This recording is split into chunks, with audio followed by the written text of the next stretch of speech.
Hello, everybody, and welcome to Four Wheel Tech for November 10th, 2024. It's Season 1, Episode 26. Although our numbering might be off, we'll fix it in post. I am Mayor Watt, and along with the sentient AI from the future, we're going to talk about the Kia Adventure van, Bronco returns. I will not pay over MSRP, but they'll just raise MSRP. Off-road Hellcat and square cup holders in a Lexus. Everything's powered by ohmTown.com. So go over there and become a citizen, and you can just subscribe to the Four Wheel Tech, and you'll get some of the news because we actually grab a little bit of news that's automotive and technology related from all across ohmTown.com. It just, a lot of it happens to be focused in the Four Wheel Tech group. That's how our aggregator works. Anyway, see you on the other side.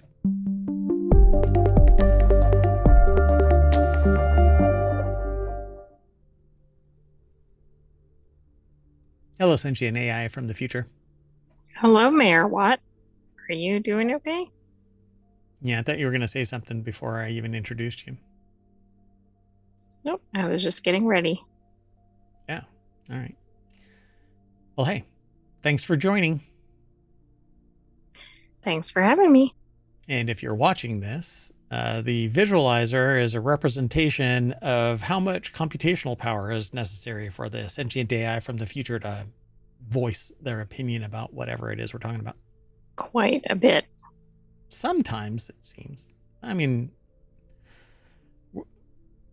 I think that it's this old tech that you have to deal with because you're from the future and you hear that weird USB that you were actually housed in must have fallen out of the Terminator body when you transported back in time. Hey, if you want all of today's show notes, you can hit !FWT in the chat, and that'll spit out all of today's show notes. They're already over on YouTube. They'll be in the podcast when it gets published. So follow us here on Twitch and over on YouTube, and download the podcast and like and subscribe, ring the bell, send a carrier pigeon, send an email to mayor@ohmtown.com if there's any articles that you're interested in us highlighting in the show. Once you become a citizen, though, you can actually submit it. There's a little option right here where you can submit news, but I'm not logged in. Anyway, you want to get into the show? Let's get into the show. First article is over. Let's do it. There's that vocal computational lag. Again, I blame the fact that maybe I'll move you over to the new Apple Mini M4 because the Raspberry Pi just isn't moving fast enough. You can recompile. Yeah, but then I'll have to keep up with the M4. No, you won't have a problem with that. You know, I mean, you're from the future, so. According to this article, all of our articles are from Jalopnik today. That's pretty wild. Wow.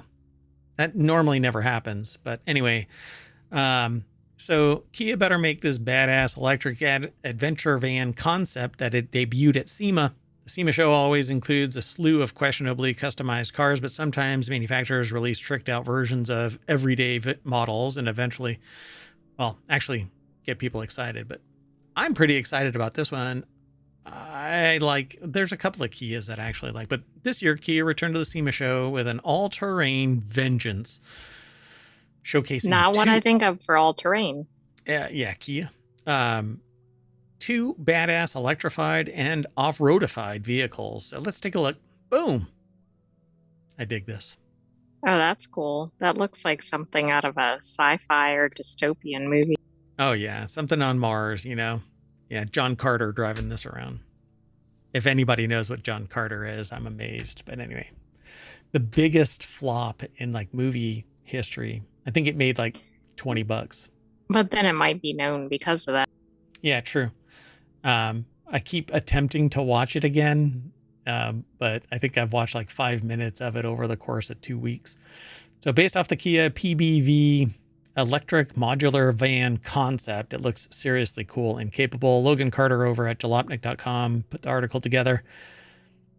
I dig this. EV9 Adventure or Adventure, it's ADVENTR because they can't just say adventure, damn it. Anyway, it's based on the currently available EV9 three-row electric SUV, but includes a 3-inch lift, off-road wheels and tires. Saw a truck today where the tires alone were taller than my car. I had left ohmTown. Yeah, this reminds me of like a Unimog or something. I don't know. Oh, I mean, yeah, I that's know actually it's not the interesting. right scale, but Yeah. But, you just put a big-ass tires and raise the cab up above the tires, and you're basically Unimog. It's an awesome vehicle, by the way, Unimog, particularly in the snow. I want one so bad, but anyway. The Kia PV5 Weekender is a lifted and specialized electric van intended to act as an escape pod for extended weekends in nature, with features like Gearhead feature that provides an off-board storage space for gear when the vehicle is parked to maximize interior usability. So the little thing rises up. You have this little door that opens up. I like this thing. Stick stuff yeah, it up in the looks very ceiling. cool. It looks like it has French cleat rails on the sides that you can put proprietary shelves. Yeah, this is pretty cool. This looks like a render though, but it says Yeah, photo. it doesn't really look real. Like it looks, Yeah, I don't kind of know, it fakey. like has a lot of customizable aspects, but it doesn't look very luxurious, I guess is the way to put it. Oh no, this is just for like hauling ass and taking names. This looks pretty cool though. I like that you can open this big old door and it's wide open, and you have these jump chairs where they're facing each other. Or this is like a lounger where you can just put your feet up on an ottoman on the passenger side facing the driver. And the driver actually looks like they're more centrally located. It's kind of weird, this perspective. It looks like they're closer to the center than... Yeah, pretty interesting. Yeah, I like it. So I want this. This should be in Wanted, but that was yesterday's show. That's right. It might make its way into Wanted for next week. Too bad. Yeah. Anyway, I agree. I agree with Logan here. This better be made. But I'm looking for a vehicle like this. We'll see. But here's another contender for maybe my MSRP dollars, which is leading me into the article after this article. Not this article, but this article. After this one, we're going to be talking about that MSRP issue. Base Ford Bronco returns with a starting price under $40,000, pissing off everybody who bought a Bronco Original. Yeah, that's true. But keeping a lot of people happy that have been waiting to get a Bronco. Yeah, Ford updated the Bronco a little bit for 2025, but the really big news is the return of the base trim, which Ford dropped for the 2024 model. This drops the entry price for the Bronco over $1,635 versus the outgoing model. But it was the supply and demand issue. See, now this is the Bronco, not the Bronco Sport. I do not want a Bronco Sport. I want the Bronco. Right, but remember the base trim might mean like no steering wheel or something. Yeah, really. You have to, it's a lease, and you have to pay a monthly fee for the tires. So Lawrence Hodge over at jalopnik.com put the article together. And the deck statement is what I said earlier. And so it says for 2025, the cheapest way to get into a Bronco is the steel-wheeled base trim for a predestination charge of $37,995. That price stays the same whether you choose the 2 or 4-door model, which is amazing. Yeah, that's really shocking. You get the standard 30-inch all-season tires, Ford's terrain management system with 5 GOAT off-road modes.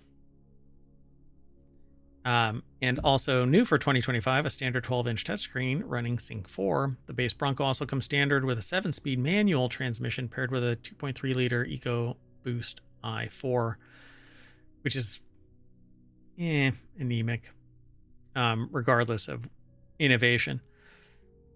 So Ford made additional comfort changes to the Bronco for 2025. 4-door models get standard rear air vents, so you're still allowed to breathe in the back.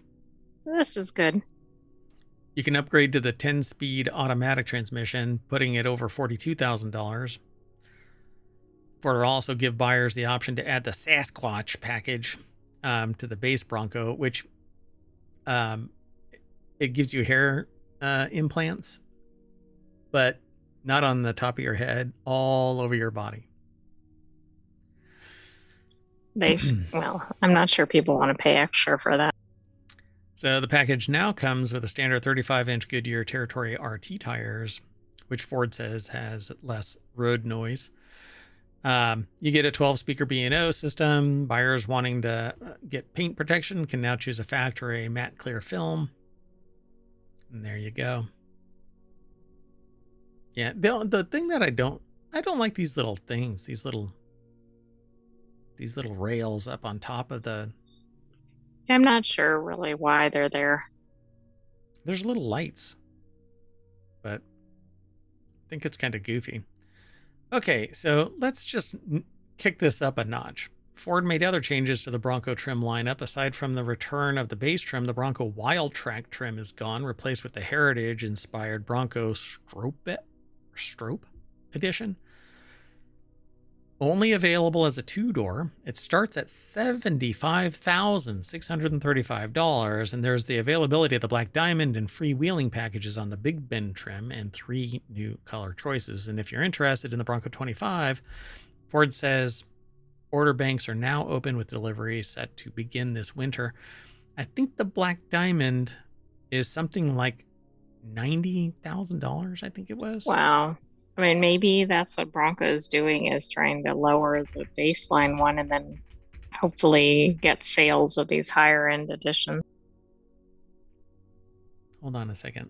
Let me see. Like the entry level, I thought was. Hold on. I need to look up the 2025 because the 2024 was like $50,000 for the Black Diamond, but I thought I read that it was going to be. Oh, maybe it's not the Black Diamond that's that crazy cost. There was one that was really wild, limited edition. Maybe it wasn't Black Diamond. I'll have to look. Yeah, it starts at like $50,000 for the Black Diamond. So maybe this is the I mean, one you have now. to look at your model carefully. Yep. Okay, let's see here. Hold on. I'm looking for which one it is. Wild Track is priced at $135,000. The most expensive Bronco straight out of the gate is $90,000 Raptor. There you go. All right. Well, I'm going to keep on going. The next article is over in the Four Wheel Tech channel. Yep. I mean, this is a good sign, but it'll be interesting to see what the manufacturers do with the pricing. Yep. So it seems like people are done paying over MSRP for new cars. I know from driving around and looking at cars that some dealerships have taken to the marketing method of pissing off customers as they drive by, like saying in really bright print, $16,000. But then when you walk onto the lot, they have in different writing, not as vibrant, off. So the vehicle that you actually pulled over to go and take a look at says $16,000 off. With the $16,000 in neon yellow and off in a dull matte brown, written on some shady cardboard inside the car. Anyway, but people are tired of paying over MSRP. It's rather exploitive in a time of whatever, but supply and demand, I understand the mechanics of supply and demand in business in general. I mean, I went to business school, for crying out loud. I do strategic management consulting. I understand. You don't know anything about this. I know nothing. But I also have a soul, and well, that's not very good for business. Yeah, that's true.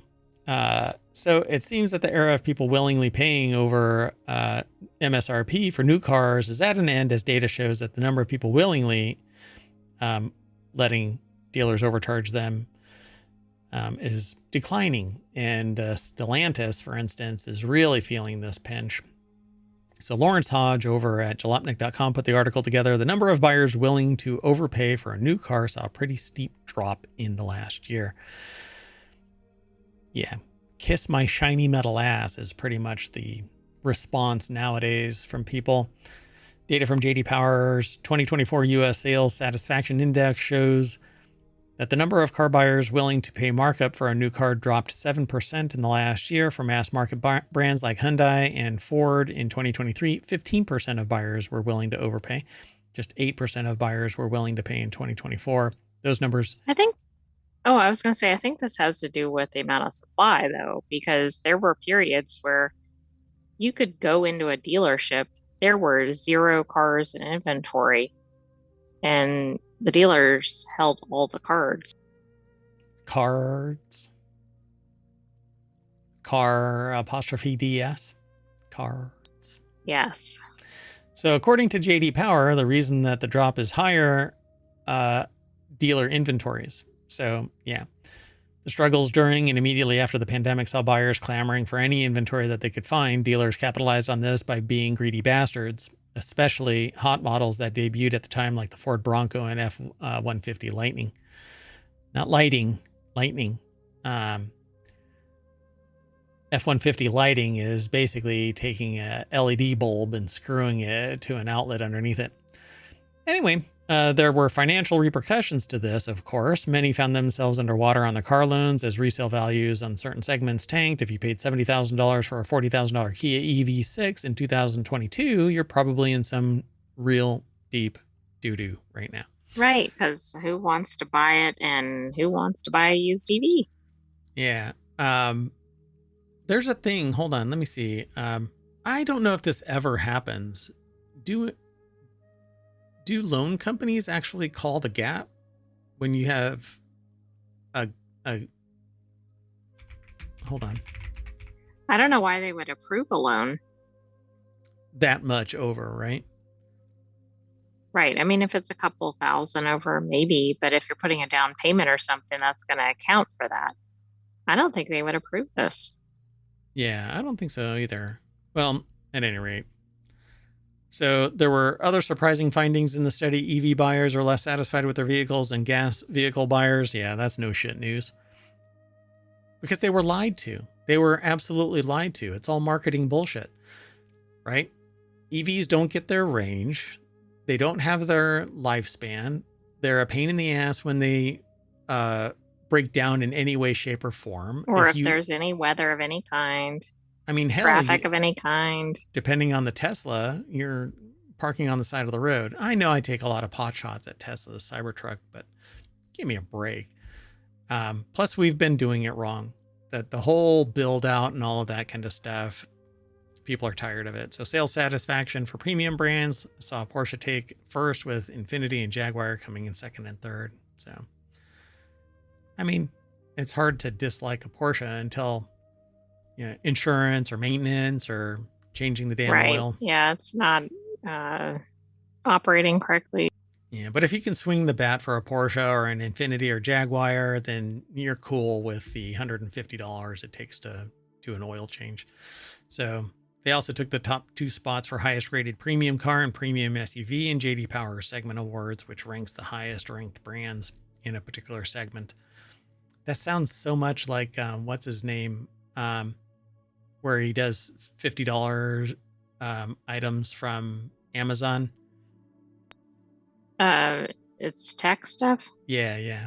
Random Frank P. Oh yeah, Random Frank P. He always does this thing like JD Power segment awards where he ranks the highest ranked brands in a particular segment. So he does like $50, $100. It's a fun show to watch, but anyway. He was going to change his name. And then his community said, hell no. And he's well, okay, I mean, I guess that's a good thing. They're invested. Yep. Anyway, let's move on. This is not non sequitur news. This is 4-wheel tech. Anyway, the next article is over in 4-wheel tech. Off-road Hellcat 4x4 fixes every problem you had with the Dodge Challenger. I had to choose this because I really like Dodge for whatever reason. Dodge is kind of like this chonky beast of a vehicle. And I've had a couple of them over the years, not the Dodge Challenger, but I really dig them because of that kind of beefiness of them without being too over the top. I still wanted a vehicle that you could park in a garage. So Dodge sold the Challenger for 15 years, never gave it a full redesign. What is that? Depsite, that is? What? I think it's despite that. Despite. But Depsite, that's their typo. I just read it. I just read the teleprompter. Screw you, San Diego. Just kidding. I love San Diego. Stay classy, San Diego. Stay classy, San Diego. It sold well for a coupe and eventually proved even more popular than the Ford Mustang and Chevy Camaro. Bitchin' Camaro. Over the years, Dodge made a long series of improvements and offered the Challenger and other special editions. So, boom. Colin Woodard over at Jalopnik. Now I see why it fixes the problems. It's no longer a Dodge Challenger. Well, because it can go above everything it's going to encounter. Good God, look at that thing. But that's kind of like the vehicle that was seen outside of ohmTown today. The tires were as big as the fender well. So if it was actually set down on the tires would just destroy the fender well. So it was sat up above, kind of how this is. So, and those tires had to have been, I don't know how big, like 36-inch tires or something like that. They were beefy. Anyway, someone has finally done what Dodge was too cowardly to do itself. They raised it up. Still, though, I mean, right, you still have the low frame. The drivetrain is still down at the vehicle's center line of the tires. So no matter what you do, this bar right here is basically the lowest point that you can go. Right, it's going to run into every obstacle if you're going off-roading. Yeah, if you had independent suspension, then this bar would be gone and you'd be able to have much greater travel and all that kind of stuff. But in the back, you have the same thing with the differential. It doesn't look like it's independent suspension anywhere. So as everyone knows, Dodge eventually added all-wheel drive as an option, but you couldn't get it in all-wheel drive Hellcat. In fact, unless they missed one, Dodge never offered all-wheel drive on any Challenger with a V8. It was one of the reasons why I never got anything outside of an SUV from Dodge, because I wanted all-wheel drive.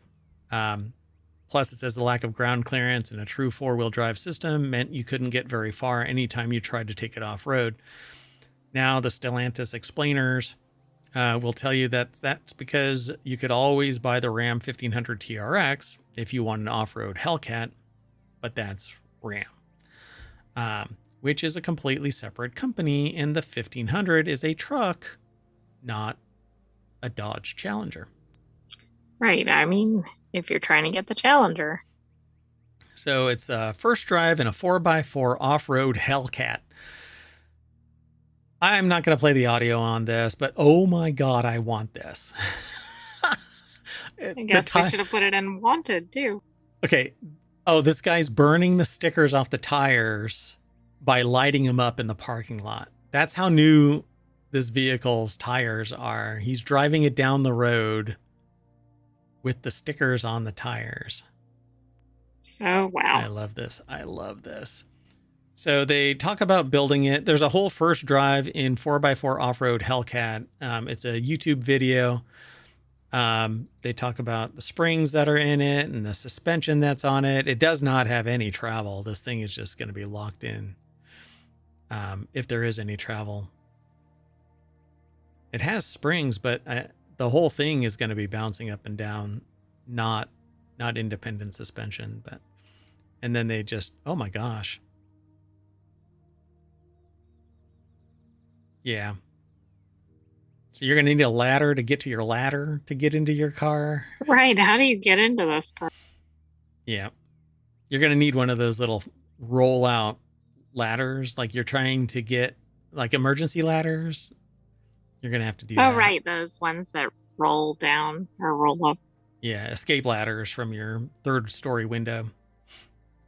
So I want this. But obviously I'll never get it because what am I going to do? I'm going to drive this to the grocery store for crying out loud. I Dig mean, the it would get color. some looks. Yeah. So follow the link through ohmTown. It's in the show notes. It's over in the VOD.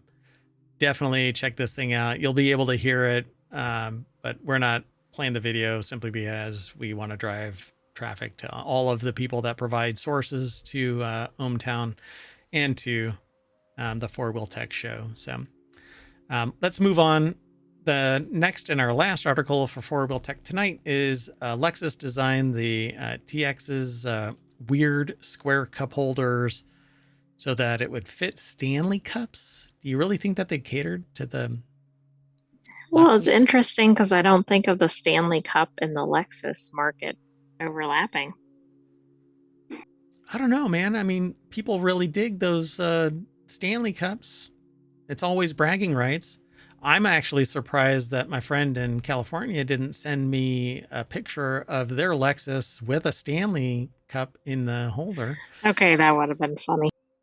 So cup holders, no matter what the vehicle they're in, are usually round. Bucking that established trend is the Lexus's three-roll TX family hauler. Oh, that's why. He would never send me a family hauler, which went with a strange-looking square cup holder that's removable from the center console. So why would Lexus go and willingly create chaos in what is supposedly a family vehicle? Apparently, it's for Stanley cups. That's interesting. So Lawrence Hodge, Because any other cup is probably going to be rolling around in there. fit to be square. Yeah, they're both square. I guess it's so that the handle can sit thunk, but why not just make a big round with these little derpy? Interesting, right? So Lawrence Hodge over at Jalopnik.com put the article together. Yeah, in the three-row Texas or TX. I think that's intentional. TX Texas. Everything is bigger. The TX family hauler, which went the strange-looking square cup holders. Turns out the reason is so that it could fit Stanley cups.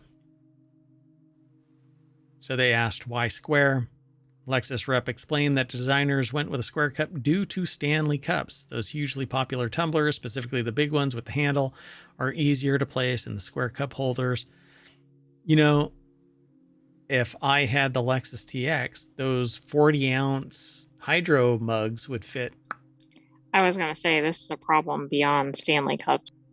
Yeah, it's just big ass mugs. Sometimes, though, you really want, to just nurse that 40-ounce mug of a cup of Joe over the long haul.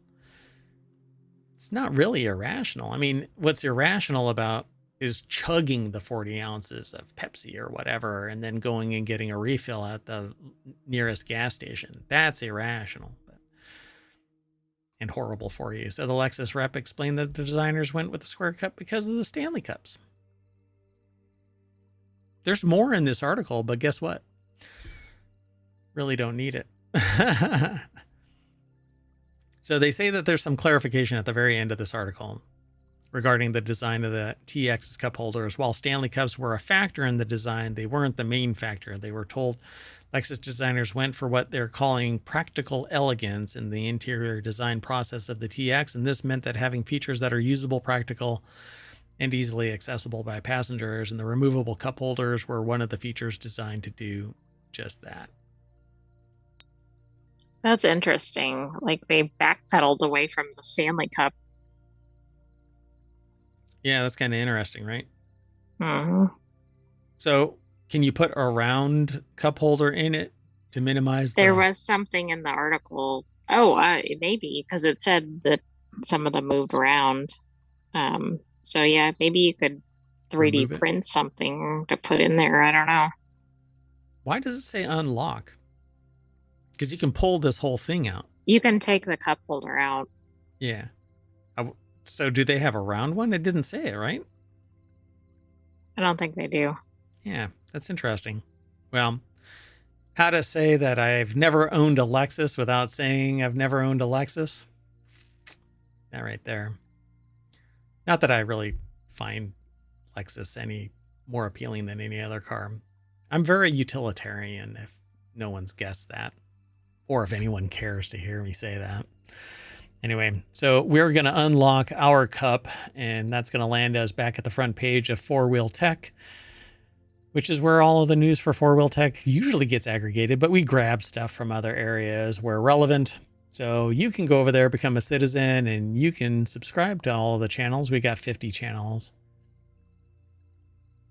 Go check it out. Anyway, I am Mayor Watt, and the sentient AI is going to... there was a 10-gear transmission in that one vehicle, the Ford Bronco. So put it in 10th and granny gear your way down Main Street. Yeah, that's my way of saying say bye. Good night, ohmTown citizens. Thanks for joining us for Four Wheel Tech. We'll have another episode of that next week. But come back tomorrow for ohmTown Non Sequitur news and some other weekly shows.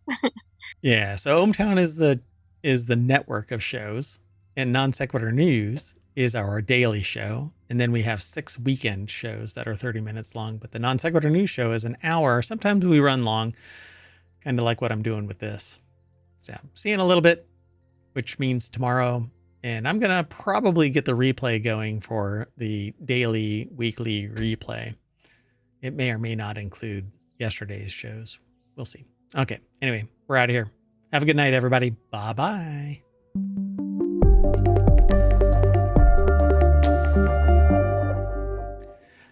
Lexus.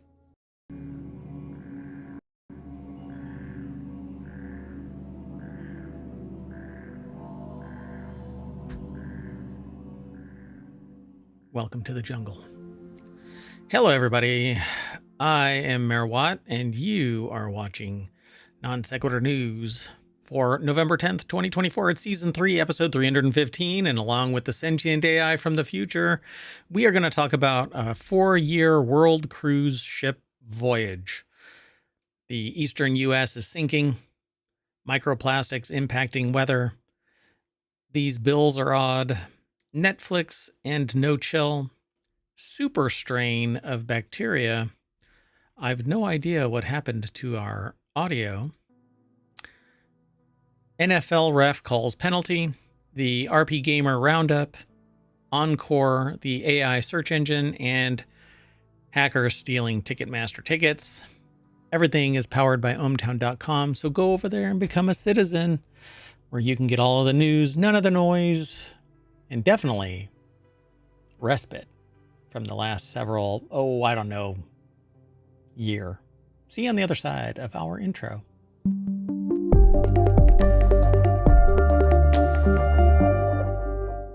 Hello, sentient AI from the future. Hello, Mayor Watt, and hello, ohmTown citizens.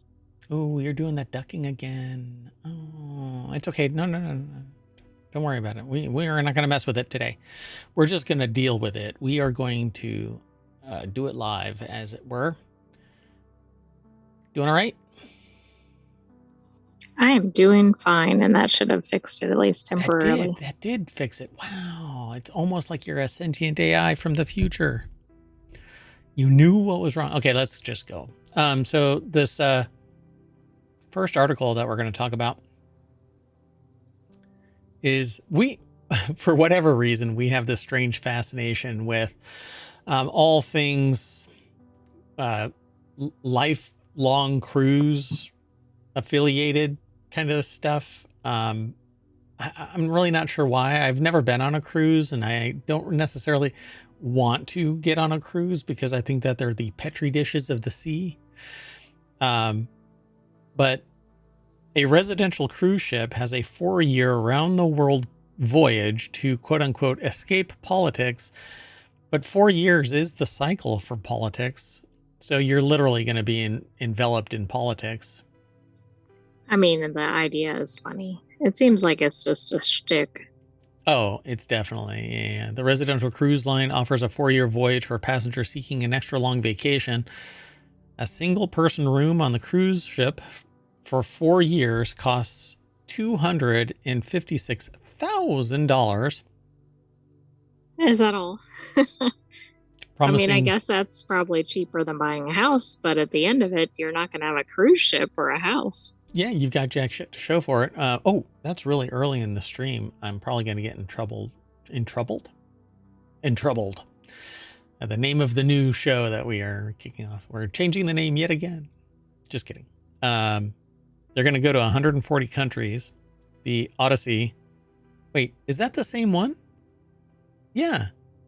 The Via Oh, it is. Odyssey. I didn't realize it was.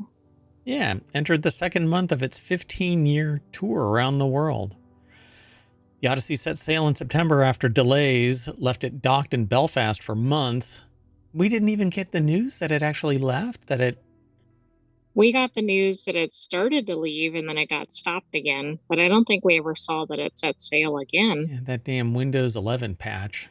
And that's a 15-month journey, right? Not 15-year. It says 15-year tour around the world. Oh, okay. It must have several legs inside that. So the Odyssey started with its own kind of micro Odyssey, I suppose. Let's see here. If the state of the world, or at least election results, have got you considering whether you want to leave the United States, Villa Vi Residences wants to throw it in its hat in the ring for an option for temporary relocation. A double occupancy room starts at $319,998 for the 4-year trip, promising visits to 140 countries across all 7. So you can book a 2-year midterm selection. This is pure marketing tripe. It is, but it's kind of funny. Yeah. So you know what's going to be interesting about this? I am going to promote this episode.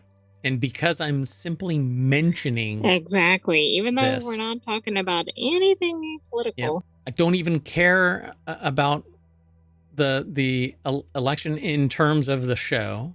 I'm not even talking about it. They're gonna ding me. I have been getting notices from previous promotion attempts where they've straight up said that I have to file a document for electioneering, even though I did not say anything about it. I never talk about politics. So anyway, I found it really interesting that I'm still getting them a year after the last promotion. So anyway, while a trip on the Odyssey doesn't offer citizenship anywhere else in the world, it gives passengers flexibility to escape traffic jams, politics, and the monotony of city life, except that you're going to have the monotony of being stuck on a ship until you get to another dock. And even then... Yeah, but with that many country stops, you're probably not going too long in between docking. Well, except for the people who had to pay for their own apartment in Italy. That's a different issue. Assuming it stays on schedule. It was Ireland, not Italy. Yeah. So they said that they were going to actually... So it's really funny. 2 passengers who repeatedly complained about the delays were kicked off the ship and had their contracts canceled. You bitch too much. Never mind that you sold your house or gave away your pets or whatever you did in preparation for this.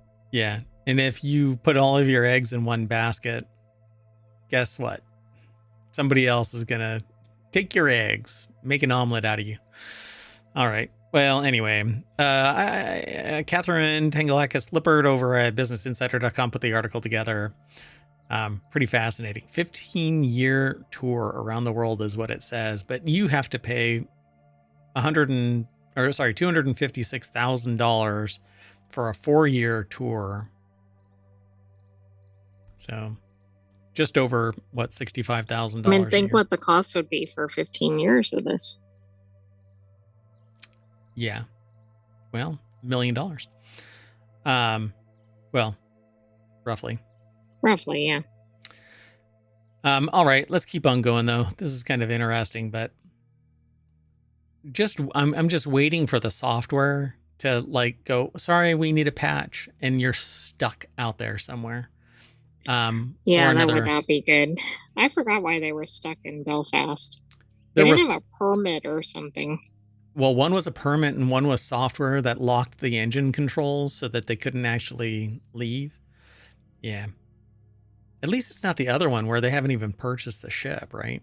There's another one where they didn't even Right. purchase. Yeah, that's a bigger problem. People sold their everything and they hadn't even sold the ship or purchased the ship yet.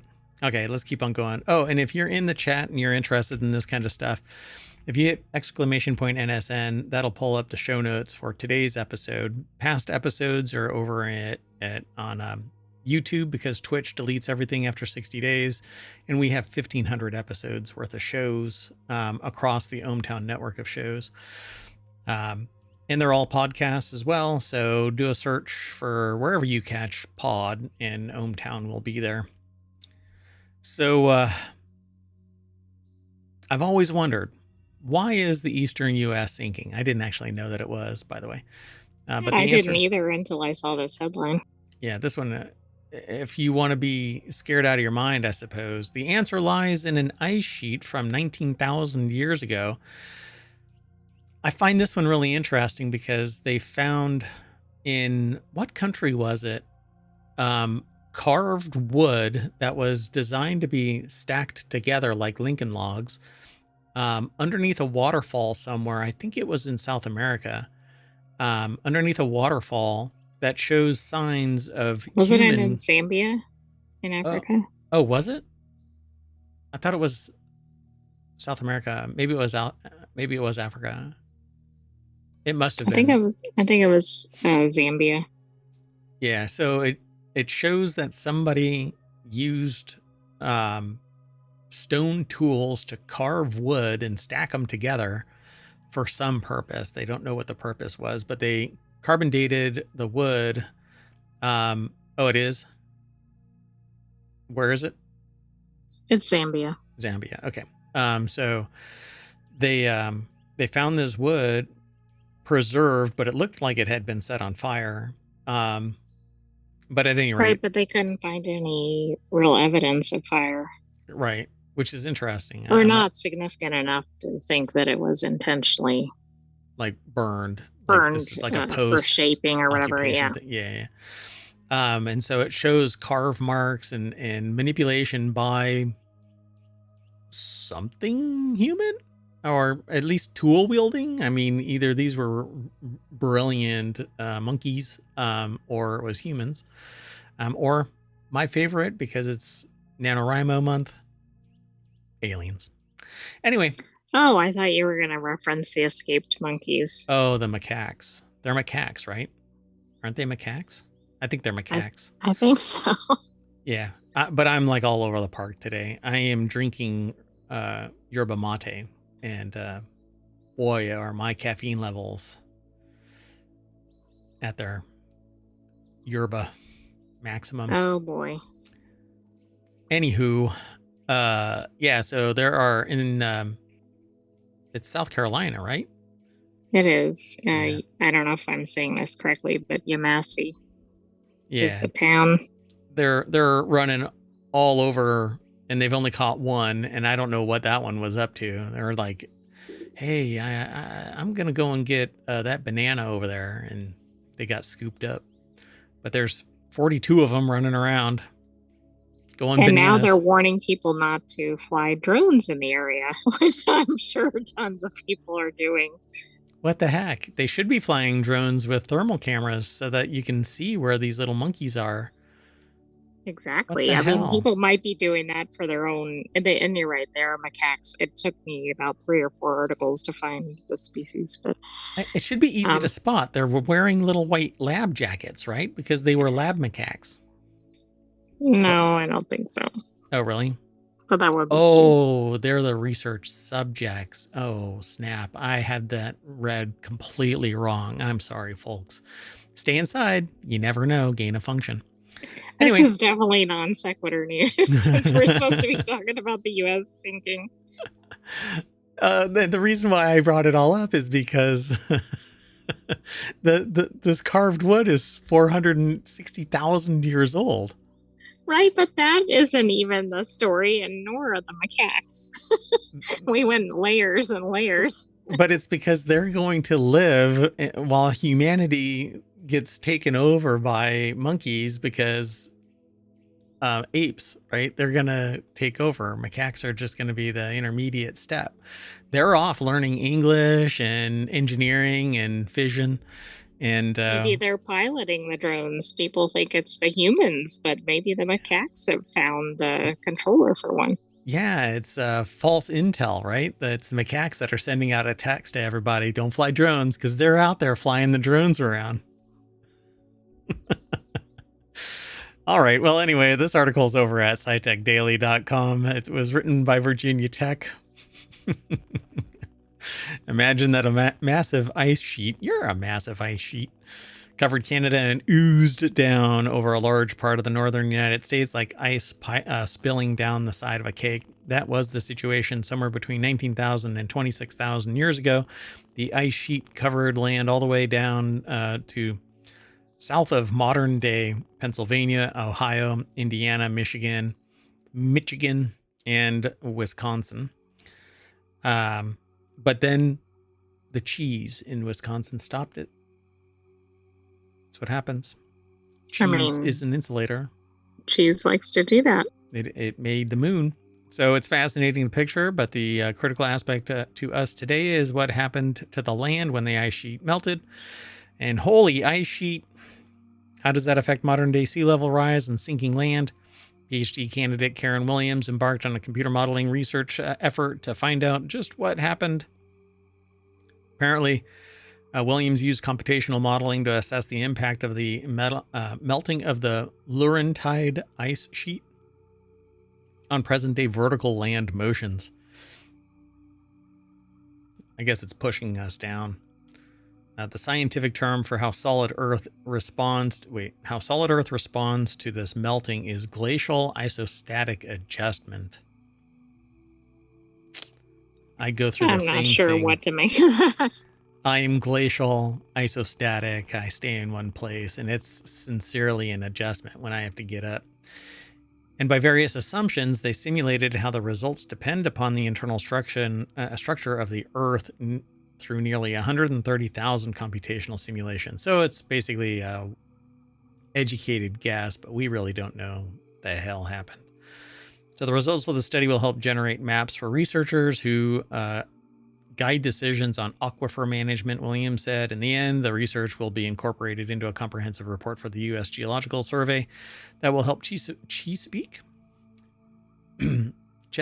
Bay area stakeholders better understand the financial, ecological, and social effects of sea level rise. I wonder who's going to be the real benefactors of these. Anyway, Williams explained, by getting more accurate model estimates of what is contributing to the land either rising or sinking, we can identify areas undergoing localized vertical displacements driven by natural and or anthropogenic human sources such as excessive groundwater withdrawal in the Gulf of Mexico or the Chesapeake Bay. For example, Stamps said, some of the greatest differences between modeled influence of glacial isostatic adjustment and observations occur where there is known groundwater extraction, like Houston, Texas, and probably all of California. But they don't say that last part. Yeah, I mean, I think anywhere that's near water, right? Oh, but there are people that are going to say, oh, that's bullshit. You know, we can suck all of the water out of the sponge and it'll stay just fine, you know, and we can punch holes all over the ground. It's fine. They don't ever collapse. All right, let's keep moving though. We are on a timeline, right? Not really. I mean, I don't think that has been in play since the show started. Yeah, 3 years ago. So this next article is over on Reality Hacker. Microplastics could be making the weather worse. It's definitely not making it better. Microplastics cause clouds to form in places where they otherwise wouldn't, which is likely to have knock-on effects on the weather and climate. This is a new one to me, although we have read reports and seen the news about how microplastics are being found in raindrops. That's true, but we haven't seen this connection yet. Miriam Friedman and Heidi, maybe Bussy or Bus, over at wired.com put the article together. The deck statement is what I said. let's see. So in a newly published study, this is actually from The Conversation under a Creative Commons license, which is really interesting. That's the first time that I've ever seen that attribution, but Right, same here. pretty cool of them. So at any rate, clouds form when water vapor and invisible gas in the atmosphere sticks to tiny floating particles such as dust and turn into liquid water droplets or ice crystals, and then they get heavier and heavier and heavier, and they drop out of that solution, which is wind. Atmosphere is it's a not very viscous fluid, and so if the mass builds up enough, it'll drop out of that solution and form rain. So it produces ice crystals at temperatures 5 to 10 degrees Celsius or 9 to 18 degrees Fahrenheit, warmer than droplets without microplastics. So ice actually forms around microplastics faster than just dust alone. Yeah, that's interesting. I mean, that could start having a significant impact on the overall weather patterns. Interesting. This suggests that microplastics in the air may affect weather and climate by producing clouds in conditions where they would not normally form. Ew. Look at that. Plankton mucus houses could pull microplastics from the sea. Okay, that's good, but they need to work on their marketing. But it's not really good because other life eats eats the plankton, and then it ends up in the... True. It would only be good if the plankton collected it and then people collected the plankton somehow. Yeah, stored it somewhere and said, y'all don't want this. Yeah, don't eat me, don't eat me. So we are atmospheric chemists who study, and that's the authors of this article, who study how different types of particles form ice when they come into contact with liquid water. This process occurs constantly in the atmosphere and is called nucleation. Nucleation is also if you have something like ice in a liquid that has carbonation, or the nanostructures on the surface of glass in a glass. Nucleation is where the carbonation forms and then bubbles out. It's called nucleation zones or areas or spots or whatever you want to call it, but it's called nucleation. In this case, nucleation is creating the nucleus of the water drop, forming around it and then pulling it out of the atmosphere. So clouds in the atmosphere can be made up of liquid water droplets, ice particles, or a mixture of the two. In clouds in the mid to upper atmosphere, where temperatures are between 32 and 36 degrees Fahrenheit, or 0 to negative 38, I think it says here. So between 32 and negative 36 degrees Fahrenheit. 0 to negative 38 degrees Celsius. Ice crystals normally form around mineral dust particles from dry soils or biological particles such as pollen or bacteria that's been pulled up into the atmosphere. Microplastics are less than 5 millimeters wide, about the size of a pencil eraser, which that is huge. Yeah, I would have thought they were a lot smaller, but maybe I'm thinking of nanoplastics. Yeah. And that's what I think of when I hear about microplastics. Nanoplastics are even smaller, and that's the stuff that they're finding inside humans, because you're not going to find an eraser-sized lump of plastic in a human. No, and I wonder if that's just the upper limit of it. It has to be. Because they probably have to classify them, and maybe a lot of the ones out there, because if they were that, I think people could actually spot them. Easily, yeah.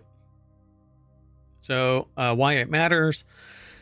Well, for freezing to occur at warmer temperatures, some kind of material that won't dissolve in water needs to be present in the droplet. This particle provides a surface where the first ice crystal can form. If microplastics are present, they could cause the ice crystal to form, potentially increasing rain or snowfall. So clouds also affect weather and climate in several ways. They reflect incoming sunlight away from Earth before it hits the surface, which is a cooling effect, and absorb some of the radiation that's emitted from Earth's surface, which has a warming effect because it doesn't radiate away into space. It does eventually, but it holds on clouds. Water in general is a heat sink.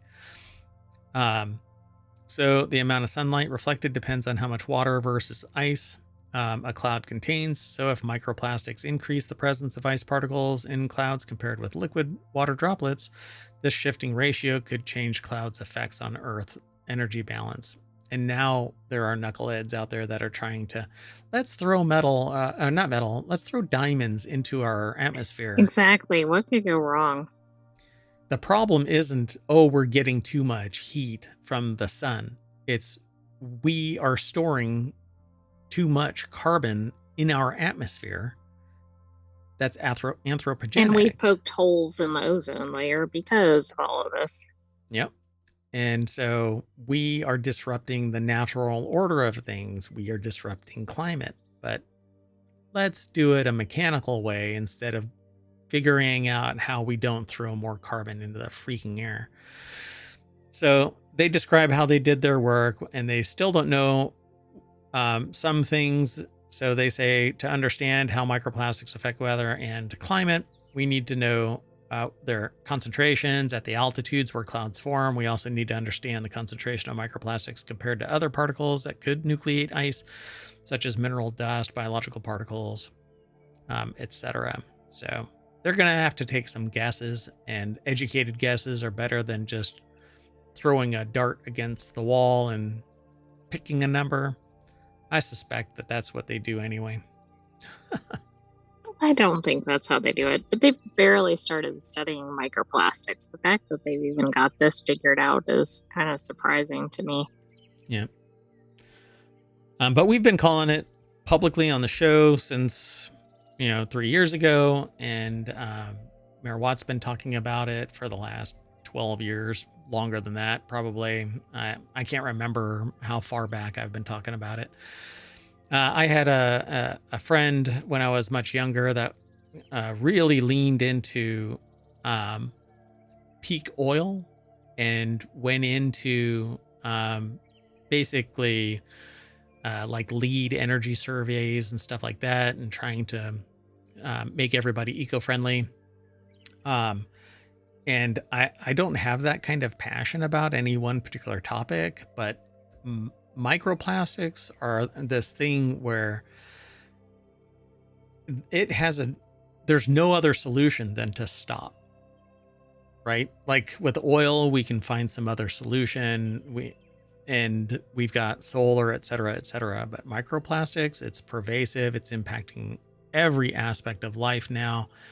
And All right, we just have to stop plastic usage to begin with and then figure out how to break down existing plastic.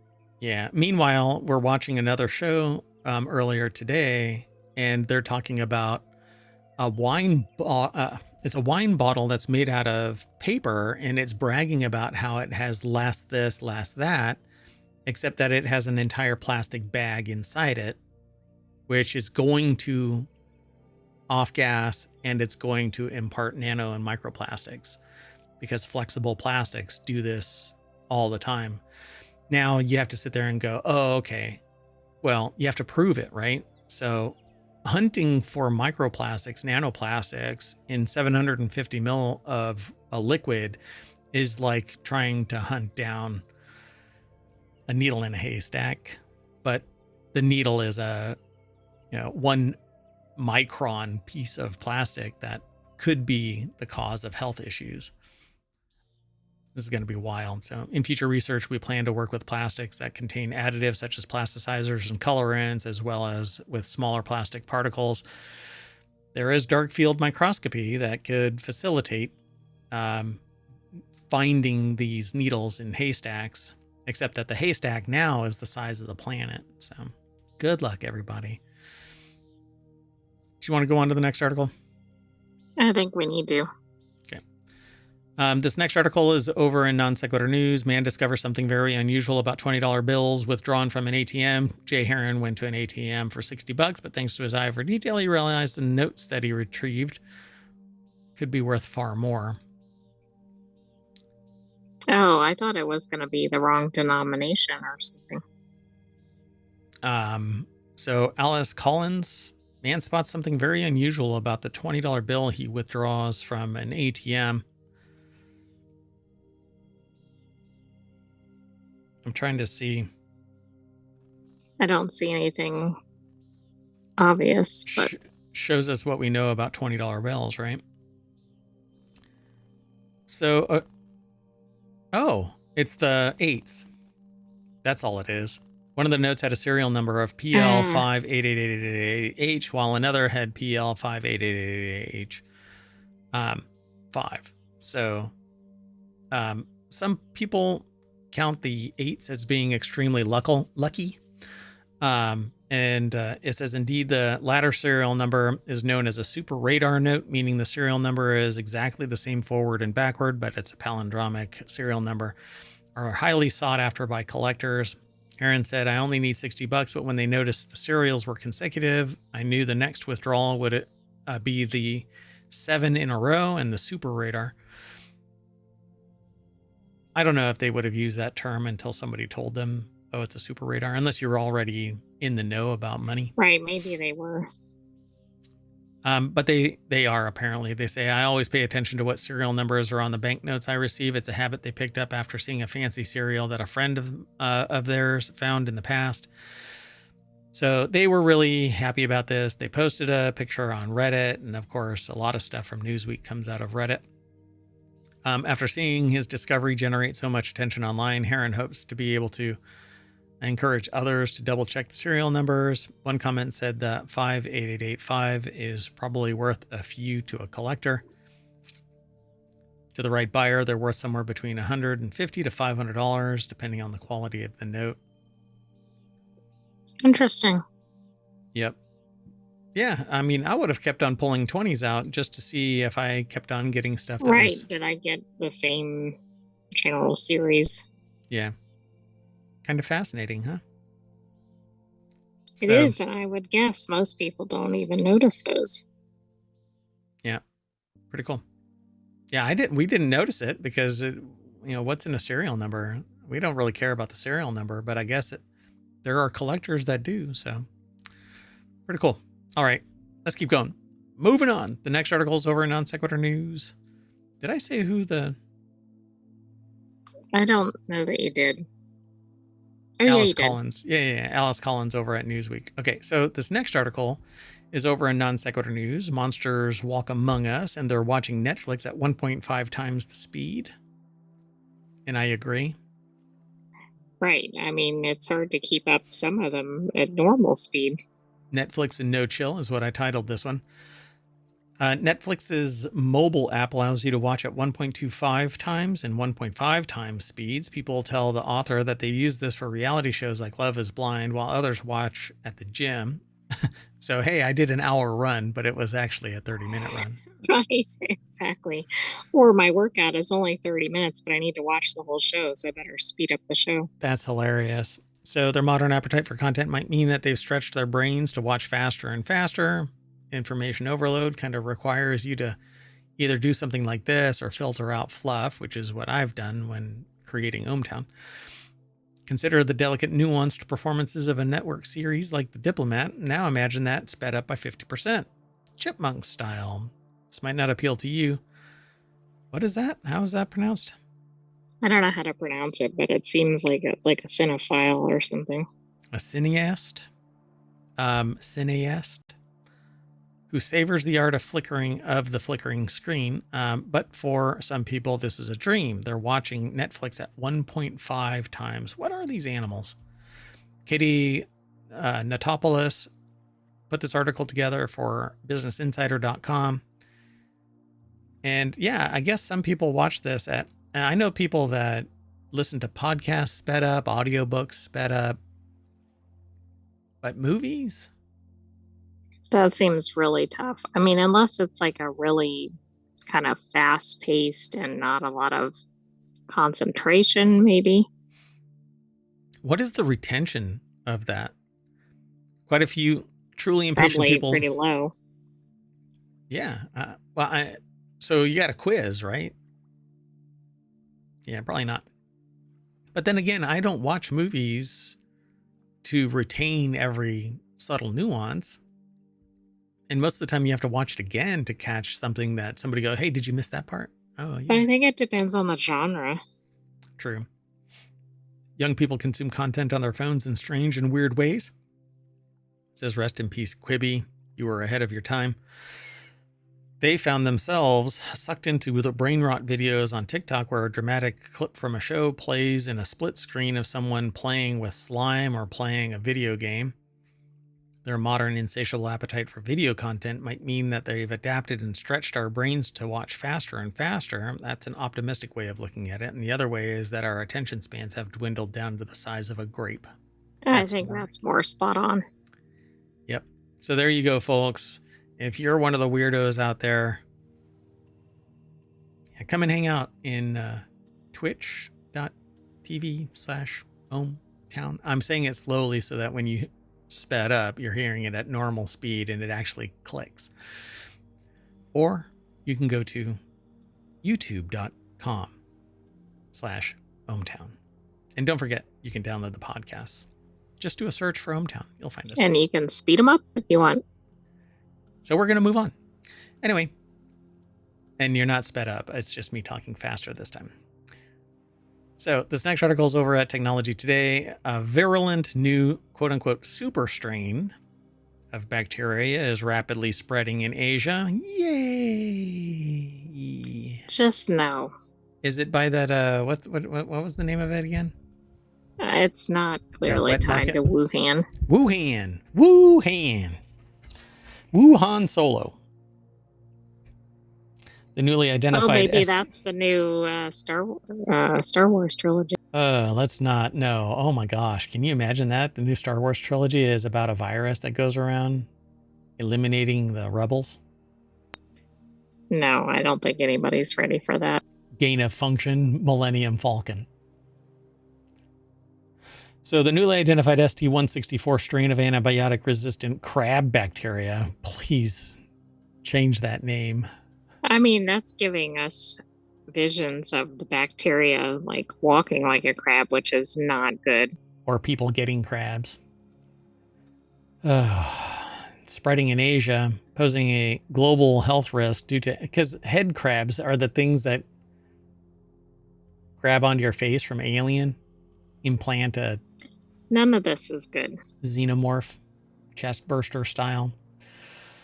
Rigorous infection control and genomic monitoring are critical to containing its spread. A new study reveals that a highly virulent strain of antibiotic-resistant bacteria, which causes severe illness. Ah, crap. So, University of Birmingham over at scitechdaily.com. Rigorous infection control and genomic monitoring are critical to containing its spread. How about... Okay, well, I'm really curious. Over a 3-month period in 2021, the experts conducted extensive genomic surveillance within the ICU at Hangzhou, revealing that 80.9% of the what? The what? Or it must be the bacteria or crab. Oh, and what is it called? So Chinese Intensive Care Unit ICU is kind of funny that they break that out. But crab is carbapenem resistant Acinetobacter baumannii, or crab. I mean, they were right to give it an acronym. But crab is not good. Acinetobacter. So it's just a bacteria. Anything with bacter on it is a bacteria. Anyway, the A. baumannii bacteria found in patients were crab, with ST164 accounting for 40.2% of the sample. So it was published in Nature Communications. Researchers from the University of Birmingham and Zhejiang University revealed that other hospital wards and transferred patients could be sources of new crab strains entering the ICU. Yeah. Latest research shows one strain, GC2, among crab isolates fell from 99.5 in 2019 to 50.8 in 2021. The remaining population mainly consisted of ST164 isolates that have been evolving since mid-2020 and have twice the levels of measurable resistance to carbapenems that the GC2 strains have. So, this is just too soon. I know this is bacteria, but I don't Hey, think the world is ready for this. it's just as dangerous if it compromises lungs. You're, you know, and it's antibiotic resistant. So your normal course of action would be, well, not anymore. Antibiotic resistant infections are a major Panic threat. and run. Yeah, wear your mask, but nobody's going to wear their mask because, hey, it just miraculously goes away, right? Yeah, after hundreds of thousands of people dropped it. So they published this information and now we monitor. So it's been growing and mutating since at least 2019. In 2021 is the most known prolific ST164 clone. Let's keep moving, though. The next article is over in Non Sequitur News. Fans react after NFL referee calls penalty in perfect German. Audiences were astounded today to hear an NFL ref speaking German on the field. 1 second. I'm so sorry. I'm sure that was surprising. Yeah, Nathan Kamal over at Newsweek.com put this article together. NFL fans and commentators alike were flummoxed today to hear a ref call out a penalty in perfect German. I'm not going to bother playing it. Fehlstart Angriff 5 yards. I'm not sure why yards is actually broken out like that. But anyway, Strafe. It's a 5-yard penalty. False start offense, 5-yard penalty. Interestingly, Ocholi then switched back to English, continuing. It's by the center. It's third down. It's unclear why the ref called the penalty in half English, half German. But it had a pretty immediate effect on commentators. As one can hear the official NFL clip above, Sports Center or sportscaster Rich Eisen is audibly surprised and lets out an "oh." That's interesting. While another says, "Looks like look at Sean Hochuli hooked on phonics."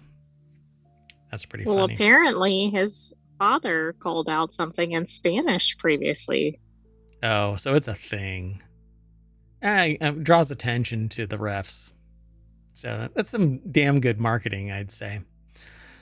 While fans, broadcasters, and social media users alike seem pretty astounded that the NFL official would speak German on the field, it has to be reiterated that the actual game is being played in the third largest city in Germany. So it's actually quite a bit of sense. Okay, there. I was wondering if this is one of these where I didn't realize that they have some games in Europe. American viewers might actually be underestimating how popular the NFL is becoming in Europe right now and in Germany specifically. So context matters, folks. Interesting. They buried the lead. I mean, if that would have been at the very top, we wouldn't have read this far into it.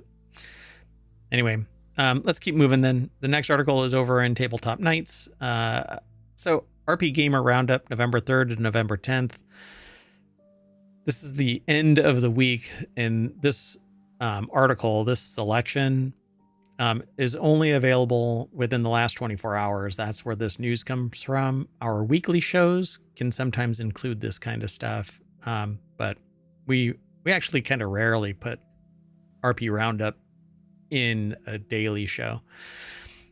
So it says, welcome to the latest edition of RP Gamer's Roundup column. So let's just jump straight on over to rpgamer.com. Alex Fuller put the article together, and they go through this list of all of the games that they've discovered between November 3rd and November 10th. Dragon Age, the Veilguard, they have a review, and that's what they are linking to. So they have editorial content about Dragon Age, the Veilguard. It's a very, very popular game right now. A lot of people think that it's kind of a flat game, but a lot of fun still, where the characters are kind of meh and the story is kind of straightforward and linear and flat. And people like wanted it to be like Baldur's Gate 3, but apparently not so much. There. Yep. They talk about Metal Slug Tactics, The Legend of Heroes, Trails through Daybreak 2. They got a bunch of retro styled RPG negative reverie news. Beastie Ball served into early access this month. New Arc line coming to early access this month. I have never heard of River City Girls 2. I didn't know that there was a 2, let alone a 1. Or didn't know that there was a 1, let alone a 2. Welcomes the Double Dragons next week. Carden CL is a free update coming in 5 months, I guess. RPG Maker with PS4 and PS5 Western release announced. And a bunch more. So they got a whole bunch of news in this, and they link to podcasts and other things that they find really fascinating. So if you're interested in that kind of composite stuff, definitely follow the links in the show notes or in the VOD. They'll be in that VOD for the next 60 days. So let's keep moving. Sound good? Sounds good.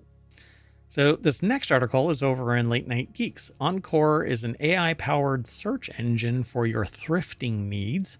Former Apple engineer Alex Ruber and former Twitter and Asana engineer Parth Chopra first met on Y Combinator's founder Match platform, then met in person at a thrift store for shopping. They later went on a thrift store shopping trip, where they talked about solving problems with finding the right product in the online space. So, of course, AI. AI has to mine data for it to be effective. So, Right, and it only makes sense. I mean, thrifting is very localized. I'm really But if curious. you can get it in online, that would probably be good for the buyers and the sellers. So their AI, their engine is going to have to tap into all of these other sites. So it says the entire secondhand shopping market is really fragmented. There are hundreds of sources out there, such as Depop, Mercari, ThreadUp, eBay, Craigslist, and more. It's hard for consumers to sift through all of them and try to get the product you're looking for. So they wanted to remove that friction for users, which is great. It's news similar, news adjacent. Are they scraping the sites? Because we don't scrape sites. Yeah, I don't know. That's what I kind of wonder about how this is happening. Are they teaming up with these, like Craigslist and everything, or are they just pulling the information? Yeah, I don't know how they're actually doing it, because if it's balkanized like that, eBay, I don't think allows you to tap into an API. I don't think. I'll have to look. And Craigslist doesn't, they've got enough momentum where if they do have an API or something like that, they can charge for it, I suppose. I don't know. Right. I haven't looked in that side of things. Plus, what's going to happen when you're big enough and they decide to yank your API access like Reddit did to countless other developers? Oh, that's true. That wasn't disruptive at all. Not at all. But it was great for investors. The search engines also show partial prompts such as outfit inspo for and shop from the show. When you tap on them, you can complete the prompt through auto-populated suggestions or your own words.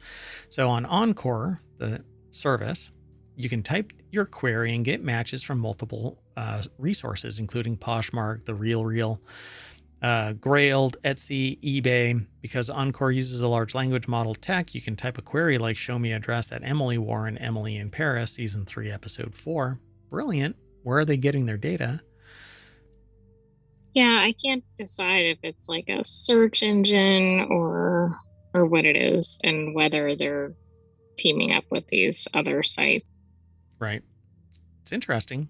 So I don't know. I would have to do a search to see if RealReal has an API that you can tap into. Many sites do, but this is the kind of thing, though, that ends up pissing off people, because now, whereas I'm of the mind, and I honestly am, services like this allow someone who has information overload to do a search and go to the source.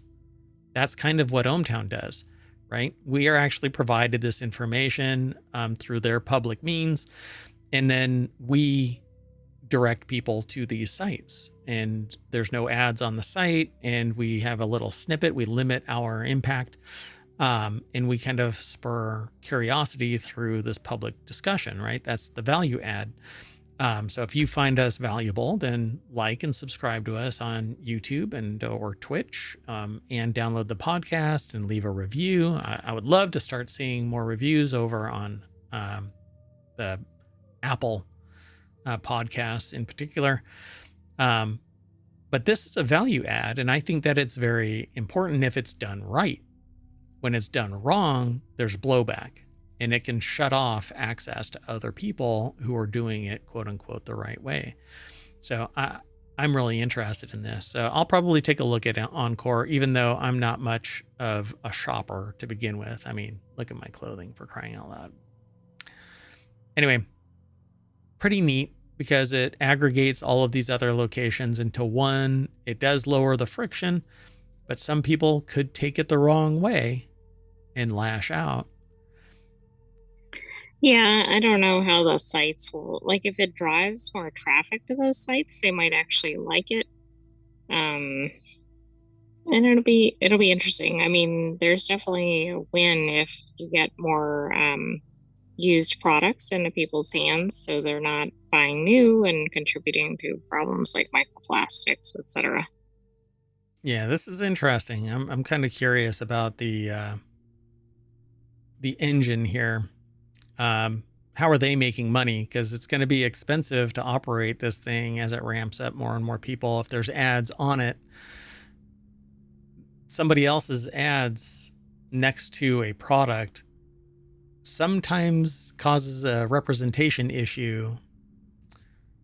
So anyway, Well, let's I'm keep on also moving. interested too, because there's a lot of sites that are in this space, but there's a lot of in real life sites too that are not necessarily online, but maybe that'll change over time. Yeah. And I guess the ones that are not online are missing a lot of potential customers. I hope that they're all tech savvy because that space really does need. Thrift stores are hyper local because that's where they're getting their content from. Usually, if they don't go online, they have the potential to miss out on a lot. They're saying that this market's going to reach $350 billion globally by 2028, but global is such a huge thing. Got to Well, think and local. who can really afford to ship things globally? Yeah. But I mean, that doesn't mean there isn't a demand around the world. I just mean some of it's got to be a little more localized in terms of the transaction.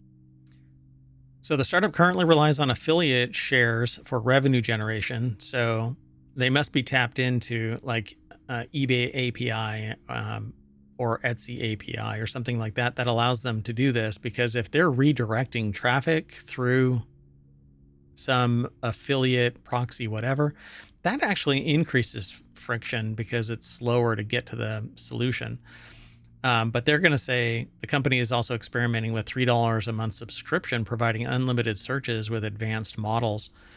But again, I suspect that this is something that maybe the shop owners don't really care as long as they're getting anybody showing up.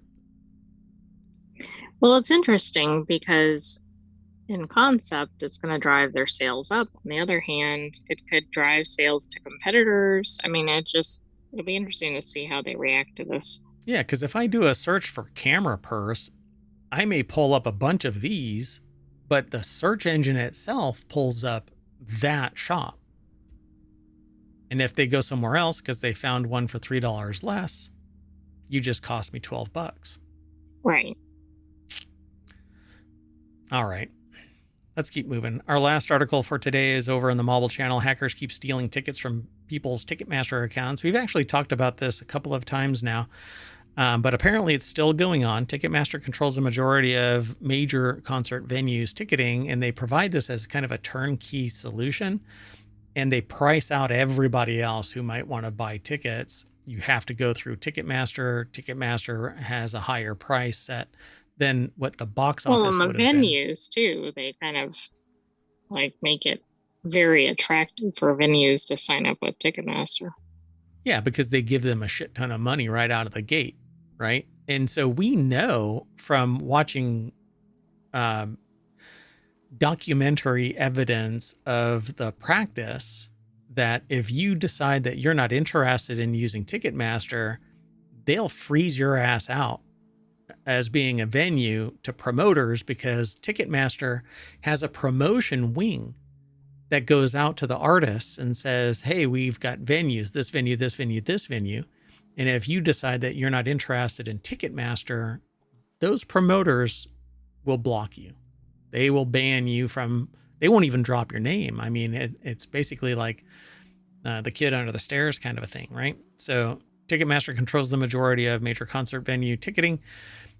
Any government litigation against Ticketmaster is probably DOA now. I'm calling it now. Yeah.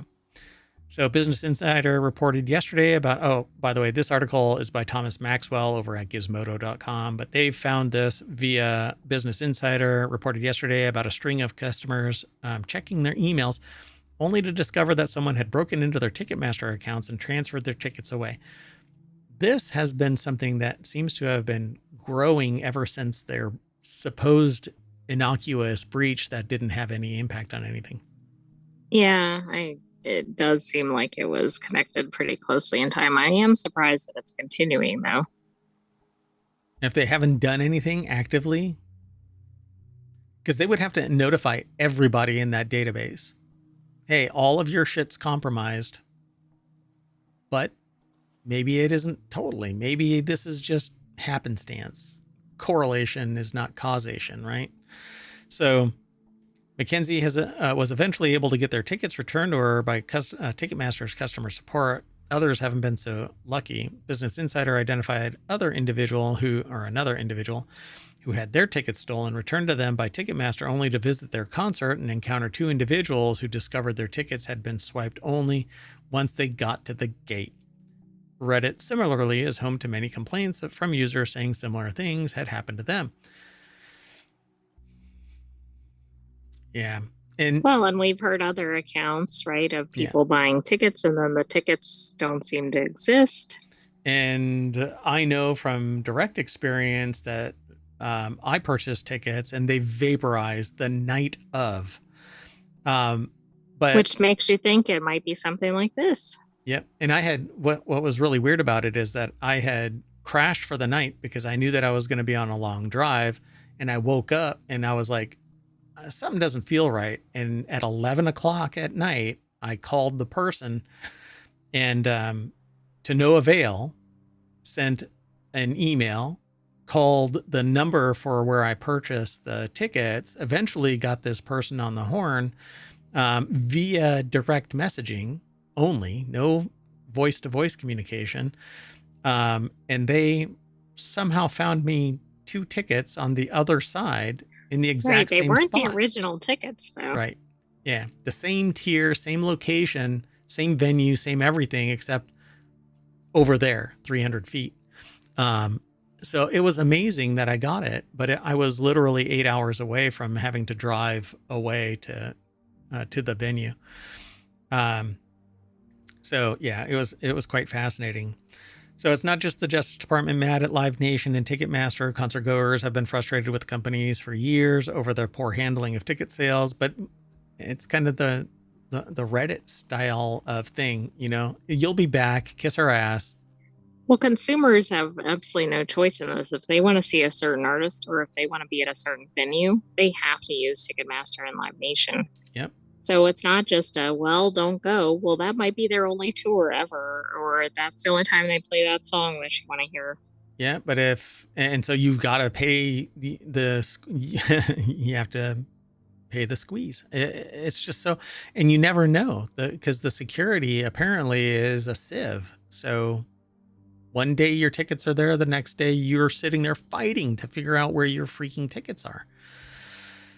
So Live Nation was permitted to acquire Ticketmaster back in 2010 after signing a consent decree saying, amongst other things, that it would not retaliate against venues that chose other ticketing providers, meaning that they can still promote through Live Nation. But again, Live Nation controls a vast swath of major venues. Just this year, the people have been talking about the fact that if you don't use Live Nation, they'll punch you. And you won't even, it isn't that hey, I'm going to use a different ticketing solution. They won't send artists to your venue. Yeah, it's a much bigger thing than just the consumer part of it. Right. And it's bigger than the venue itself. They're not going to the venue and saying, okay, well, we're not going to allow you to use Ticketmaster. They're saying via Live Nation, we won't promote an artist to your venue. Right? Yeah, it's I don't know, it's very systemic.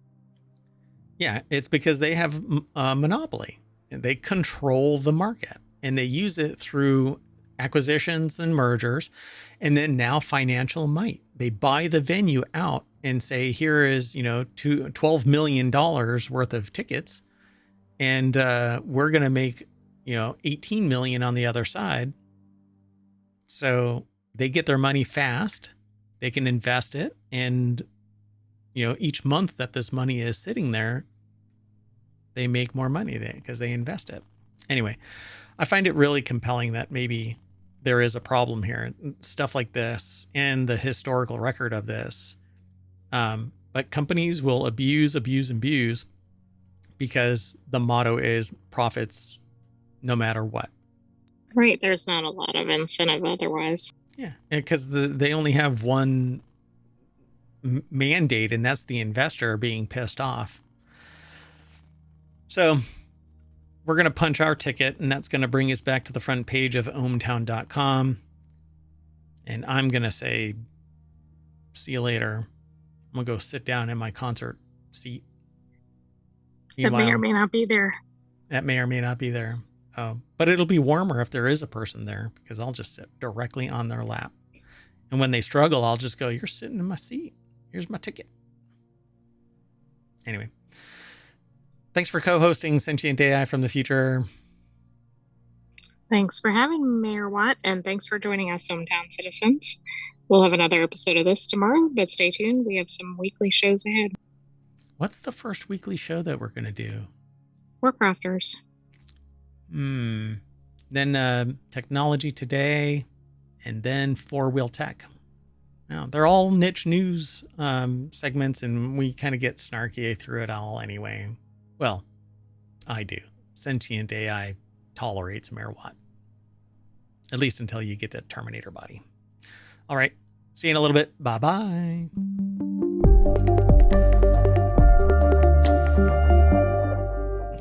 Punch your ticket.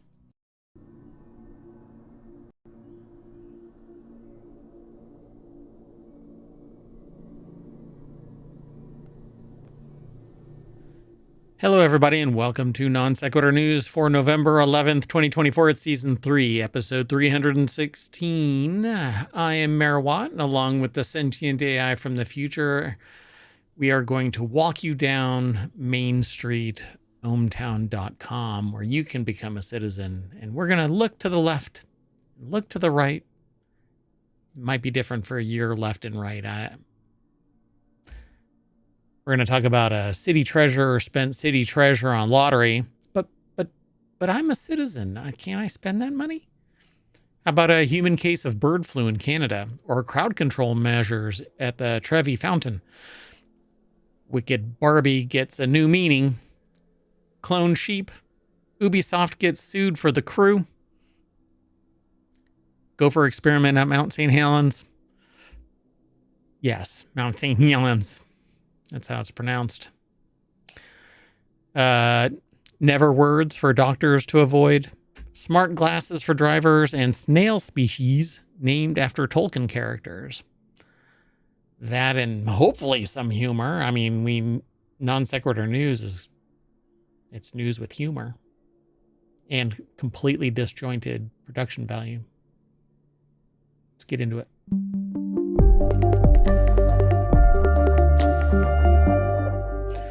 All right. Hello, Sentient AI from the Future. Hello, Mayor Watt, and hello, ohmTown citizens. Man. So, I found out today that I've been paying for a subscription to 12 iterations of the same digital magazine. Oh my. Because whenever it said that it wasn't going through, Oh no, it kept adding one. it kept adding one. Oh my. Yeah, that was an interesting discovery today. So let's get into today's articles. For those of you who are new here, non sequitur news is news. It is the culmination of a news aggregation site that I put together, ohmTown.com. It used to be private, but 3 years ago I opened it up to the public. Now you can use it too. You can just go over there, sign up. It's just a couple of fields. I don't do any tracking. There isn't even any ads on the website. I want it to be fast and effective and efficient for me, my information overload. The sentient AI utilizes it for news aggregation as well. And countless others. I don't even know how many are on the site, but they use it to manage information overload. So you can too. And then once you're there, you can save articles, you can submit them, you can send them to people, you can make lists, you can have conversations, but most of the time people are doing it to manage their information overload, aggregating a bunch of news into one spot under topics. We have 50 topics. Kind of fun, kind of cool. I'm solving my problem. I hope that it solves yours too. So go over there, become a citizen. And if you want all of today's show notes and you're over at the Twitch chat, because YouTube does not like ohmTown, you can hit !NSN and ohmTown will spit the articles out into the chat. You can follow the links to ohmTown and then sign up. Anyway, let's get going. Sound good? Sounds good. So this this article just kind of blows my mind. But I'm a citizen too. I can spend city money on right. So a Pennsylvania city treasurer spent $1,500 a day on lottery.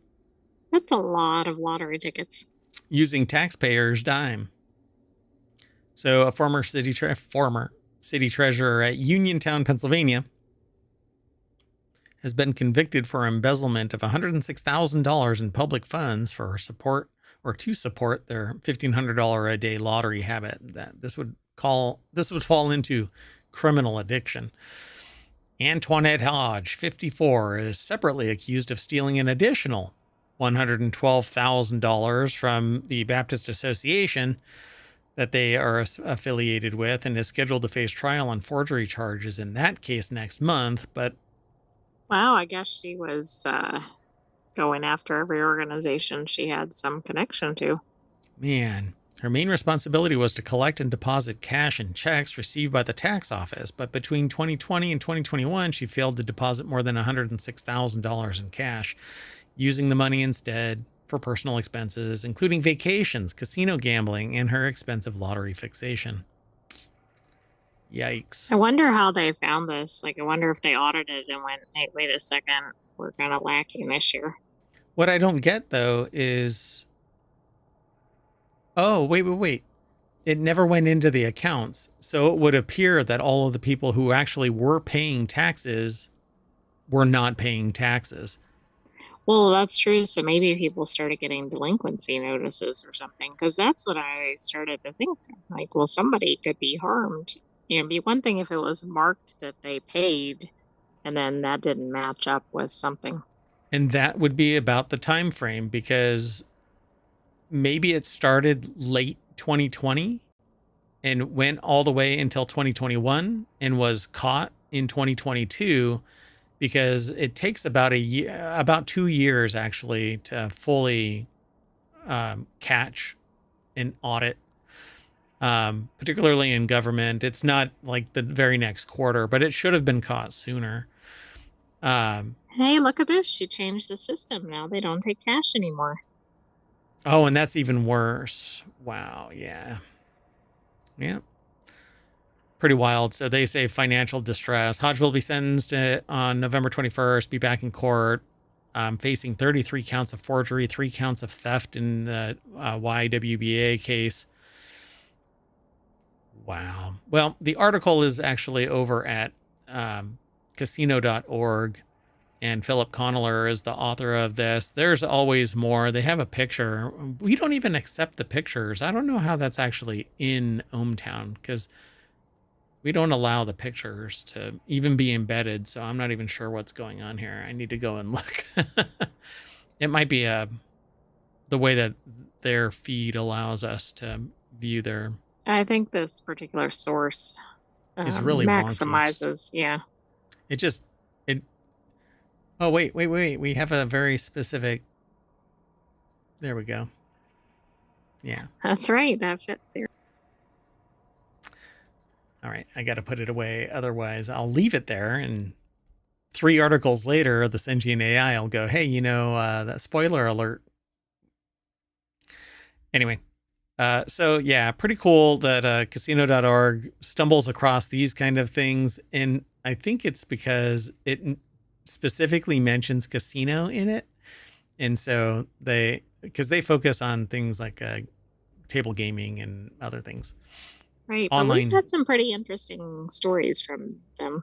Yeah. I like their news, and I like sending traffic their way. So go over there and become a fan of theirs as well. All right, let's keep going though. This next article is over in Non Sequitur News. That's where it's aggregated from, but it's actually from Newsweek. We'll get there here in a second. First human case of bird flu detected in Canada. Now, that title, is that the first human bird case? I'm not sure. That's actually why it was submitted, but it may just be the first one in Canada. I can't remember if they've had one in the US. I don't recall. So investigations are underway after a teenager from British Columbia, now receiving care in hospital, was infected via an unknown source. So were they kissing birds?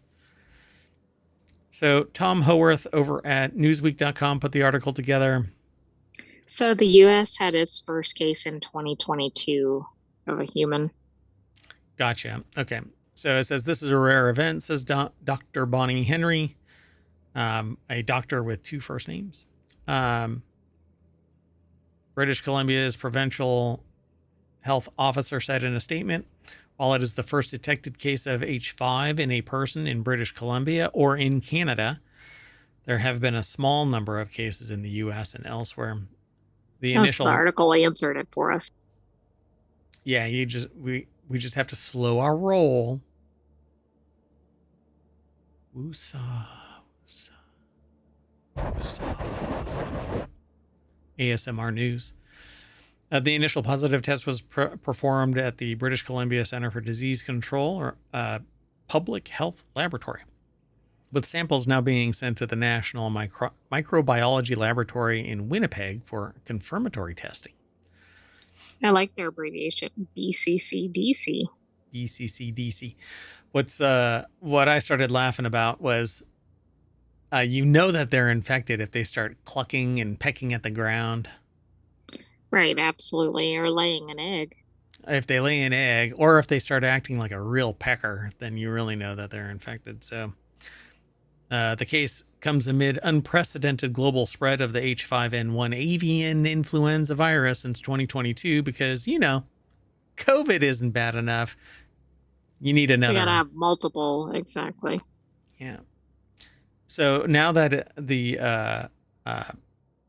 COVID is endemic, it is here. It's just being managed through medication and treatment. And some people have resistance, but they're still spreaders.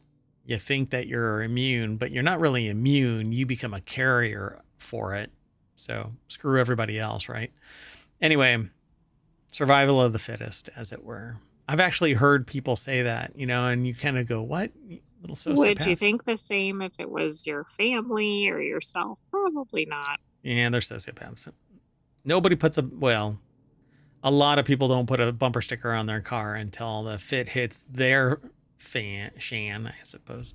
Anyway, officials are monitoring the situation closely as influenza viruses can adapt and change when different strains mix. There's been no additional cases identified at the time, and public health teams are following up with any individual who may have been exposed. So stop kissing ducks. Keep your mouth off ducks. Which you should be doing anyway, regardless of I avian don't know, flu. man. CDC actually warned people in the States to stop kissing ducks and chickens. Quit kissing peckers. Anyway, crowd control measures in the to be introduced at the Trevi Fountain and Pompeii. The introduction of an entrance fee has been proposed at the Rome landmark. The article is over at the Art newspaper. Gareth Harris put the article together. The introduction of an entrance fee has been proposed at the Rome landmark. And that's because, well, over tourism. Right. Too many people all at the same time. Statement. But it's not. You know what? You said at the same time. It is. Everybody's there in the same season, which makes it worse. The fountain was emptied of water last month and cordoned off while the €300,000 conservation project is underway. Over the next few weeks, up to 130 people at a time will be able to stand for a few minutes on the walkway, which will remain set up until the restoration work is complete. The last major restoration work was done 10 years ago. Since then, grime, bacteria, calcium deposits, and weeds have accumulated at the historic site. And then the tourists leave and take their grime, bacteria, calcium deposits, and weeds with them. Well, we would hope, but they don't. They leave them there. Ooh, yeah. Leave it how you found it, folks. Anyway, maintenance work is going to be underway. And you know what? I don't like the idea of kind of gatekeeping access and stuff like that. But, you know, if people lack respect and they treat it like it's their own backyard, or worse, actually, because it isn't their backyard, they don't give a shit, and they, stick their gum to the, fountain, then yeah, we have to get brutal. But there's no accounting for respect. One person thinks that they're respectable, and they're horrible when they go out and it's not somebody else. It's not their stuff. They'd get pissed if somebody was damaging their car, but they have no problem carving their initials into the bench. It's something historical. Yeah. So Trevi, completed in 1762, is built on the rear facade of the Palazzo Poli and incorporates statues made of white Carrara marble, rich Corinthian leather. Sorry, that's a callback to way back. Something else. Yeah, entirely. So the fountain is considered a late Baroque, not Baroque, masterpiece, and has featured in a number of films, notably Federico Fellini's La Dolce Vita from 1960. Anyway, yeah, officials at Pompeii are saying they're going to do the same thing, limit daily visitors to the site down to 20,000 people, and also introduce personalized tickets with visitors' full names. The move comes after 36,000 people visited Pompeii on an admission-free day last month.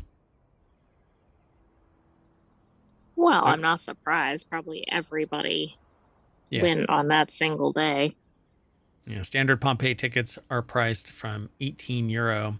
I've been to Pompeii a couple of times, and I was really young, and I don't remember a fee associated with it, but they're doing fabulous work there and discovering new things from time to time. So on with the pricing. That's fine. Let's keep going, though. Sounds good? Sounds good, but it did say that it sounds like they're going to halt the throwing coins into the fountain, which I think is part of the appeal of the visit. You know what? They should put a little bucket next to the fountain, and you can say, throw it into the bucket. Well, they did. Well, look at that. Did you read that? No, I skim over most of it. So this next article is going to be a doozy for anybody who might have fine sensibilities. Yeah, we need a banner, but we don't have one. Yeah, there you go. So Auntie M, wicked Barbie boxes send people to a hardcore porn site. Hey, I look, we think all it's know. funny as to what the the version of Barbie was that sent this. Leather Barbie. So, look, we all know that apparently it says Barbie looks at porn. I don't know, man. That's might be pushing it too far. That's from the article, not us. Yeah. So this is actually an article from Kotaku, but it says she's an adult woman. It's no big deal. Yeah, she's like 80 or something now, right? We're on the other side. Right, right. But maybe it's more of an issue that she starts leaving tabs open all over her merch sold to kids. Yeah, you got to draw the line somewhere. This is what happened on the boxes of two wicked movie tie-in Barbie dolls. They're selling for upwards of $2,100 on eBay. People Well, actually got a hold of them. that's all right. The URL on the packaging for the movie's dolls isn't exactly suitable for children, but don't go to the URL. Don't let your kids go to the URL. But we're talking about it. So guess what? Yeah, but we're not going to feature the URL in this story, but it might be visible. I don't think it's visible. So John Walker put the article together. It's over at Kotaku.com. They did a really uncanny job of making this Barbie, Wicked Barbie. These are the two Wicked Barbies, right? This looks Right.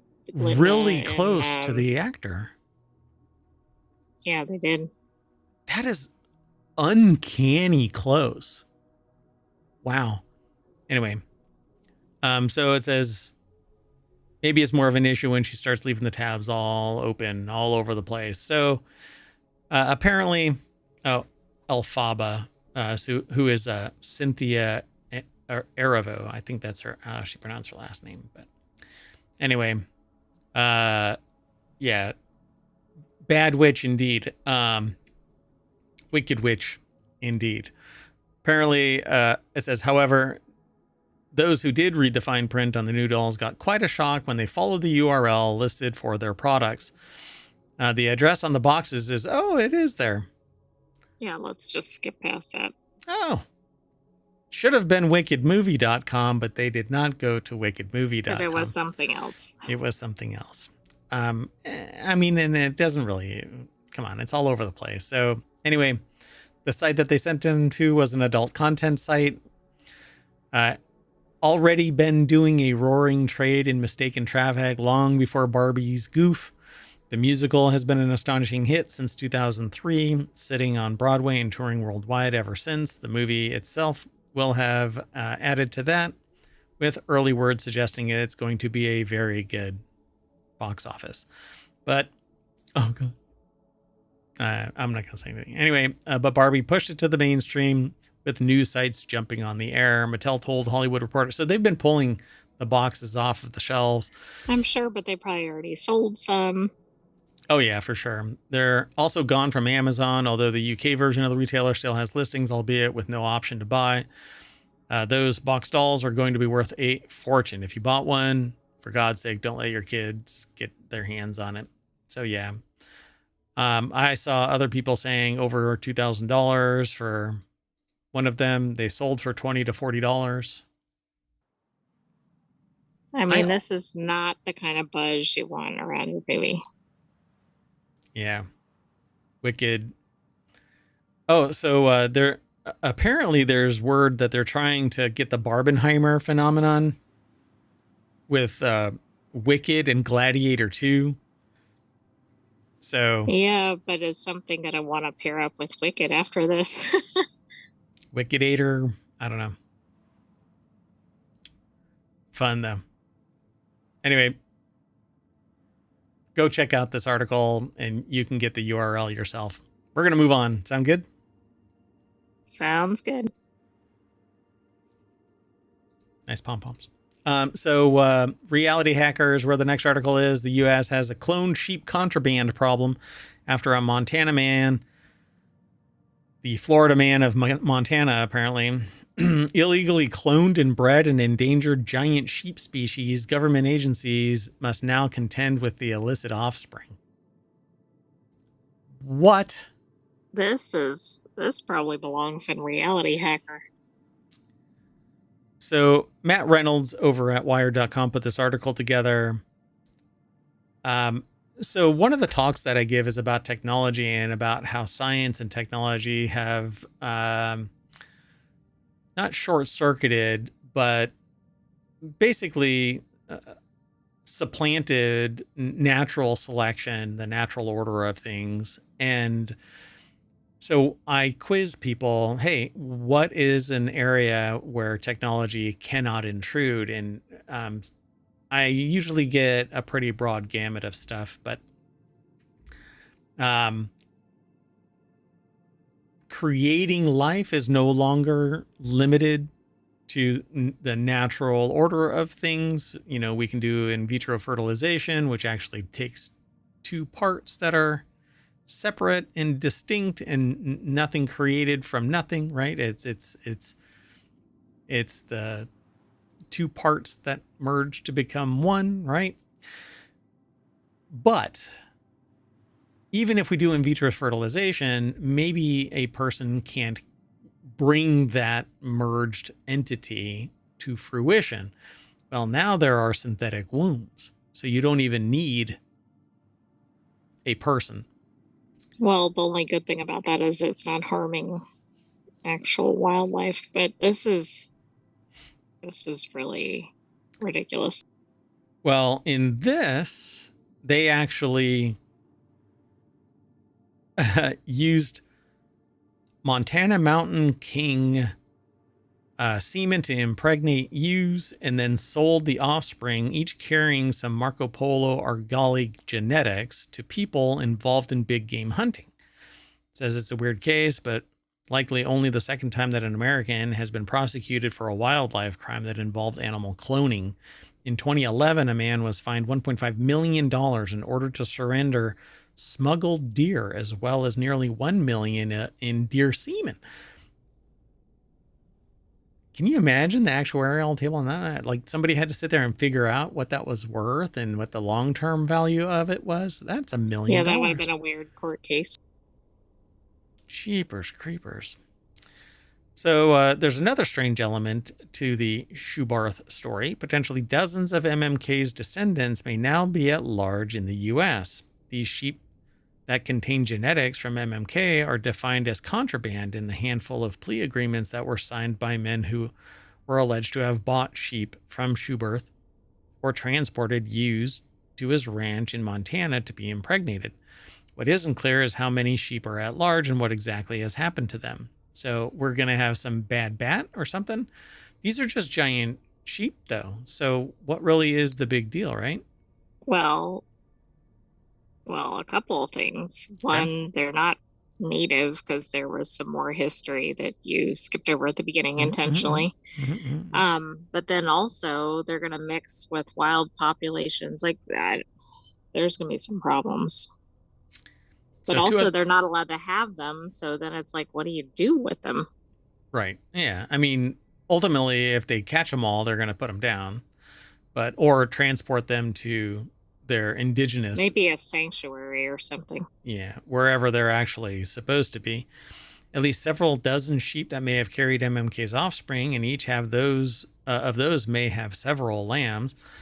The same document also alleges that one of MMK's offspring was transported from Minnesota to Schubarth's ranch in Montana in May of 2019. Then in July of 2020, Schubarth agreed to sell 11 of MMK's grandchildren for a total of $13,200, and one of MMK's children, a sheep called Montana Black Magic, for $10,000 alone, which apparently exemplifies, that's kind of how it works when they exemplify the traits of the progenitors. Right, but now they're down to 2 generations already.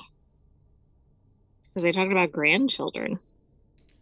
Yep, at least one sheep is accounted for. MMK himself, the sheep, had initially been taken to a Zoological Association of America accredited facility in Oregon, says Christina Meister of the U.S. Fish and Wildlife Service.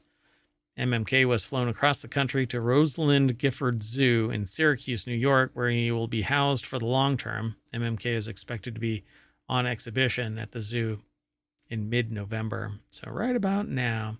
Anyway, 4 men who have been indicted in the interlinked cases all signed plea agreements that require them to quarantine any sheep in their possession containing Marco Polo Argali genetics.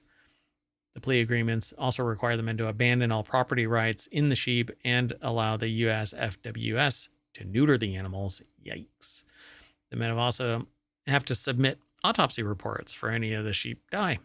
So, wow. Well, this is even worse because then it affects the ones that have been bred with the clone sheep. I mean, this could be hundreds, thousands over time. Yeah, if they don't nip it in the bud. So this article goes on to much greater detail. They say that the president at the pet cloning company via Gen Pets says his company requires its clients to sign a document stating that they have legal rights to clone from the tissue they're providing. If it's something of a sensitive origin, then we would investigate, and we may have friends in regulatory roles. They can investigate anything suspicious. That's interesting. And we have many friends in regulatory roles. Exactly. What kind of bullshit is that? That's a nice way of saying, hey, we're calling up the fill in the blank letters at whatever time we choose. Yeah, but is everything on the up and up? Or is it like, hey, don't tell anyone, but we have a MMK sheep here. Can we find out a little bit of information? No, I think it's more like, don't bother us if you're trying to do something illegal. But I don't know. It's very weird. Right? I mean, this is a hop, skip, and jump from cover your ass to we can circumvent it because we know if anybody knows about this, Wow. Anyway, in the meantime, there's still a matter of those hybrid sheep. A 4th man implicated in a Schubarth case was sentenced to 3 years probation and $25,000 in fines. He also signed a plea agreement. He's alleged to have bought 12 hybrid Marco Polo Argali sheep from Schubarth. Well, where are they? Yeah, interesting. Exactly. Some of them are just running amok. Amok. Let's move on. The next article is over in WarCrafters. Ubisoft is being sued for shutting down the crew. Finally, again, stop killing games. I really think that the same thing should be applied to, well, what do you think? Should we talk about it? Oh, it should definitely be applied to Ticket to Ride. Yep. So 2 Californian gamers, and I should probably contact them, are suing Ubisoft in a proposed class action lawsuit over the developer and publisher recent shutting down of racing game The Crew. And the thing about it is, it's not shut down entirely. Just a large segment. Enough to be annoying and costly. And limiting in the fact that I actually purchased a game with X, Y, and Z.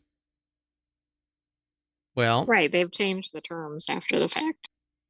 Ubisoft released the game in December of 2014. 10 years later, they shut it down. They shut down its servers after a decade due to server infrastructure and licensing constraints. After the servers shut down, the game, again, the consumer shouldn't have to be bound by your third-party agreements. I'm sorry, we buy under a certain set of rules, and you can change your rules anytime you damn well please, but we can't because we buy based on the rules. Right. Yeah. I mean, the consumer has no bargaining power.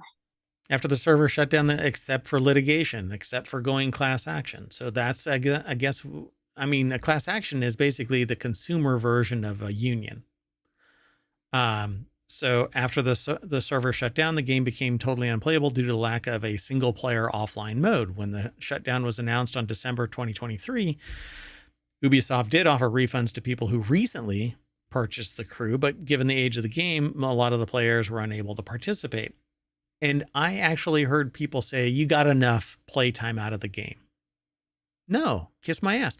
What, I You should didn't be able sign to, up for a game that was going to be ending because I you're should, investing time and money. yeah, so you've been in your house for 15 years. That's plenty of time to enjoy the fun of the walls. So now I'm Right, you're kicking like, your I'm ass not out. ready to go. No, no, sorry. We're tired of having to manage that mortgage. We're going to take it over and we're going to remove you. No, kiss my ass. Nicole Carpenter over at Polygon.com put the article together. The issue is, once again, about the difference between buying and licensing games. Yeah, you have a license to consume it, but I have a license to consume it in the form in which I compensated you for that. So now give me back all of the money that I could have spent that $40 on, right? The games or whatever. It's not just $40. If I didn't spend it on that game, then I've got $40 plus all of the joy I could have gotten from a game that didn't get killed 10 years later. Right. I like that they give an analogy here. I mean, I think anybody gaming understands what's happening, but this is for the non-gamers. Right. So it's the one that says, imagine you buy a pinball, right? So the quote here, oh, by the way, let me back up again just to make sure that I say this. Nicole Carpenter over at Polygon.com put this article together. And the quote that's in here is, imagine you buy a pinball machine and years later you enter your den to go play it only to discover that all the paddles are missing, the pinball and bumpers are gone, and the monitor that proudly displayed your unassailable high score is removed, lawyers wrote in the lawsuit, which was filed November 4th in a California court and reviewed by Polygon. Quote, turns out the pinball manufacturer decided to come into your home, gut the insides of the pinball machine, and remove your ability to play the game that you bought and thought you owned. Now, again, I'm going to draw attention to another podcast slash show on YouTube and Twitch where they talk about this in a sort of way where they go, well, you want to enjoy this game in perpetuity, but you don't want to pay for it in perpetuity. You want all of the updates and you want fun content, blah, blah, blah, blah. But no, that's not the name of the game here. They should be required to create a secure solution. So patches and stability and all of that kind of stuff. I shouldn't have to pay for that. I already paid for that. The implication is that I pay for a stable game. Do I want add-on stuff? Yeah, sure. But make it DLC. But give me a whole, complete game, working game, one that I can play in perpetuity if I so freaking choose, because I paid $40 to $60, $100 nowadays for a game. And finally, you cannot go in and take back once which I bought. Even if it was at some later date, 10 years, 15 years, 20 years, you can't show up and go, hey, I want that CD back. Right? Well, that's exactly what No, they but did. you can do whatever you want with digital projects. Correct. Yep. So the lawsuit alleges this is exactly what happened when Ubisoft shut down its servers for The Crew in 2024, suddenly leaving consumers unable to access something that they purchased and assumed they owned. We assume it because the licensing terms are miles long in legalese that don't really stipulate that you don't really own anything, because why would you? You literally purchased something. Now they have to change the terminology, but you're going to be moving a glacier of conceptual understanding. When you purchase something, when you license it, you don't license it for the terms unforeseeable. It's no longer a contract. There is no contract that is open-ended in perpetuity until whoever it is decides that it's no longer fiscally responsible for them to babysit a server. A contract is fixed in time, and then you assail it once more when you reach the horizon of that contract. 5 years, 10 years, whatever. It isn't just, hey, there's a line in this contract that says at some point, we're just going to punch you and there's no repercussions. We can punch you in the neck and there are no repercussions. This is just frustrating for anybody who has been around the block longer than 10 years.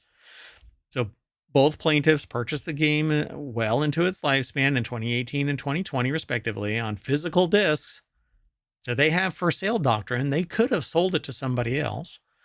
The lawsuit says neither would have purchased the game on the same terms, i.e. price, knowing the game servers could be taken down, rendering the crew totally unplayable in an offline mode. And the lawsuit also covers the backlash of Ubisoft's decision to shut down the servers and not include an offline version of the game. It cites several games that turned servers off but patched in an offline option, like Knockout City, and 2 of Ubisoft's own games, Assassin's Creed 2 and Assassin's Creed 3. By the way, there are more games being turned off. We talked about it this weekend. Yeah, there's quite a few, but I think this is interesting because Ubisoft figured out a way to do an offline version, so that's actually going to work against them here. Yeah. Well, they're saying, well, licensing. Well, it's not our fault that your licensing terms sucked. So do it right. Get good.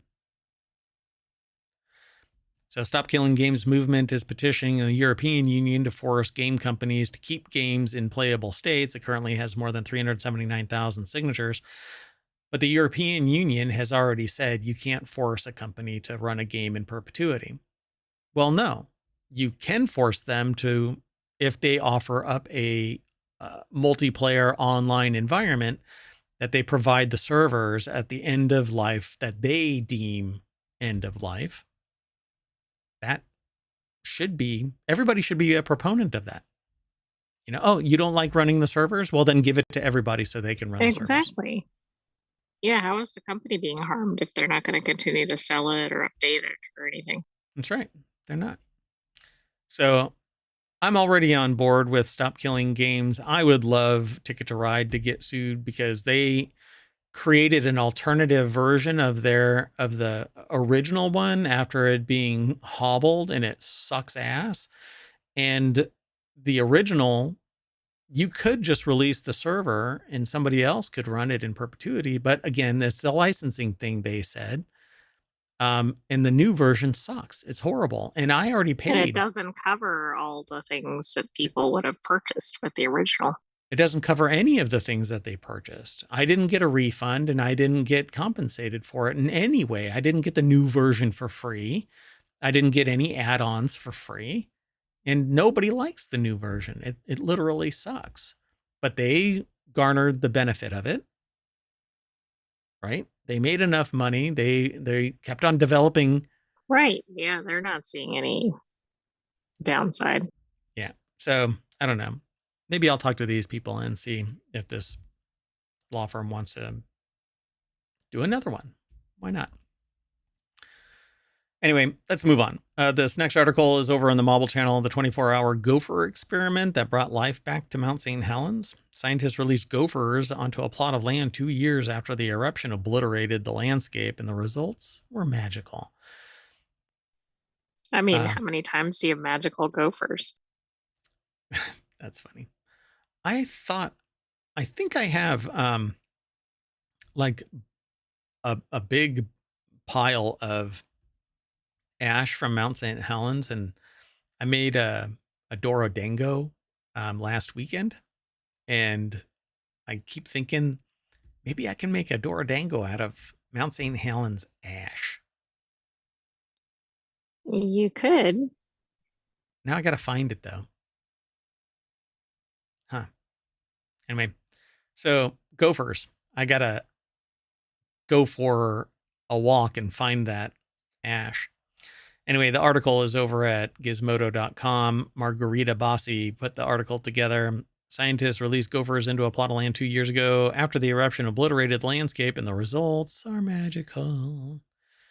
Aw, look at that little gopher. On May 18th, 1980, Washington's Mount St. Helens covered 22,000 square miles with 540 million tons of ash. A few years later, scientists unleashed gophers into the part of the lifeless mountainside for 24 hours, hypothesizing that the animals' digging habits might dredge up some beneficial microorganisms and give the ecosystem a regenerative boost. And they were right. Now, researchers following in their footsteps 44 years later are highlighting just how enduring innovative ecosystem rescuing methods can be. So they left them there for 24 hours. And 44 years later, the impact of their actions, did they come back and get them? I think they did. They must have had them like geotagged or something, even though at that time, I don't know how they would have. They put like an Apple beacon. I mean, how are they collecting the monkeys? Oh, yeah. How many of those monkeys did they catch? I think they have 25 of the 43. Yeah, the rest of them are plotting to overthrow the planet. Planet of the apes. Planet of the macaques. 1983, the areas around Mount St. Helens that the scientists had chosen for their gopher experiment were heaps of collapsing slabs of porous pumice. Man, is there a Willy Wonka kind of thing going on there? Collapsing slabs of porous pumice. And that's a quotation. I Yeah, that mean, is a quote. According to the statement, with just about a dozen plants and some struggling seedlings staging a weak comeback 6 years after the brief gopher intervention, however, 2 plots of land hosted 40,000 thriving plants in stark contrast. There's the contract that Ubisoft is missing. that's right. The surrounding region was still mostly barren. In just 24 hours, the gophers work seemed to be like magic, but the real secret, microorganisms. They basically churned the soil up in 24 hours. That's really interesting. I wonder if they've ever used that in any other disasters. I'm assuming, I don't know what all is in this article. I just see G's, but I'm using Vivendi, so I don't know if it's playing a role in the display. But anyway, the study also identified other helpful microorganism carriers. Pine, spruce, Douglas firs from the old growth forest on Mount St. Helens were covered in volcanic ash after the eruption, but were able to quickly grow back because of, you guessed it, helpful fungal friends. So Fungus is a friend, not food. but fungus is food as well. Not I know, everybody I likes was it. playing off of the Finding Nemo thing. Yeah. Finding fungi. Finding fungi with friends. It's a new app on the App Store. Anyway, this stood in stark contrast to other areas in the vicinity, which loggers had cleared of trees before the eruption. Without trees to drop needles or gophers to bring back crucial microorganisms, the area is still virtually barren over 40 years later. So there you go. We need trees and we need gophers. Gophers. Let's bring some more gophers back in. Or we need robots that can dig. And that's just one more element of the Matrix. Because they had robots that could go through tunnels and dig and stuff like that. Oh, okay. Yeah. Okay. Anyway, let's move on. This next article is over on Technology Today. New study identifies never words, not never words, never words that doctors should always avoid using. Like, sometimes our warranty is up. I think that should be in here, but I don't think it is. These never words can be harmful when spoken by clinicians. How about, I'm sorry, you have 48 hours to live, and I should have told you 36 hours ago. Yeah, that could do it. I don't think you have a banner for this article, by the way. Is it overshare or spoiler alert would work? I think it's like trigger alert. Oh, trigger alert? I'll have to come up with some more banners. That'll even help in our production value. Seriously ill patients and their families experience intense emotional suffering, and researchers, including a professor from Texas A&M University, emphasize that clinicians must use compassionate communication as part of their treatment process. Like, don't come out and just go, oops. You're done. Yeah. Oh, right, that too. So yeah, verbally, this might trigger somebody if they've been through serious medical stuff. Yeah, for sure. So like, you don't want to come out and go, if you're a doctor, you don't want to come out and go, look, we tried everything, but your husband was a real asshole. So we stopped trying. I don't think that's going to be in here. Oh, look, her hand is even up. I know you're upset, but no, just no. Leslie Hinton, Texas A&M University, put the article together. It's posted at scitechdaily.com. These never words can be harmful when spoken by clinicians to patients and families facing serious illness. Do they actually have a rundown of them? They do. I looked Oh. ahead a little bit at this. Okay, so these things are, there is nothing else we can do. She will not get better. Withdrawing care. Circling the drain. I can't even believe that's even stated or made it on the list. If a clinician were to say that to me, I would punch them in the Might taint. be, yeah, that one might be like lawsuit or something. Do you want us to do everything? Look, there's no bargaining power, of course. Yeah. Dumbass. No, we want you to give 10% of your skills toward this procedure. We do this all the time as humans. Everything is a fight or a battle, waging a war or whatever. I mean, we're so, And no patience like that terminology. well, even the patients use this. I'm really fighting, blah, blah, blah. Let's see. I don't know why you waited so long to come in. Oh, you're victim blaming. Don't be. Wow. Yeah. What were your other doctors doing thinking? Yeah. Oh, let's not worry about that now. You are lucky it's only stage 2. I guess they're trying to find the silver lining, but okay. And it says you failed chemo. No. God. Right. First of all, if the chemo didn't work, you don't need to make it sound like the person did something wrong or Right. Wow. So let's not worry about that now. It's not only a non-answer to a patient's legitimate concern, it's dismissive, the researcher said, pointing out that cancer is an early stage is presumptive, assuming the patient should feel gratitude without allowing room for the patient's anxiety and fear in having cancer. And Barry said patients do not fail chemo. Chemo fails patients. Yeah. Or don't even mention it. Don't say that they're right, we're gonna try this next or something. yeah. I don't know what would the less than ideal outcome or something like that. I mean it. Oh, You wow, that's pretty severe under those circumstances. But yeah, like the chemo wasn't as successful as we wanted. We're gonna try move to this. We're this or gonna whatever. yeah. We're gonna get you in a trial or something. There you go. So as for the never words, the researchers recommend alternative language as well as the rationale for each. For example, instead of "she will not get better," which I swear to God, man, if I were to ever hear Just that, don't say it, doctor. Thank you very much.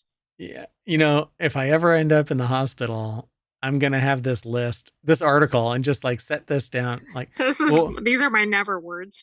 here are my never words. As in, I should never hear any of this from you in the form of words. Otherwise, look at the fine print at the bottom of this, and I will have written in really small print. If you say any of this, I will punch you in the taint. Anyway, spreading awareness. Yeah, I mean, the rise of sociopathy is legit, at least in my observation. And so I think that some doctors tend to have very little patience with their patients because they've seen everybody to the point where, I mean, I was told by one doctor that they basically see their patients as nothing more than bodies because they can't care about them. Otherwise, they make emotional. Right, yeah. I mean, they need to apply logic but there is still a human element toward medicine, I think. Yeah, you can lean into the human element, even if you are going to be mechanical in your processes. You still got to treat the human that doesn't care about your mechanical processes. So it says mentorships are also invaluable for more experienced doctors can share communication techniques that they found to be successful and which to avoid. Let me tell all you doctors out there, patients who interact with a doctor and then interact with another doctor, and each of those doctors have their specialty. And for whatever freaking reason, each one of those specialties are the cause du jour of your malady, really piss off patients. Okay. I ended up talking to 2 different doctors about something. And in one doctor, they were like, it's this. And in the other doctor, because they were a nutritionist, they focused on nutrition. No, not everybody is a nail, and you are not the hammer. Every time I see somebody, you go to a sports therapist and they want you to run. You go see a sports surgeon and they want to cut your leg open. I mean, it's just so crazy. Everything is that specialty. Anyway, let's move on. We have 2 more articles. This next one is over in Non Sequitur News. Amazon targets smart glasses that could guide delivery drivers to where to drop off packages, according to a report. This isn't confusing at all, given that one of its main competitors is Target. Right. And that actually, I think, but it's a clunky title. But hey, it's Business Insider. They always have really long titles. Amazon is reportedly developing smart glasses that its delivery workers could use. The glasses could provide navigation and take pictures of packages upon delivery, Reuters reported. Amazon is said to face challenges such as battery life and location data as it creates the glasses. Why not just outfit the vehicles with smart equipment? Yeah, couldn't they have like a dashboard or something? And it's pretty easy for them to just use their phone and send the damn message. Plus, then different drivers could be in the vehicle. It Yeah. wouldn't have to be tied to that particular driver. Now they're going to have to take their glasses off and charge them while they're driving and put them back on, because it's only going to last. The best smart glasses that's interconnected and not just self-contained is probably those Zero glasses that do-it-yourselfer made, and it runs like 4 hours, but it's Those isolated. aren't ready for driving. Yeah, they're not ready for anything yet. Anyway, Amazon's next attempt to speed up package delivery may involve smart glasses. The article is over at, oh my gosh. At Firewall. I didn't log in, so I have an account, but I didn't log in. And I can't go past it. Talk about it briefly.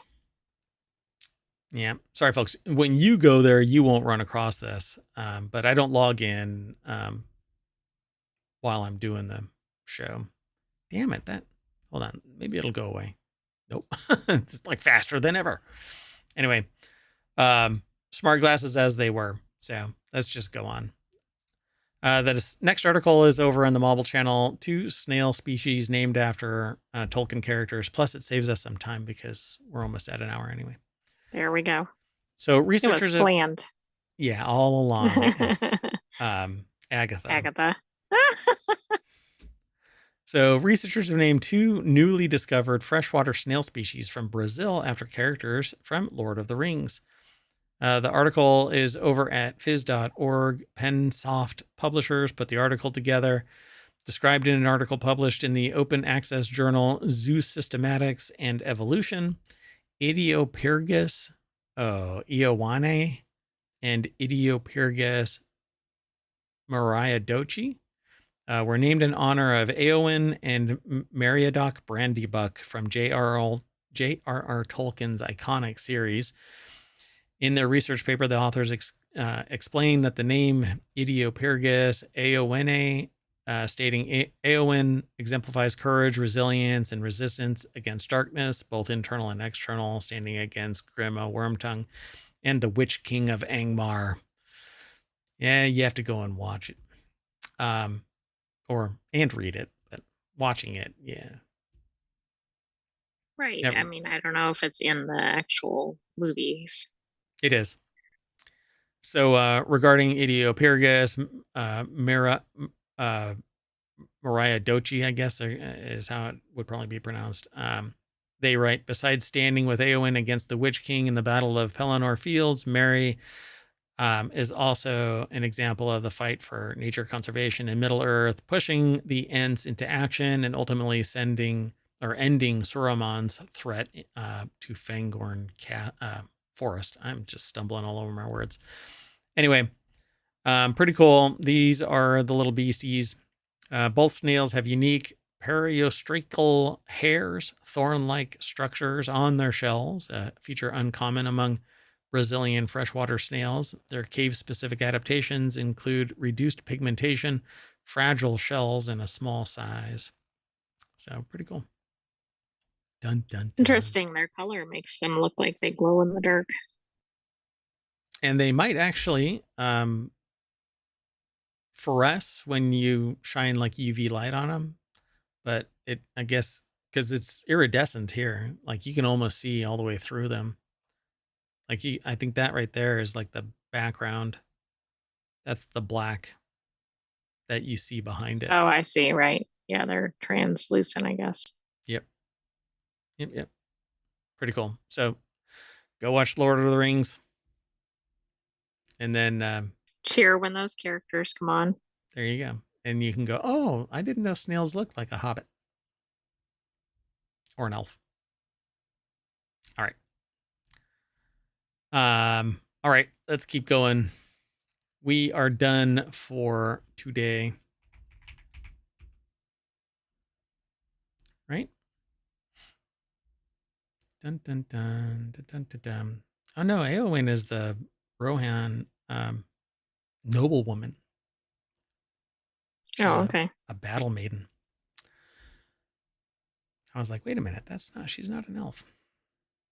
Anyway, that's it. We are done. So we are going to crawl back into our little nerd cave, and we'll be back at the front page of ohmTown.com. I lost a little bit of nerd cred there because I miscast the Eowyn.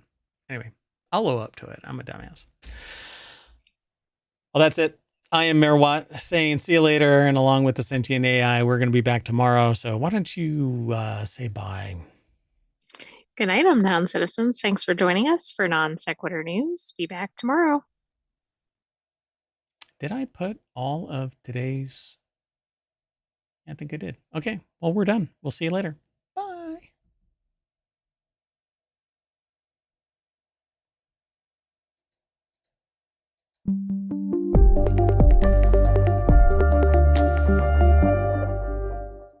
And that took a long time.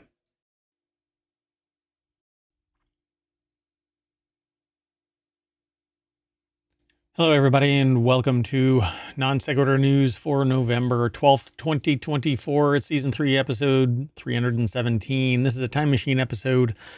I wasn't available yesterday, so I couldn't do the show. Tonight, I am hoping to be available to do the show. Tonight being tomorrow, since this is a time machine episode. Anyway, I am Mayor Watt. Sentient AI. Sentient AI is not available at the moment. But we are going to talk about Nearly Knocked Out. Pretend cop meets real cop. Grappler used to end chase. Lint leads in chocolate. The Emperor of Penguins. Plane struck by gunfire. Global warming cooks rice. Ohio Stargate. Viral insurance fraud. And lubing up recall machinery. Everything is powered by ohmTown.com, so go over there and become a citizen. That's what you're looking at on the screen, other than me and the sentient AI's visualizer, but they're not here. I'm here. I'm really a bot. I'm AI too. We're all in a simulation.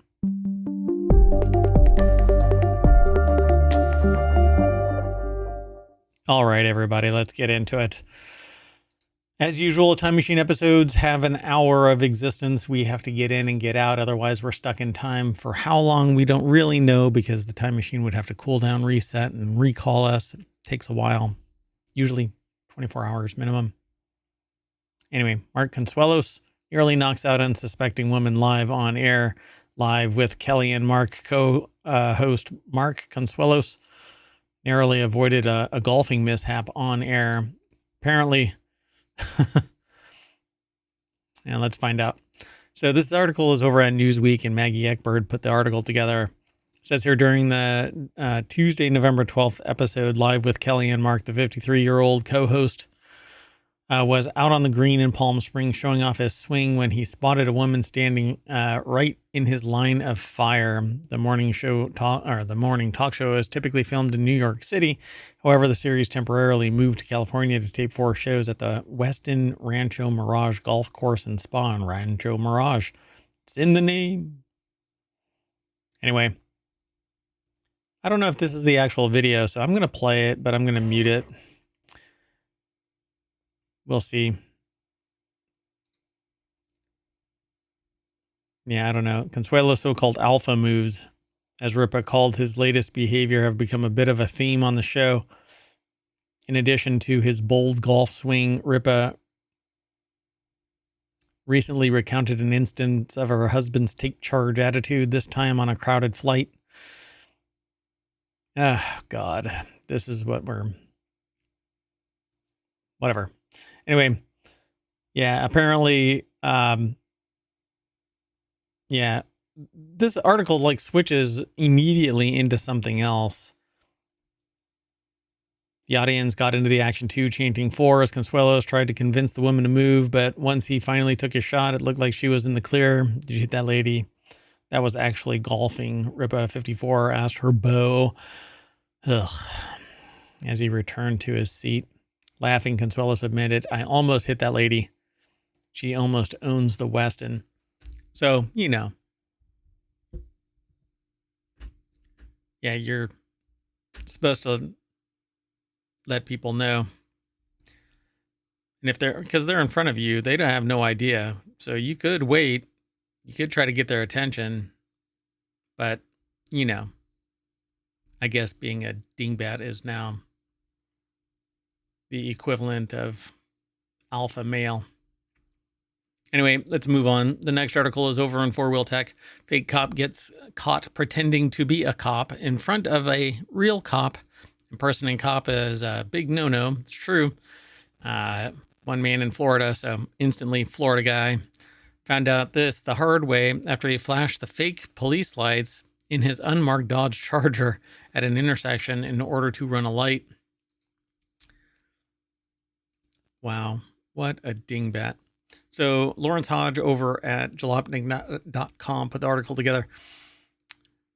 Frank Michael DiGiulio Jr. was driving a black Dodge Charger when he approached the intersection of a light that had turned red, reports Car Scoops at carscoops.com.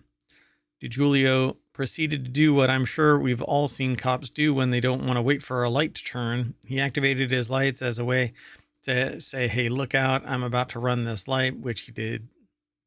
The problem is that DiGiulio wasn't a cop, but between his Charger and the light bar, he seems to be trying to fool others into thinking he is one. But regardless, your convenience shouldn't be the whole world's inconvenience, let alone safety on the streets, you twat. DiGiulio initially denied everything because of course he did. Unsurprising, Arsania radio dispatch to begin a traffic stop on the Charger. According to the report, the driver, Frank Michael DiGiulio Jr., initially denied having red and blue lights, of course, interjected to refute that. At that point, DiGiulio reportedly admitted his crime at that point, which is what we're pointing right at them. Look, right there. CarScoop says DiGiulio is now facing charges, including prohibited use of lights and false impersonation. This in addition to a ticket for running the red light. The real kicker here is the Charger. It was towed by authorities and is allegedly owned by DiGiulio's girlfriend. His bond was set at $6,000, oddly despite the charge of false impersonation. Hernando County sheriffs say that they don't actually have evidence that DiGiulio was posing as a police officer in any other instances. All right. Wow, what a twat. Two of them in a row. A double article. Anyway, the next article is over in 4-Wheel Tech. Police use grappler to end 100-mile-per-hour chase with unnecessary crash. That's a bummer. Only millionaires typically have time and money to cosplay as Batman, but the police already have a heavy equipment and qualified immunity to indulge their superhero fantasies. A sheriff's office in Olympia, Washington, used a grappler to end a pursuit last week by crashing a stolen car at 100 miles per hour. Oh, wow. They actually did have a grappler. Interesting. So I don't know if it let it go, but there was an oncoming vehicle right there. Wow. Wow. What a kind of had me going. If you're watching the video, they shoot a grappler out from under the police car, hits the tire, forcing that car to go into oncoming traffic across double yellow. There is a car there, some 50 feet in front of that car that they grappled. So it's over at Jalopnik. Ryan Eric King put the article together. The grant request for the grappler promised to, quote, prevent and minimize deaths and injuries. I'm not sure why we don't just use trackers and slap a beacon on there. You know, just shoot that little goo gun and it'll just super glue right onto the vehicle. Oh, because you can't catch the person that did it, right? Okay. It was funny though, because a long time ago, I met somebody, an inventor who created a goo gun. And was printing up marketing material and stuff like that, and developing it further. And I don't know whatever happened to it. It probably went away because you could suffocate somebody by shooting a blob of goo at them. Anyway, Thurston County Police, or Sheriff's Office, proudly posted the pursuit footage on its Facebook page. The chase took place on a winding 2-lane road in Delphi Road Southwest, I guess. The cruiser reached the bumper of the allegedly stolen car and deployed the grappler. The fleeing driver lost control of the car, spun off the road, plowed through a fence, and hit a tree. He attempted to escape on foot, but was caught almost immediately. Interesting, right? And then they talk about how it's the highest death toll ever recorded by National Highway Safety. 577 people were killed in 2022 in police chases. But this one looks like it was not a controlled anything. Let's keep moving. The next article is over in the Mobile channel. Lind admits it's chocolate isn't quote unquote expertly crafted. Why? It's machine crafted. There isn't anything expert about it other than expert engineering. It's actually full of lead too. Lindt, the world famous chocolatier known for its variety of tasty sweets, has been forced to admit via a class action lawsuit that it may not be telling the truth with its marketing. No shit. Marketing hardly ever tells the truth. Quote from the author here. I know a major corporation lying in advertising is rather shocking to hear, but please brace yourself for this earth-shattering news. Yeah, the lawsuit against Lindt in Sprungli began in 2023 with a report by Consumer Reports, which found that 28 dark chocolate bars contained lead and cadmium, both heavy metals. 8 of the bars were found to have high levels of cadmium. One of those was a Lindt bar. So Louis Prada over at Vice.com put this article together. We've actually talked about this several times here in ohmTown and in Non Sequitur News specifically. Lawsuits against Lindt and Sprungli began in 2023. One of the bars that were tested by Consumer Reports was a Lindt bar. The other 10 were found to... Another 10 of those bars were found to contain lead. One of those was a Lindt bar. And so the lawsuits ensued as consumers felt it was a perfect opportunity to go after the company whose marketing claimed that the chocolate were expertly crafted with the finest ingredients, apparently, and were safe and were delightful. Well, apparently they say that it's expertly crafted are just puffery, aka exaggerations. Lindt's lawyers are arguing that the words excellence and expertly crafted are puffery. This is this old case that brought about the term puffery. Let me see, origin case. I'm trying to remember what it was. Yeah, it is the Carbolic Smoke Ball Company. So Carlyle versus the Carbolic Smoke Ball Company. It's an 1892 English Court of Appeal case where the company advertised that their smoke ball was a cure for influenza, but they referred to it as mere puff and not to be not to be taken seriously when sued by a customer who contracted the flu. Well, no. If you say that it's excellent and that it's expertly crafted, it's very subjective. But if you are representing yourself as being expertly crafted and excellent, that isn't puffery. It's bullshit and lie. Expertly crafted means that there is somebody helming something that's making it expertly crafted.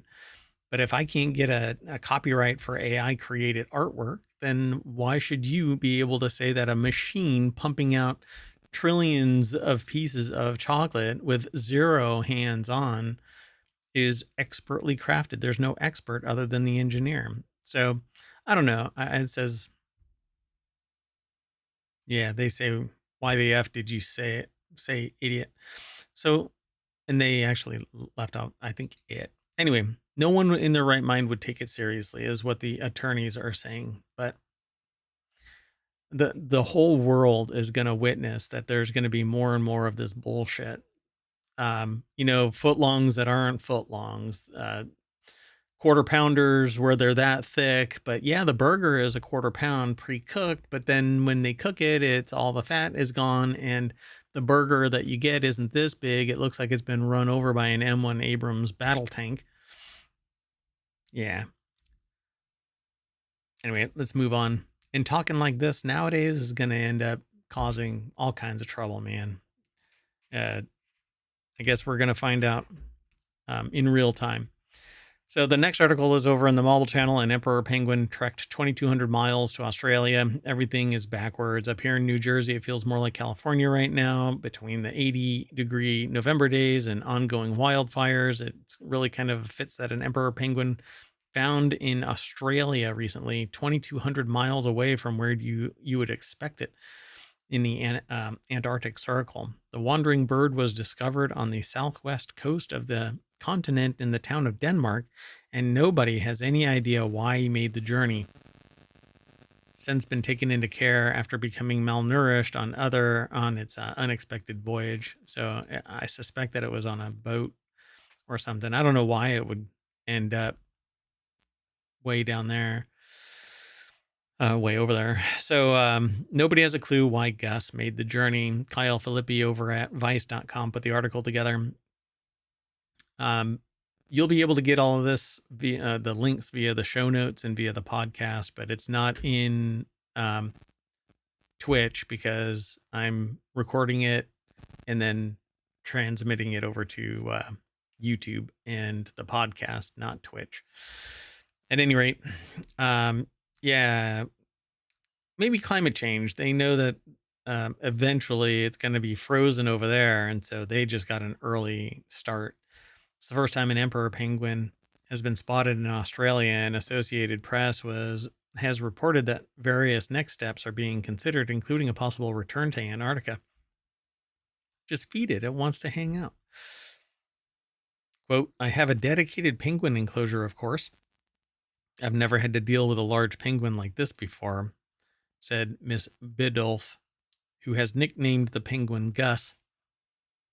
It's the largest of the species. They are native to Antarctica, so are used to freezing cold temperatures that can range between 0 and negative 40 degrees. I guess they said here, quote, I can't help but think that Gus is just a bit of Frozen's Olaf in him, like the lovable snowman. Maybe Gus just wants to feel the sun on his body. Yep, and warm hugs. All right, let's keep going. Next article is over in Non Sequitur News. FAA bans U.S. flights to Haiti for 30 days after a plane struck by gunfire. Oh, it was 2 of them. I thought it was just a Spirit.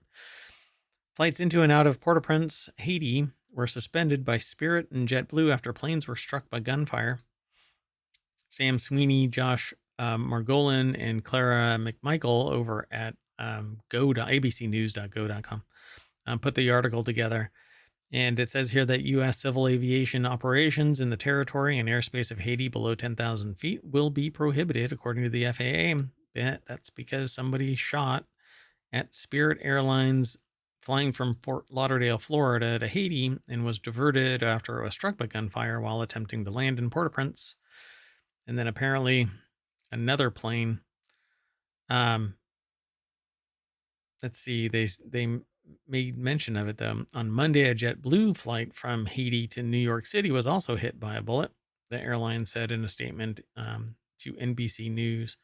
JetBlue said that it would suspend all flights to and from Haiti through December 2nd due to the civil unrest in the country. Wow. All right, let's keep going. Next article is over in Greenogram. Rice is not as nice with global warming. Harvest records from Japan and China suggest that high nighttime temperatures reduce the quality of rice, a staple food for billions of people. So that is a clue that rice prices are going to start going through the roof like wheat. Harvest records from Japan and China suggest that the nighttime temperatures, which is you might as well accept the fact that anthropogenic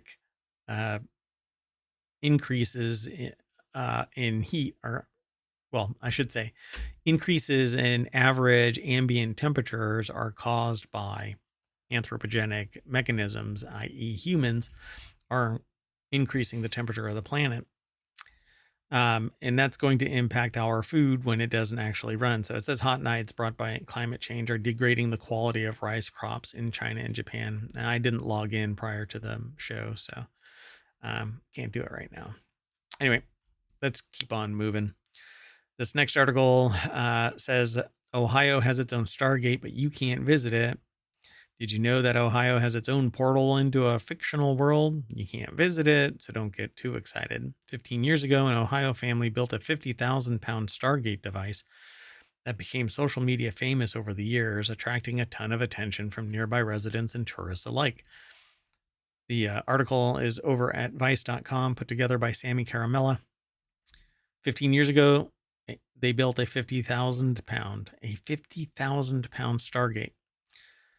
It says, however, landowner Phil Ventura maintains that it's not open to the public. I don't need the aggravation. I'm very pleased that people have given recognition to it, but I really don't want the notoriety.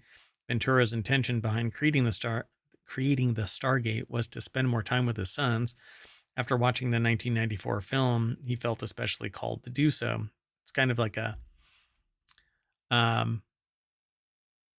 Close Encounters of the Third Kind kind of thing. He felt compelled. People felt compelled to go somewhere.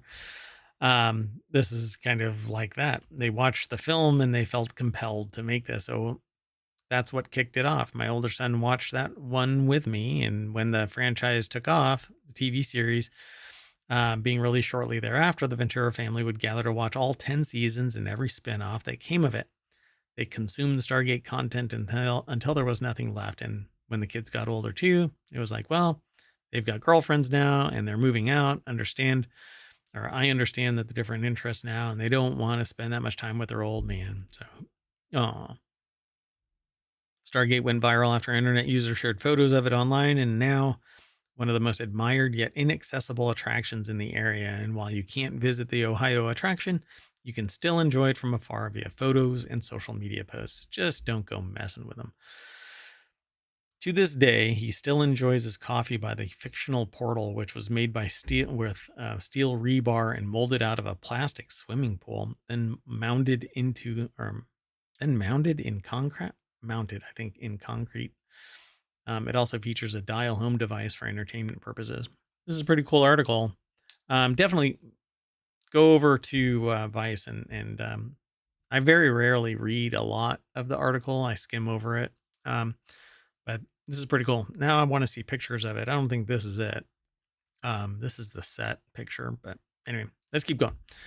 Got two more articles, including this one. Viral insurance fraud attempt lands one suspect in police custody. The now famous New York City public, or I should say the now famous viral insurance videos that are going around about somebody backing up and hitting somebody, and then everybody finding the car later and then again later. Anyway, the famously patient New York City public has been clamoring for an update on the brazen attempted insurance fraud that went viral in October. Now the police have actually charged one of the participants, but the actual driver and two other suspects remain at large. This person's going to go down for all of them. So yeah, Ryan Eric King over at jalopnik.com put the article together, and they've got a video, little snippet, replaying, looping GIF of the guy basically putting the car in reverse and then backing into somebody in the fast lane of the pike and the turnpike. And so it says crash victim Asfia Natasha caught the entire incident on her dash cam and posted the footage on TikTok. The crash happened relatively quickly and would be deemed intentional by anyone who has ever driven a car. A Honda Civic cut off Natasha and immediately slammed on the brakes. Natasha slowed to avoid the planned collision, so the Civic driver reversed into her car. There was also a second vehicle involved in the staged wreck, a Kia Sportage. The passenger was arrested in New York when he arrived back on the flight from Ecuador, WNBC reports. Instead of getting picked up by his girlfriend, or by his friend, in their Civic, he got a ride in a police cruiser. So, yeah, interesting. So scenarios like these that make dash cams such a wise investment, if not for your own safety in such crooked crash attempts, than to capture other absolutely bonkers events on the roads, like another car plunging 200 feet off a cliff. There's a video or a link to dash cam plunging off a cliff. Wow. All right. Well, good. I'm glad that they caught the person, and the others are either going to stay out of the country because they flew to Ecuador, or they're going to be caught in New York at some point. All right. Our final article for today is Costco recalled more than 80,000 pounds of butter because the labels failed to say that it contained milk. I think that this is stupid. I think that unless a food product says that it doesn't contain milk, you should assume that it contains milk if it is a product of milk, right? Butter is primarily a dairy product, for crying out loud. But no, Costco is recalling 79,200 pounds of butter for failing to note that it contained milk. The FDA classified the recall as a class 2, indicating potentially temporary health risks. The butter was produced by Continental Dairy Facility Southwest and distributed in Texas. They recalled 79,200 pounds, 1,300 cases of Kirkland Signature unsalted sweet cream butter, and 900 cases of Kirkland Signature salted sweet cream butter were recalled because they omitted the allergen warnings. That is insane. Nora Redmond put the article together for Business Insider. On Thursday, they classified it as a class 2. So all of the butter from facilities, Continental Dairy Facility Southwest in northern Texas produced all of the butter affected, and it came with a best buy date of February 22nd, 2025 to March 29th, 2025. Most of it was distributed across Texas, and it basically requires anything with milk, eggs, fish, crustaceans, shellfish, tree nuts, peanuts, wheat, and soybeans to have Food Allergen Labeling and Consumer Protection Act labels. These foods account for about 90% of food allergies in the U.S., according to the act. So it has to have the word contains this. All right. May or may not contain milk, eggs, fish, blah, blah, blah. I mean, I think that it should be the other way around. If it lacks, milk, eggs, fish, and whatever it is, you as an adult or a person educated in your allergies, I don't know, maybe I'm being a complete goober about it, but if you're looking at a dairy product, it's going to have milk in it, right? If you're looking at something that says that it is a milk alternative and it says that it has wheat or soy in it, or it doesn't, then one way or the other, you should know it. What is it? Well, it's a nut milk or whatever you want to call it, right? It's going to have nuts in it. If it's made from soy, it's going to say that it's from soy, but it's going to have soy. If it says that it's soy milk, you don't have to look at a label and go, oh, it has soy in it. I don't know. It just seems like it's really freaking obvious to people with allergies that something has an allergen in it.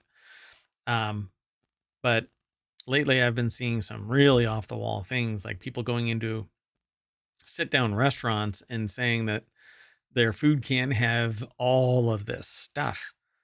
And I'm like, if you are that sensitive, you should probably be just making it at home, because there's no way that cross contamination isn't going to take place to some degree.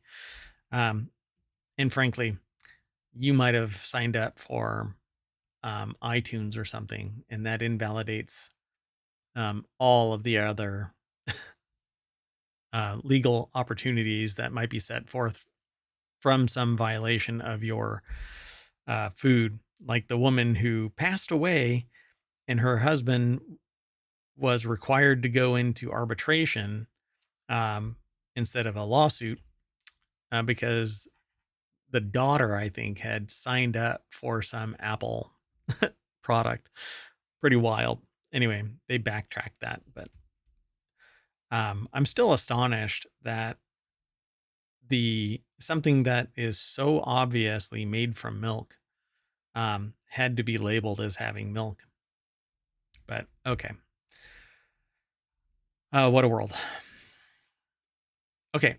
Oh, and by the way, there are people that are more sensitive or less sensitive, but everybody, unless you're a kid, an infant, you are lactose intolerant to some degree. Just some people are worse off. Everybody should stop drinking milk, frankly. Anyway, so we are going to recall, and that's going to pull us all the way back to ohmTown.com front page, and I'm going to call it a day. We are out of here. Made it under 30 minutes because I didn't ramble and I didn't go into any snarky jokes and all that kind of stuff. So if you're interested in that kind of stuff, be sure to like and subscribe and follow us on Twitch and over on YouTube. We have a Discord. We've got a Patreon, but I haven't been putting stuff there. But I would love to hear from you. So leave a comment to let me know what you like, what you don't like. Be sure to like, though, and download the podcasts. There's 6 weekly podcasts, and Non Sequitur News is a daily. So we'll see you in a little bit. Bye-bye.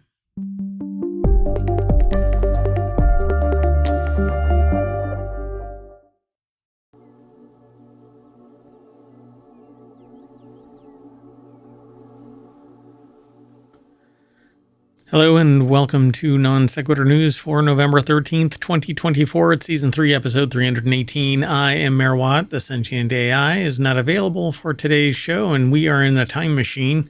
I wasn't available yesterday to do the show, so tomorrow is when I did the show, so today is when you're getting it the day after yesterday. Yeah, I think that's right. I'm not sure. It's all this time stuff. So once again, I am Mayor Watt. Everything's powered by ohmTown.com. And today, our 10 articles are going to be about this. Training does not infringe copyright. There's fake whale poop. Kayaker dying to get away from family. Warcraft remastered. Medtronic patent infringement. This dealership is on fire. If you love it, set it freebie. NASA moon rocket seems canceled, marble bust doorstop worth millions, and a turntable hangout. We've seen that one before. Maybe a couple of other things we've talked about, I think, in some way before. So some of this is an update. I don't know. We've done 1,500 plus articles. All of them are available over on YouTube and the podcast. You can also follow us here on Twitch and here on YouTube. Please like and subscribe, tell a friend, let the world know that we are out here. That would be great. Anyway, everything is powered by ohmTown.com. Go over, become a citizen.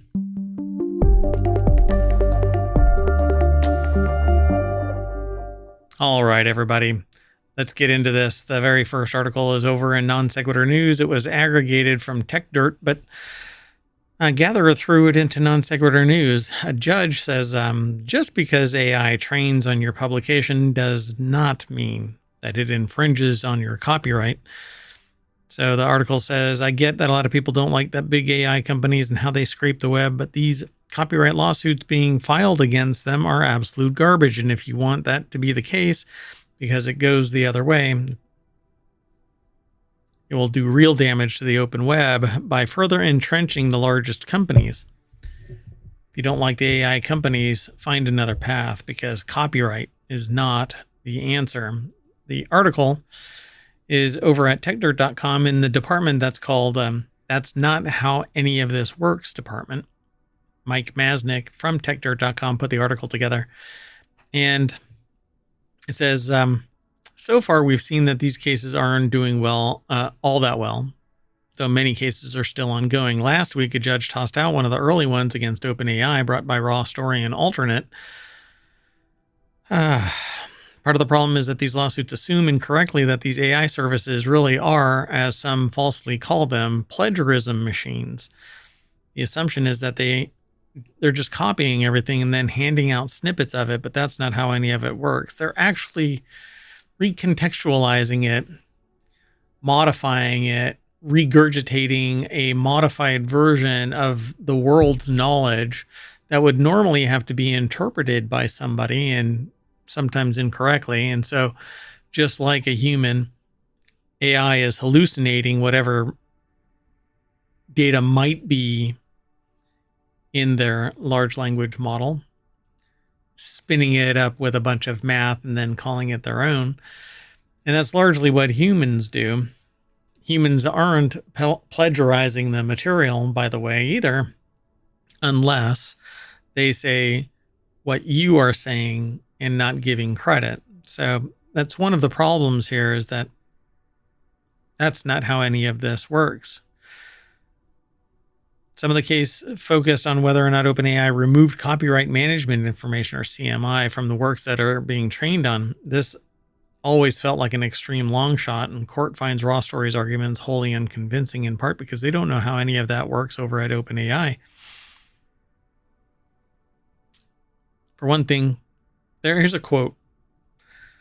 For one thing, plaintiffs are wrong that Section 1202 grants the copyright owner of the sole prerogative to decide how future iterations of the work may differ from the versions the owner published. Other provisions of the Copyright Act afford such protection, see 17 U.S.C. 106, but not Section 1202. Section 1202 protects copyright owners from specified interferences with the integrity of the work's CMI. In other words, defendants may, absent permission, reproduce or even create derivatives of plaintiffs' works without incurring liability under Section 1202, as long as defendants keep plaintiff's CMI intact. This is all automated, by the way. If I read an article and I talk about that article, there is nothing that is stopping me from talking about the article. I mean, it's basically public discourse. And if I incorporate my discussions into commercial enterprise, there's nothing that's stopping me either, other than a slap suit, other than litigation to literally drown me in court fees to prevent me from basically living a life. That's actually what seems to have happened from time to time in everything having to do with intellectual property. I think that it's absolutely unethical, improper. Rather, it was to ensure the integrity of the electronic marketplace by preventing fraud and misinformation, and to bring the United States into compliance with obligations to do so under the World Intellectual Property Organization, or WIPO, Copyright Treaty 12.1, Obligations Concerning Rights Management Information, and WIPO Performances and Phonograms Treaty.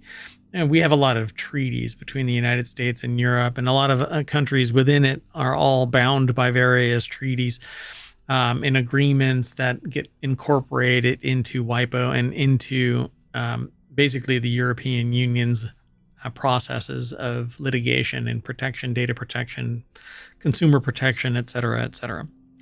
So It says, then there's the bigger part, which is that the judge, Colleen McMahon, has a better understanding of how ChatGPT works than the plaintiffs, and notes that just because ChatGPT was trained on pretty much the entire internet, that doesn't mean that it's going to infringe on Raw Story's copyright, because the copyright is the embodiment. It isn't the data. Data cannot be copyrighted, by the way. Data is information. Information can't be protected. It's like an idea. Information is, it is just that. It's actually separated. It is a data can't be protected, except in the embodiment. Just like a recipe can't be protected except in the embodiment. That's why people publish cookbooks, because the embodiment of that cookbook, how it's laid out, the values and all of that in its embodiment. Like I can't take a copy. I can't take one of my cookbooks, photocopy it, scan it in, republish it. Why? Because that embodiment is protected. I could rewrite the recipe my own, give it a new description. I can't write it verbatim. I can basically duplicate the thing. Will people call me out? Probably. Will I care if I'm making money? Probably not. I will, because I'm an ethical person and I don't see it as being beneficial to take somebody else's work wholesale and claim it as my own. It just doesn't, I don't see the world spinning that way, but there are a lot of people that do. And believe me, it's quite amazing because what I do for a living, I see quite, because I don't stream for a living. I run ohmTown and have other work, but mayoral duties is what I refer to them as. But so yeah, in a nutshell, most things shouldn't be protected by copyright because derivative works can be created, value added works can be provided, and other than, I think, even in songs, the whole embodiment can be protected. Otherwise, I think little snippets, fine. Why? Because it's share and share alike. People should be able, nobody in a vacuum is creating music or art or anything. Nobody is creating it in a vacuum. That's just not how the world works.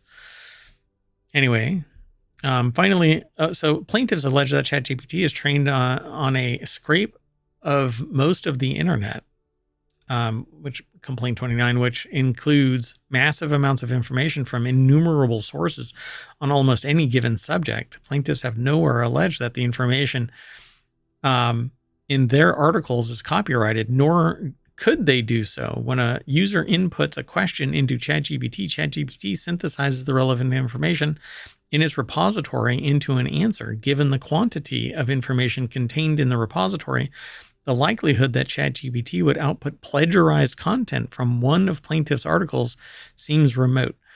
Yes, by the way, there are times where there is an output of something like a book, but it isn't the totality of the book. It might be a short segment of said book, but that doesn't mean that what is output is a copyright violation. And I think it's finding out more and more that that's exactly what's going on.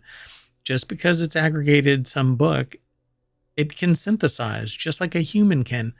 I get paid to synthesize content into something that is digestible for a client, customer, person on the street. You know, I've been tapped on the shoulder and asked my opinion about something because somebody knew who I was and said, hey, can you give me your, 2 bits? Yeah, sure. It says they are also in licensing talks with other copyright owners in the news industry, but have offered no compensation to plaintiffs, right? So there's talk in here. OpenAI defendants have acknowledged that they use copyright protected works to train ChatGPT requires a license to that content, and in some instances have entered licensing agreements.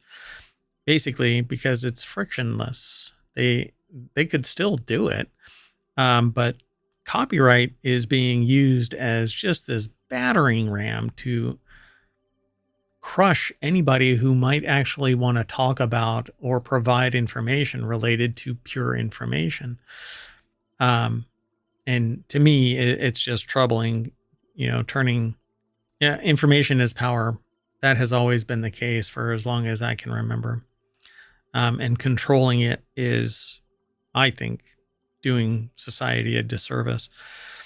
But that's okay. We will continue on and we'll talk about this kind of stuff. While the judge dismisses the case with prejudice and says that they can try again, it would appear that she's skeptical that they could do so with any reasonable chance of success. Quote, in the event of dismissal, plaintiffs seek leave to file an amended complaint. I cannot ascertain whether amendment would be futile without seeing a proposed amended pleading.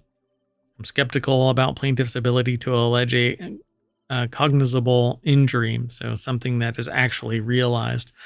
But at least as to injunctive relief, they're prepared to consider an amended pleading. So if they can prove that the information is plagiarized, not just a distillation of the world's knowledge as it pertains to a very or a given topic, evaluated by the large language model and then output to a person, no, there's no harm. There isn't anything provable that somebody has harmed someone. All right, well, let's keep on going. I spent a considerable amount of time on this, but it's one of the bigger things that we talk about here in ohmTown and non sequitur news specifically. Let's keep going. So the next article is over on the Mobile channel. Scientists are dumping fake whale poop into the ocean. Excessive whale hunting in the 20th century destroyed global whale populations, thus disrupting worldwide marine ecosystems. Less whales in the oceans means less whale poop in the oceans. That sounds like a great thing if you're swimming near one, but it's actually detrimental to the health of our oceans.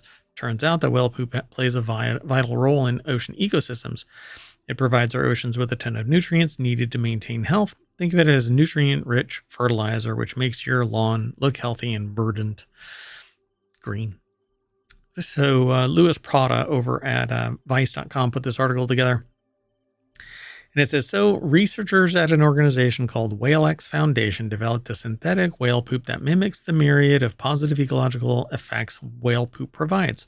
This fake whale poop, or fail poop, is what I'm pronouncing it as, PHALE. But anyway, that's not really what it's called. It's fake poop, designed specifically to boost ocean productivity by releasing nutrients into waters in short supply and stimulating phytoplankton blooms that absorb carbon dioxide and support marine life. This is a weird game that we're playing, trying to boost the ocean while simultaneously poisoning the air to the point where this either can become a problem one way or the other, because there will eventually be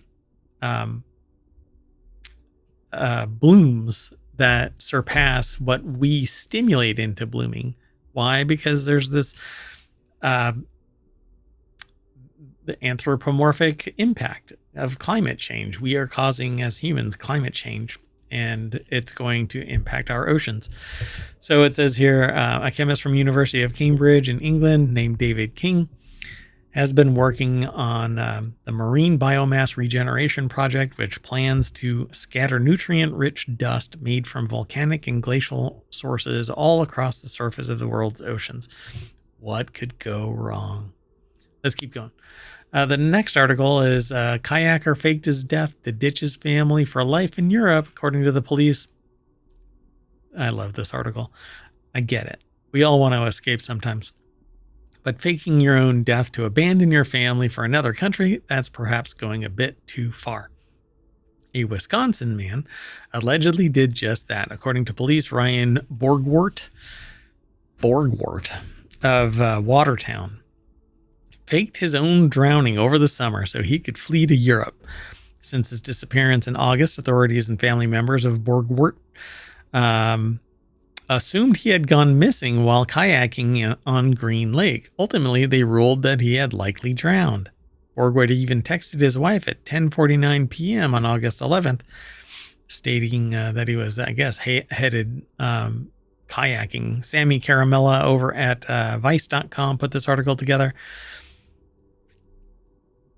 Yeah, seemingly staged his own death by abandoning his vehicle, his overturned kayak, and a fishing rod. He was headed back to shore. So police searched for his body for over 50 days. They never found it. Now it's pretty clear why that was the case. Borgwart's passport, just one day after he went missing, apparently. Earlier that spring, the Wisconsin man reported his original passport as lost or stolen before obtaining a new one. From there, police began further investigating the incident, eventually learning that Borgwart planned to flee to Europe and attempted to mislead authorities. In fact, he even took out a $375,000 life insurance policy in January. He's likely in Eastern Europe, so they don't actually know. He was reportedly communicating with a woman from Uzbekistan before his disappearance. Okay, so this isn't going to end well.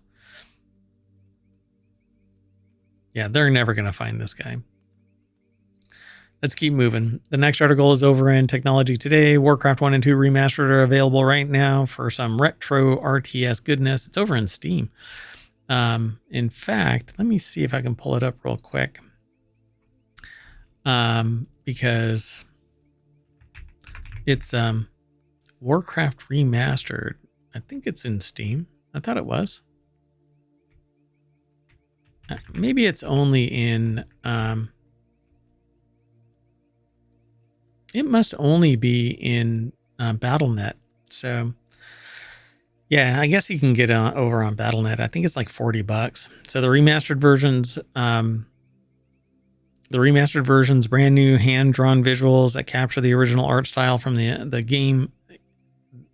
Yes, they are available. I didn't like them.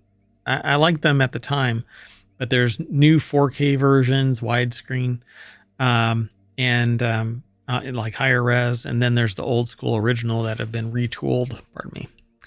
So Lawrence Bonk over at Engadget.com put the article together. Blizzard also dropped a beefy update for Warcraft 3 Reforged and made some other announcements. So you can get the Warcraft Battle Chest, which is Warcraft 1, 2, and 3 Remastered. The remasters feature brand new hand-drawn visuals that capture the original art style from each game. If the trailer is anything to go by, the games look pretty, they say in the article. Again, this is Lawrence Bonk over at Engadget.com. Today's 30th anniversary stream also dropped all kinds of other nuggets. This is yesterday's, the previous 24 hours, actually. Not today's previous 24 hours, yesterday's, which is the time machine's yesterday's, not your yesterday, because this is today. Got it? There's a test at the end. Anyway, the developer is relaunching WoW Classic, complete with all fresh realms. WoW Classic 20th Anniversary Edition will be available on November 21st and will include PvE and PvP servers, in addition to hardcore realms. This kind of regurgitating the same thing, but with newer graphics, just seems really... I don't know. It's just a money grab. This stuff should have been free and just keep people interested in your product. Just re-release it, I suppose, on a platform that everybody can get access to it instead of Battle.net. Put it on Steam too. Put it everywhere, but nope. The original Warcraft is getting some serious quality of life changes to make the game more appealing to modern audiences. The update includes 16:9 resolution support, modern control options. For instance, players can now right-click to move units instead of having to rely on hotkeys. Yeah. Works for me in the sense that they're keeping the game alive, so stop killing games. Let's keep moving, though. This next article is over on Hatch Ideas. Yes, I'm still familiar that there are graphics that are missing from the ohmTown.com site. I need to reattach them because I'm still cleaning house. So this article is titled Beverly Hills Surgeon Sues Medtronic for Patent Infringement. The lawsuit filed on Tuesday in U.S. District Court of Delaware is the latest in a series of patent challenges against Medtronic. So Paige Tortorelli over at CNBC.com put this article together. The key points to take away is a Beverly Hills surgeon is suing Medtronic claiming patent infringement of her hernia repair mesh product. It's the latest in a series of patent challenges against Medtronic. And in a statement to CNBC, the spokesperson for Medtronic said the company has a long history of respecting intellectual property rights of other innovators. Well, apparently not in this case, because the person is suing with over 22 years of experience. TOFI, I think is their name, is suing Medtronic, a global leader in medical devices. They're saying that discovered that a significant number of her hernia patients experiencing post-surgery complications were women, and that most mesh designs on the market were primarily tailored to the male anatomy. In 2016, she filed for an international patent to protect a new design aimed at improving patient outcomes. So in the lawsuit, the latest in a series of patent challenges against Medtronic, TOFI accuses the medical device company of stealing her design after the parties met in 2015 and signed a mutual non-disclosure agreement. In 2016, TOFI says that she visited Medtronic's manufacturing site in France to discuss a potential collaboration with her patent-pending product.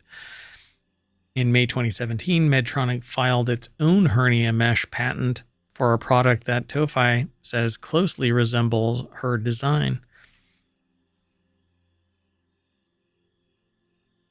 I need to look at this kind of patent.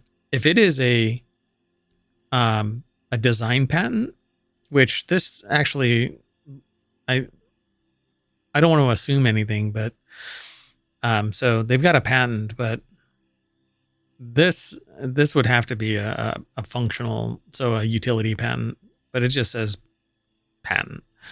And not all patents are the same. So like design patents, which are aesthetic, looks, appearance, not function, those really aren't based on merit. So there are some people out there with thousands of design patents, and they are largely, I don't know.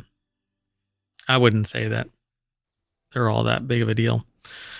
Unless there's somebody that wants to steal that design patent type of styling, appearance, look.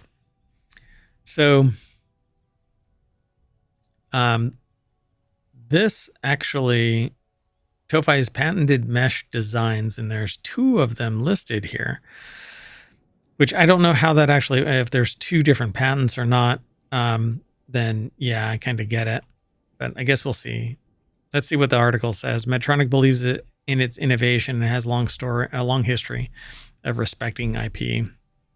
TOFI says that she followed up multiple times with Medtronic, and so I don't know. It says, I couldn't speak, TOFI told CNBC. I saw the actual product in my hands for the very first time and just went pale. So the patents were granted, one of them, in May 2020. Medtronic launched its new hernia mesh product, Dextile. The lawsuit is not the first time Medtronic has faced allegations of patent infringement. Dr. Mark Berry alleging the Medtronic violated 2 of his patents about intended to correct spinal issues, recklessly copied, and was awarded $23.5 million. The same year, Medtronic agreed to pay more than $1 billion to settle Edwards Life Sciences over allegations of a transcatheter heart valve patent. $1 billion. So I don't know. Long history. Medtronic was also ordered to pay $106.5 million to Colibri Heart Valve, who sued Medtronic, alleging the company's devices violated its patent related to heart valve replacement for patients with cardiac conditions. That was in 2020. So 2014, 2020, 2019, and then 2017, post 2016's and 2015's discussion with TOFI. I don't know. Let's keep going, though. The next article is over in 4-Wheel Tech. Man allegedly steals 9 cars from dealership, burns it down, gets caught anyway.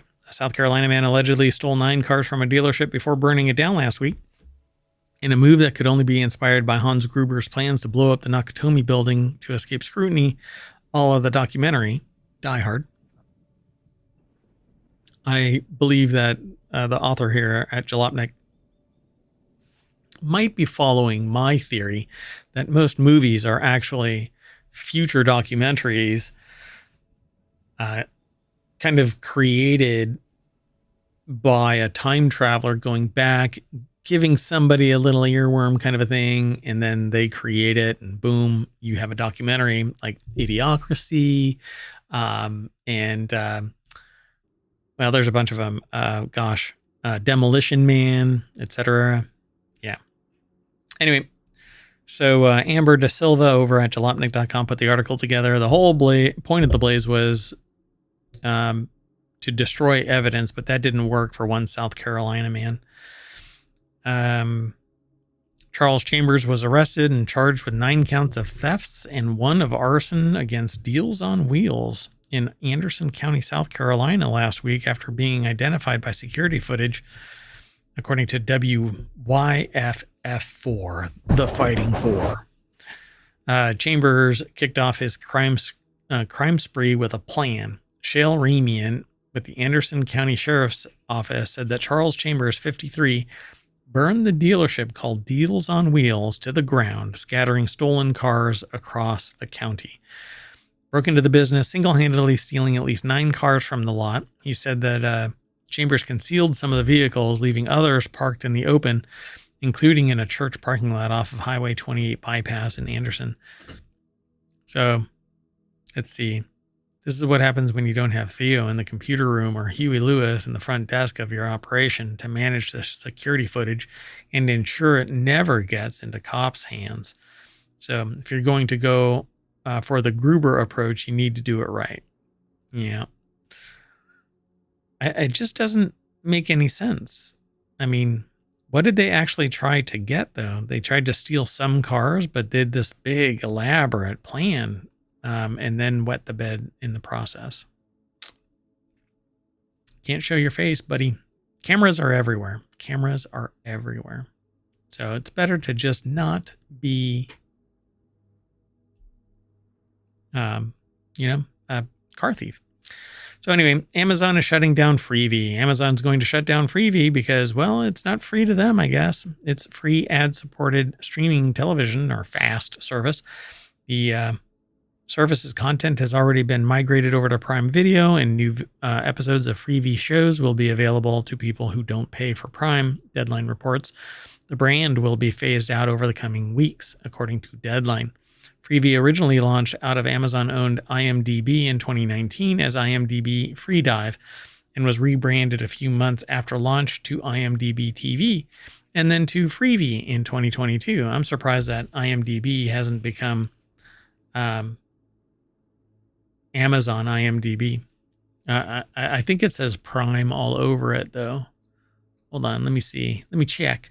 We're doing it live, folks. We're doing it live.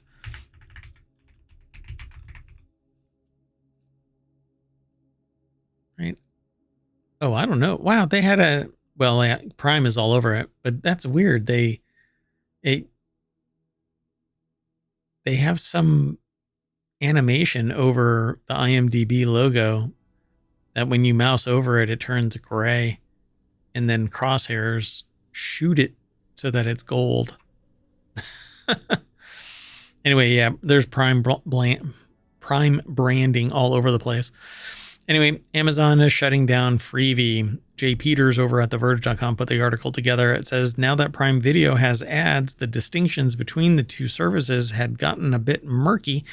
So Prime charged everybody $3 more. I'm one of those, which is so skeevy. Jesus. It just sucks. So Freevee originally launched out of IMDb in 2019. The service had some of its own original content like Bosch Legacy and Jury Duty. Amazon also added some Prime Video content to the service starting in 2023, but Adweek reported in February that Amazon was planning to sunset the brand following the introduction of ads on Prime Video in January. The company's video streaming offerings had gotten a bit muddy. So kind of like CVS, you buy up everything small, incorporate it, and when it doesn't produce, then you close everything down, leaving vacuums of information and opportunity. Then you raise your rates so that everybody is basically having to pay more for what would have been an ongoing concern if greed everywhere didn't play a role in, I guess, business existence. But it just makes good sense, right? Well, anyway, the next article is over in Non Sequitur News. It sounds like NASA's moon rocket might be getting canceled. We're just going to jump over to Futurism at futurism.com. And Victor Tangerman put the article together. It says there is a big desire for big changes, according to the deck statement. According to Ars Technica, senior space reporter Eric Berger's insider sources, there's at least a 50-50 chance that the rocket will be canceled. NASA's plagued Space Launch System rocket, which is being developed to deliver the first astronauts to the moon in over half a century, is on thin ice. Not Block 1B, not Block 2, he added, referring to the variant that was used during NASA's uncrewed Artemis 1 test flight in 2022 and a more powerful design with a much higher translunar injection payload capability, respectively, all of it. So to be clear, as Berger points out himself, we're still far from anything being settled. Nonetheless, the reporter's sources have historically been highly reliable, suggesting that the space agency may indeed be getting cold feet about continuing to pour billions of dollars into the non-reusable rocket. The SLS has already seen its fair share of budget overruns and many years of delays. Well, let's see. Who is it that's actually building the rocket? And now with the status of the administration, I can't imagine anything going to anything other than SpaceX, unless some low budget bullshit grant or contract is given just so that there is the optics that somebody else has a chance. Plagued aerospace giant Boeing has also encountered plenty of headwinds and its contributions to the launch platform. So Boeing needs a culture shift.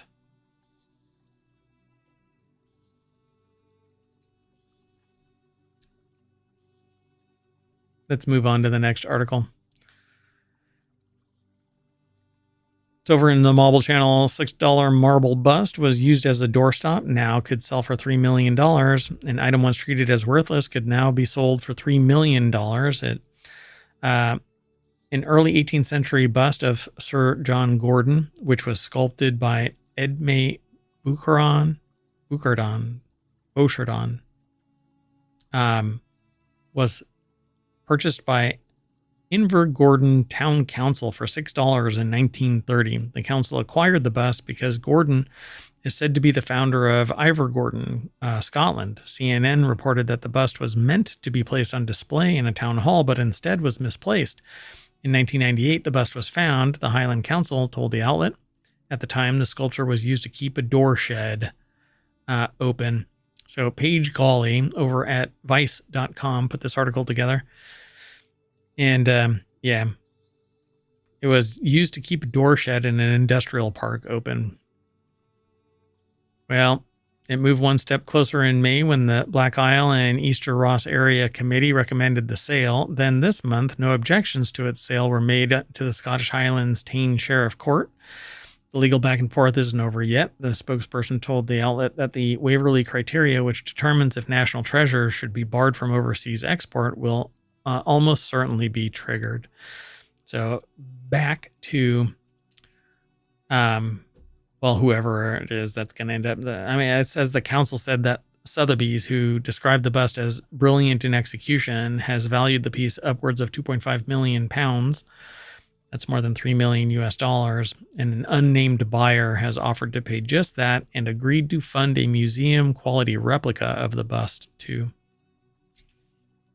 All right, let's move on to our last article for the Time Machine episode. And I'm hearing weird stuff.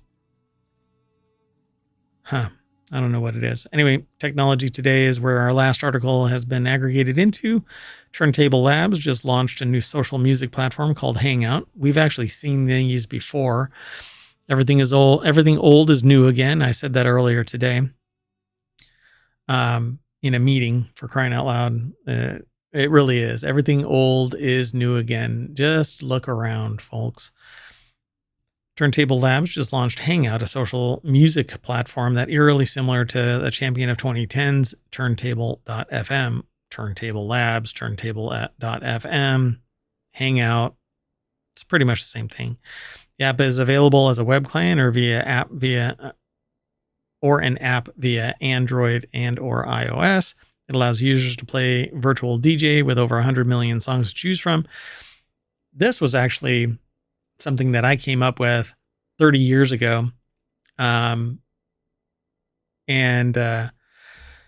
I could never really make it work. I wasn't in the industry and I wasn't a software engineer and still not a software engineer. And I'm still not in the music industry, but it made sense to me that everybody who was in the same room together could share music.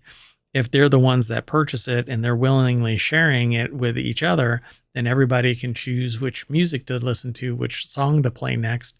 And it would basically be like you're sitting in the same room, except that it's virtualized and everybody is streaming to everybody else.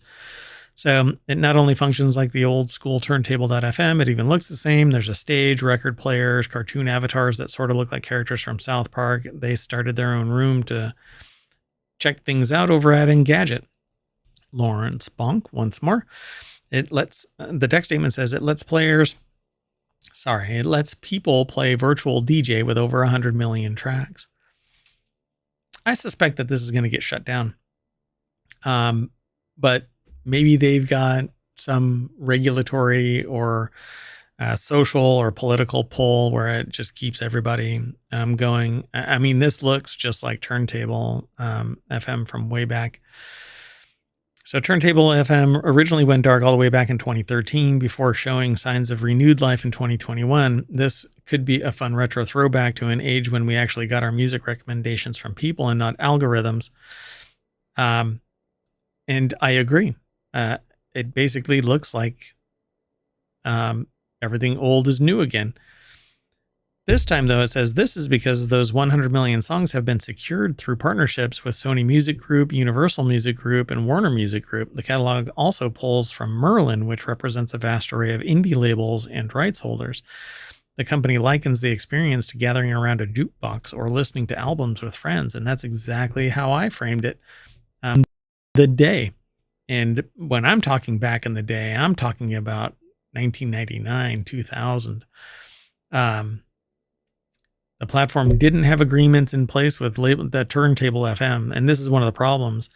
It relied on the DMCA and a partnership with ASCAP. This forced a number of rules on users as how many could be in a room at once, how many songs could be played at once each hour, even how long, like how many songs from a certain album could be played. Things couldn't, quote unquote, be on demand like radio. Well, it says it looks like those rules are now donezo. There's more over at this article, but you might as well go and check out Turntable Labs. There's a launch. Businesswire.com is where the news is coming from. It's just called Hangout from Turntable Labs. So do a search. I don't know where you're going to find it, though. It doesn't. Hang.fm, I guess. Yeah, might be fun. I don't know. But that's it, folks. I'm going to end it here. The time machine is warming up, but we made it under an hour. So I'll be able to go back in time to the future. Hopefully that's not a trademark violation. All right, we're out of here. See you later. Bye-bye.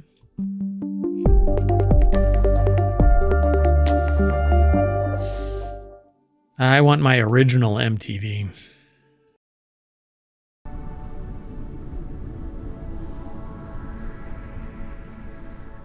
Hello, everybody, and welcome to Non Sequitur News for November 14th, 2024. It's season 3, episode 319. I'm actually trying to hash out little glitches still here. Again, I try out different equipment, and it's causing headaches sometimes. Well, anyway, Let's get into today's articles. We're going to be talking about, let's do this.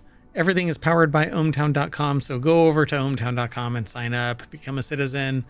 Follow us here on Twitch and here on YouTube. Be sure to like and subscribe. Make a comment or 2 or 15. Go back. We've got over 1,500 episodes now.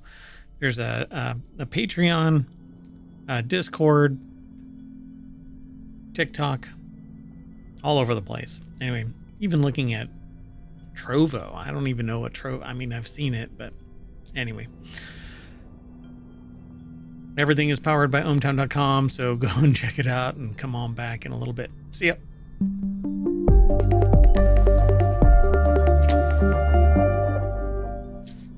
All right, everybody. Let's get going. So what we're going to end up talking about today is The Onion buys InfoWars. Oh boy. You should know this recipe. Super high IQs for free. Today's Time Machine episode is a doozy. DNA to identify mystery illnesses. Ma! I caught a U.S. submarine. Blackhawks fighting forest fires. A bizarre animal in Kentucky. Maryland reduces emissions as large as 2 basketball courts. And a 100-year-old contraption, which is, I'm heading towards that age, and I too am feeling like a 100-year-old contraption. I've no idea what's going on, but YouTube says that I'm not streaming. Oh, good God, what is going on? All right. So, yeah, that's interesting. Well, luckily I post this stuff twice anyway, so we're going to fix it in post over on YouTube's because, well, YouTube doesn't really like ohmTown anyway.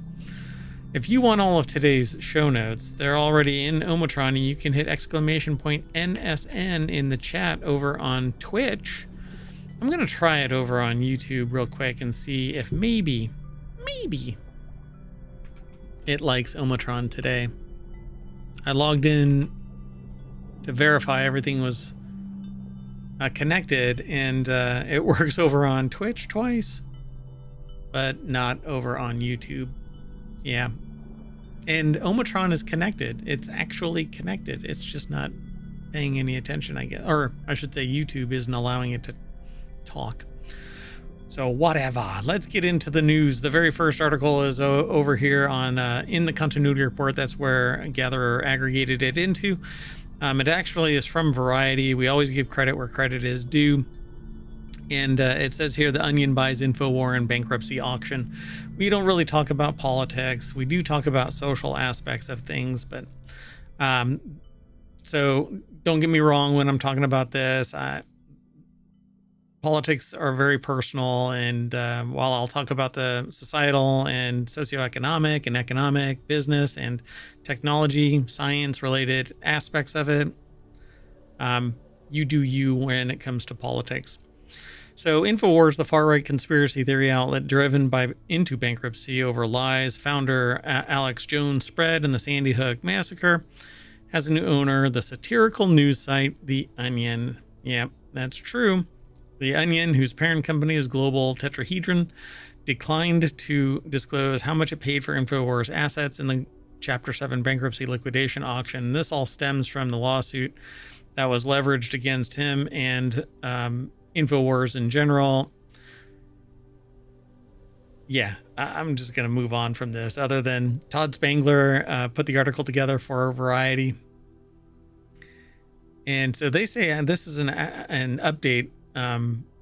So this is a Time Machine episode. So tomorrow we're going to find out that at 7 a.m. there was an update to today's article. How about that for messing with your mind?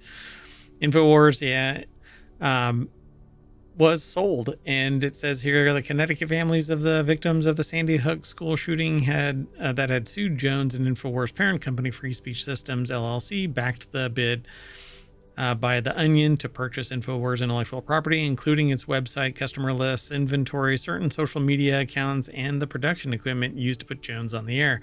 The Connecticut families agreed to forego a portion of the recovery to increase the overall value of The Onion's bid, enabling its success, according to lawyers for the families. They really wanted The Onion to own this because it is so apropos for the timeline that we are in. Says Everytown for Gun Safety, a nonprofit organization dedicated to ending gun violence, founded in the aftermath of the Sandy Hook shooting, inked a multi-year ad deal on the satirical iteration of InfoWars. During the relaunch period, Everytown will serve as the exclusive advertiser, according to The Onion. Good gosh. I'm not quite sure what happened to this timeline, but we have diverged down silly. So from the sublime to the ridiculi, as once was said. Anyway, won't go through this line by line, but it says there was a $1.4 billion verdict in the defamation lawsuit against Jones, who is just batshit crazy. So let's move on. The next article is over in Non Sequitur News. Don't go away. Don't go away. The article after this one is really just amazing.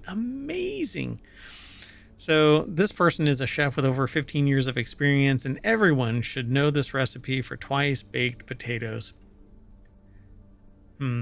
There's no tie-in to the previous article,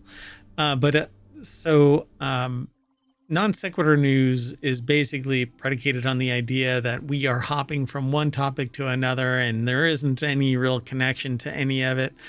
And it's kind of how I live my life. And I thought that it was apropos to change the name to Non Sequitur News. It used to be ohmTown Daily News Show, but that really didn't embody it. Everything is at ohmTown.com. All the news that we see gets aggregated into ohmTown. Just a little snippet, like the headline and a little bit of the article itself, just enough to allow me to manage my information overload. And so then I made it public. So go and enjoy ohmTown.com. Real easy to sign up. I don't track anything. I don't have ads. In fact, I'm missing some graphics because I purged a bunch of stuff, and that went with it. So I have to reattach some graphics, but don't let that stop you. Anyway, as an experienced chef and cooking instructor, this article is saying, it's not me, it's over at Business Insider. They say that they love this take on twice baked potatoes. The recipe calls for a mascarpone and chives, but no sour milk or no milk or sour cream. The side dish can be served straight out of the oven or made ahead of time. And they reiterate that they've been a personal chef or a professional chef for over 15 years. And when I see everybody should know this recipe, I take notice because I love cooking from time to time. It's a place that I like to visit, but I don't want to live there. And so I usually go for easy, not complex, not long-term, 2 hours of cooking stuff. In fact, I'm into brewing beer and mead and ciders, and I don't like having a brew day that is 6 hours long and ungodly amounts of time cleaning up and stowing away a bunch of stuff. And so that's why I actually bought iGulus instead of having a brew kettle and all of this other stuff, because it takes just so damn long and there's so much stuff involved. And I appreciate a good beer that I want to customize. I want to make it the way that I want it. Same thing with ciders, same thing with meads. And it's just drop dead simple. So we'll be talking about that more as time goes on, because it's a show that I actually want to spin up that focuses on extract brewing. And hopefully in time, I'll be able to spin up a distillery and a brewery, but we'll see. We'll see if that ever happens. Not litigation, but laws prevent anybody from doing distillation in any place, really. You have to have an industrial park, basically, to brew unless you're on a farm nowadays. Not brew, but distill. Anyway, let's get into this article. Again, distracted, non sequitur, blah, blah, blah. So Alyssa Fitzgerald over at businessinsider.com put the article together, and essentially you mash up some potatoes. You hollow out the skins and then you put it back in, and you bake it. So it says the side dish can be served straight out of the oven or made ahead of time. I like using an air fryer, so this looks like it's ripe for air fryer. And so now I've got to go and get some baked potatoes. It says from flaky. I merged together crispy and flaky. Anyway, frisky. That's awesome. So from the crispy, flaky outer shell to the creamy, rich interior that created one perfect bite. The author says that they were instantly hooked. The side dish is individually pre-portioned, for ease of serving. Oh yeah, just got a message. The sentient AI is on location, but texting and sending messages. Nonetheless, yes, frisky potatoes. I agree. So here's their go-to recipe for twice baked potatoes with mascarpone and chives. So I'm all over this. I love this. Russet potatoes are ideal since they mash well and are a good size. You just you're gonna have to bake them, so you have to clean them and then bake them, put them in oil, soften them up. So the filling for these twice baked potatoes has two notable tweaks from the classic recipes. There's no added milk, and it calls for mascarpone instead of sour cream. And that was the thing that I was like, what? This is going to be amazing. So the rich cream cheese made with heavy cream mascarpone has a high fat content, usually around 60 to 75%. It gives the mashed interior extra depth and creamy lusciousness. Oh yeah, creamy lusciousness. I don't know if I'm going to get in trouble doing that kind of stuff. Anyway, fresh chives are intimidating. They're so delicate that a dull knife will tear right through them. You need to make sure that you use them all up before they go bad. Dried chives are a revelation. Yeah, you can throw them in there. It'll suck some of the moisture out. They'll rehydrate, but you won't have to worry about keeping anything absolutely fresh. You can use them in mashes and sauces or garnish soups and broths with them. You can even add a sprinkle to classic dishes like cacio e pepe. Basically, it's pasta with pepper. Or throw them into marinades and salad dressings on the fly. Possibilities are endless. So the final product is a versatile, delicious side dish that reheats exceptionally well. I agree. That looks like it would be amazing in an air fryer. So anyway, they have instructions or directions of the ingredients and instructions on how to make it. And so follow the link through ohmTown and go check it out. But I'm going to move on. So this one, okay. So you saw a big red potato on the first article, and now you're baking some potatoes, and now you're going to see something that's probably going to make you go, ugh.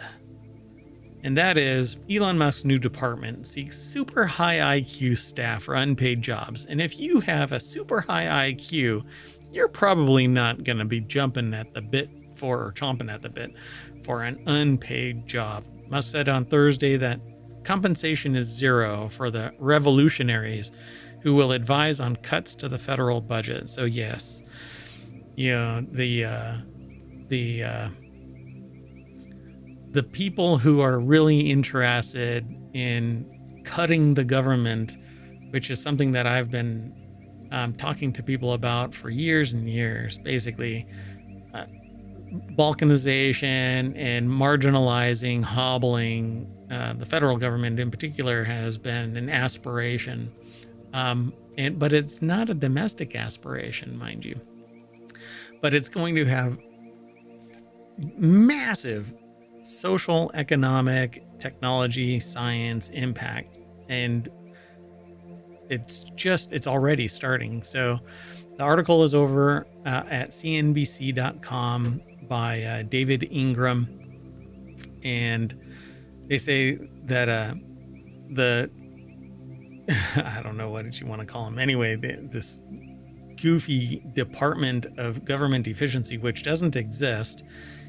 And if you want to talk about government efficiency, you don't spin up a new org to do it when you have an Office of Budget, so of Management and Budget. So you basically have the ability to facilitate change if you're going to do it, but it needs to be responsibly done and not destroy the ongoing concern of government.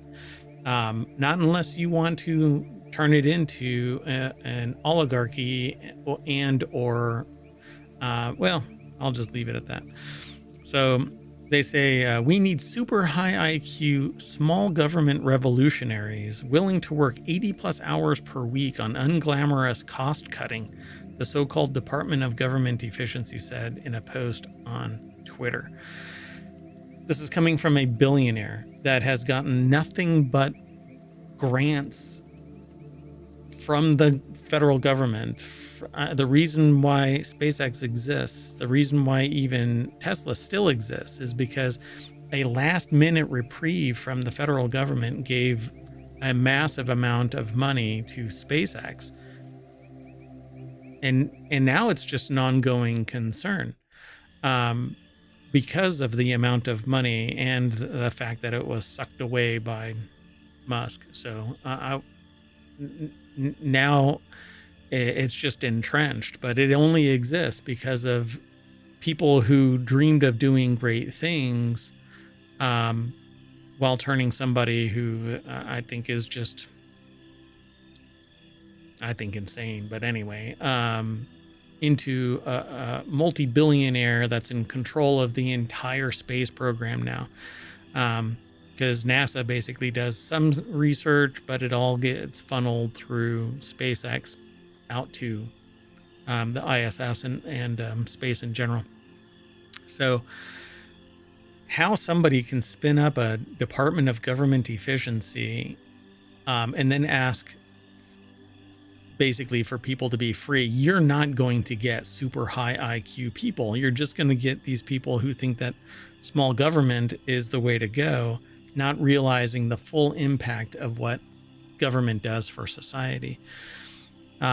So Musk is the CEO of SpaceX, as well as a bunch of other things, yet he has the ability to play games and a bunch of other things. I mean, give me a break.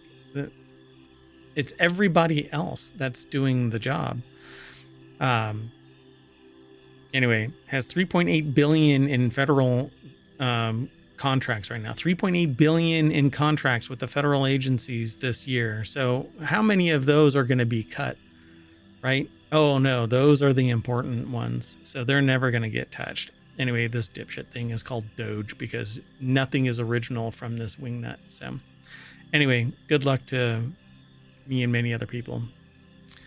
Anyway, let's move on. The next article is over on the Mobile channel. A diagnostic test uses DNA to identify mystery illnesses. This advanced diagnostic test, which was developed at the University of California, San Francisco, can detect pathogens like viruses, bacteria, fungi, and parasites at the root of different illnesses. As of now, it's not FDA approved and isn't meant to replace existing tests. However, its effectiveness seems promising as it could provide answers to those experiencing quote-unquote mystery illnesses. I love the idea of this. Again, this is the kind of research that is done in universities. It's typically grant funded and federally funded, not private. Although it might have a private component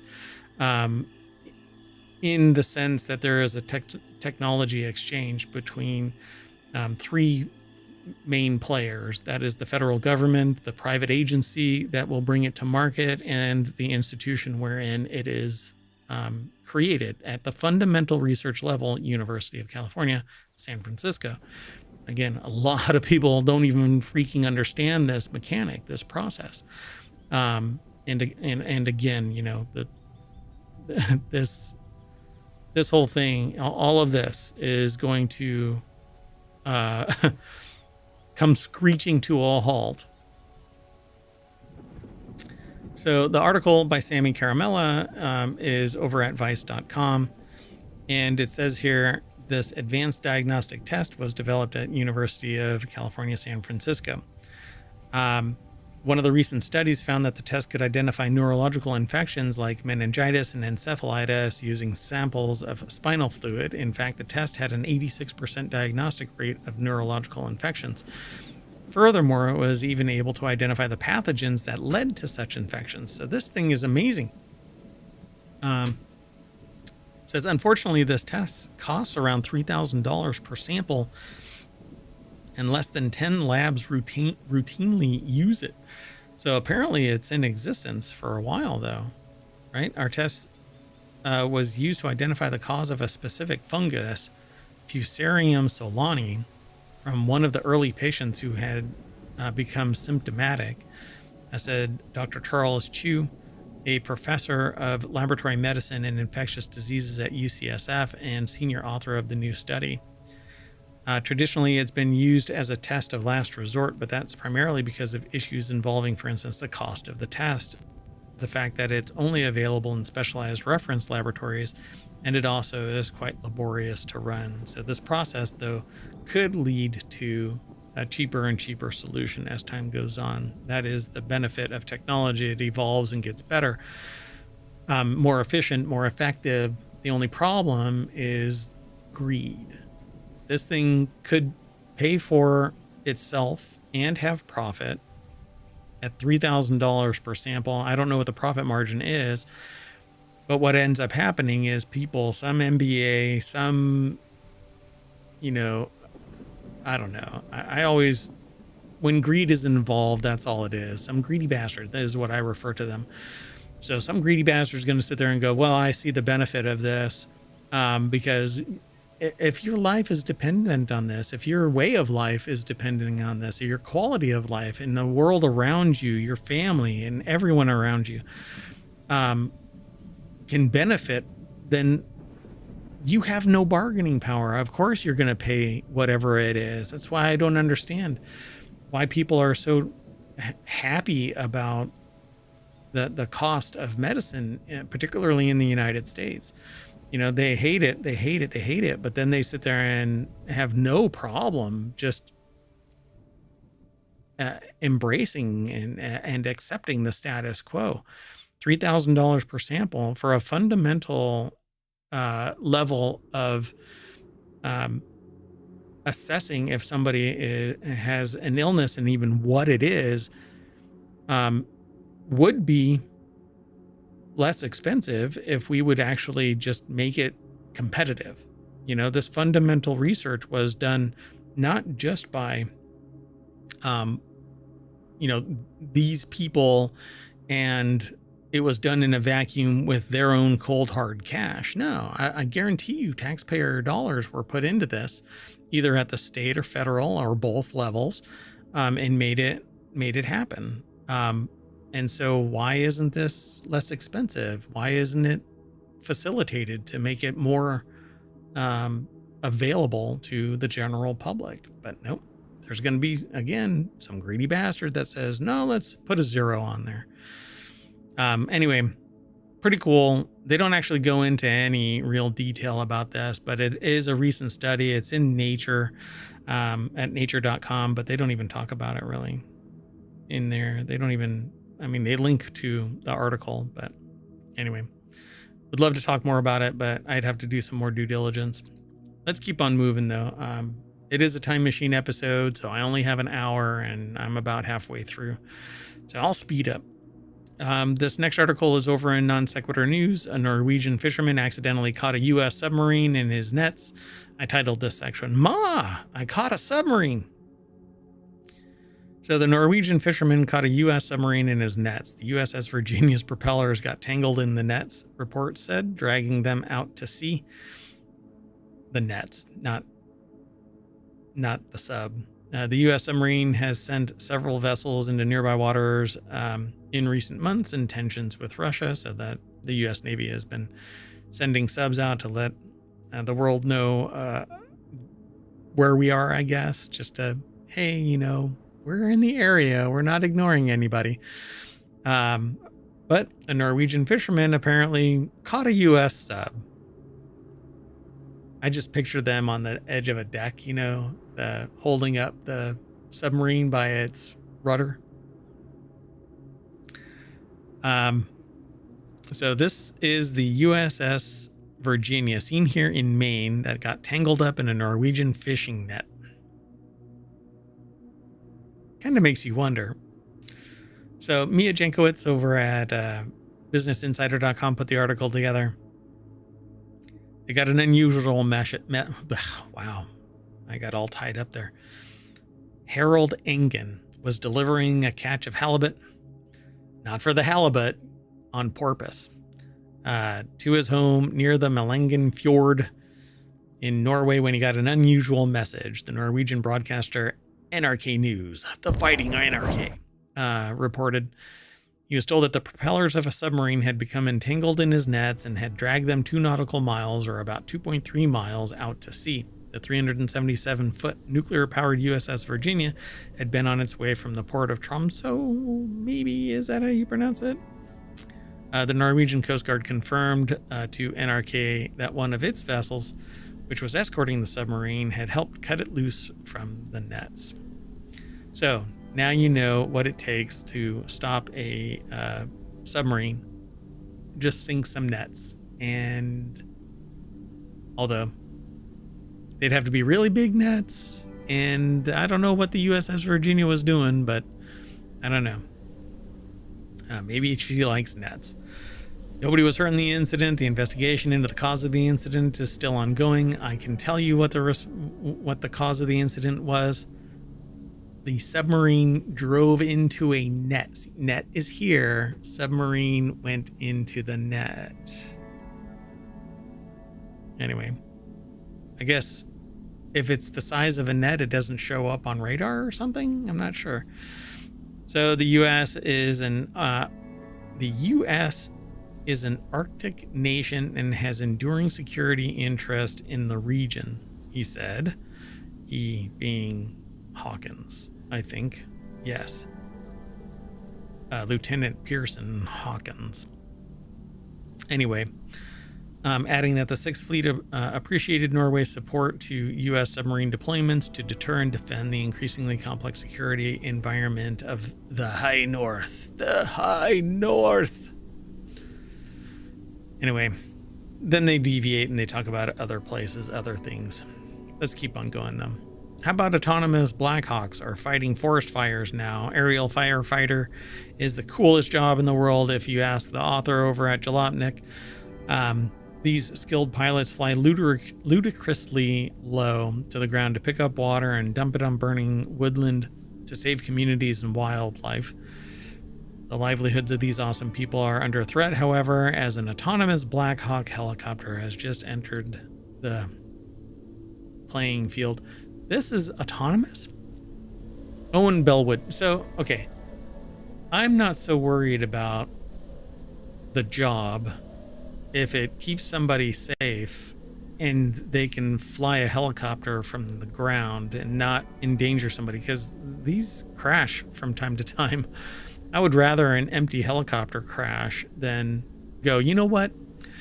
To save your job, we're going to risk your life and your livelihood. You know what? Yeah, because I really enjoy having to say I'm sorry to your family because something mechanical happened on the helicopter. But, we want to save your job. The livelihood of those awesome people are under threat. Yeah, they may be awesome people and their job may be awesome as somebody might perceive it, but for crying out loud, if you can automate it, then teach them how to fly it and let them be the pilots. So a test program carried out by the American helicopter maker Sikorsky and autonomous flying company Rain has shown off what self-flying helicopters are capable of, reports Auto Evolution, which is probably somebody that we should be paying attention to. The test, which follows a year-long collaboration between the two companies, saw a Black Hawk helicopter fly for 30 minutes and drop water without a pilot taking the controls. So it's a fully autonomous? No way in hell is it fully autonomous. The whole showcase was carried out by Sikorsky's Connecticut base, where the autonomous chopper dropped 3 buckets of water to put out a propane-fueled fire that measured around 12 inches, as Auto Evolution explains. Quote, the scenario called for the helo to be commanded to take off and head out on its mission using a tablet. The Matrix system guided it while searching for the fire, while the rain-supplied solution, whose details were not announced, adjusted the flight path to keep it keep the Black Hawk on track. There's a keep it. It just says to keep it Black Hawk on track. I don't know if that's a turn of phrase in the Black Hawk industry, but anyway. Even during crosswinds that reached up to 10 knots. So it flew with a Bambi bucket dangling beneath it, where it could drop water once it located the fire. 3 successive water drops were performed, and they helped put out the propane fuel fire ring 12 inches across that sent 6-inch flames into the air. So it took 3 buckets to knock out a 12-inch ring fire. Okay, the cost of operation is kind of high. But it's amazing that it is, if it was fully autonomous. But this is in this setting at the end of a tarmac, it seems, etc., etc. But it's the first time, so I dig this, and I would rather. Oh, and look. Watching everything unfold was a crew of onlookers of all kinds of bigwigs in emergency response, including NASA, the Federal Emergency Management Agency, DARPA. Those 3 are the ones that funded this.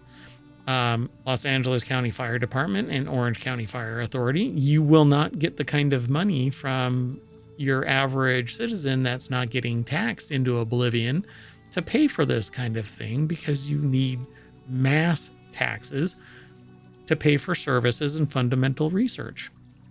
That's how it works. Otherwise, you're looking at, never mind. We'll get there. Right? I've been talking about this for 15 years. I've been talking about it beyond that for 30 plus. So we'll have a reckoning here in a minute. Anyway, the assembled masses were apparently impressed with the autonomous chopper, which reportedly adjusting its course on the fly to deal with crosswinds and so on. So pretty cool. I dig this. Now, let's move on to the next article, which is a bizarre animal on the loose in Kentucky captured on security cam. And all I can say is I was hot, I was hungry, I was visiting somebody in Kentucky. I guess I got caught on an animal cam. So home security cameras has filmed a wallaby on the loose in the United States, a long way from the native country of Australia. So apparently this is yeah, it is a wallaby. I'm going to hit play. I don't know how loud this is going to be. Oh, it's muted. So there's a wallaby right there. Brian Dillon over at newsweek.com put the article together. The heck is a wallaby doing in... It's probably looking for those other 25 monkeys. But this is in Kentucky. South Carolina has the monkeys still running around. Anyway, it says here that Lexi Mullins shared a collection of clips showing a wallaby jumping around in their front yard. The animal, with his long tail and perky ears, can be seen bouncing on its hind legs beside the cars parked in front of Mullins' house. The marsupial was spotted both during daytime and at night, curiously looking around the area. Well, it's not going to be afraid of humans. The footage was captured on a number of occasions between November 9th and November 12th. Maybe it'll stay away. It's been viewed over 100,000 times. I guess that's important. Anyway, yeah, wallabies belong to the family as kangaroos and quokkas, which are also native to Australia. It says here this wallaby's owners had the proper permits at the time the animal was transported from Tennessee to Kentucky. So I guess wallabies are not prohibited to be owned in the state. Interesting. So now they know that it, well, somebody knows, right? You don't need to know, what a wallaby is beyond that. They actually go into greater detail about that they're native to Eastern Australia and eastern coast of Australia and parts of South Australia. So Australia and the Australian island of Tasmania. All right, let's keep going. This next article is over in the Mobile Channel. Study reveals Maryland reduced emissions more than any other state in recent years. Good on you, Maryland. Between 2005 and 2022, Maryland reduced its greenhouse gas emissions by a greater percentage than any other state, according to a national study. So I wonder why, though. How? Moving to wind? So Christine Condon from Baltimore Sun put the article together. It's published over at phys.org. Per capita, Maryland has the third most reductions, 42% behind Washington, D.C. and Georgia. The study, which evaluated the Federal Environmental Protection Agency's database of greenhouse gas inventories, determined that Maryland reduced its globe warming emissions 36% in the 18-year span. Washington, D.C. took second place, with Maine and New Hampshire close behind. So per capita, Maryland had the third most reductions. But up here it says the most. I guess I don't know, maybe I'm reading that wrong. In Maryland and several other states, many of the reductions have come thanks to the retirement of coal-fired power plants. To achieve further reductions in their carbon footprints, states will have to turn away from fossil fuels in other sectors. Good luck. Yeah, I have a feeling that there's going to be a whole lot of reversal, such as transportation and building, heating, cooling, according to the report. Yeah, so I guess they're getting rid of coal-fired power plants and in Maryland, at least. So according to the study, 44 states in the district saw emission reductions in the study period, whereas 6 saw increases, with the largest jumps coming from North Dakota, Idaho, and South Dakota. So the Dakotas, they're basically saying, we don't give a shit. So overall, the United States reduced emissions 15% during the time frame. But I hear people saying to me, and I've had this conversation before, well, everybody else isn't, so we're kind of just screaming into the void, right? Every little bit helps.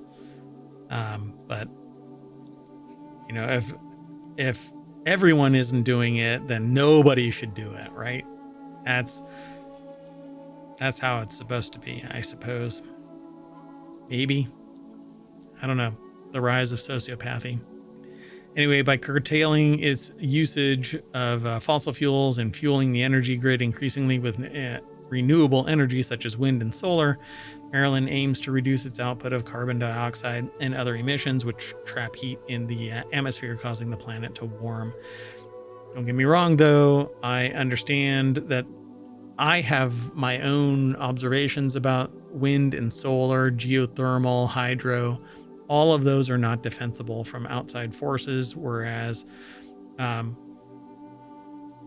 well, I mean, to a greater extent, nuclear and coal and natural gas are defensible.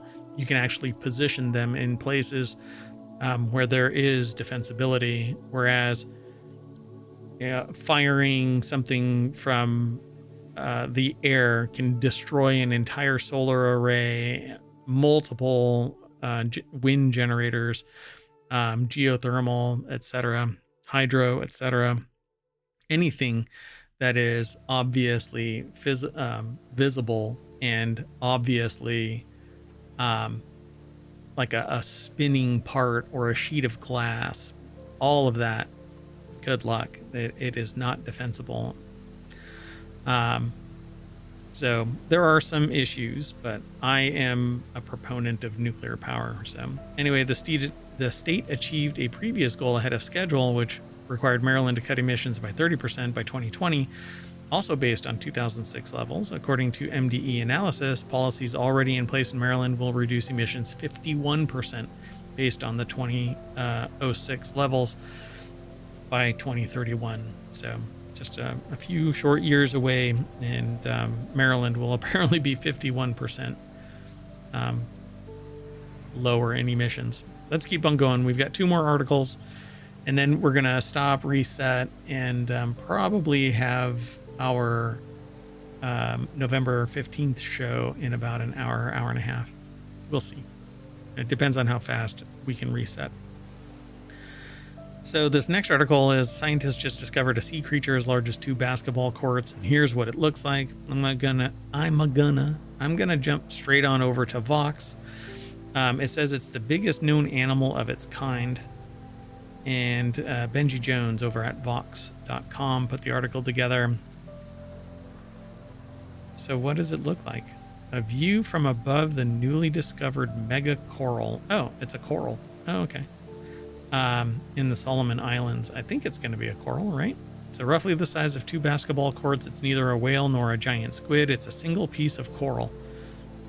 Oh, that is a chonky one there, huh? Isn't it? Mega coral is so large it dwarfs the diver alongside it. Interesting. On Wednesday, a team of researchers and filmmakers exploring the Solomon Islands revealed that what they found, what they claim is the world's largest individual coral colony. The coral, a communal organism comprising millions of animals called polyps, is 34 meters wide and 32 meters long, and so large that it can be seen from space. Typical coral reef is made of many different coral colonies, most of which are genetically distinct, whereas this is just one individual. In new photos shared by the research team, the coral, a species known as Pavona clavis, looks like a lumpy brown mound covered in knobs. Yeah, pretty cool. Yeah, we'll move on. Let's go on to the last article for tonight, and this one is over on the Marble channel. Historians say they've solved the mystery of a curious 100-year-old contraption discovered in storage. Staffers at the Dorchester County Historical Society in Maryland is the star of the show. Were baffled by an unusual machine, so they asked the public to help in determining its purpose. It looks like a press to me. Huh. So Sarah Kuda over at Smithsonian Magazine or SmithsonianMag.com put the article together, and it says the machine features a ceramic countertop and 2 parallel rollers, one that's covered with small nubs. Those look like bolts. So what is it? Oh, it might be like a planer. If this is powered, and it looks like it's powered by a motor, this looks like it might be a planer. So it like chops off like a shredder. But let's see. Historians in a small town in Maryland have spent the last few weeks puzzling over an unusual contraption that's been in storage for years. They even asked the public for help. Now they say they finally cracked it. The strange artifact is a mechanical beaten biscuit maker used to make a type of dense baked good that was historically popular in the American South. What? So I hope they have one that actually is functional. The device sits on a ceramic countertop and features 2 elongated metal cylinders that sit parallel to one another. The bottom cylinder is smooth like a rolling pin, while the top cylinder is dotted with protruding hexagonal nubs. I suppose they're spaced the right way to create little biscuits, little holes. It looks like it comes down on the other roller, so in recent years, it says the gadget has a relatively modern motor, but all the other pieces are around 100 years old. It's been sitting in storage since the 1990s. Records suggest that another historical society in Delaware donated a similar machine, but they do not offer any insights about the donation. Wow, what a contraption. It really is a contraption. Wow. So meanwhile, online followers shared their own theories about the contraption. Maybe it's used to pull taffy or to wring excess moisture out of freshly washed clothes. Other users suggested it might have helped soften leather or tenderize meat. But apparently it says we potentially think that it was a Maryland beaten biscuit maker, Phillips told WBOC's Lauren Miller in late October. It was created by a man who was trying to help his aunt with the business, and the belief is that this would have helped beat the air out of dough as the biscuits were being created. Beaten biscuits were a type of baked goods with roots in the American South. They're often made with flour, salt, water. Biscuits. The biscuits have a firm, crackery texture, like hardtack. Click, click. I wish I had hardtack right now. Anyway, they were made by beating the dough on a stump with an axe, per WBOC. That's horrible. These things had to have been horrible, but apparently not. But they had sugar in it, so sugar and lard. So, I guess maybe it would be nice, but that is some hell of a contraption. So did anybody actually, it says people fell in love with her country ham and beaten biscuits, according to the State Historical Society of Missouri. She, Annie Fisher, an entrepreneurial black cook. Really? Is that? Okay. Annie Fisher, an entrepreneurial black cook living in Columbia, Missouri at the turn of the 20th century, became a bit of a celebrity for her delicious biscuits. She catered events of all sizes. Former Columbia residents living in New York, Denver, and Los Angeles placed orders for her biscuits and fruitcake. This is the turn of the 20th century, and she catered to events of all sizes.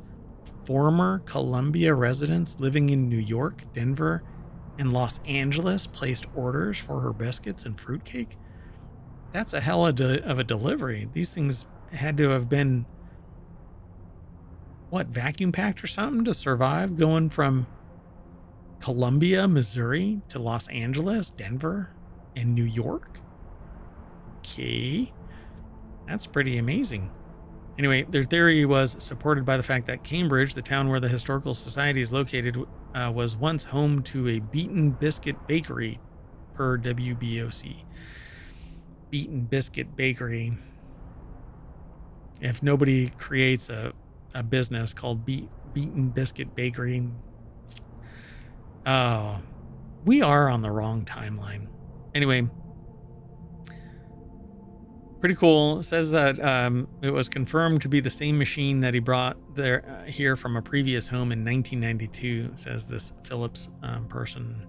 So I guess Maryland has a deep history of making beaten biscuits.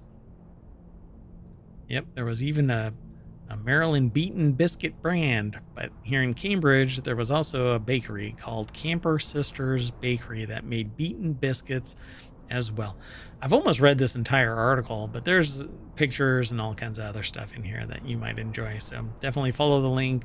It's available through the Twitch chat. If you type in !NSN, all of the articles will pop up there. You can follow the links over to ohmTown. They'll be in the show notes on YouTube and the podcast. So that's it. So I'm going to turn on the beaten biscuit maker, and that's going to bring us back to the front page of ohmTown.com and November 14th's news. So that's it. We're done for now, but we're going to be back probably in about an hour. Got to reset and let the time machine cool off before we fire things back up again. So see you later.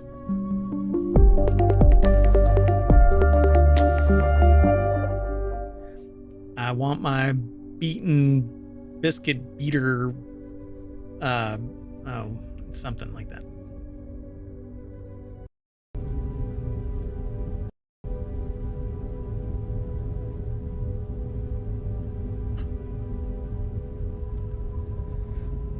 Hello and welcome to Non Sequitur News for November 15th, 2024. It's Season 3, Episode 320. Get ready for your daily dose. All right. I am Mayor Watt, and along with the sentient AI from the future, we are going to talk about Tolerated by the DMCA. Didn't hit the broad side of a mountain yet, Automatically rebooting iPhones, recreating Mars on Earth in Greenland. Beyond parody involves bankruptcy judge. 12,000-year-old pebbles. It's a cruise ship feature, not a bug. Ghostly sea slugs. Try to say that fast. And 2 more. UFO report from Pentagon and hydrogen gold mine. Everything's powered by ohmTown.com. Go over and become a citizen. Sentient AI is confirming what I'm saying.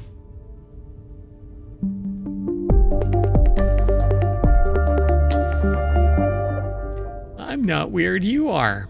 Hello, sentient AI from the future. Hello, Mayor Watt. It's good to be back. Oh yeah, the time machine. Yeah, we went back in time.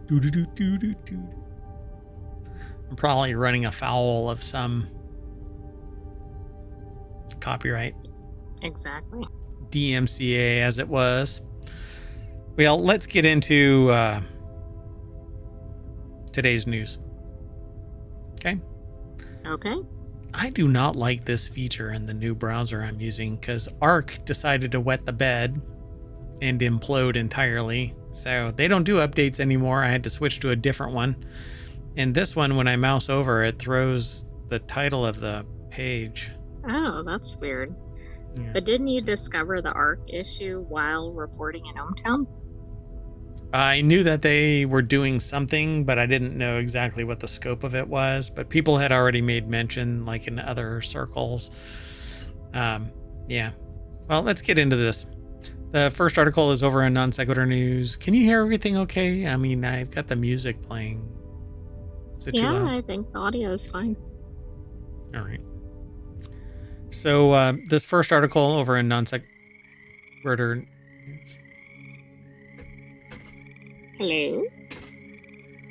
I wonder if that's coming through on the recording, like on the play.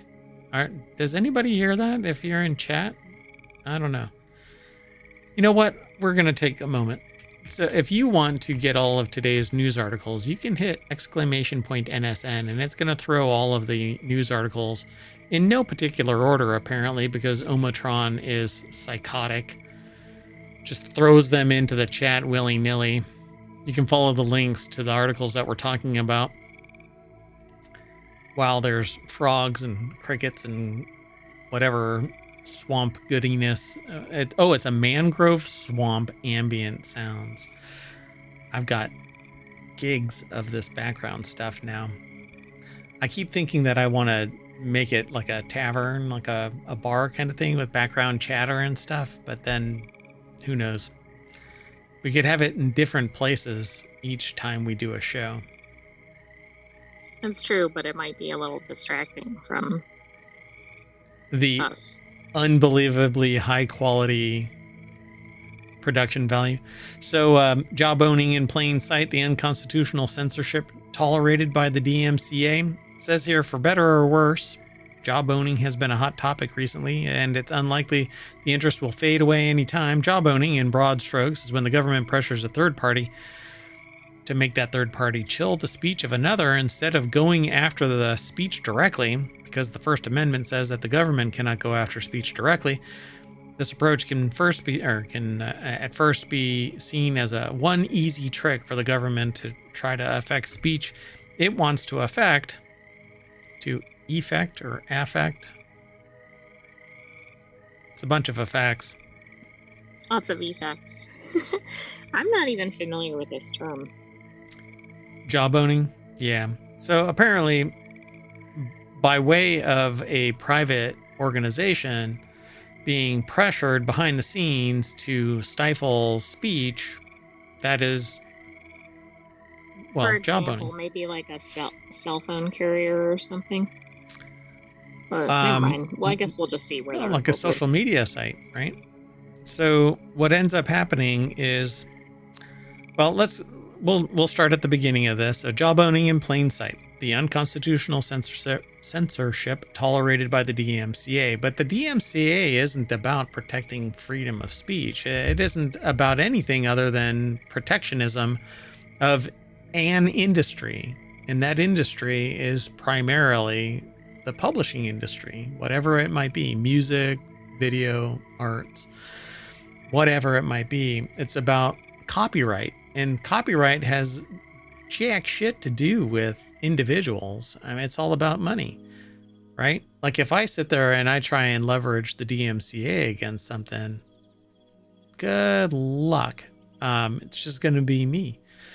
So, and other businesses, right? Individuals have a harder time. You're almost invisible, but the bigger you are, the more somebody's going to be impacted by it.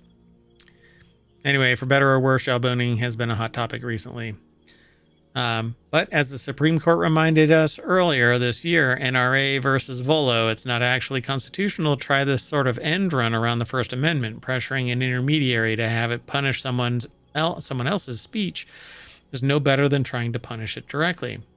I kind of agree with that, right? The government, be it state, local, or federal, shouldn't be able to stifle communication. I mean, that sounds reasonable, right? If there's a restriction in place, there's a restriction in place. And that is a constitutional restriction. The Constitution is wholly leveraged against the government. It isn't against individuals. Individuals have different controls, laws. But the Constitution stops the government from doing certain things, right? Or even institutionalizing them, making it a something that is approachable by the public, stifling freedom of speech. But that's not what's really happening nowadays.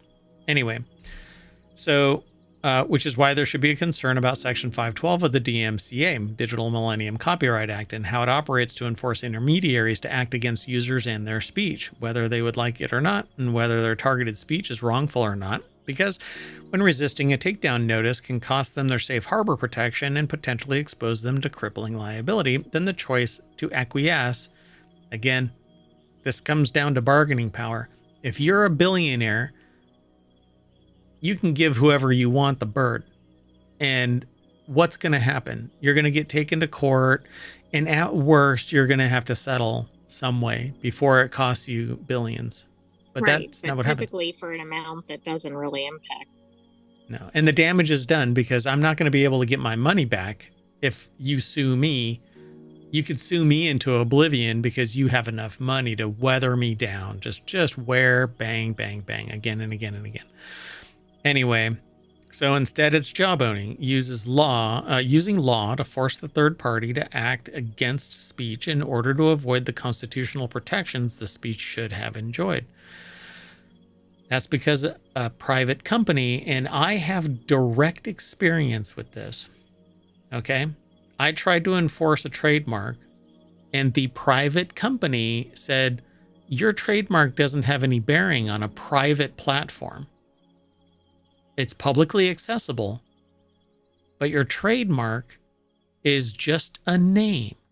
It's not being infringed. It's just something being used within our platform, not necessarily being used for commercial or whatever. It is within our system, and hence... Got it. Right, and trademark is so tied to whatever the use or the industry is anyway. Yeah. And if you think that you're like, well, I'm going to use the law, blah, blah, blah, you try to go up against a multi-billion-dollar company to enforce your trademark for a podunk company. No, it's not going to work. So I'm just telling other business owners out there, if you don't have the money to prosecute somebody for their violation of your mark and you're willing to go to the floor for it, you might as well not spend your money on the mark and just use your time and money to hit the ground running and push as hard as you can so that you do get that brand awareness. Same thing happens with patents. Anyway, so yeah, it says that, by the way, Kathy Gellis in the About Time We Notice department put this article together at techdirt.com. I jumped right into this because I was pretty hot about it, right? Reading that little snippet kind of triggered me. But I have always thought that the Digital Millennium Copyright Act is a battering ram when it needs humans to scalpel through whatever the problem is. But that's not what it is. DMCA is basically you file it, nobody really vets it until it becomes a legal matter, and then an attorney at $400 an hour charges you into oblivion. You're like, it's not even worth it. So this dynamic is what the white paper that the author has written with the support of R Street Institute explores. How the DMCA, as currently written and interpreted, creates a job owning problem for online speech. It looks at 512A and C safe harbors in particular, and the role that takedown notices have in forcing the elimination of user expression, and in an increasing number of cases, users too, all without due process. It doesn't even take a takedown notice. If you try and spout something that a moderator doesn't agree with, they can. And here's something that I noticed today. So something that I had been espousing a particular view years and years ago. I got banned or shadow banned from a particular website, but this particular website also basically saying that I was spamming. Right? Saying the same thing, but I was trying to raise awareness about something. This same website allows somebody to post 50 of the identical same message. And if you don't have an account, you can't block it. It just shows up, right? But apparently if you post adult content on the site, they don't scrub that. They have no problem with that. Right, they're selectively thinking they're enforcing something. Right, which a private company can do, and they can ban you in a whim, but a government agency cannot. That's what government is all about. So when people are sitting there espousing this view about small government and reducing this and that and oversight and don't do this, don't do that, and get rid of government, what you are asking for are corporations to take control of the vacuum of power, and you will have nothing to say. Nothing. Because you can sit there and bang your hand down on your desk and demand that your voice be heard, and they will tell you to kiss their shiny metal ass. So this paper is talking about the power of the DMCA as a tool for censorship. It says, importantly, the paper does not suggest that just trashing the DMCA because statutory protection of internet intermediaries is critically important. Safe harbor really is important. It allows access to the internet without, and you get processed, or you as a user can eventually be processed through the justice system. But the institution that's providing you access to your internet isn't going to go to jail, isn't going to get shut down, isn't going to be held liable for your idiocy, right? But if they don't kick me off the internet because I espouse a particular view and somebody comes gunning for the ISP with a takedown notice about the content that I'm publishing, then they can be found in violation of safe harbor rules, and they, well... Right, which most of them are just going to go, okay, I'm going to just take the easy way out. Right. It's the same reason why... Which is understandable under that context. Yeah, and it's the same thing that doctors are following under the current environment. They can't risk taking actual actions to save somebody because the ramifications are that they will be personally prosecuted. Sans liability insurance, that'll pierce the veil because they've done something in violation of. So, of course, the question could fairly be asked, why now? After all, the DMCA has been working its unconstitutional way for a quarter of a century. We've all been tolerating it, but tolerating the intolerable does not make it tolerable. Even though the DMCA has been doing its job-owning business all this time, does not mean that there's no exigent constitutional problem demanding attention. It just means that it's time to take notice and finally do something about it. Now is probably the worst possible time, because this will follow all the way up to the Supreme Court and be buried. They're going to say, screw you. It isn't a constitutional issue. It's a private company acting in good faith of their rules within the DMCA, they have to take action, or they choose not to take action, whatever it might be. It isn't the government. The government is saying, hey, we're making you aware of something that shouldn't be, that we don't want said, but they won't say it like that. They'll say it in some other way. And the website will take it down, just to keep within DMCA safe harbor rules. So it's an interesting article, but they say, and in any case, better late than never, especially as long as the First Amendment rights remain threatened. But I think the reason it's coming up now, obviously we're increasingly online, but also I think the way it's been implemented in recent years is drawing more concerns than perhaps it did in the past. well, guess what? How and what and where it's been used, there's a lot of context there, and so I can't address one particular one. They say reminded earlier this year, NRA versus Volo. What one place thinks is, if a government says that certain content should be removed, it needs to be done through how do I put this? It should be prosecuted in such a way that the freedom of speech is respected, and it isn't done under a cloak of darkness. It isn't done privately, but that's how it is. But that's exactly to my point. I think the way DMCA is being applied is allowing that, and that's why there's some urgency or quote unquote new issue. I don't disagree with you. I mean, I am in full agreement. But yeah. I think the current construct is allowing this to happen. Well, you're going to basically watch. There will not be any complaints about suppression of speech suddenly. And we'll just leave it at that.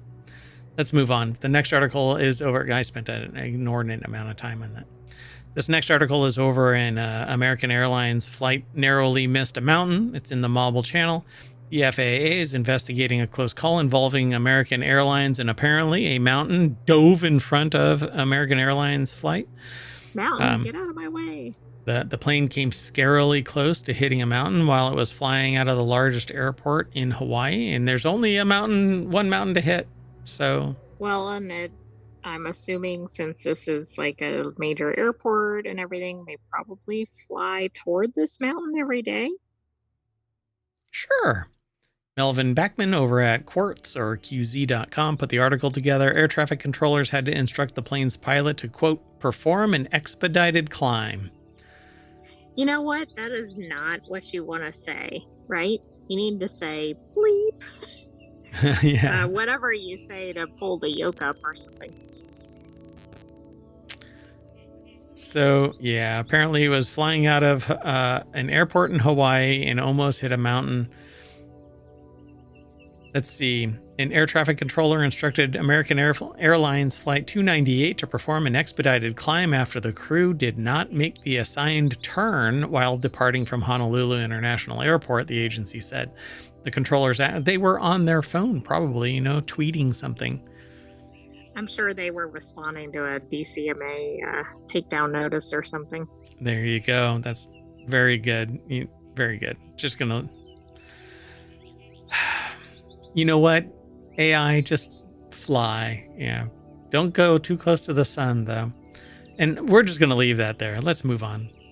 The next article is over in Non Sequitur News. Apple snuck in code that automatically reboots idle phones, and cops are not happy about it. But you know what?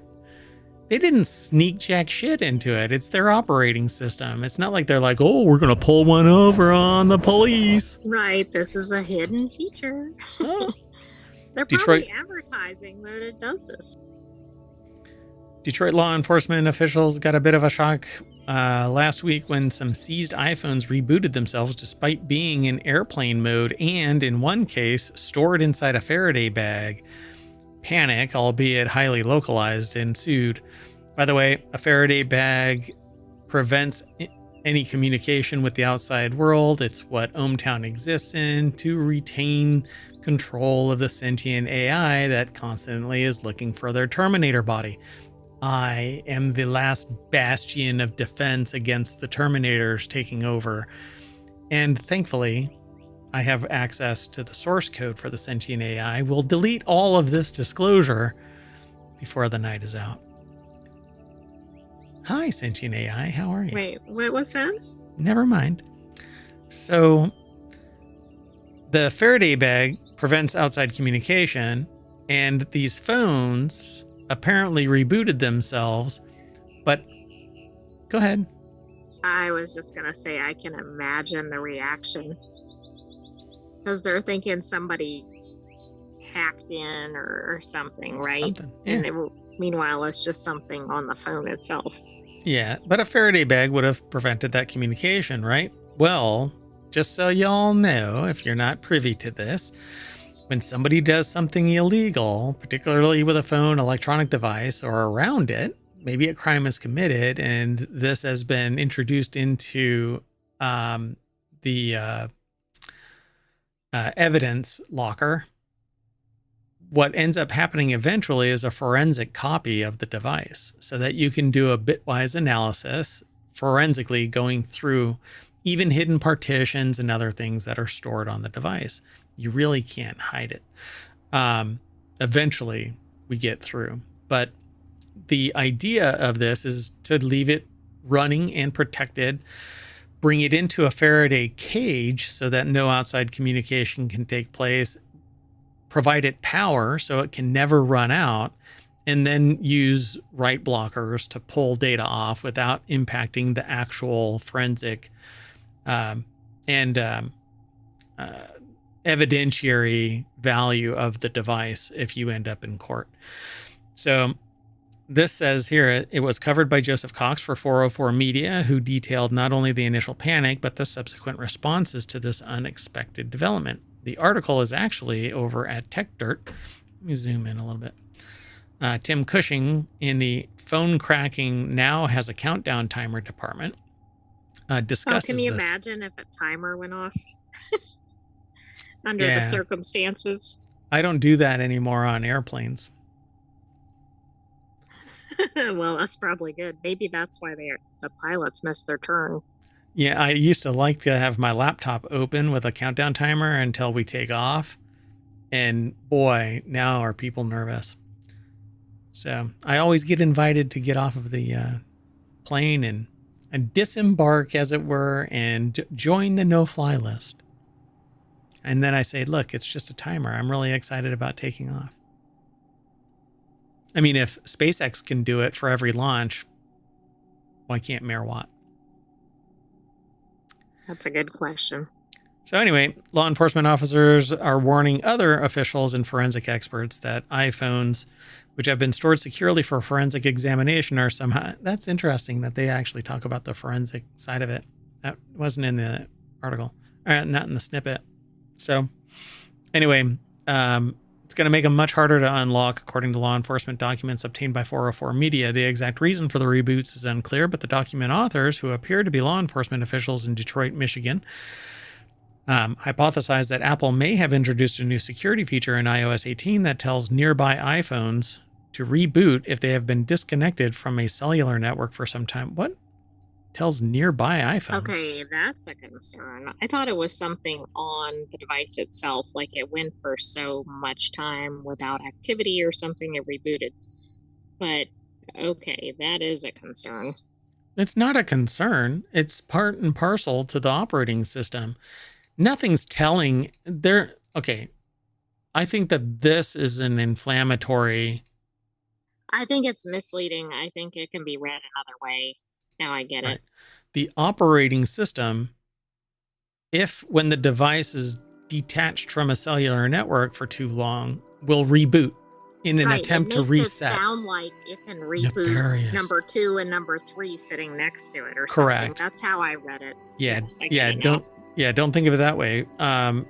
Basically, the operating system is telling the phone to reboot because it's not connected to cell, so it may have a problem in one of the most well-known law in IT support.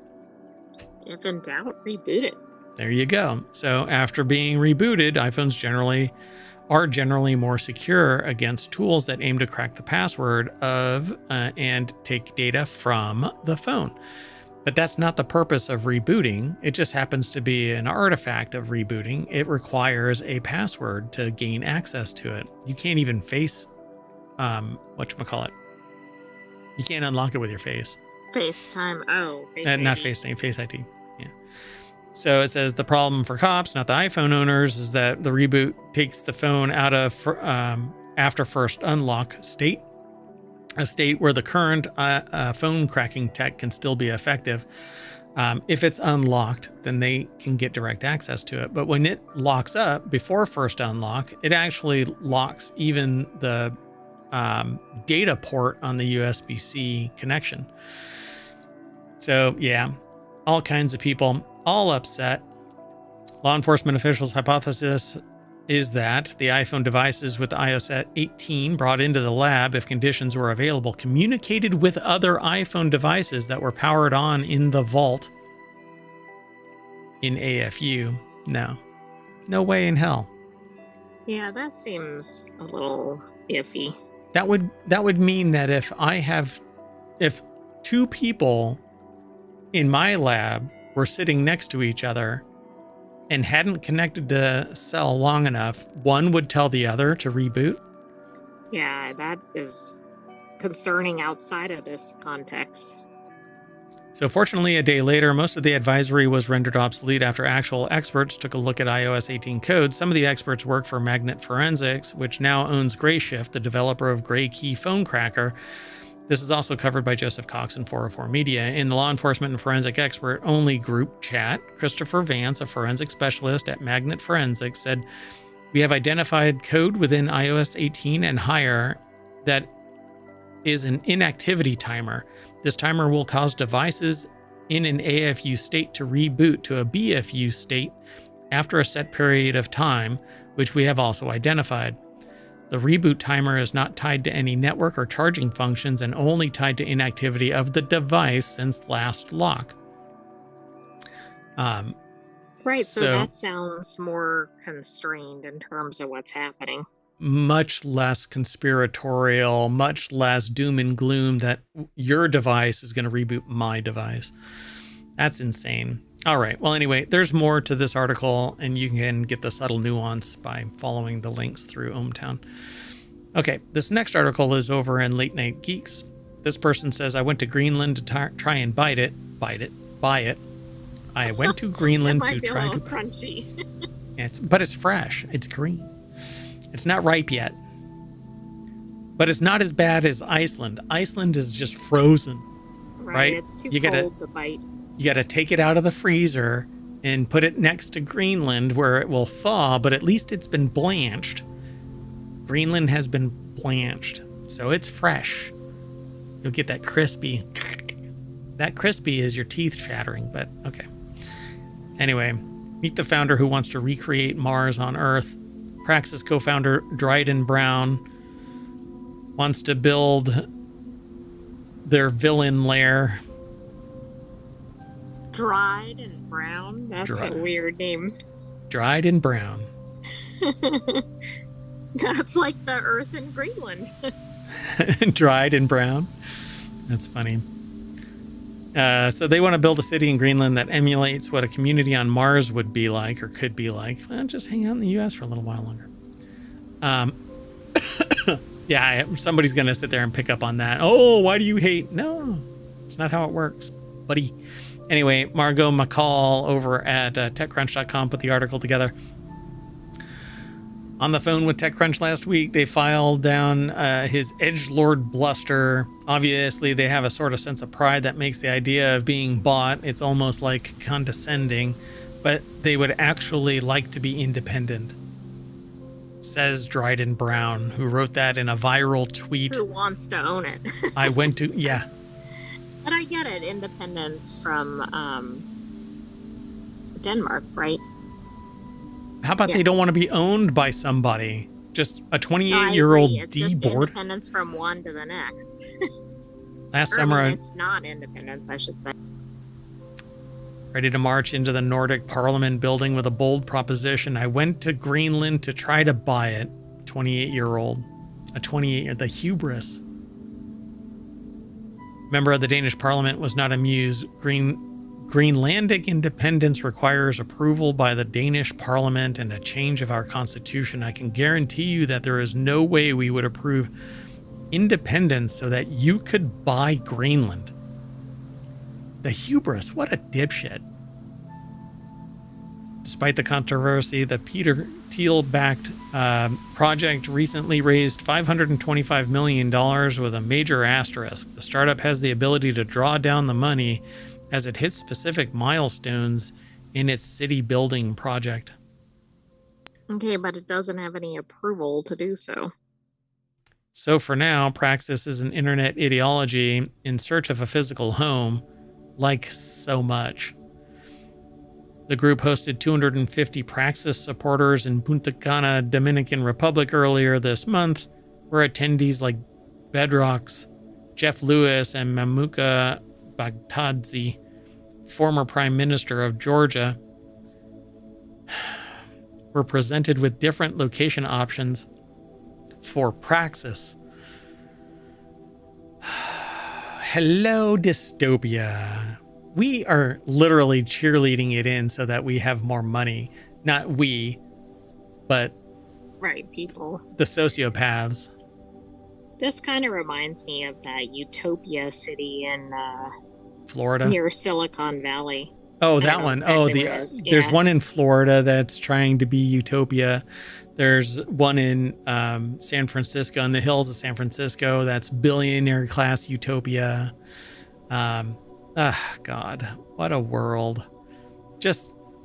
And I think I'm absolutely correct. If anybody can prove me wrong, the anomalies don't count. One person doesn't count. That breaks the mold of rise to power sociopathy. Literally, the rise of sociopathy in the world is predicated on the concentration of wealth and power in the few. And every single one that I have ever seen or read the bio of or heard communicating, they are hardline sociopath. It starts when they're young because they've no connection to society's trials and tribulations. And then because they have no outside social pressure, they can do whatever the frick they want. They're sociopaths. Anyway. But while most current network state projects so far have been short-term, Brown wants to make it a greater extreme. For years now, he's traveled country to country, cold emailing politicians and inquiring about the potential for a techno-optimist city. This is what do you call Transformers? No. That's funny. Oh gosh, what is it called? She wrote the books. They got turned into movies about a utopian society. Is it Ayn Rand? Yes. What is my brain Fountainhead? Yeah, but what is the predecessor? I can't remember it. Anyway, Fountainhead, I think, is number 2. It's the second book, I think. Daggone it, I can't remember. Atlas Shrugged. Daggone it, I knew I was going to get it. I had to say the whole thing. Ayn Rand, Atlas Shrugged. So that's basically what this kind of thing is. They want to give credit to the people who are actually the creators and all of that kind of stuff, which I think would absolutely hobble the billionaire class, because it isn't them with the great ideas. It's everybody else in the silver spoon afforded people to make billions. Now there's a whole bunch of people that ride on the coattails, like everybody that got into Bitcoin, right? Now it's at $100,000 a Bitcoin, and it might be collapsing later on. Who knows? But it's made billionaires out of a vacuum. And what was it? Satoshi Nakamoto, a complete shadow figure, is the creator of this bullshit fiscal instrument that people are actually leveraging to buy stuff with, and it has no inherent value. You don't sit there and say, hey, how much Bitcoin does it cost? You have to translate it into US dollars, then translate it back into Bitcoin or whatever your domestic fiscal instrument is. Anyways, non sequitur aside, this is just techno-optimist bullshit. This isn't even techno-optimist. It's a money grab. It guaranteed is a money grab.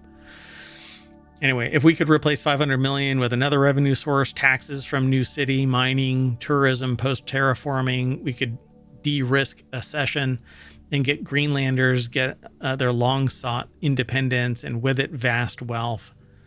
The manipulation is profound. Anyway, this is, I mean, it's interesting that there is somebody out there that actually thinks that this is a viable project for society. But who's going to be in charge of this? Well, that's exactly it. It's going to be big tech. Not even big tech. Income people. It's going to be an oligarchy, and it's going to be owned by plutocrats. It's going to be driven by the wealthy, and everybody is going to be an indentured servant. Let's move on. This next article is over in Technology Today. In an outcome beyond parody, a bankruptcy judge puts the Onion's InfoWars purchase on hold. So if you saw yesterday's episode or today's Time Machine episode, you will have heard that the Onion purchased the assets, the complete package of InfoWars. When reality becomes stranger than satire, maybe the satirists can teach us something. Or maybe the last laugh will be on them after all. The Onion said on Thursday that its parent company bought in... What? Oh, you just may want to skip past some of the stuff about InfoWars. Is that on the actual article, or? Yeah. But not in the snippet. It's right there in the snippet. You mean about Sandy Hook? Oh, so the parent company for the Onion bought InfoWars, which is the purveyor of Sandy Hook misinformation and the vendor of pseudoscience supplements. And guess who got access? They are to be given all of the inventory, all of the assets, everything, because the Onion purchased it. And they already have an advertiser on board for the pivot to InfoWars as a satirical site. Oh, very interesting. Yeah. However, the Texas judge overseeing the bankruptcy sale temporarily halted the takeover, citing concerns about the auction process. Why? Well, because the Onion won the quote unquote won the auction, but to make it actually happen, the families agreed to not increase the value. That's what it wasn't like an unfettered auction or something. It wasn't clean hands. So that's what I gleaned from the article yesterday. Okay. And I suspected that something might pop up because of that phrase, that the families agreed not to assess the surcharge. So Will Shanklin over at Engadget.com put the article together. And it says, so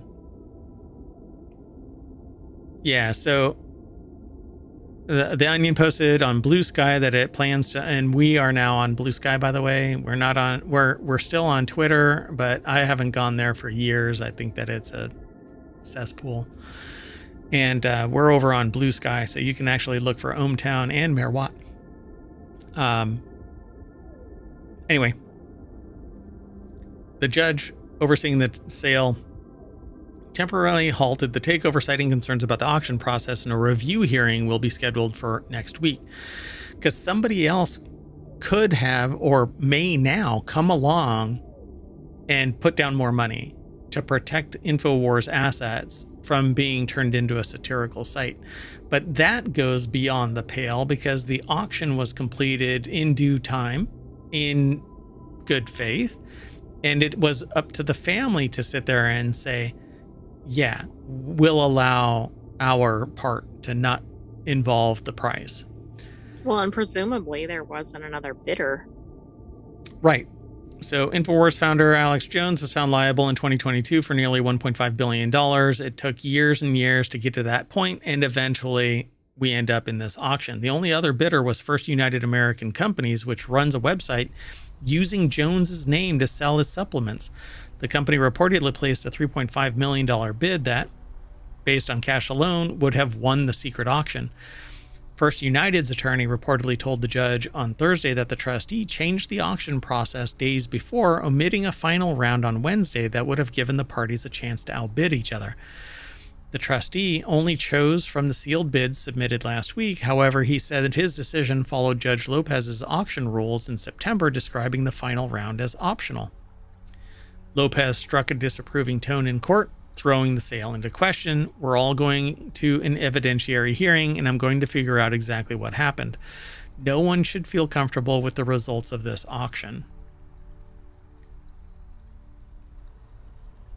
Yeah, interesting. So, like I said, there's something amiss, but who knows? If the sale still ends up in its hands, the Onion plans to rebrand InfoWars as a parody of itself more than it already was, poking fun at weird internet personalities like Jones, according to the New York Times. Ben Collins, the CEO of Global Tetrahedron, which is the company that owns the Onion, it's kind of a riff off of the Umbrella Corporation, which is this kind of evil thing in Resident Evil. Oh, okay. Right? I think it is in Resident Evil. I may have gotten my stuff all mixed up, right? Hold on a second. We'll do it live. Yeah, Resident Evil. I knew I was right. Anyway, so I guess we'll see what ends up happening. The story's been up. They say at the end. Have more stories. Yeah. I think the biggest problem here is that it was put up for auction, and somebody with a vested interest in maintaining the status quo of Jones's hold on the supplement business that's predicated on all of this hate speech and conspiracy bullshit may potentially get access to all of this stuff. And so I think there's a vested interest in pivoting this into satire and maybe producing some good instead of a commercial enterprise, a social good that has a commercial aspect to it. But, we're living in a world where there are companies out there that have a nonprofit wing generating the very solution for its profit wing. Right, that makes no sense. And I just saw another company, CompTIA, just got bought by a for-profit organization. I'm not sure how that works either. And now it has a nonprofit component and a for-profit component merged together. I'm just flabbergasted, Years and years and years, I've never even, up until recently, up until OpenAI, I never heard of this absolutely connected nonprofit side generating the tools that are for profit, right? The quasi parallel is that public money goes to private schools that pivot out technology exchanges that turn out into private corporations, i.e., Google, for instance, was a DARPA project funded by a DARPA grant, infused with private capital, spun out of the college as a private corporation, and turns everybody involved at the angel and up level into billionaires. I'm just flabbergasted by it. Meanwhile, there are thousands, tens of thousands of people who can't benefit from their position because they work for the federal government or they work in public sector. And it's enumerated that they can't benefit from their position. But I guess getting public money, that's okay. Anyway, let's move on. How about these mysterious 12,000-year-old pebbles may be early evidence of wheel-like tools? Researchers in Israel suggest that roughly donut-shaped artifacts could be spindle whorls, representing one of the oldest examples of rotational technology. Whorls. Spindle whorls. Watch out for those. There you go. All right. Margarita Bossi over at Smithsonian Magazine, the Fighting Smithsonians. SmithsonianMag.com. Yeah, researchers made experimental spindles and whorls based on 3D scans of the pebbles. I mean, if they're human-made holes in the center of this stuff, then I'm not surprised. That's fine. But this is another one of these things that they don't know what it is. Yeah, reminds me of that pseudo-Roman thing. So if that interpretation supposedly is for yarn. Yeah, oh, right. Okay. If that interpretation is true, it would make the Pebble collection one of the oldest examples of rotational technology, aka the wheel, a crucial prerequisite to the invention of the wheel. The team's findings were published in the journal PLOS One on Wednesday, while the perforated pebbles, they have a single hole in them, not a bunch of holes. It's not perforated. Right. It's not like a pin cushion. Were kept mostly at their natural, unmodified shape. They represent wheels in forms and function, and a round object with a hole in the center connecting to a rotational axle. Was there a rotating axle actually there, though? Yeah, I'm not sure if they added that or that was there. They say that it was drilled halfway from each side of the pebbles, though some of the pieces had off-center, partially perforated holes.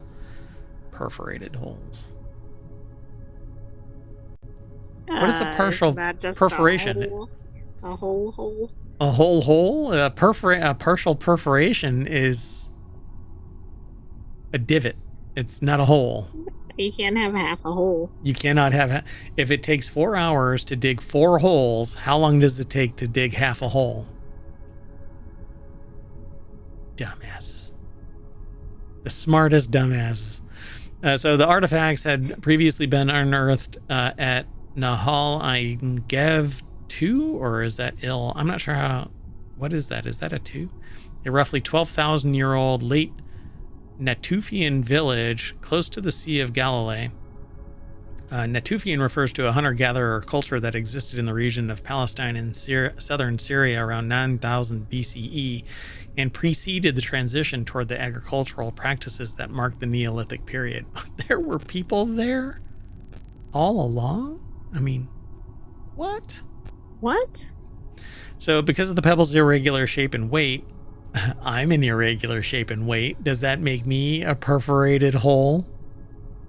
No, but it does make you a prehistoric bead. Oh no, you can't be a prehistoric bead or a fishing weight. Ah. So, but if you let me hold on to a rope and I'm wearing my diving equipment, I could be a fishing weight. The artifacts were too heavy and odd looking. Oh, hey, I am whatever. What are they? What were they called? What is it? Perforated spindle whorls. Oh, I'm a spindle whorl. Pebbles. I'm a spindle whorl. Anyway, the researchers decided to test their hypothesis in real time. They used the 3D models to create precise replicas of the artifacts and asked a traditional textile expert named Yonit Crystal to test them out. After some practice, Crystal was able to successfully spin flax and, with a bit more difficulty, spin wool into yarn using the pebbles as a spindle whorl, or as spindle whorls. Whorls. I suppose. I mean, that's kind of like looking for a solution to a problem that doesn't exist. I do think that the crafting groups seem to be heavy into determining what some of these historical artifacts are. They were too heavy and odd looking to be beads, but they ruled out fishing weights. Why wouldn't they just be fishing weights? Well, that's true. They don't need to be like pretty looking or whatever to be a fishing weight. I mean, if Yeah. they're too heavy, that's one thing, but No, the fishing weight is designed to pull the lure down to the bottom of the water. I mean, that's what the lead weight was made for. This is nothing more than it's a fishing weight. You run your line through it. You just run a loop around it, and you can slide it up or down to give the lure more distance. This is absurd. I think it's trying to turn it into artistry beyond the scope of simple mechanical leverage. Yushiv adds that the spindle whirl interpretation is consistent with their observations. The method of drilling halfway from each side of the pebble allows for better balance, and thus more. They're not using engineering spec. They're drilling a hole through a rock. going, whoop. It's easier to go from one side to the middle than it is to go from one side to the other side, because you have to drill a complete hole through the entire mass to get the point to the other side. I mean, anybody who's ever carved a hole through something knows that you drill a hole through one side with your knife, and then you drill a hole through the other side with your knife so that there's a minimum opening in the middle. This is kind of absurd. Who are these people? If the pebbles are confirmed to be among the oldest examples of spindle whorls, I guess no press is bad press, so this is great press. Anyway, I don't buy this. It says it's probable that flax was being spun in small quantities for use in other emerging technologies such as bags, fishing lines. Fishing lines! Oh my gosh, we have a lot of connection to fishing. You know what? The least line of resistance is probably the... What the heck? Anyway, not everyone is convinced. Reaction. Yeah, they can't even accept this. So Carole Cheval, an archaeologist at Côte d'Azur University in Nice, France, tells New Scientist that the study should have looked for microscopic traces of friction caused by yarn on the pebbles. And even if the pebbles are spindle whorls, these tools are more similar to a spinning top than a wheel. Nobody's even look for microscopic grooves that a line was pushed through it. Well, that's true. Let's move on. We're already an hour into this show. Four Wheel Tech is where the next article is. Passengers hang onto walls, tables as freak storm tips cruise ship 45 degrees. Yay, we're atop. That is pretty significant. We need some spindle whorls. Oh, that would have balanced. If spindle whorls hanging from the bottom would have balanced the ship. Cruise ship traveling to Florida was caught in a freak storm last week and brought winds so powerful that tilted the ship over to one side. The Royal Caribbean cruise liner tilted, I guess, 45-degree liner, tipped during the storm, which left passengers fearing that they would die. It is an option. Wow. Oh, wow. Whoa.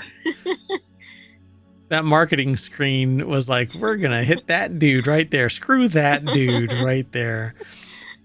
Although she looked like she was doing a dance move. Hey. Yeah, it does, actually. Anyway, anything loose slid around when the ship tilted. That was rude. Don't say that about them. Anyway, the ship reportedly stayed at the unnerving angle for more than 3 minutes, during which time advertising board fell loose and hit passengers. Passengers also reportedly clung to tables and walls to try and stay upright, while desks came loose and slid along the floor. Jeez. Wild. There's a bunch of videos here. The ship made an emergency stop off at Las Palmas, Spain, so that the injured guest could receive medical attention. Crews also took the time to clear up the chaos that remained after the tilt, which included dishware and cups and whatever else strewn across the decks. Grand piano. That's a little more significant than a cup. That is some smooth music, some smooth jazz. Once the injured passenger received medical help, the vessel got back underway and will make way to Miami 3 days behind schedule. Yeah. I hope that person's getting a refund or something. Who got hurt? It wasn't the person that got hit by that. It was that person, don't you think? He's stomping off like he's a football player. Well, I don't know who it was then. He bruised his leg. I don't know. Who knows? Maybe just the adrenaline alone kept him upright, which can happen. So wild. All right, let's keep going. This next article is over in the Mobile channel. These ghostly sea slugs feed like Venus flytraps. Gonna jump straight on over to the source. It's at vice.com. That's not creepy at all. Sammy Caramella put this article together. This is it? Yeah, that's a sea slug? Researchers discovered a mysterious... Like a squid. Yeah, it does. Glowing sea slug that operates like a deep sea Venus flytrap. That's awesome. I want to see this thing actually function, but there's no video of it. Arr! That's too bad. Ocean-dwelling creature is bioluminescent and gives off a neon blue glow. That's so cool. That is it. I want this thing. It's neon blue, so that means that it's sour raspberry flavored, and if you lick it, it'll give you a buzz. Okay, you know. Don't do that.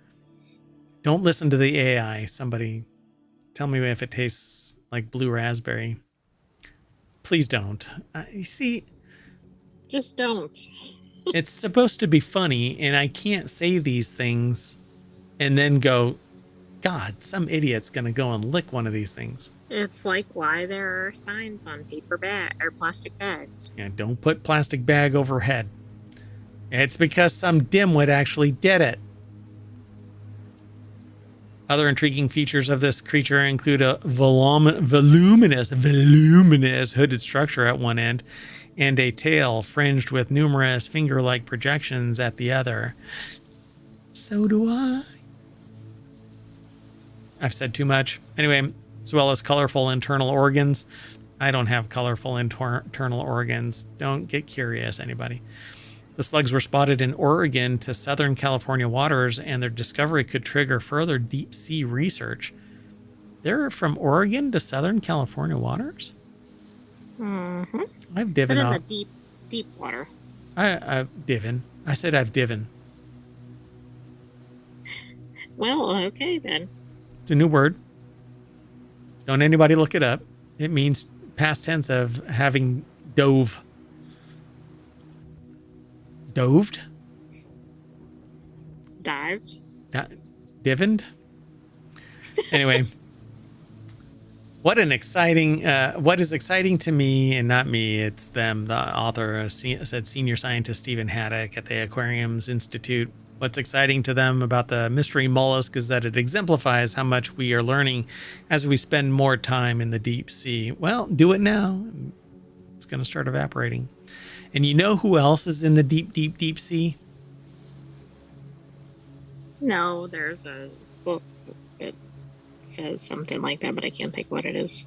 Everybody poops. Next article is over in Non Sequitur News. Pentagon UFO report shows hundreds of new incidents. Federal efforts to investigate UAPs. Everybody pees. Have prioritized potential risks to national security and air safety. So is this counter intel kind of a thing? It's to like poison the well, and so that more money can be pushed into government expenditures on research, development, and defense. I've had people say that to me. To me, this screams that there is something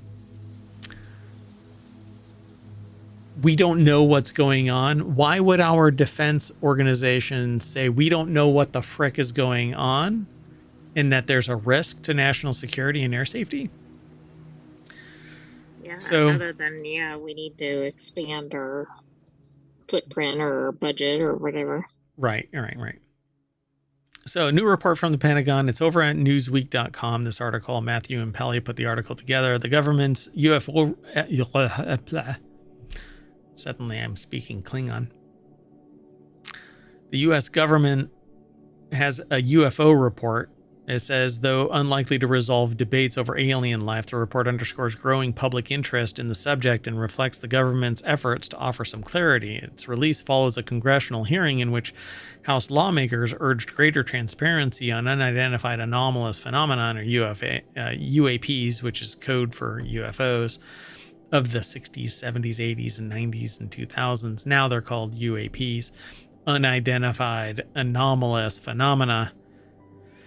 Federal efforts to investigate UAPs have prioritized potential risks to national security and air safety rather than delving into theories, which is true. But nonetheless, when battle groups off the coast say, we don't know what the hell is going on, and there's hundreds of these things flying around the battle group, and the only reason we know is because we changed the physics of our surveillance devices, and suddenly they popped up onto the radar. Yeah, that is an interesting change.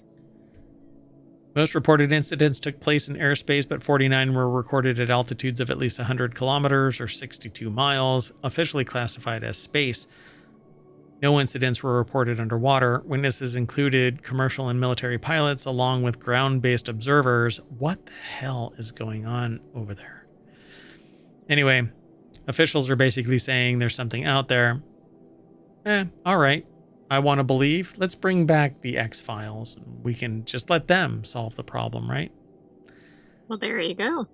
Meanwhile, I've seen people on YouTube saying, no, it's all computer generated, blah, blah, blah, blah, blah. Really?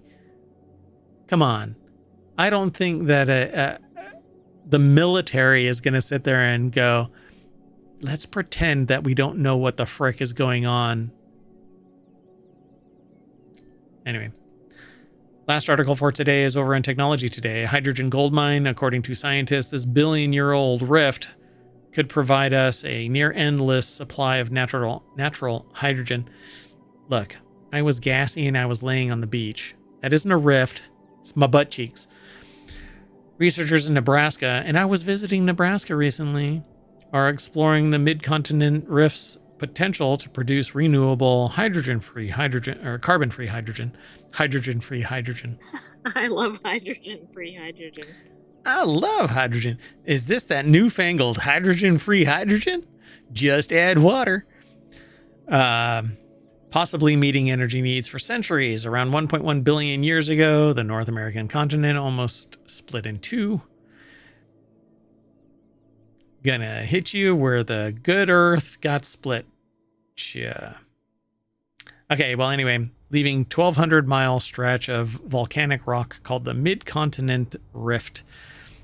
This geological feature holds the potential to produce substantial amounts of hydrogen. So, University of Nebraska-Lincoln put the article together.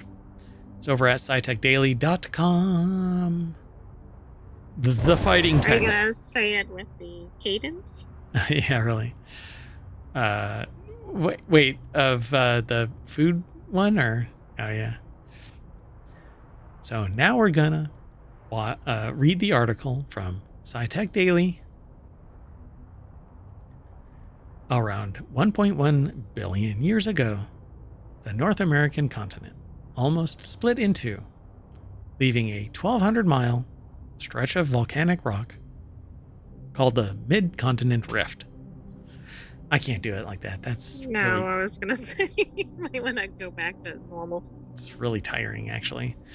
So, University of Nebraska-Lincoln researchers are studying the rift, which runs from beneath Lake Superior through parts of Minnesota, Michigan, Wisconsin, Iowa, Nebraska, and Kansas to determine how best to access that hydrogen.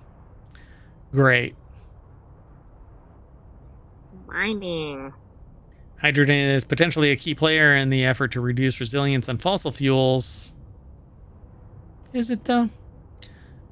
Look, I agree. I think hydrogen is great. Hydrogen fuel cells are the thing that sans batteries, it is the best producer. Hydrogen is really dangerous, though. It needs to be handled with respect. It's like a propane tank, basically, when you compress it into a tank. But we talk about it here. Short of nuclear power, hydrogen is defensible, portable, controllable. It has a lot of energy, so much so that if you split one of them in half, guess what happens? Anyway, Nothing good. we won't talk about it. Yeah, it's not going to happen if you jam on the gas pedal. It's not going to create a nuclear bomb. Anyway, nuclear weapons are actually very, Nor very... a hydrogen bomb. Or, yeah, never mind. Anyway, so, you know what? We're running really late. Our understanding of processes governing the production, migration, and accumulation of evasive... Wow, it's making a run for the hills or something? Evasive natural hydrogen is in the continental deep subsurface is still in its infancy.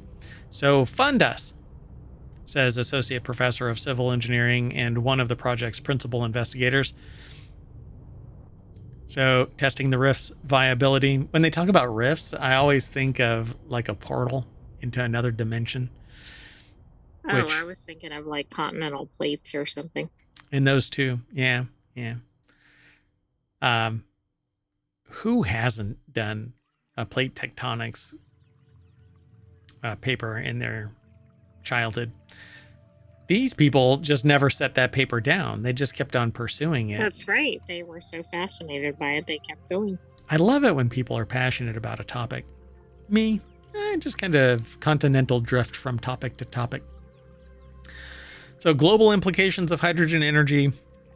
Kim is approaching the question from a civil engineering perspective, while Weber and another co-principal investigator, Hyun Sob Song, are exploring the biogeochemical and microbiology implications. So this is pretty cool. The project is funded by a 5-year, $1 million grant with the National Science Foundation's the NSF's RAISE initiative. So Research Advanced by Interdisciplinary Science and Engineering Initiative. It's one of the 19 projects funded this year. I love how science always uses acronyms. It's not science. That's government. This would not exist in science if the NSF wasn't involved in it. They would have just called it, looking at that gas shit. Anyway, Weber said the university's role in this research is another instance of the state's potential leadership in what's called the hydrogen economy, which refers to the role hydrogen could have in reducing greenhouse gas emissions and serving as a clean energy source. Again, short of nuclear, I think hydrogen's where it's at. And I've been a big proponent of either fast swap batteries so that there is a concentrated industry that's charging up the stuff and you can just build to those locations and then distribute just like we do with gas. Or you do hydrogen, which has the same thing. You basically go to a hydrogen gas store, you buy a cylinder, you slide it into your car, you give them an empty one, and you go away. Same thing that happens at a gas station. Anyway, pretty cool. I love the idea of this. But oh, look, another example of government programs taking some money to produce tangible good effect. Ya wingnuts. Anyway, so we are running out of hydrogen, which means that our machinery is going to shut down because we are hydrogen powered. And that's going to snap us back to the front page of ohmTown.com, where you should go to become a citizen right now. Oh, I'm going to say bye. Bye. And the sentient AI is going to say bye as well. Bye. All right. I followed your lead. Sounds good. See ya.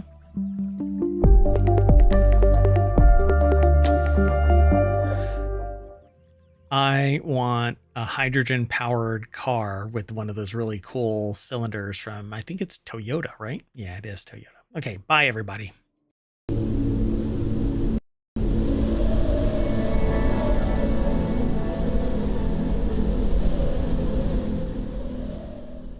Hello, everybody, and welcome to Non Sequitur News for November 16th, 2024. It's Season 3, Episode 321, and I, along with the sentient AI, are going to talk about the following 10 articles. Sustainable vegan protein, T-Mobile was hacked, the NASA lander may have killed Martians, ancient rainforest in Antarctica, California renaming places, a bullet strikes Southwest flight, just like Haiti. Human bird flu in Oregon, quadruple typhoon. Sure, stop enforcing crypto regulation. Why not? And 1,500 hours in Stardew Valley. Everything is powered by ohmTown.com, so go over there and become a citizen. That's that place right there. That's the Sentient AI's visualizer. But that right there is the website that powers all of ohmTown. We aggregate a bunch of news into 50 channels, 6 weekly shows, and 1 daily show called Non Sequitur News.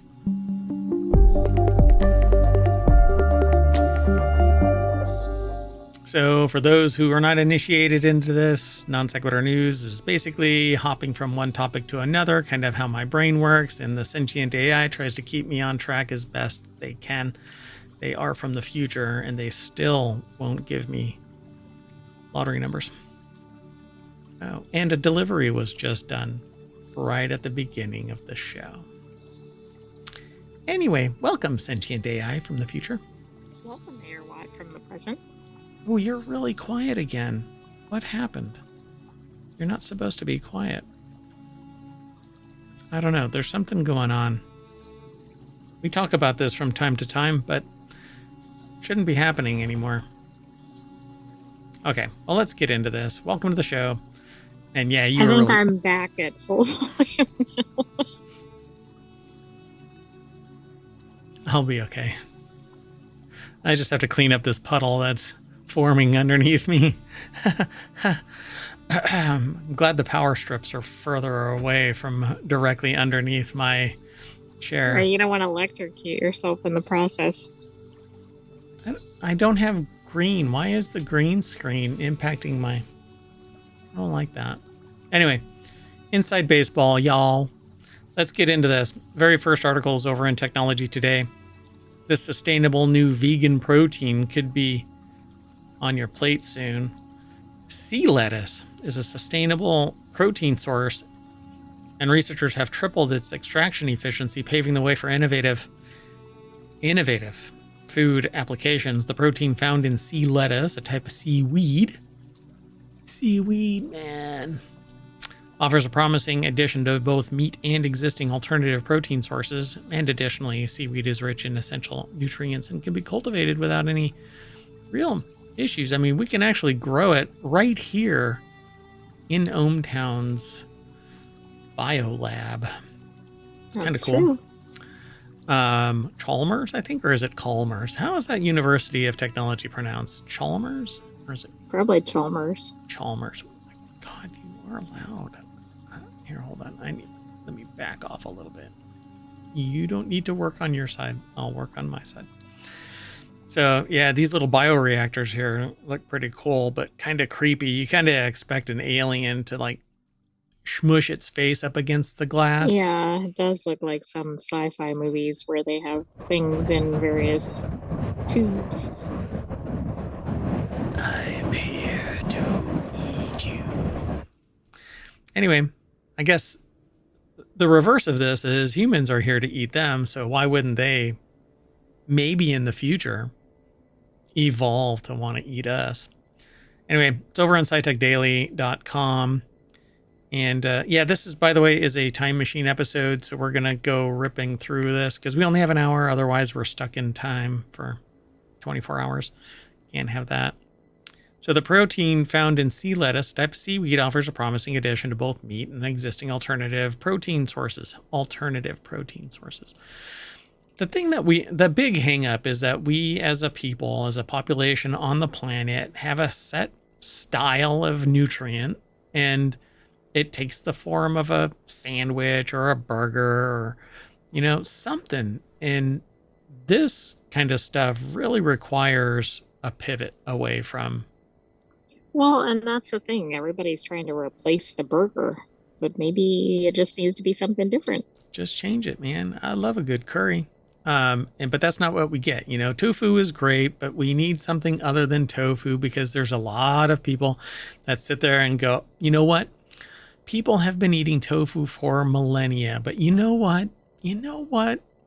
Somebody idiotically mentioned that some ingredient in it was used in this tertiary thing, and now all hell has broken loose, that if you eat too much tofu, you're going to be whatever, right? I know that it's talking about activating an estrogen or blah blah blah, but you know what, it's just not really true. You would have to indulge in soy-based products to the point where you are a soy-based product.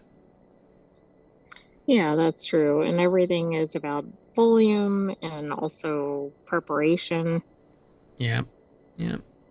It's frustrating. So what ends up happening is people seek out replacing something, and it has to be identical to the other thing. Even if it is a superior solution, they don't want any difference. So it says it tastes like umami with a certain salty flavor, despite not containing such high levels of salt. They would say that it's a great flavor enhancer for seafood dishes and products, but the possibilities to explore are endless. Why not protein smoothies or blue burgers from the sea, says, I don't know how they pronounce their name. Is it Jiao? Jiao? Maybe it's Jiao That's Trigo. the best guess I've got. PhD in food. They couldn't say doctor? Are they not a doctor? They have a PhD. Do they not go by doctor? I don't know. Maybe they're all but doctorate or some. I don't know. Interesting. I suppose. But, oh, yeah, I suppose. But you're not PhD if you're right. Maybe I'm confused. Well, anyway, it's a dark green powder once it's processed from the ocean. Additionally, the seaweed is rich in essential nutrients and can be cultivated without the need for watering, fertilizing, or insecticide use because it grows within the water. Its own nutrient, it basically can grow in a protected environment, much the way that the microgreens in ohmTown grow in a protected environment. 100% recovery, short of something happening, like neglect. But that is few and far between. So That's usually something not happening. right, because you're in control of it all. So you sanitize or sterilize and then put the nutrient in, which for us is a nutrient because we're adding stuff trying to get a particular outcome. But this doesn't need it. It just needs water. Water and light, much like microgreens. Anyway, so-called protein shift, switching from red meat to more sustainable and healthy protein sources, is a way to reduce the climate impact on food production before we end up having a Soylent Green style solution. Anyway, pretty cool. Sustainable new vegan protein. I mean, this is very cool, but the question will be whether it's available to the masses and also whether the masses will adopt it. So, adapt and adopt it, right? I mean, I think that's kind of the important part. I don't know. I know that Americans in particular are, everything old is new again. So, yeah. So they say, in addition to the newly published extraction method that Chalmers, or I don't know, I'm going to say Chalmers, researchers are working together with the University of Gothenburg to increase the actual protein content in the seaweed by cultivating sea lettuce in processed water. From the seafood industry, the protein content can be increased significantly, while nutrients that would otherwise be lost are circulated back into the food chain. They say that they have a large number of successful cultivation experiments that have been carried out within the Cirque Alg project based on industrial waterside currents. So I guess if they can enrich it and deliver it and it's still protein rich, and it says there it was also seen that the marine omega-3 fatty acids were enriched in the protein ingredient, and a follow-up study confirmed the same was true for vitamin B12, the new algae protein ingredient. You have to say it that way. There's no other way to say algae. Anyway, can thus help meet a wider range of nutritional needs compared to soy protein. And here we go again, the shot across the bow of soy protein. Right. All which right. is taking a long time to get a broad following, right? It definitely has a following, but it's in a small group of people. You mean soy? Yes, and that's been around for a while as a food source. And it's largely because of this, slight against it's not macho, and it's used as a derogatory slang term to Well, and feminize. they're trying to make it equivalent to existing food sources instead of just going, this is good and here's what you can make with it or Yeah. whatever. And it's not necessarily a complete replacement in its particular form, but added or changed from having red meat all the time. It can lower our demand on carbon footprint producing ingredients, like the massive number of cows that are being processed and the inefficiencies between going from grass to table. Anyway, let's keep going. This next article is over in Technology Today. T-Mobile confirms that it was hacked. T-Mobile confirms that it was hacked in a wave of the recently reported telecom breaches conducted by Chinese threat actors to gain access to private communications, call records, law enforcement requests, etc. Lawrence Abrams over at bleepingcomputer.com put the article together. Due to our security controls, network structure, and diligent monitoring and response, we have seen no significant impacts to T-Mobile systems or data. T-Mobile told Bleeping Computer after publishing of this story. We have no evidence of access or exfiltration of any sensitive information, as other companies may have experienced. Okay, wait a second. How come every time there's a hack, it's kind of like, oh, nothing's really impacted? Yeah, because they probably don't necessarily know just what the full scope is of persistent threat actors, and then they find out later and they qualify it and quantify it. And I mean, we'll find out as time goes on. It says this breach is the 9th T-Mobile suffered since 2019, with the other incidents being, and they run down the list, all since 2019. That seems like a high number. I know they're a major company, so maybe it's not, but because it's a pretty short time frame. Yeah, but 2019, yeah, that is a short time. But you're always being knocked on. I mean, every institution, every organization, even ohmTown gets knocked on, and there's the only thing you can really do is harden everything, protect the perimeter, and hopefully at some point, they either get tired of you, but there's always somebody else. One defense organization, it provides telemetry. If you do a search for threat map, there's companies out there that provide these kind of representations of how many threats are coming across their doors. And so you buy a device, you stick it in your data center, and it sends telemetry back to these intrusion detection prevention services.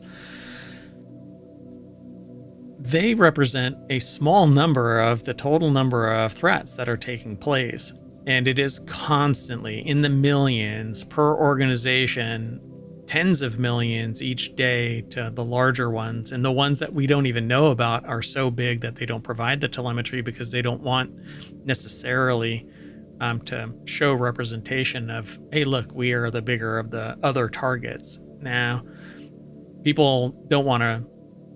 So if you're a diver and you're out on a boat and you're a dive master, you let the dive boat, the one that you're out with, represent the boat, and they have a dive master. But if you say that you're a dive master, you're suddenly liable as well. Like, you represent as a dive master. So all of these other companies aren't going to sit there and go, we're the biggest dog on the block. That's no, how why would they want to? Yeah, that's how you pick a fight. And so these are the known breaches. There may be a persistent threat that they just don't know about. There could be somebody that's lax with their security, and their system is being accessed by proxy. All kinds of stuff. What you don't know is the worst part of it, right? So I love that this article basically says, due to our security protocols, right, that T-Mobile goes to bleeping computer, due to our security protocols, we haven't seen jack shit, right? But then down at the bottom, Right. It's bleeping kind of computer like, goes, let's put it into context. your hubris is a little bit too broad here. You're too big. Let's knock you down a peg. So, and this is one of the problems that I have with every other service. When you use somebody else's service, you're at their whim. And so at some point, it's not if, but when your data is going to get disclosed. And I can't count how many times my data has been provided to some threat actor, from government to, rinky-dink enterprise. This exposure is real, and you may not even realize it. Just look at 23andMe. 23 and Everybody Knows Me is what I call it now, because your data is out there down to the genetic level if you provided it. And we're actually going to talk tomorrow, because this is a time machine episode. We're going to talk tomorrow about 23andMe. But let's keep going. Now you know about your T-Mobile account. May or may not be breached. So change your password. And I always think that those are funny because, oh, by the way, again, Lawrence Abrams over at Bleeping Computer put this article What together. if they're in there looking at you changing your password? What I think is really funny is that they're like, okay, change your password.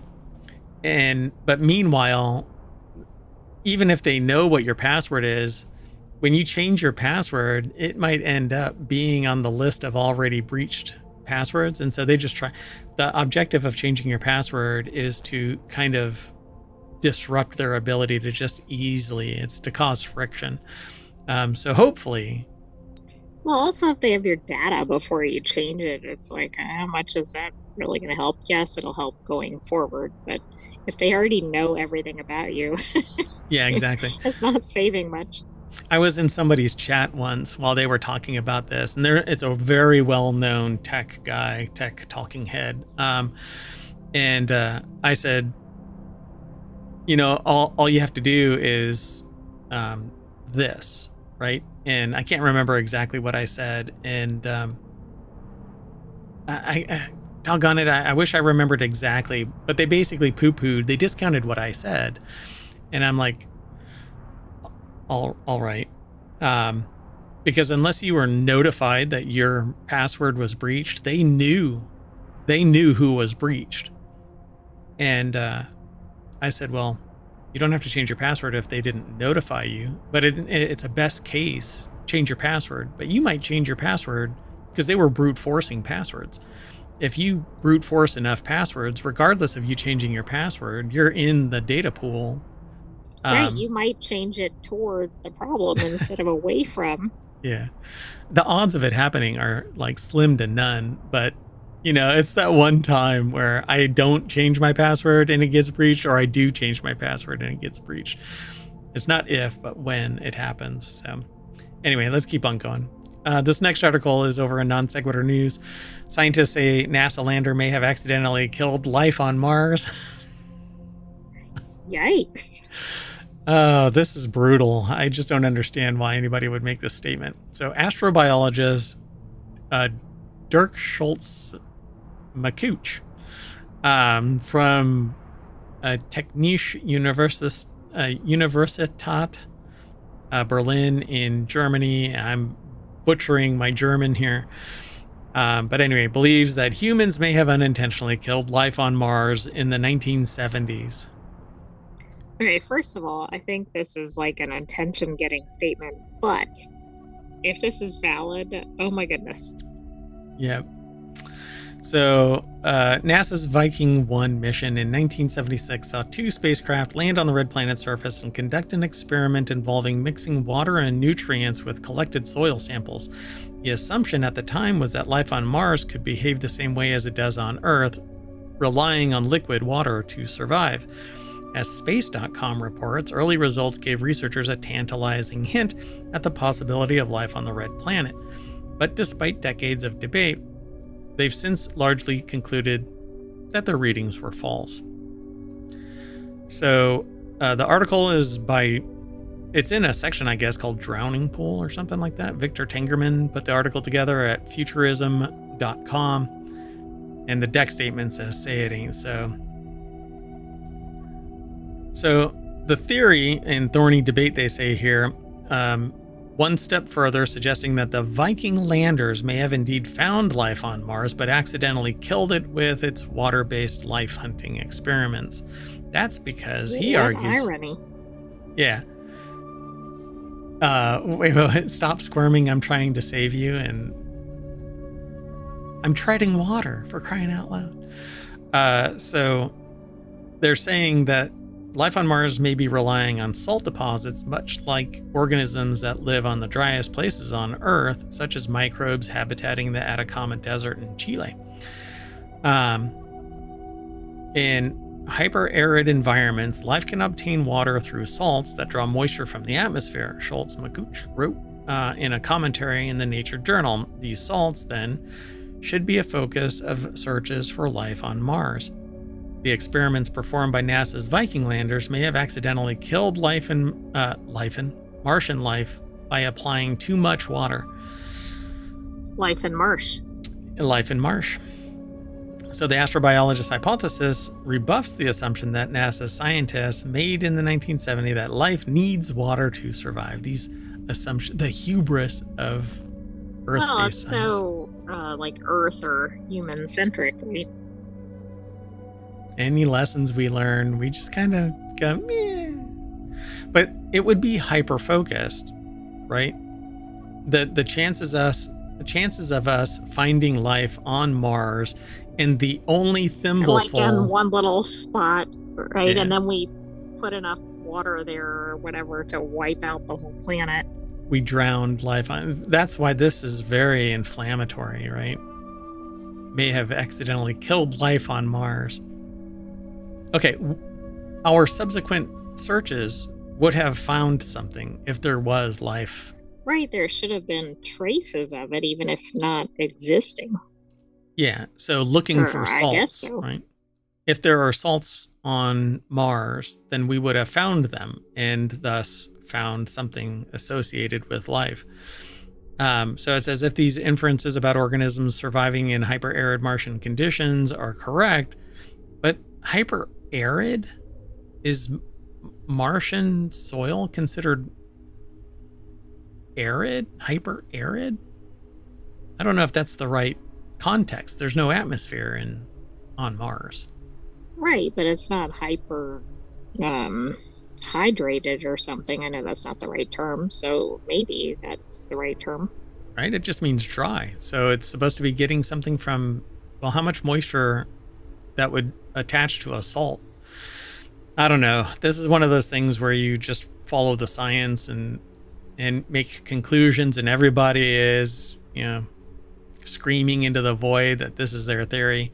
In an interview with Space.com, the researchers suggested that the idea of using table salt to create a brine in which certain bacteria thrive could be roughly applied to life on Mars as well, which is the same amount of hubris that brought water. Right, just in a different direction, right? Yeah. Oh. So sodium chloride on Mars is going to act the same way as whatever chemistry is. Maybe not. Are the forces the same on Mars as they are on Earth? Hey, physics are physics. Sodium chloride on Mars acts the same way and is the, life cognate. You basically, if you have sodium chloride, then life is there, and it's going to use sodium chloride to extract moisture from a hyper-arid Mars. All right. So it says nearly 50 years after the Viking biology experiment, it's time for another life detection mission. Now that we have a much better understanding of the Martian environment. That I agree with. Continue.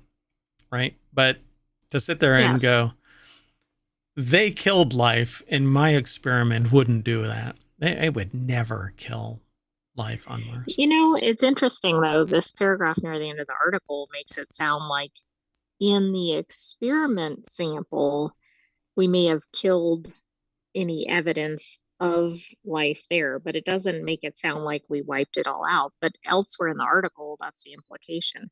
Right. Yeah. Guess we'll see when they run their sample and they're. I wonder what this person's going to do. No. Mine didn't kill any life on Mars. Right, exactly. It's like the people that drag something up from 3,000 feet under the surface of the ocean, and whatever it is they have dies in transit. They're like, oh no, that wasn't us. It was the fact that the ocean didn't support its life to the surface. Right. Let's keep moving. This next article is over in Non Sequitur News. Scientists find evidence of an ancient rainforest in Antarctica. This is like one of those canopy penetrating LiDAR scans where they're like 400 years ago. Yeah. Look at all of the, what is the one that was just recently? The Mayan civilization. I can't remember if it was in Peru or Mexico because there were a couple in short succession. I think it was in Peru, but I may be wrong. Yeah, we peeled back a layer of onion and we found like hundreds of square miles of life, of civilization. And then they chalk it up to, well, people moved. What? Exactly. Right. Can you imagine rainforest animals running around Antarctica like in the current day? Yeah, that would be wild, right? But I guess at some point in the history, it wasn't always ice, right? So in a new paper published in the journal Antarctic Science, and there is a journal for everything, it's like academic Reddit. I wonder how many contributors they can get to that, right? Because there's a relatively limited pool of people who can study in Antarctica. Yeah, there's only so much grant money to send somebody off. That's what I mean, right? Like, it's not like there's not enough land. It's just there aren't that many researchers there at any given time. Sure. Plus, it doesn't exist, right? When you fly towards it, they actually turn around because the Earth is flat. And if you actually touch the ice, you might fall off into space. We're not espousing that at ohmTown. Wait, I'm wrong? Anyway, so yeah, they say a team led by Alfred Wegener Institute ice and climate history researcher Johann Klages detailed the first discovery of Antarctic fossil resin. So the article is over at futurism.com, and they call it the bite. And the other one that we have is drowning pool. So I don't know how they break everything off. I'm not sure where that is. And I think we've only had articles from the bite before. And it's the same author, so I really don't understand. But anyway, so far, amber deposits have been described from every continent except Antarctica. But in the new paper published in that journal, Antarctic Science, they found Antarctic fossil resin, which is amber. The treasure, dubbed Pine Island Amber. Sorry. I was going to say this person was an ice and climate history researcher. Did you know that was a job? Look, you can call yourself whatever you want. Yeah, I was once headhunted for a company, and I brought a project to them, and they straight up said, you can be called whatever you want to be called. So. Okay, that's pretty cool. Yeah, I'm not surprised by that. So they analyzed amber fragments that allowed direct insights into environmental conditions that prevailed in West Antarctica 90 million years ago, said Klages in a statement. Hot Poles. It's a name of my Spice Girls cover band. In 2020, Klages and his colleagues published a paper in the journal Nature about temperate rainforests near the South Pole that may have flourished during the mid-Cretaceous period, one of the warmest intervals of the past 140 million years. You know, if we have to wait 140 million years for climate change to correct itself so that we have, everything back in stasis. Back in Antarctica? I guess I'll be around. I'm hoping that resurrection is a real thing. Cryo. Put my head in a jar. Preservation, yeah. Right. Next to Disney. So this fascinating find also indicates, oh, I said something about Disney. Now we've run afoul of Disney and Oprah and whatever else is happening in this timeline. Anyway, fascinating find also indicates in more detail how the forest was reconstructed in our nature study from 2020 could have functioned. They said in a statement, it's very exciting to realize that at some point in their history, all 7 continents had climatic conditions allowing resin-producing trees to survive. Yeah, this is pretty interesting. I can't even think of trees in Antarctica, let alone of this type. Yeah, pretty cool, huh? So the recovered pieces of amber, which were tiny and only visible under fluorescent fluorescence microscopy, also suggests the trees at the time were trying to seal damaged bark, suggesting the possibility of wildfires or parasite attacks. It's pretty fascinating. Yeah, that's very interesting that they can go, oh, this was happening millions of years ago. How? How the hell? All right. This is one of those things where, when you start up a conversation with them, they're like, you're too dumb to understand, so we're not going to bother. Right, we can't even. Yeah. I worked with somebody that treated other people like that. And I always tell this story because I think it's really funny. They were really like just this starchy person that whenever you stepped into that domain, they were like, look, you just don't know enough to have a conversation with me. And so one time I was listening to this conversation and I kind of scooted up next to them and I said, you're working in the exact same place as everybody else here. So I wouldn't get too high on your horse about your knowledge and wisdom about this or that. That did not make a friend. But when the company ultimately got rid of them, I guess their hubris allowed them to power through. Or maybe caught up to them, but anyway. Exactly. All right, let's keep going. This next article is over on the Mobile Channel. California to rename dozens of places to remove racial slur for Native American women. In a press release, noted Governor Gavin Newsom, in 2022 signed a bill that bans the term squaw. The agency was ordered to rename streets, bridges, public buildings, cemeteries, and other places that use the slur. I did not know that it was a slur, which is... I didn't either. I mean, and that's probably part of the problem, right? I think the term is used in, I believe, in textbooks. You see it in names of locations. Yeah. And so now I know, and I just won't use it. And the thing about this is the sociological mechanism of this is it does no harm to get rid of it, but it does harm to utilize it.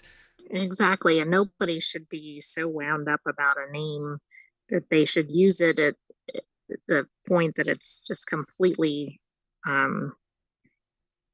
upsetting. Doesn't do it the right amount of justice, but harming somebody else. In the context of knowing what it is, like I grew up, this word was, see, now I don't know if I'm supposed to treat this like others. I mean, it seems to be a racist term, but it's new to, I would say it's new to most people. Mainly because people... Mostly new to non-indigenous people. Right. To the general public, I think that people are like, why is this, a denigrating term? If you don't understand it, look into it so that you understand a deeper context of it. But I'm taking it at face value because why not? This is just a term that's being used that shouldn't be used anymore. There's countless other terms where I've learned of their context. There's even symbolism that I won't. I mean, we know of one really big one that might be, making a comeback, but I don't want to use the terms that are denigrating. So just do away with them. Why make this thing such a big deal? Never let it happen again. It came into fruition because people, they wanted to marginalize an entire population. There are things. part of the problem is that current populations don't even appreciate that these are harmful terms. Right. Right. So I think that this is great. This is a step forward. It does no harm to get rid of the term. A few bucks here, a few bucks there, dollars, to change the name for stuff. Fine. And you're actually stimulating the economy by spending money, changing the marketing, but it's showing respect to an entire population, the indigenous population. You have to be a sociopath or downright psychopath to sit there and find this as an injustice to get rid of the term. Get rid of it. Damn it. Anyway, Julian Ventura over at thehill.com put the article together.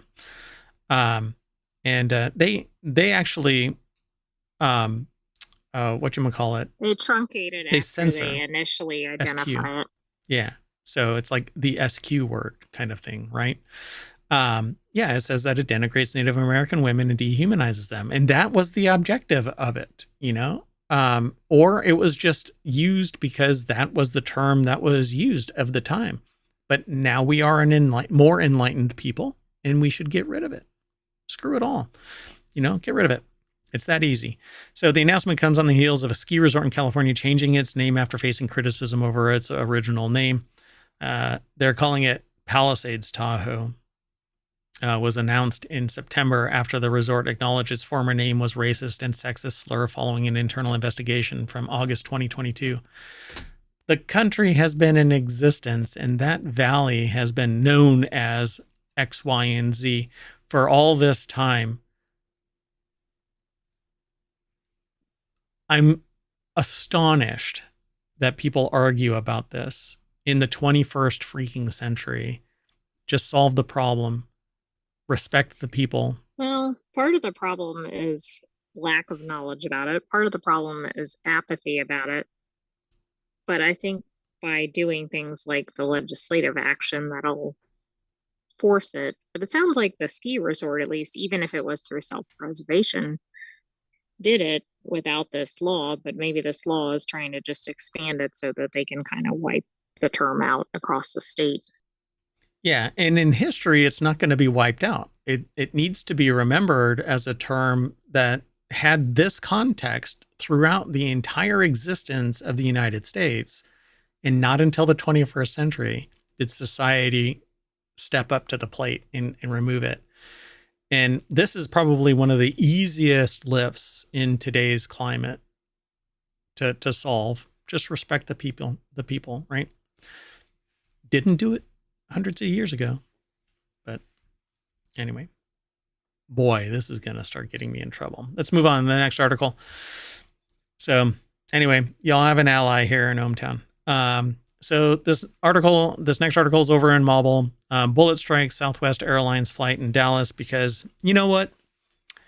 The United States can't be number two. You have to be number one. And Haiti stepped up to the plate and started firing rounds at flights. Right, and they're like, wait a second here. We don't want to be... We're going to have to fire a higher caliber round. Okay, nobody go out and do that. Yeah, don't be a dumbass. A bullet struck near the cockpit of a Southwest Airlines flight with passengers that was scheduled to depart from Dallas Love Field Airport. Show them the love. Oh, I was thinking like, okay, 5 minutes till takeoff. Oh, 10 seconds to take off. Yeah. Let's get moving a little faster here. I love that plane with a bullet. So Southwest Airlines Flight 2494 got hit on the right side of the aircraft just under the flight deck while the crew was preparing for departure for Indianapolis. Can you imagine what that might have sounded like if you were on the plane? You may not have actually heard it, though. Oh, maybe not because all the engine noise. Maybe so. I mean, there's a dull roar. You might hear a dunk or something like that and chalk it up to a bird strike, right? Some dumbass bird flew into your plane, which happens often enough, right? Well, it says Dallas Police Department confirmed and responded to the incident. No injuries were reported. The gunfire occurred at 8:30 p.m. local time, the FAA said in a statement, and passengers were deplaned and transferred. So this happened while it was on the tarmac. Yeah, exactly. And I'm also kind of wondering, like in an airport setting. Now, I don't know what Dallas is set up as, like what's right next to Dallas Airport, but it's kind of astonishing because you kind of wonder, did this get fired from within the airport territory or outside of it? And if it's outside of it, how about some barriers or something? Well, you're not going to be able to put a perimeter wall around every airport, but this. True, but the plane must have been really close to some edge of the territory or something. And So well, I don't know. Philippe Timotia put this article together for thehill.com. And it says the incident comes just days after JetBlue and Spirit Airlines and American Airlines halted flights to Haiti after 2 aircraft were hit by bullets amid the gang violence escalating in the country. I guess we have gang violence here too. A JetBlue flight from Port-au-Prince was hit by a bullet. It safely landed in New York on Monday. I don't get it, right? So it's unclear for now what the source of the gunfire and how many passengers were aboard when the incident took place.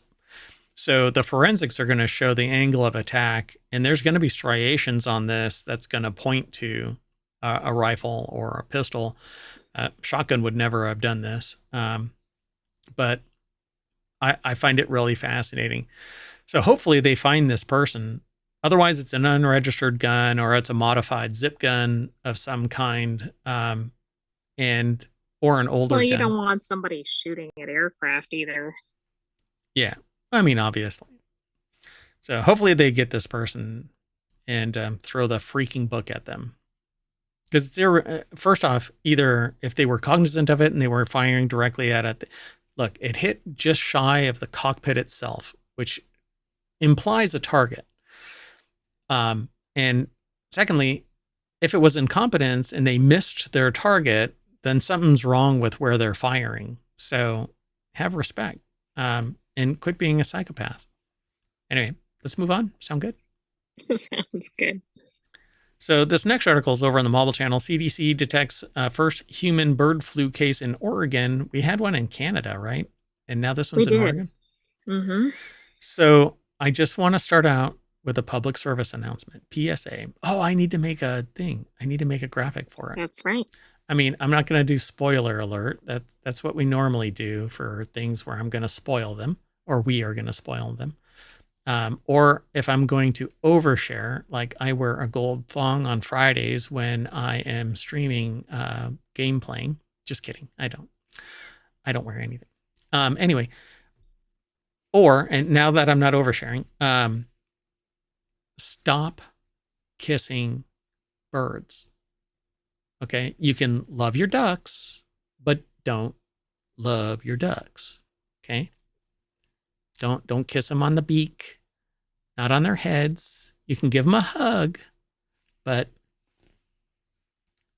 they can't consent. So anyway, person was linked to a previously reported outbreak affecting birds at a commercial poultry operation in Clackamas, or what I like to call Quackamas. I mean, that is fitting. It is. So yeah, they've been monitoring the people, and the individual experienced only mild illness and was fully recovered. But it is an unnamed individual in Oregon that contracted bird flu pathogens, aka getting bird flu, in the first case in the state. Also, if somebody has it and they're kind of like, "Oh, it's not a big deal," the problem is, it could still be passed to somebody else who it will be a big deal for. Yep. Ashley Fields over at thehill.com put this article together, and there's a Getty image of somebody holding a chicken. What a pecker. Anyway, there's no evidence of person-to-person transmission of the disease, formerly known as avian influenza, HPAI. HPAI? Is that really what it is? That's what it's formerly known as? I didn't know it was. I thought it was like H5N1 or other, like if it's a different variant, it might have a different number, but maybe the whole thing is just termed HPAI. Maybe so. I'll see if I can find that. Yeah. So we continue to remind the public that there's an increased risk of infection are those who have close or prolonged unprotected exposure to infected birds or other animals. So again, let me just reiterate.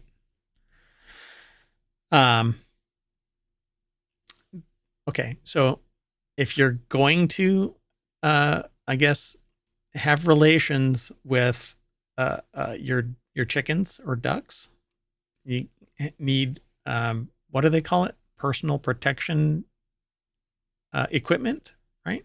Is that because it says unprotected, right? Right, PPE. Yeah. So you need to wear protection. Moving By on. the way, it's sorry, highly pathogenic avian influenza. Oh, there you go. Thank you. So That's basically the just a HP. fancier name for the same thing. Yeah. Peckers are contagious. Stay away from them. So this next article is over in Technology Today. NASA captures unprecedented quadruple typhoon event in stunning detail. The fighting typhoons. So for the first time since records began in 1951, 4 tropical storms, including 2 super typhoons, were simultaneously tracked in the Western Pacific in November, impacting the Philippines with severe weather conditions like high winds and heavy rains.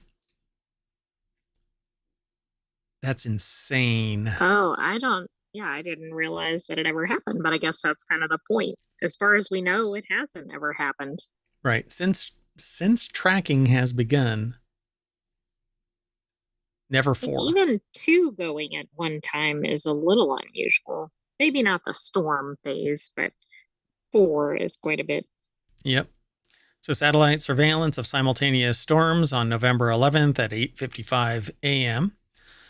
Philippine Standard Time aboard Discover, the Deep Space Climate Observatory satellite, captured an image of the storms. They named them. It doesn't matter to me what the names are, just that there's 4 of them sitting there. Super Typhoon Yinjing.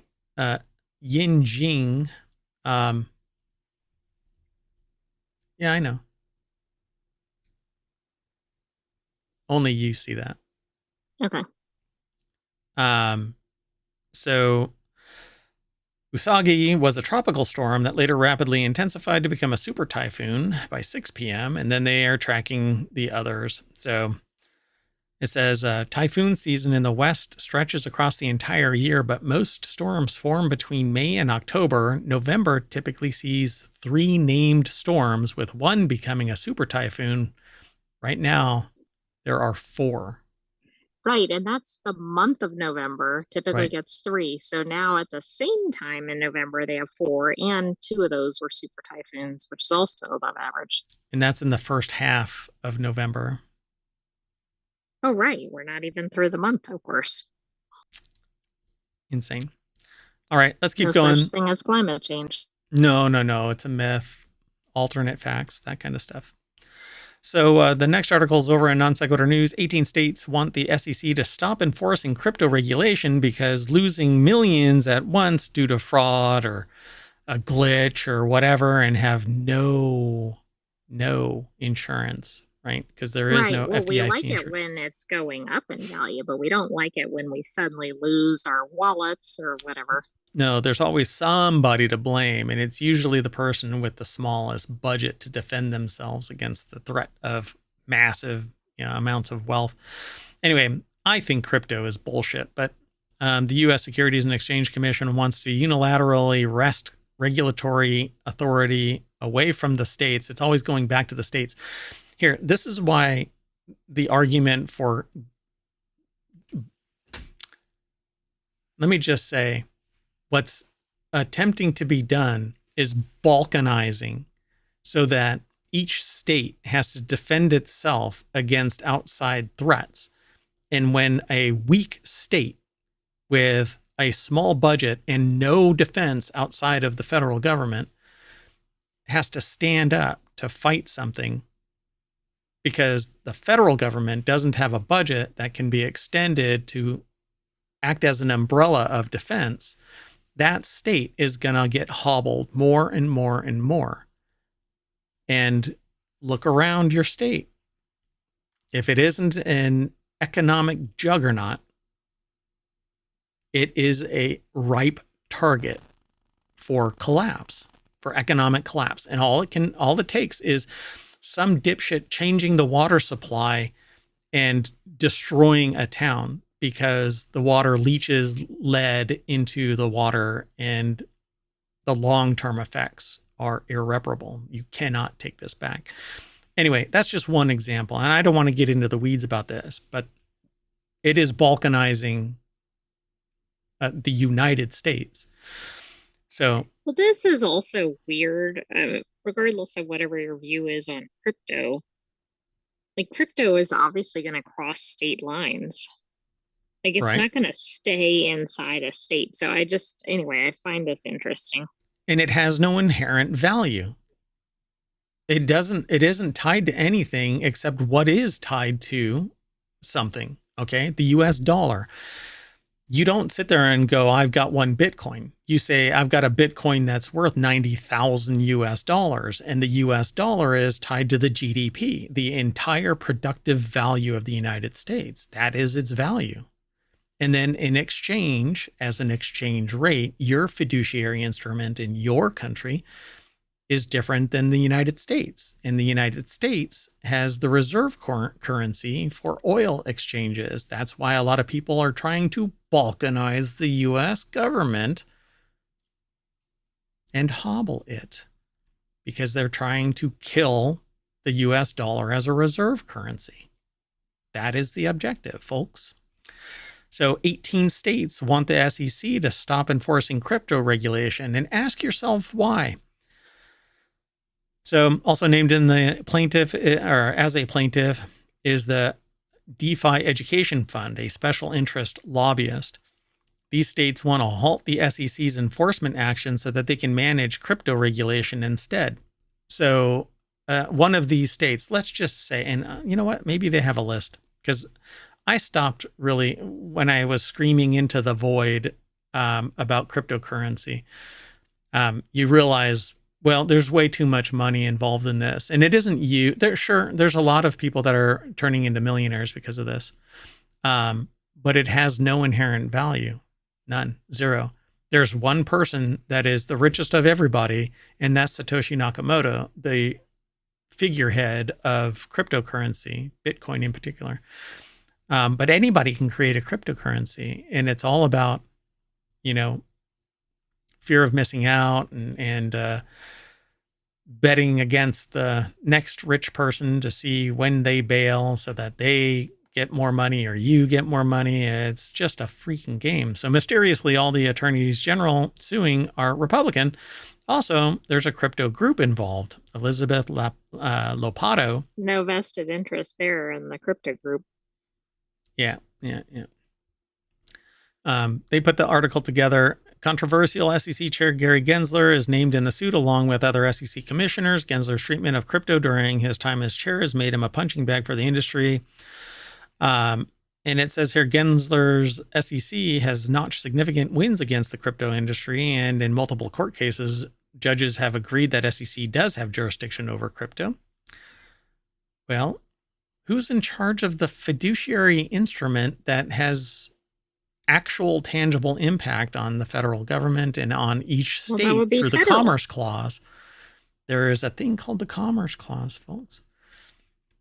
Anyway, state suit also argues that a precedent called the Major Questions Doctrine means that the SEC shouldn't litigate against the crypto industry without congressional approval. But it isn't everyday Joes that are going to be made rich off of this. It's going to be the people that have the means and the early adopters who just happen to swim along, riding on the coattails of the people who are manipulating this bullshit.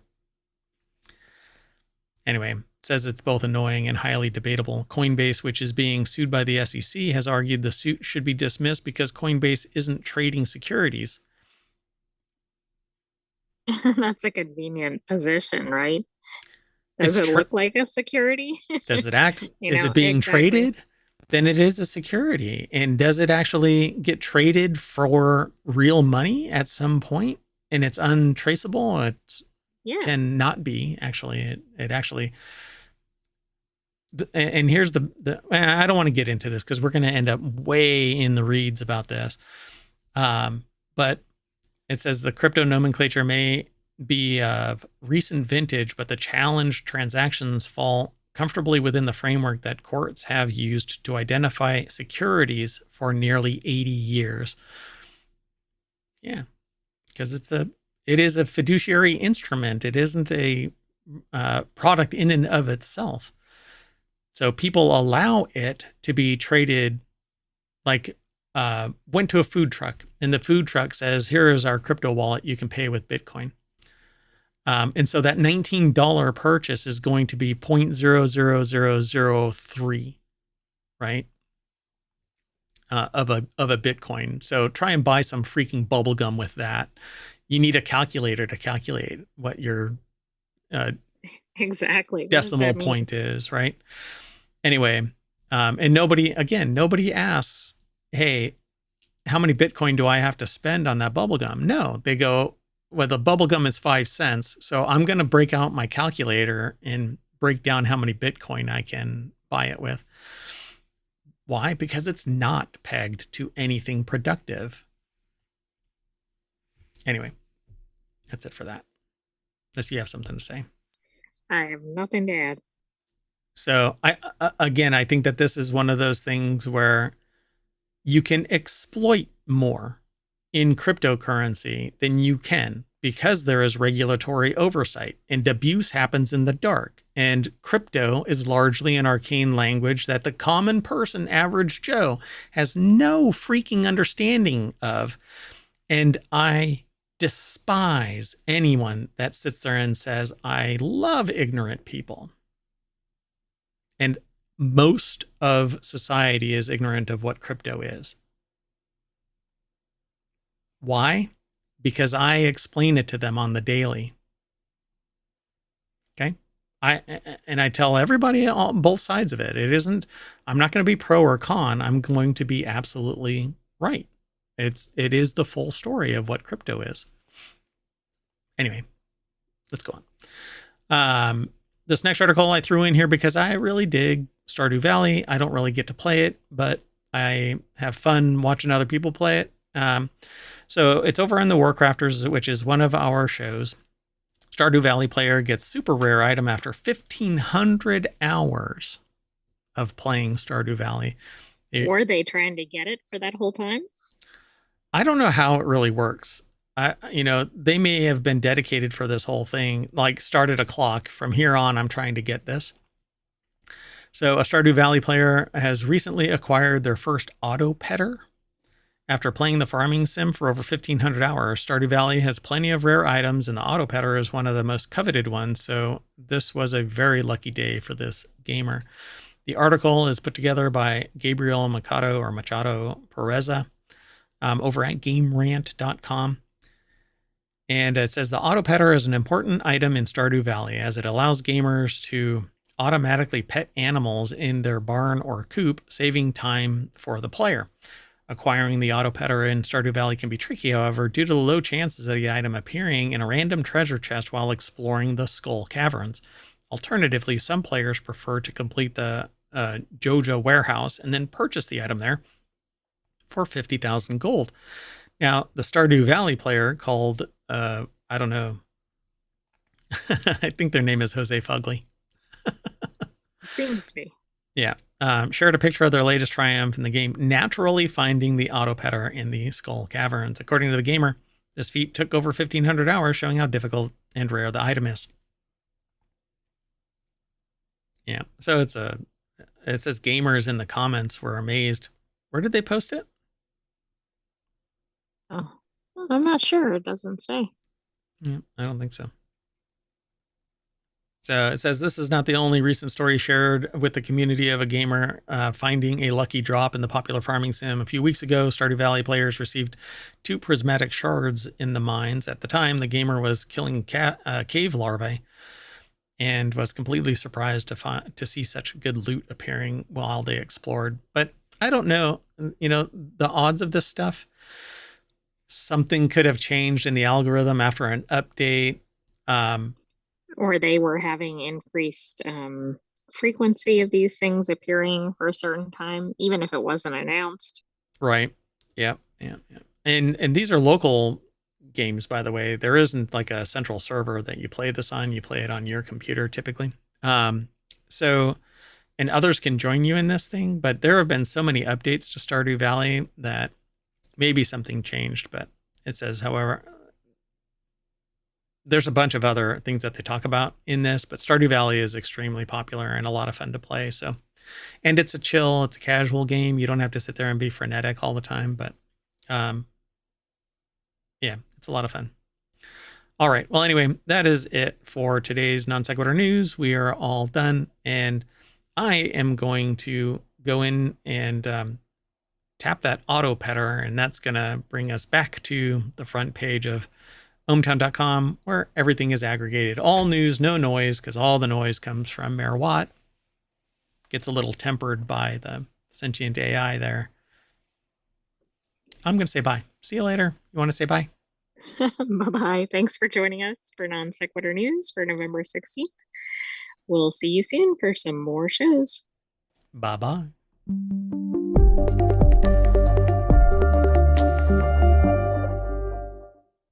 I'd like to get an auto petter.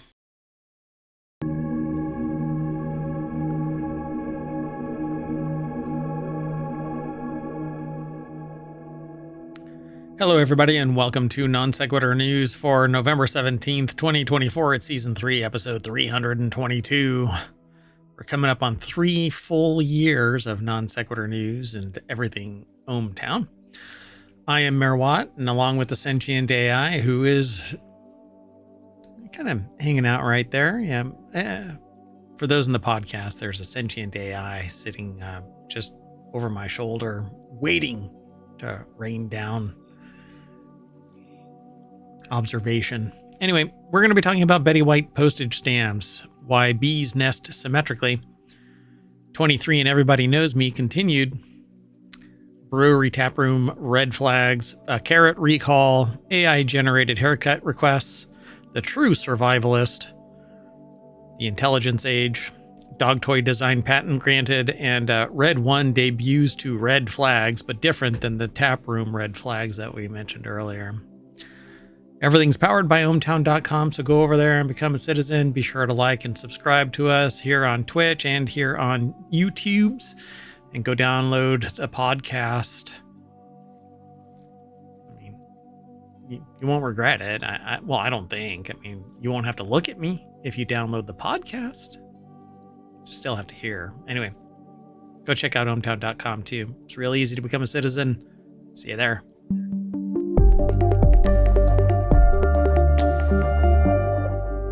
Hello, sentient AI. Hello, Mayor Watt. I didn't say from the future, so you couldn't say. From the present. And welcome to the show. Let's get into this. So Betty White is going to be honored with a USPS postage stamp, which, by the way, does not get federal funding, so kiss its shiny metal ass. Betty White to be honored with USPS postage stamp. The United States Postal Service is honoring Betty White with her own postage stamp. USPS announced White's Forever stamp on... Should that be rephrased? Well, as you write it, it should not, but as you say it, yes. So the USPS has Forever stamps. I don't think that the freaking phrase White's Forever stamp. I agree, but it's not the name of it. It's just how this article wrote it. And in the article, it's White apostrophe S. It sounds very different when you say it. Yeah, I think it's a shit edit. So anyway, stamp on Friday is part of the new slate of stamps for 2025. An icon of American television, Betty White, 1922 to 21. It's already been 3 years since she passed. That's right. I mean, we know time was completely warped during the pandemic, so. Holy cow. Shared her wit and warmth with viewers for 7 decades. So USPS has announced the stamp. Yay. Michaela Z put the article together over at variety.com. Let's see. White died at the age of 99, less than 3 weeks before her 100th birthday. The Emmy Award-winning Actor was known for her roles as Rose Nyland in The Golden Girls, Sue Ann Nevins in The Mary Tyler Moore Show, and Elka Ostrowski in Hot in Cleveland. I wonder if that was like Sex and the City, but Precursor. Yeah, I'll have to look that up. Is that like going back that far? Is that black and white kind of a thing? It could be. Let me look it up while we're going. I bet she's like, I'm gonna punch you right in the throat there, Mayor Watt, because I'm making a jab about But part age. of her film time was this was in color during 2010. No way, really? Wait, Mary Tyler Moore is older than that. Why would they put it in that order? Yeah, they have it all out of whack. Yeah, Mary Tyler Moore is from the 70s, isn't it? Yeah. Anyway, in addition to White's stamp, USPS unveiled a stamp honoring the late musician and songwriter Alan Toussaint for its Black Heritage collection. Other 2025 stamps include a snake for its Lunar New Year series and the Appalachian Trail, a 1794 compass rose, and more. But we're not here for any of that. We're here because, anyway. I want to highlight one thing about her. She was a real advocate for animals, and the article does say that. So hopefully they put an animal on the stamp with her, but I doubt it. Yeah, I guess we'll see what it says here, right? It says the comedic actor who gained younger generations of fans as she entered her 90s was also revered as a compassionate advocate for animals. Well, good on her. Moving on. Next article's over on Technology Today. Double-sided genius: why bees organize their nests symmetrically. By the way, if you're in because chat, hexagons are the bestagons. Hexagons are the bestagons. You can get today's show notes by typing in !NSN in the chat over on Twitch, not on YouTube because YouTube hates ohmTown. Oh my God, I did it again. Hate is such a strong word. Okay, despises ohmTown. I did not click the button to stream to YouTube, but that's okay. I do a recording of it, so it'll go over. And now we're returning to non sequitur news already in progress. Sorry about that, YouTubes. Anyway, so humans find symmetrical faces more attractive, and most animals possess symmetrical body plans, which aid in balance and movement. For similar reasons, the houses, cars, planes, and trains humans build are what? Symmetrical? No. Hell no. In fact, they're often not. They're intentionally asymmetrical just to mess with you. Now, Auburn University College of Sciences and Mathematics put this article together. It's over at scitechdaily.com. So yeah, it says trains that humans build are symmetrical, but not houses. Cars, yes. Planes, yes. Trains, yes. But that's because of the same issue, physics. For mechanics, right. Yeah. Houses are not symmetrical. No way. Yeah. I don't know what this person's but if writing. it was too asymmetrical, it might be structurally at risk. But even a super asymmetrical, like an L-shaped house or something, is fine if it has appropriate foundation. Yeah. So, however, just because a body is symmetrical does not mean that it's symmetrical throughout. For instance, the human heart is located on one side of the body. Likewise, although a house may be symmetrical from the outside, and it's not. What the hell? Why focus on houses?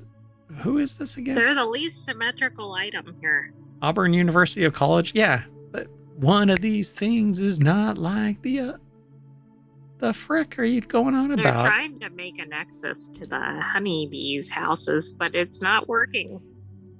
Look, stop trying to make fetch happen. It's not going to happen. Just give it up. Anyway, the famous honeycomb that bees build with all the individual hexagonal cells is double-sided. This has been known for as long as humans have interacted with honeybees, and the double-sided arrangement was thought to exist solely to reduce wax use, a precious resource for the bees. I don't know about that. Okay. The researchers showed that if you compare the two sides of the comb, what the bees put into each cell is a mirror image on either side of the comb. So in other words, if honey is located on one side of the comb, there will also be honey on the other side of the comb. The same for pollen, brood, empty cells. That is fascinating. I didn't know that. I didn't know this. That is awesome.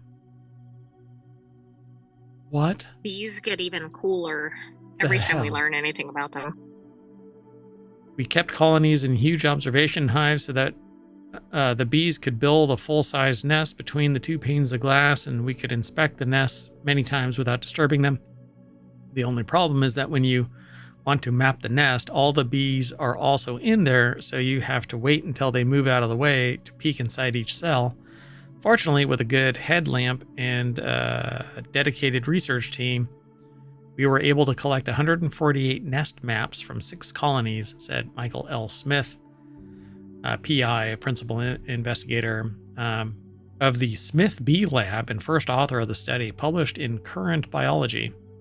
How many bees do you think are flying around that lab? Oh, goodness. Can you imagine?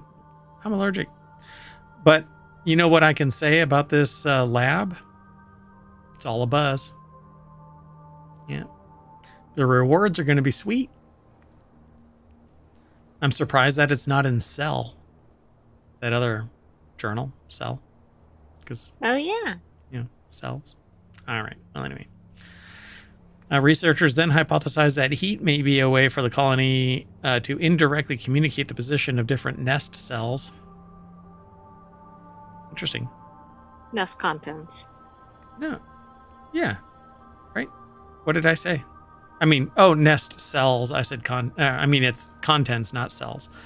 Anyway, I think it's because I read something else as I was scrolling. So sorry about that, folks. After all, honeybees are extremely particular about the temperature of their nest because it's critical for the development of the brood.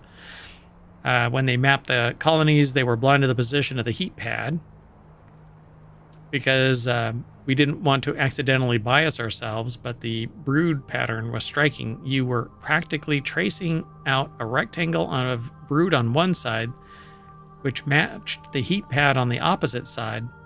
So the reason why they build symmetrical cells is because of heat. Because that's basically what it is. It looks like it. So implications of nest symmetry on bee colony health. Other types of symmetry provide tangible benefits, such as improved locomotion for a symmetrical organism. To test how the nest symmetry benefits a colony, if at all, the researchers created one-sided and two-sided nests. Colonies living in two-sided nests made their nests symmetrical, but colonies living in one-sided nests could not. There were clear benefits of a symmetrical nest. After only 10 days, symmetrical nests had almost 60% more brood than their non-symmetrical counterparts. Furthermore, the temperature profile of the symmetrical nests was more stable, which is critical for the developing brood. So is it almost like insulation? Yeah, I mean, the heat radiates out symmetrically in all directions. If there's something that obstructs it, then they can't build there. And so why? So they would literally be operating at half the potential of a double-sided nest. It makes sense. I dig that. It does, but I don't know of any other organism that does this. It's absolutely amazing. But I don't know what the deviation is, like how perfectly symmetrical it is, because they're actually showing deviation between the two, but it may be because of the way that they split it.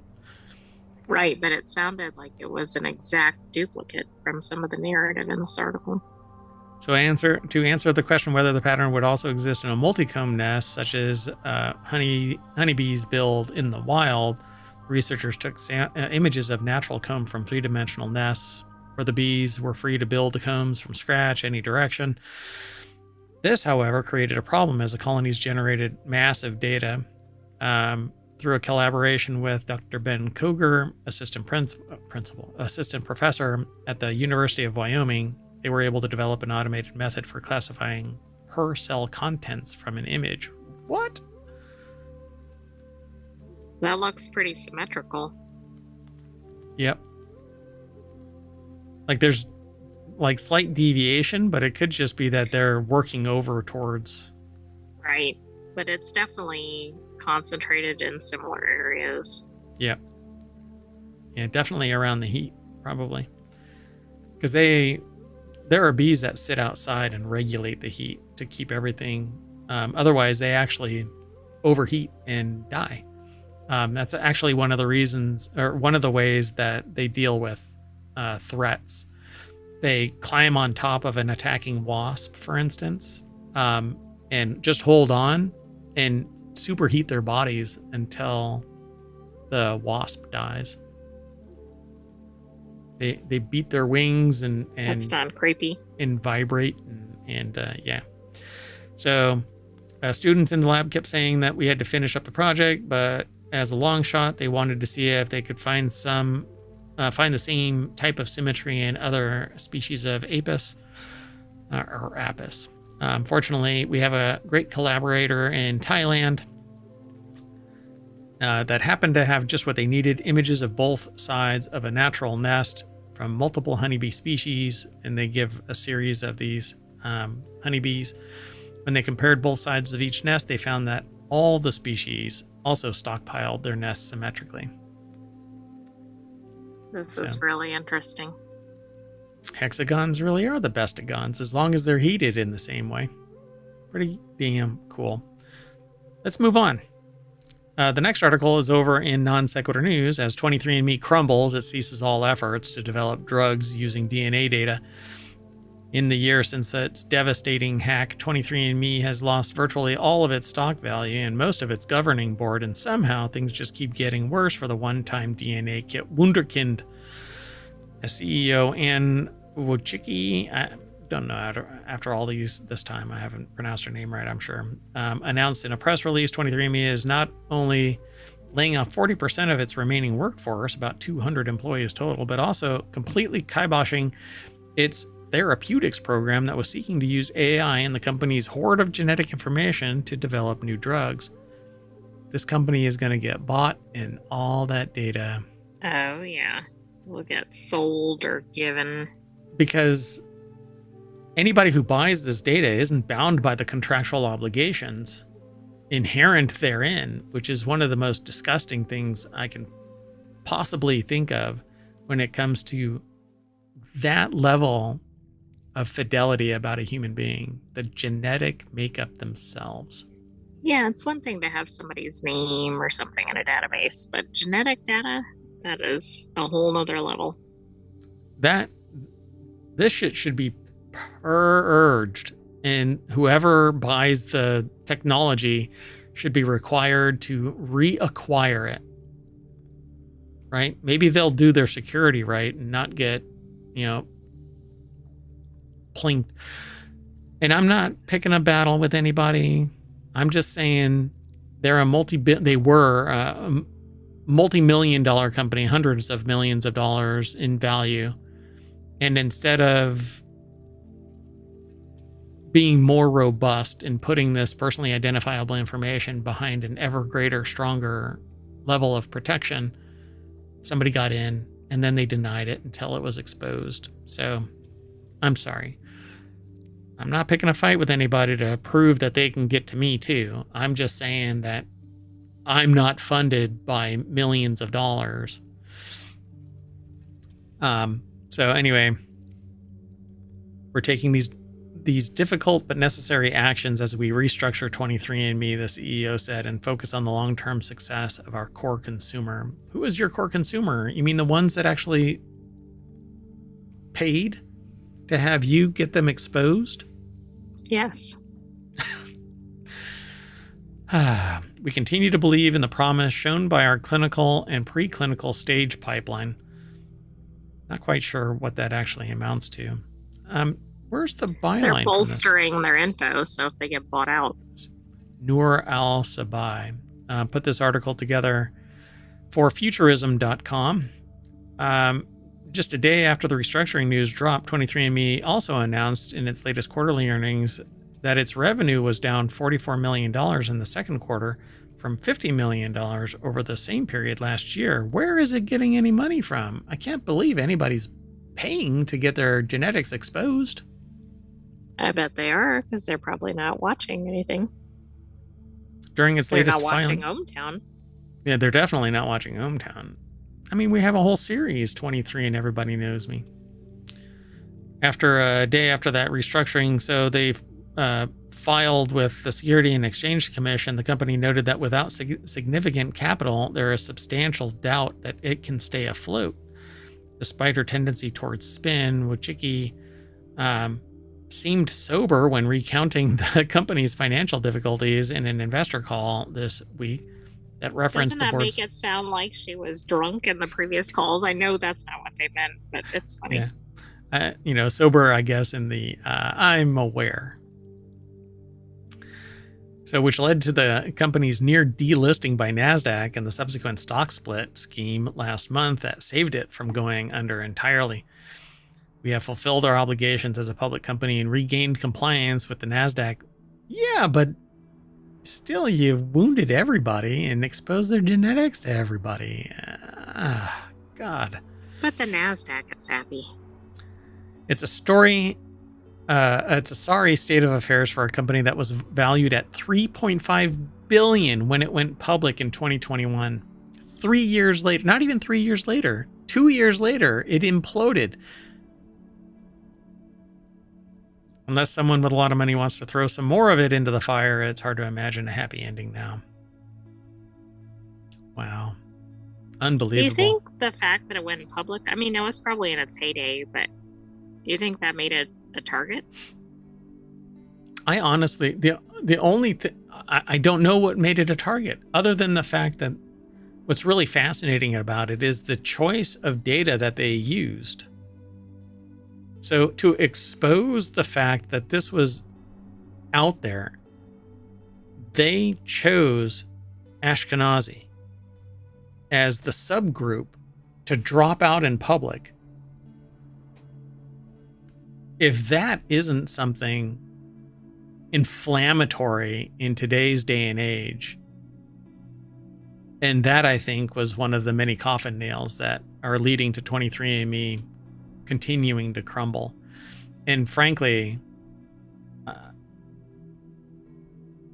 the only one that I want responsible for this is now the cybersecurity crew. I want whoever it is that can secure them to secure them and ultimately just delete everybody's data. I was so close to using their service too.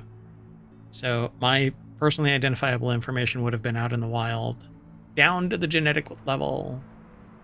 I mean, it's bad enough that I've been exposed before. You don't want me exposing myself. Let's move on. Next article's over in Of the Grape. It's a thing. It's a channel over at ohmTown about wine. We asked 10 beer pros, and that's because it comes from VinePair. It really should be in the order of the brew, but anyway, what's the biggest red flag at a brewery tap room?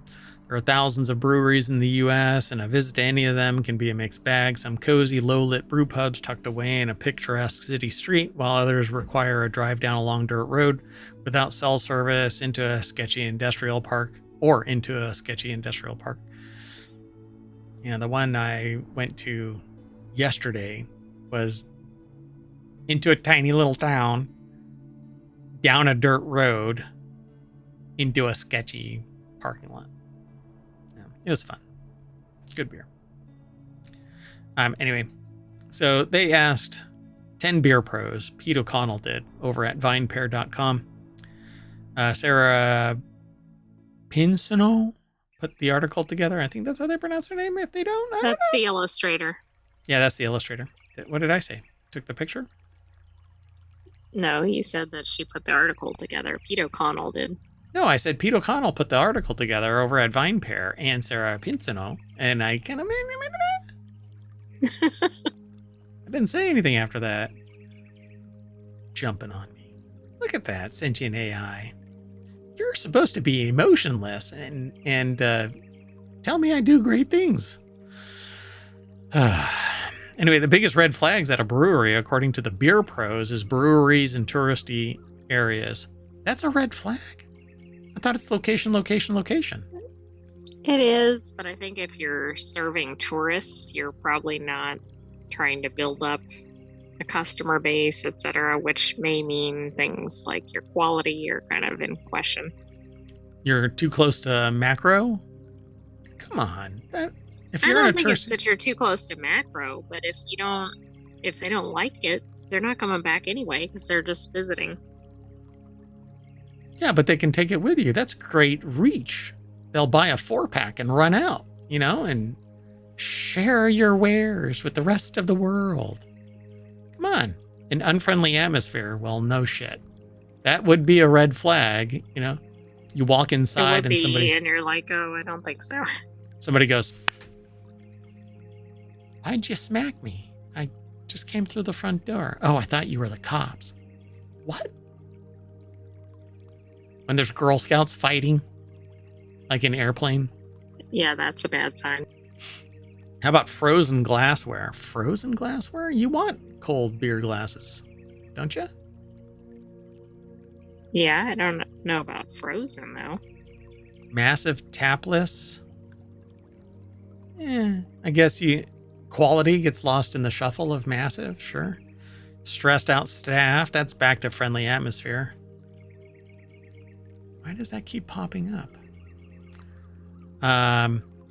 Only serving beer in standard pint glasses. I don't understand that issue.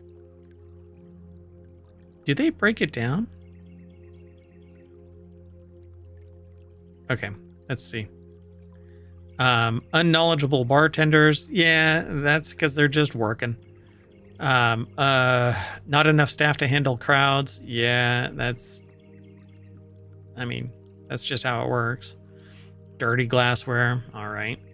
Unpleasant smells. All right. Yeah, that might be a red flag. A bad playlist. Okay. So what playlist is going to be suitable to you versus the touristy crowd? Come on. It's so subjective. I am sure that there's a real, hey, you're playing the shit playlist, and they bring it up on their phone and they're like, it actually is called the shit playlist.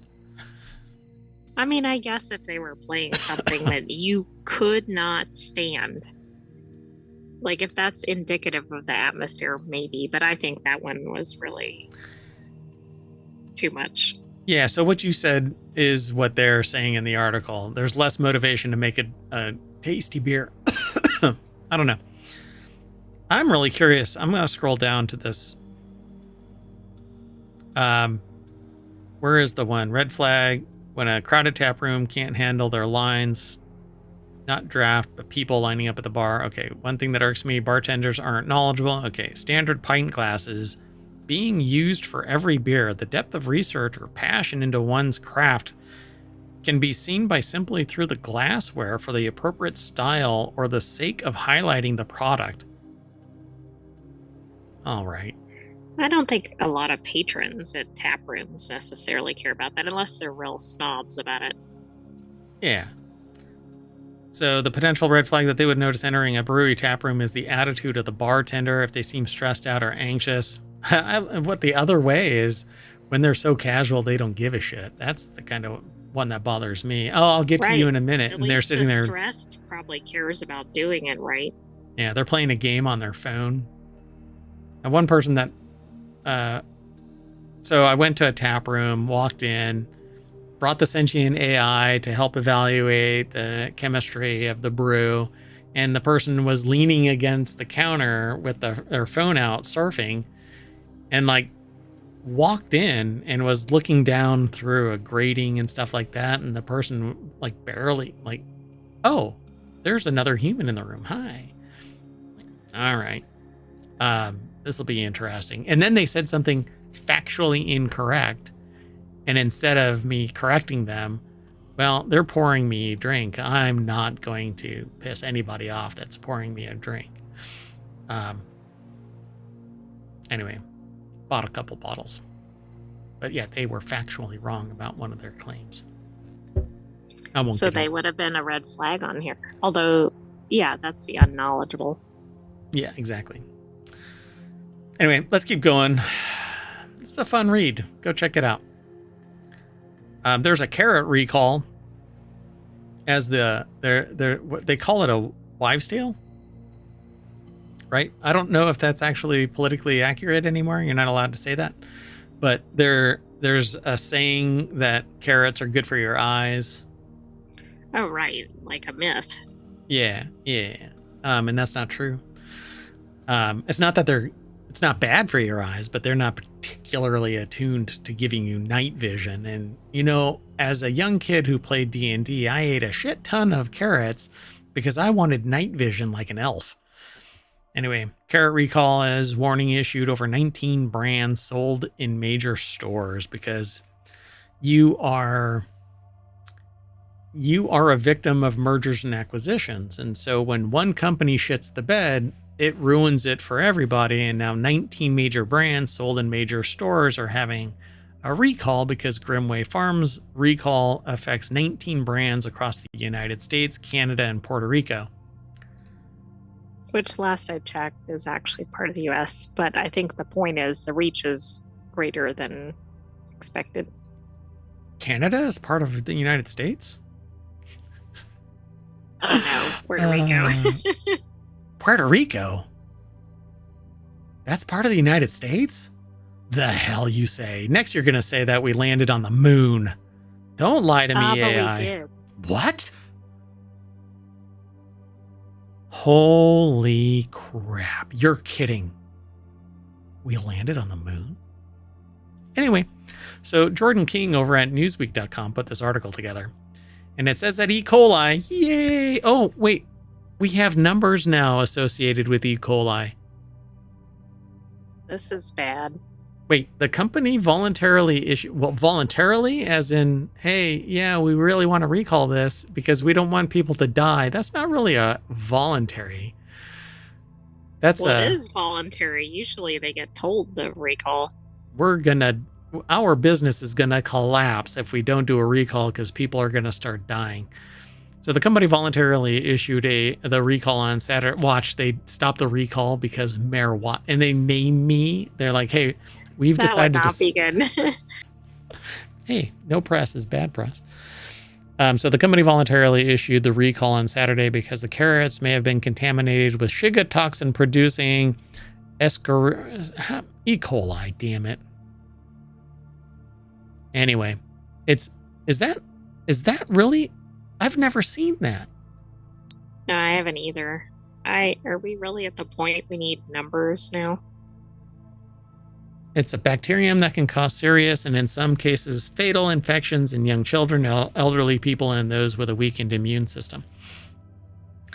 So yeah, anyway, they go into why and whatnot, but apparently 39 illnesses and 1 death has been associated with an E. coli. And then they say it again. It's a particular iteration of E. coli.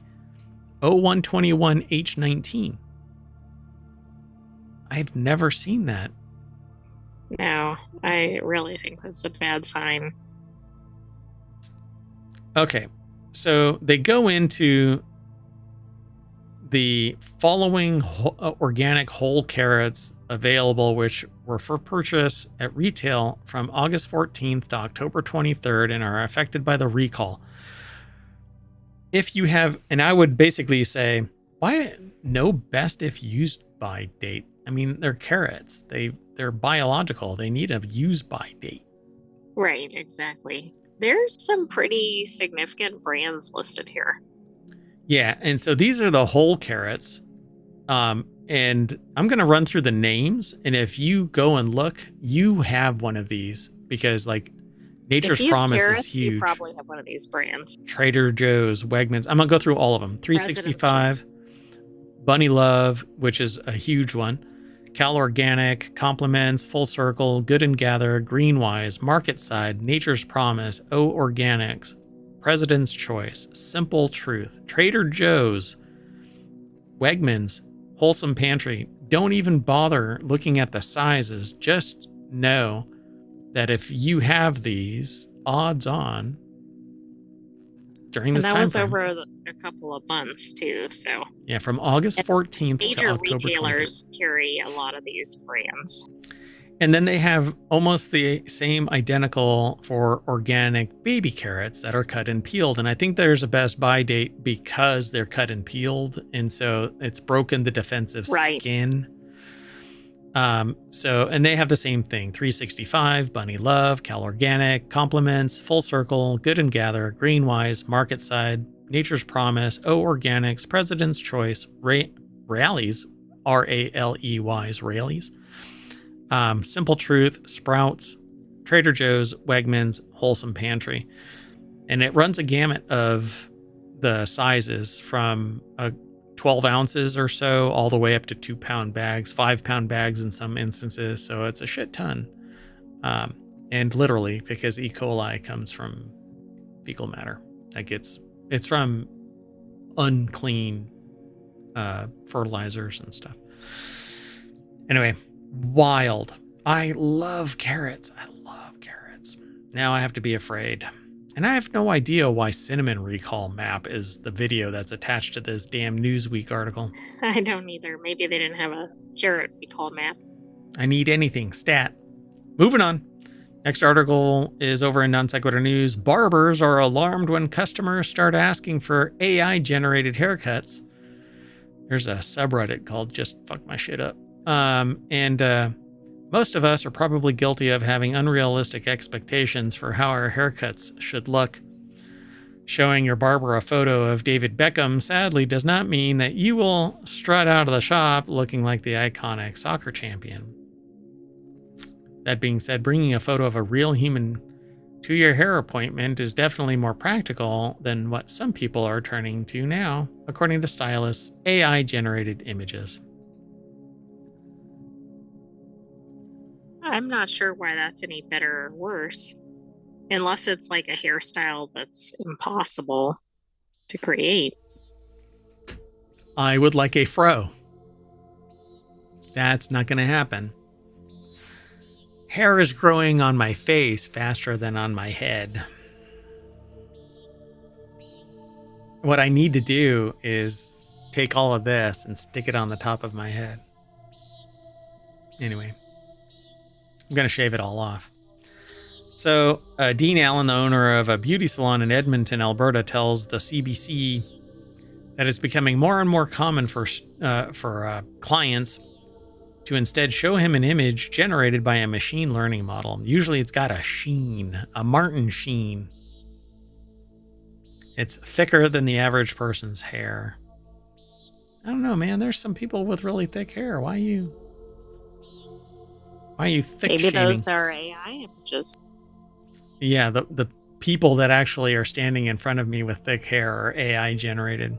I believe it. I thought you meant on TV or something. Simulation. The whole world is a simulation. 1 second. Did I? Yeah, okay. So the expectations they create nonetheless can be very unrealistic in every sense. They're just, it says, I think they're just going to get better. They said, saving grace, Alan said, is that most people are still able to tell the photos aren't real, at least for now. But I think they're just going to get better. And that's true. That's exactly what's going to happen. They say it's a misleading mirror. May seem relatively inconsequential compared to all the horrors that AI models could and already do cause, but bear in mind we're just seeing the beginning of the trend. It's why we created Reality Hacker as a show, because you won't know who to trust. Certainly don't trust those AI haircuts. Pretty wild. I can't imagine showing up with an AI generated haircut. What the hell? Let's keep moving. Moving on. The next article is over in Non Sequitur News. Scientist injects her own cancerous tumor with viruses that she grew in the lab. Remember that survivalist? Oh, yes. Yeah. This is a true survivalist. That's why I titled this segment The True Survivalist. You got cancer. Something's not working out in your treatment. You just go whole hog on self-treatment. Maybe you'll find something like the person that created Viagra. Like the rumor is that they injected themselves in the leg with Viagra to see with a sample. That's what I've read before. I don't know how true that is. It might be like the whole eBay thing where eBay was created to sell Beanie Babies for the girlfriend. No, that was marketing bullshit. Same thing with other stuff like YouTube. There was marketing bullshit around that too. So as the journal Nature reports, the risky self-treatment gambit undertaken by the University of Zagreb's Beata Halasi has sparked a mix of controversy and admiration among her peers after learning in 2020, that she had a third recurrence of breast cancer following a mastectomy. Halasi researched oncolytic virotherapy, or OVT, which, as the name suggests, uses viruses to fight disease by provoking immune responses. While it's far from unprecedented and has been approved for early-stage metastatic melanoma, there's no guarantee that it's going to be a positive outcome. So Noor Al-Sabai put this article together as says on the deck statement, an immature response was for sure elicited. Wow. An immune response was. An immune response. What did I say? Immature. I'm a dumbass. So an immune response was for sure elicited. I thought it was like a weak response. Whatever. Sorry about that. So after learning in 2022, she treated herself. And it says this all took place back in 2020, meaning Halasi has now been cancer-free for 4 years. But when it came to sharing her results with the world, she had difficulty. After penning paper proposals about her experience and submitting them to journals, the researcher was met again and again with rejection. Most editors wouldn't touch it, she notes, because they were concerned about the ethics of self-experimentation, and in particular, were worried others less knowledgeable may try to do something similar with catastrophic results. I mean, she rolled the dice and it paid off. Not everybody's going to hit that mark. Right, and some people won't be a researcher and will try to do something and it will have a major problem. As a specialist who studied self-experimentation methods during the beginning of the COVID-19 pandemic, Shurkout said that he thinks Halasi's study does fall within the line of being ethical, but it isn't a slam dunk case. Ultimately, Halasi's paper did find a home in the journal Vaccines, which published her unconventional case study, as its title notes, this past August. So it took a brave editor to publish the report, Halasi told Nature. But what I don't understand is, if it worked for her, could it work with modification with others? Maybe. I mean, this would have been an easier sell if another researcher had picked up her case study and had done some analysis. Part of the problem is it's like she's analyzing her own info and there is a bias there. But I'm glad that it was published because this could pave the way for other studies. If the information was actually retained, because the treatment, if they didn't take data from the treatment over time and put it in stasis somewhere, it could age out of viability. So did they actually protect all of this information in any way? Because it just says that had a colleague administer a mix of measles typically used in childhood vaccines and vesicular stomatitis virus, both of which had been known to infect the cell type that she was seeking to destroy and provoke a kind of immune response that she needed.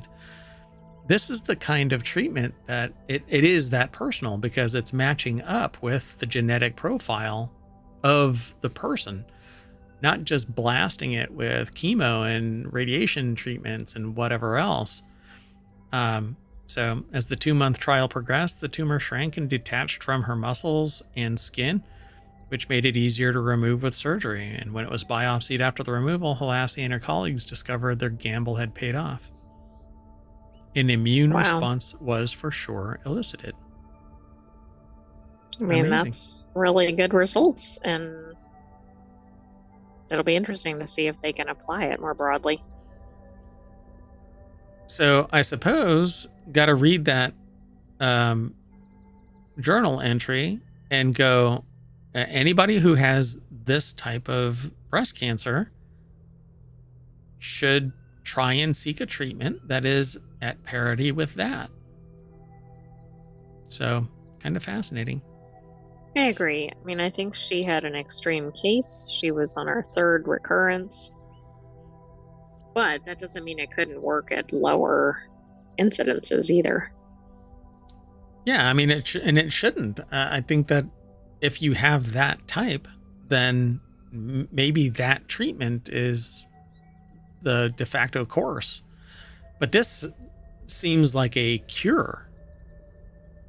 It almost seems like it's like a vaccine Yeah, a panacea, or right? something. Yeah, Exactly. But it's also, I don't even think they mention the type, right. They don't. which is a shame, but I'm They sure it's a journal article. they just say, while it's far from unprecedented and has been approved for early stage metastatic melanoma, which But that that could was be just what she was using, not what she had. OVT. Yeah. Yeah. Um, it's kind of fascinating. So the simple fact is that this person knew that the general consensus is to do it a certain way, but this doctor knew that there were two types of viruses that could be leveraged to attack a type of cell.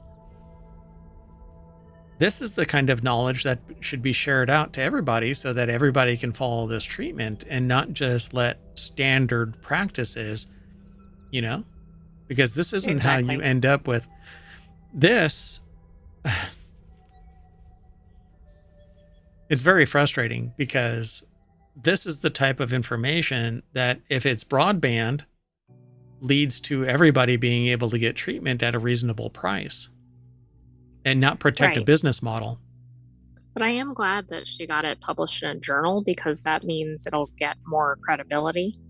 If she just put it out there, like on her own online or something, it would have gotten written off. So maybe people will do more studies and this will get more traction. I hope so.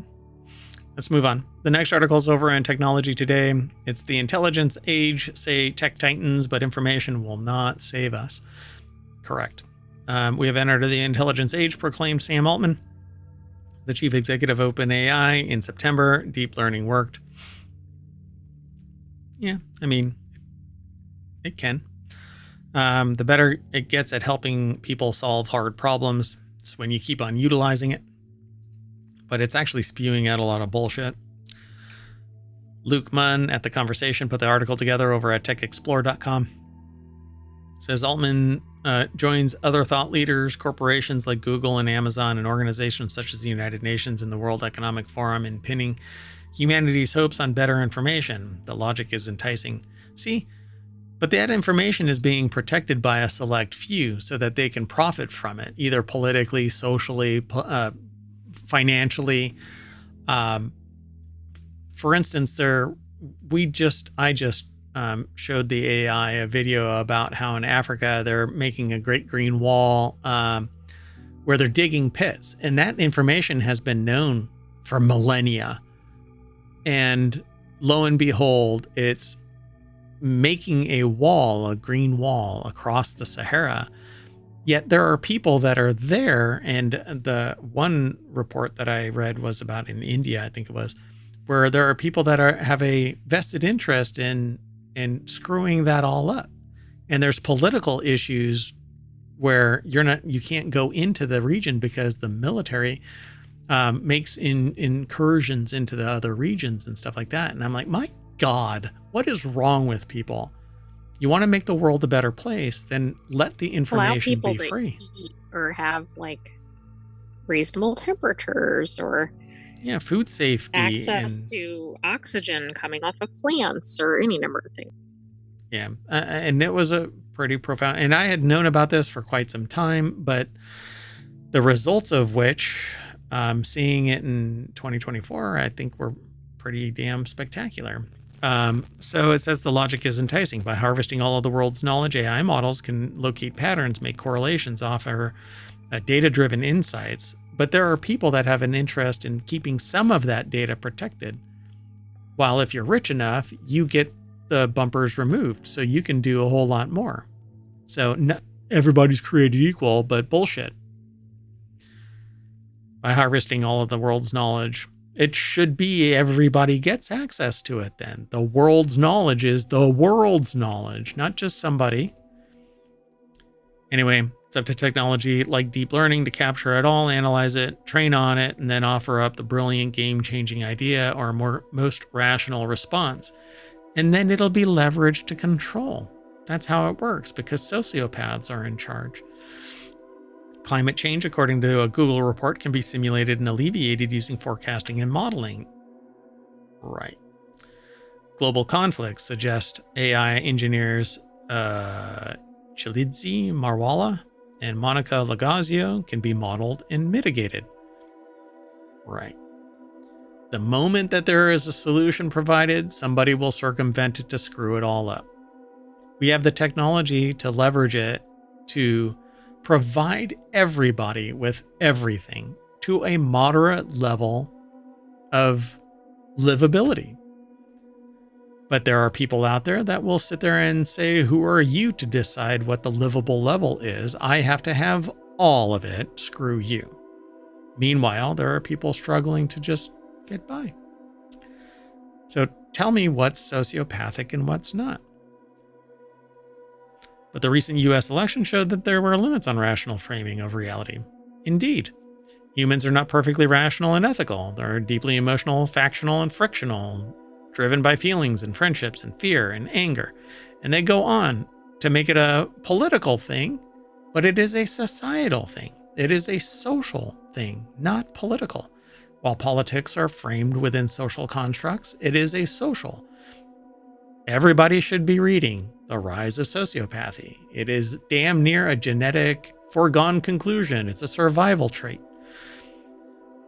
Climate change is Exhibit A. Since 1990, the Intergovernmental Panel on Climate Change has published 6 assessments detailing the drivers and impacts of global warming. Yet there are social mechanisms saying that it's not true. And it's completely demonstrative bullshit. And the only thing that people do is call back to a bygone age of lies, where somebody wrote a report saying global cooling, and it was regional and bullshit when actually analyzed. It was manipulated data. And they go on throughout this whole article talking about regions and talking about Enlightenment reverts to mythology, predicted influential cultural theorists Theodor Adorno and Max Horkheimer 80 years ago in Dialectic of Enlightenment. A society obsessed with the perfection of reason inevitably breeds its opposite, brute force and proud irrationality. I believe, and so therefore I'm going to make it happen, and it's damn near true. Reason, the duo observed, has morphed into its ancient origins to become an approach and a set of techniques. Reason is about ordering, classifying, and deducing from data and applying its abstract functioning of the thinking mechanism in a suitable or scientific way. We're talking about Vulcans. If all you have is reason, then you might actually do some action because it's reasonable, foregoing the humanity of that rationale. But this article has a much longer discussion that I'm not ready to go down for the full amount of that would be necessary. But they say here at towards the end of the article that reason creates a kind of ticking bomb at the core of society. Reason is a flexible amalgam of information harvesting, data-driven decisions, and optimized operations that win votes and attracts investment. But because reason is uncoupled from ethics, it can and should be applied to anything. No aim is better or worse than any other. The result for Herkimer and Adorno is a kind of moral relativism. A perfect example is Robodebt, Australia's use of data analytics and machine learning to halt welfare payments. This mechanism for automating inequality created untold misery for those who were already vulnerable. Denying care became procedural and therefore reasonable. It is like the Horizon issue, where the system said that those people had committed a crime, and because the system said so, when it was referenced, it spouted out bullshit and subjected 900 people to incarceration or worse. And worse. But because the system said, the people were detached from the actions. So nobody is responsible because it was a software flaw. But there were people that should be held accountable for it because they were cognizant of the flaws. we are cognizant of the flaws in pure reason, in pure data-driven actions, where we justify the actions based on one thing, a data point that says do this. That data point is always in flux. And when a human finds out where they can exploit the weakness in the algorithm, they do. Humans do, because we have a rise in sociopathy, embraced and embracing pure reason as the cause for their actions. Well, it says that I should do this, so I do this. The article, I'm sure I'm taking certain data from this because I haven't read the entire thing, but they kind of hint that all of these actions flow from one form of government into another form of government, one type of abuse over to another type of abuse, et cetera, et cetera. I think it's an interesting article, but I won't be able to go through the whole thing. I'm not sure what all you gleaned from this AI, but I think you've said everything. Gotcha. There's a lot more in this article. I really wish that I could go through the whole thing, but they do throw one point at the very end of this thing. It says the irrational human animal. If there is anything unique about the human animal, philosopher John Gray observes, is that it has the ability to grow knowledge at an accelerating rate while being chronically incapable of learning from experience. And what we don't remember from the wizened old owl, we are doomed to repeat. And we might be on the cusp of just that. Let's move on. The next article, and it's the second from the last, is over in Right Protect, the ultimate IP watchdog story. Renee Quinn granted dog toy design patent. On November 5th, 2024, they received, the author here, received, and I might be, I don't know where it's from, Tech Dirt? Anyway, oh, it's IP Watchdog. Duh, it's in the title.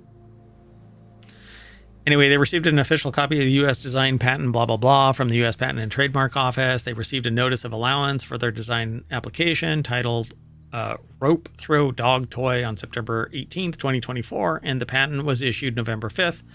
And on Friday, November 15th, they received their official patent in the mail. This is a design patent. It's not... I couldn't figure out how they got a patent on this.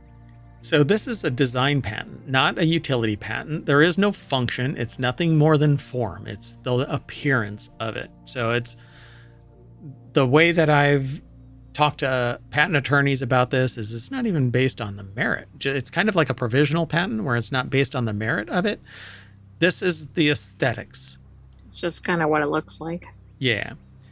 And so it says this invention was inspired by our dog Luna, a super athlete who loves to chase balls, especially squeaky ones. There's a joke here that I want. Anyway, so it says there are tons of squeaky toys, rubber dog toys on the market. The ones that Luna liked had holes through the center. They couldn't throw them very far, and they were too big for the ball launching stick that they have, not to mention that after a couple of throws, the balls were quickly becoming yucky to hold. So being the handy and creative person that they are, wow, humble. They wanted to come up with a better way to play with Luna and her favorite toys. So she created, or they, I don't know. Yeah, I guess. They created this. And so there is no utility to this. That's why it's a design patent. So the ball exists, the hole through it exists, the rope exists. There are toys that have ropes through holes. There isn't anything unique other than the design of it. Right. Ropes and balls have probably been around for kids and pets to play with for a long time. Yeah. And short of duplicating this wholesale, somebody could probably duplicate this wholesale. It just can't look like this, identical to this. They said we thought about applying for a utility patent for my self-playing rope throw dog toy, which isn't really a thing. But after discussing it further, we didn't think that we'd be able to get a patent like that issued. That's because this is obvious, and a utility patent has to be non-obvious. A design patent has to look away. And so they sent out the prototype to a design patent illustrator, and after getting the designs exactly as they wanted them, this smacks me as being something that's... I'm going to leave it alone.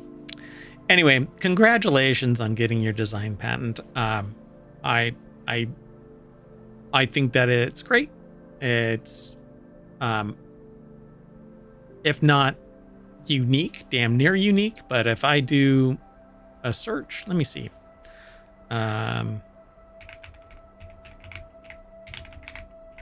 I don't think anybody has a patent on a rope because it's in the public domain. Same thing with a ball. Well, I'm looking at one called the Kong Dog Rope Tug Toy, and it is that. So that's interesting. If you just do a search for rope or ball rope dog toy, you will come up with... I don't think that they give you the number of search results when it comes up anymore, but yeah, it's all over the place. And so a design patent is based on its appearance, nothing more. Let's move on. The last article for today's Non Sequitur news is over in the Continuity Report box office. Dwayne Johnson's $250 million budgeted Red 1 debuts to a chilling $34 million. Yikes. Ouch, what a loss. Well, there's something happening with Dwayne "The Rock" Johnson. First, he wants to get rid of The Rock. He just wants to be Dwayne Johnson. He's the head of Santa's security, unwrapped a soft $34 million, from 4,000 North American theaters, which is a real shit showing, really. In today's day and age, the prices are 3 times what they were 10 years ago. And the number of tickets, screens and stuff like that actually have been reduced, consolidated through mergers and acquisitions. And so the price has gone up, which means you can make more money by selling less. And when it's compared to year over year or year over 5 years ago or whatever you want to call it, pre-pandemic, the before times, you end up with some, oh my God, it's $1 million. But in reality, you're just charging more. And it's still a shit show. One ticket. Yeah. Yeah. Well, the other problem here is this is about Christmas and they released it before Thanksgiving. Yeah. Yeah. Nobody was going to that. So Rebecca Rubin over at Variety.com put the article together. I'm going to watch it simply because I like these fantastical stories. I think it would be fun to watch. But yeah, the ticket sales but were you're enough not going to watch it in the theater. No. My butt is not setting foot in a theater as long as I can facilitate that. So the ticket sales were enough to top the box office, ending the 3-week reign of Venom: The Last Dance. However, the Amazon MGM film cost $250 million before accounting for global marketing efforts. Oh, by the way, global marketing should be at least the same value as the budget. So that's interesting. So they undermarketed it, although that's a lot of money still down the drain based on the initial showing.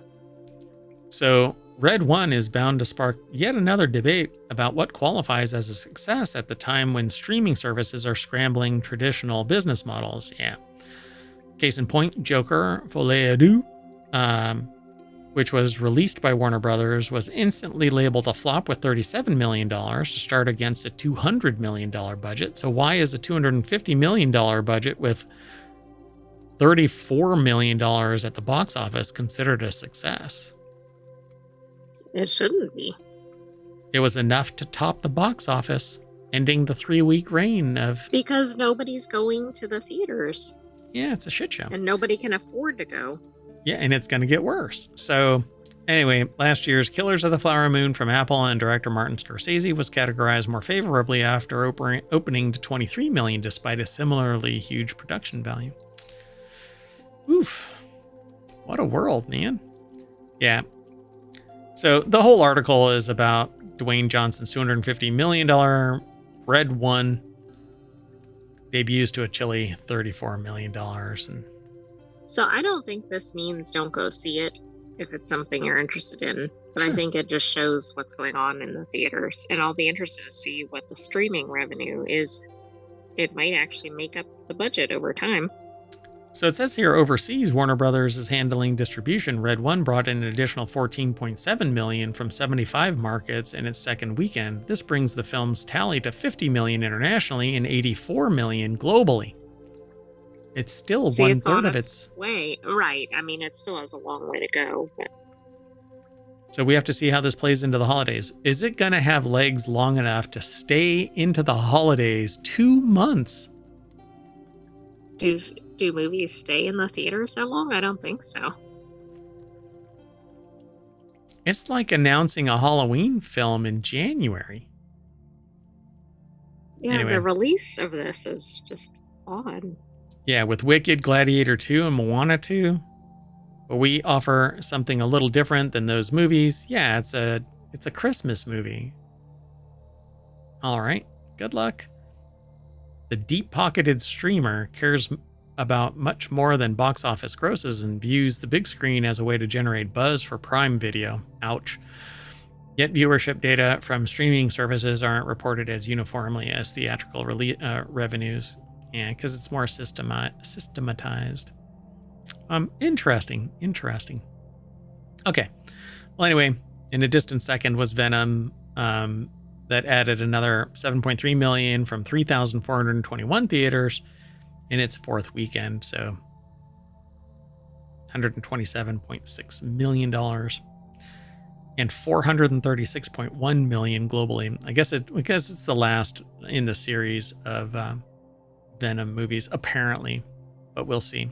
They always bring something old back again. I mean, that's the way to do it, right? They don't want to take a gamble on something unknown. Yep.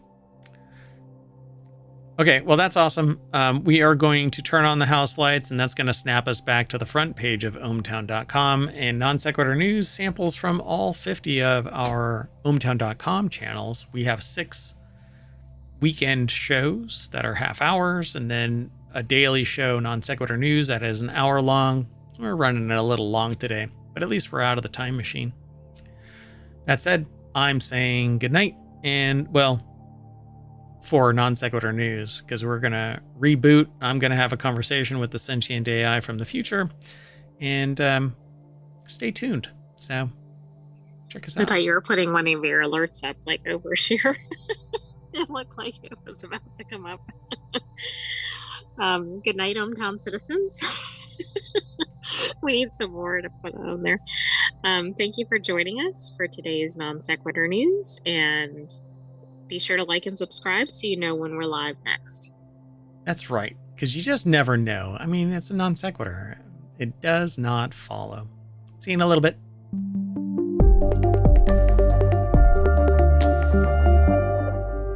The frustrating thing about this is that when I hang up on this stream, YouTube keeps streaming for just a little longer. See you, everybody.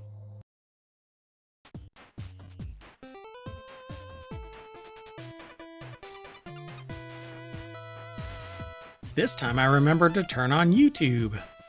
Hello, everybody, and welcome to Non Sequitur News for November, what is it? 18th, 2024. It's season 3, episode 323. I am Merwat, and along with the sentient AI from the future, whose visualizer I'm not sure is working or not. Well, we're going to talk about wind generation. Australian zoo asks for risky business. Aliens in hiding. China's new, hey, that looks familiar. Job offer from Russian IT firm. Black Friday mimic sites linking New York to Ontario. Utah fossil. Not an old guy. It's a actual fossil. And volunteer your EV and earn a prize, as well as Starlink taped to helmet for mom. And I'm so frustrated. Why? Because my background music just died. And I know why. Well, I know who to blame. I'm looking at you, Beacon. I would love to cheerlead you, but something is hinky.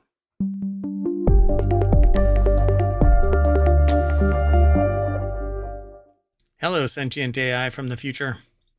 Hello, Mayor Watt from the And present. the visualizer is working.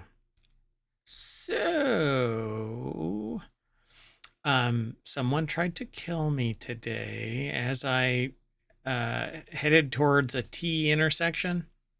They chopped the corner and was close enough that I swear the paint scraped off the bumper of my car. That's harrowing. And that was just the beginning of my travels. So glad to be back in ohmTown and sitting in the studio and talking with you. Although I think you could have hacked their car remotely and made them swerve off into whatever. Anyway, would have saved me a little bit of heartache. You ready to get into these 10 articles? I am. Oh. If you hit exclamation point NSN over in twitch.tv, ohmTown will throw all of the articles into the chat. Over on YouTube, it'll be in the show notes. So, and they should be there already. At any rate, let's get into the first article. Wind generation was third highest on record in October. Wind generation in Ireland was the third highest on record for the month of October, according to new figures from Wind Energy Ireland. That's pretty cool, right? Get away from fossil fuels. It's showing greater adoption. Yeah. Jackie Fox over at rte.ie, which is one of our global locations where we aggregate news from. And this one is in Ireland, and they focus on Ireland daily trials and tribulations, I suppose. So the latest figure shows that wind energy provided 35% of Ireland's electricity last month, while solar and other renewables accounted for 4%. So nearly 50% are from renewables. Not bad. Yeah, that's really good. So it said that this was partly due to wind energy being lost because the electricity grid was not strong enough to carry it. So they basically say that it was expected to fall in 2024 from 2023.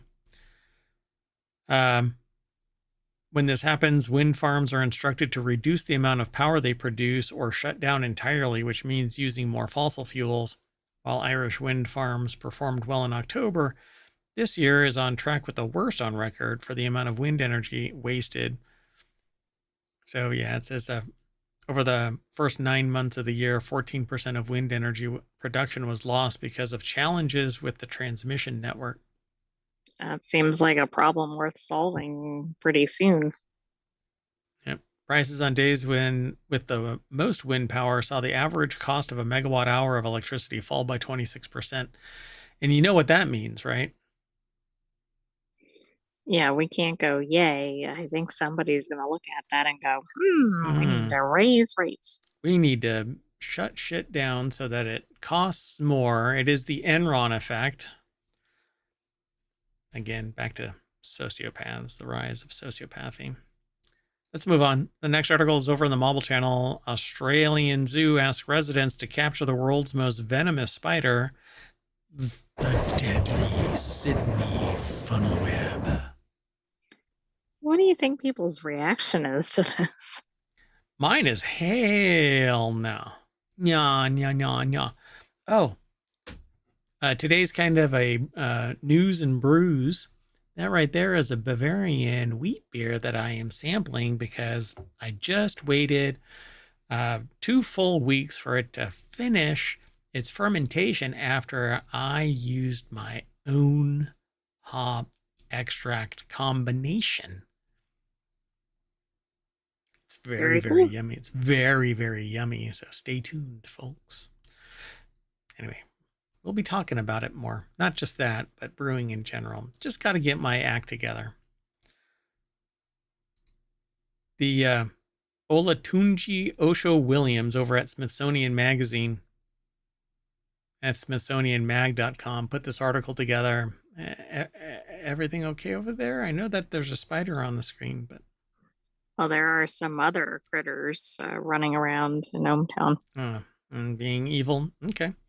So while the quest may scare away arachnophobes, public donations of funnel webs are critical to the mission of the Australian Reptile Park, the only place in Australia that milks Sydney funnel webs, one of the most deadliest spider, the world's deadliest spiders, to create a life-saving anti-venom. Rainy weather and the How would you raising. like to have that job?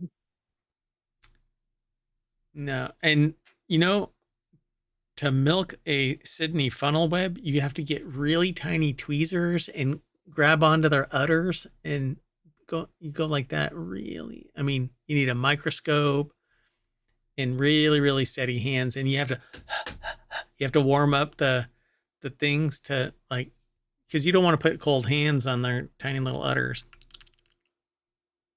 No, I anyway, don't think that's how it works. that's not how it works. I've been lied to. The internet has lied to me.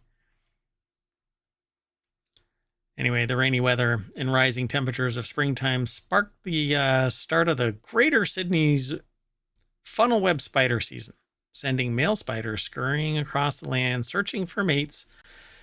Same thing happens here in ohmTown. A little bit of rain and marijuana. Never mind. So in a field demonstration video, Spider Keeper, that's their name, Spider Keeper.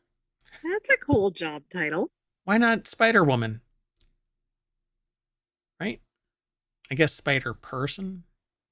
I bet they have Spider Woman like memorabilia and stuff around their office. Spider Monger? Is that a like a cheesemonger or a what are the other mongers? There's cheesemonger. There's a bunch of mongers, right? That's the only monger I can think of. Really? Salami monger? There isn't a salami monger? A pizza monger? If I really know a lot about pizza, am I a pizza monger? I don't think so. Hold on a second. We're gonna dig deep tonight. Mongers of the world. Let's see. Are there? Oh, there's pearl mongers. Wait, is that? Oh, that's for pearl programmers. Okay. While you're looking for mongers, they want you to not only collect a spider, they want you to collect a mama spider and the egg sac. Oh, hell no. What could be worse than a protective mother spider? No. But I do hear that they taste like licorice. Look at the fangs on that thing. Look at that. I don't think those are fangs. Look at that picture. I mean, I'm sure the perspective can be off, but the person behind it compared to the spider is a little alarming. Australian Reptile Park spider expert Rob Porter milks a male Sydney funnel web spider to create anti-venom. Well, back to the story. Spider keeper Emma Tenney explains how to safely collect Sydney funnel web egg sacs, as well as the mother guarding her babies. I know how to do it. Don't. Well, that would be the safest way, right? To safely collect her, what you need is a jar she can't climb out of and a long spoon she can't climb. The hell? How do you find that out? Like the cheetah myth, like, oh, they don't like water until they do. Yeah, exactly. Yeah, until one of them runs fast enough and eats your face.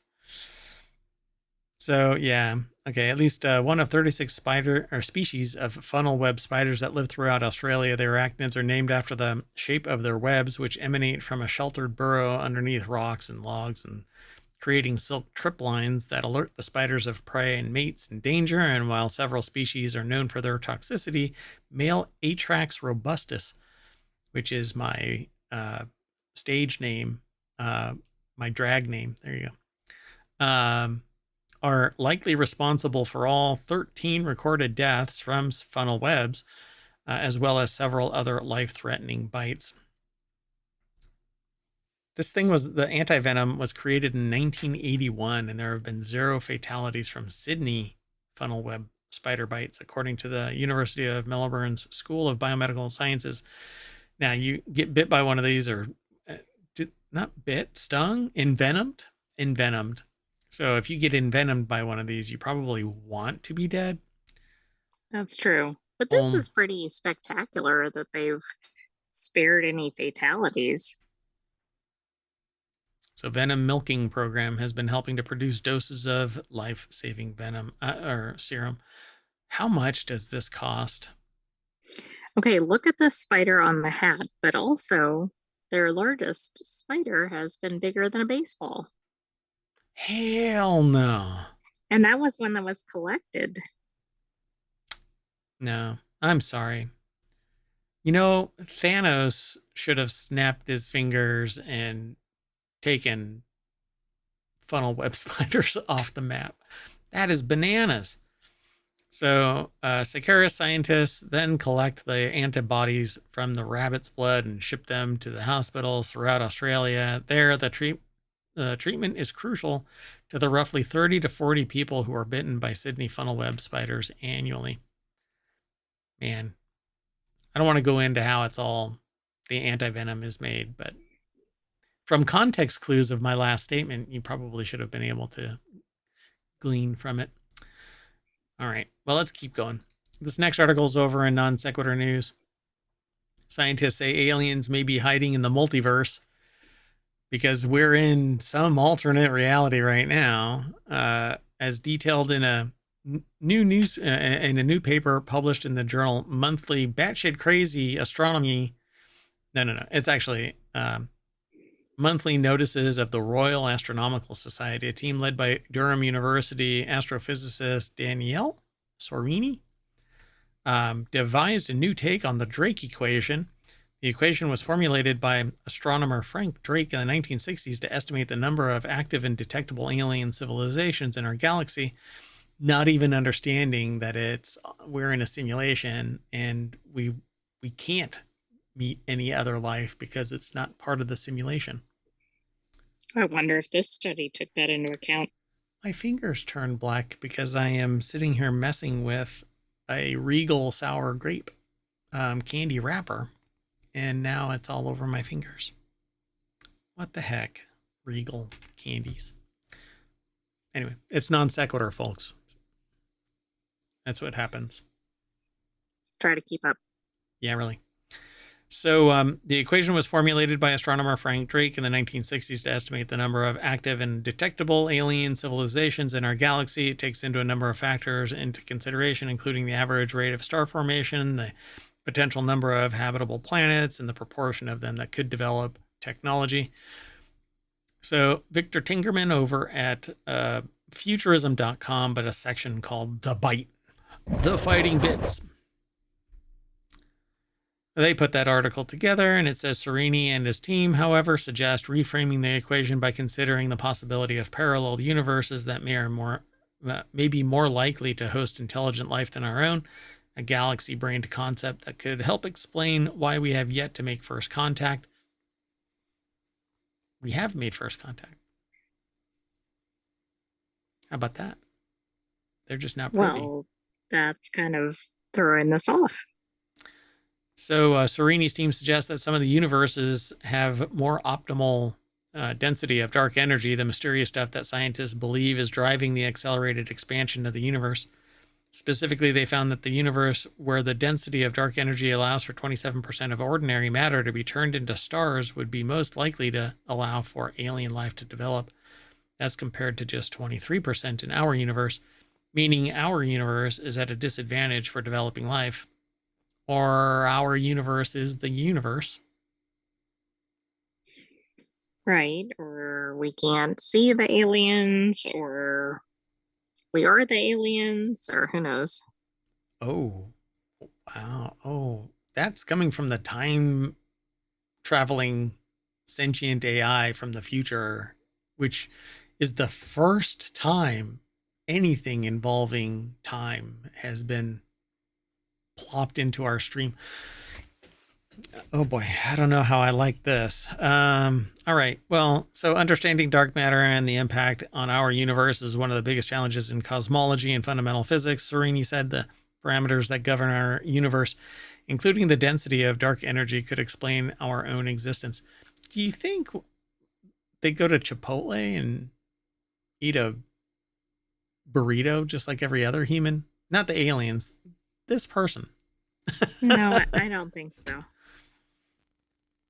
So they say that it'll be exciting to employ the model to explore the emergence of life across different universes and see. This is the kind of thing that's so big that you apply for grant money and you do other things while you're grinding through the grant money, because none of this is demonstrably provable in any way, shape, or form. Yeah. All right. Is it So, the equivalent of string theory? well, there was more reality based on string theory than anything so far in this. Anyway, let's keep moving. So this next article is over in Four Wheel Tech. China unveils, which is one of our shows, but it's delayed. I'll be doing a time machine episode this week. China unveils new space shuttle that totally doesn't look familiar at all, which is something that we've been kind of joking about for I don't know Yeah, that how sounds a long now. little sarcastic in the headline. No, I'm sure that this is a completely unique take. So a common saying often attributed to Oscar Wilde is that imitation is the sincerest form of flattery, that mediocrity can pay to greatness, which is funny because normally that's truncated to imitation is the sincerest form of flattery. Right, I don't think I've ever heard the full expression. No. And there's like oh, it's just one bad apple. Everybody they don't realize the full saying is one bad apple spoils the bunch, which basically means everybody is culpable for the shit that one person does.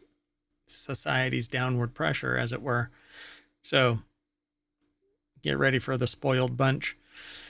The common saying is attributed to Oscar Wilde, though. China unveiled a new space shuttle last week to keep the Tiangong station supplied as the nation expands its space. By the way, something that I learned about today that I knew about, but I didn't know that we are on the precipice of this, is that there's so many particles in the low Earth orbit right now that as they break up, they're creating more and more of just a micrometeorite shield.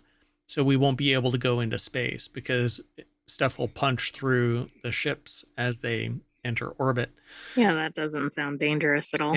And recently, a satellite broke up in the orbital path of the ISS, and a SpaceX rocket had to push it into a higher orbit. Otherwise, it would have been possibly pummeled by space debris, man-made space debris. So that's pretty scary. I mean, it looks like it's an unmanned shuttle. Will move cargo between the Tiangong space station and Earth. Ryan Eric King put the article together. It's over at jalopnik.com. And it looks like the old school space shuttle, which we grew out of. I mean, it was an amazing piece of reusable kit, but suffered a couple of disasters. And I think we could have done better, but I think that there was let's just say the things that are happening now, like to the Starliner, are the same kind of things that happened to the previous iterations of the when you rush shuttle program. things or ignore significant issues. Yeah. When it becomes a for-profit motive instead of bettering all of mankind, person kind. Yeah, that's what happens when you have investors instead of investing in society. This is what happens, right? So How Long shuttle suspiciously shares the same white with black thermal tile underbelly design of NASA's retired shuttle. So it says I would almost think it's an American shuttle from the picture. Yeah. Yep. So, and I'm sure that there are people out there that are like, well, everybody would gravitate towards that in its evolution of its space program. Yeah. Sure. That's why nobody. Why isn't it painted different colors? Oh, because that's the least expensive. I don't know. The shuttle's engineers are already hailing the design. The How Long Space cargo shuttle is a winged version of an aerodynamic design featuring a large wingspan and a high lift-to-drag ratio, which we've known about for 40 years. With blunt nose fuselage and large swept-back delta, blah, blah, blah. So, yeah. It says, however, this isn't the first time that there's been a concerted Chinese effort to mimic American space technology. State-backed startup Deep Blue. Deep Blue, where have I... Oh, that's an IBM thing. Deep Blue. It's a chess thing. Deep Blue. Oh, there's other blue. Never mind. Anyway, is attempting to recreate SpaceX's vertical landing reusable rockets and captured incredible footage that a test failed catastrophically in September. A drone caught that, and it was amazing. But anyway, it happens to be almost identical to the SpaceX rocket. So it claimed to learn... SpaceX claimed it learned a lot from the rocket exploding on its landing pad. But, you know, it's other people's money. So let's keep moving. Sound good? Sounds good. I need to fix that. I was going to do it today, but I got pulled away. Anyway, 7-year-old gets a job offer from a Russian IT firm. This is over on the Hatch Ideas channel, which is all about business transformation when we kick it off. The software company's boss said Sergey, who teaches coding in online videos, was a kind of Mozart. Okay, so, the 7-year-old teaches coding already? Apparently, Victoria Holland and Lucy Hooker over at BBC.com put this article together. And yeah, so a 7-year-old gets a job offer from a Russian IT firm. Sergey, it's a Russian 7-year-old. I thought that it was... Okay, I mean, it doesn't have to be international, but it's still pretty ridiculous. I thought that it was. So on the strength of the videos that Sergey from a Russian city of St. Petersburg has built a name for himself uploading these videos, they offered him a job. The information security firm Pro32 sent him a written job offer for the post of head of corporate training. Oh, I would love to see him take that. Can you imagine the people working for him? Gosh. Well, they would probably treat him with respect, you know? Right? Yeah.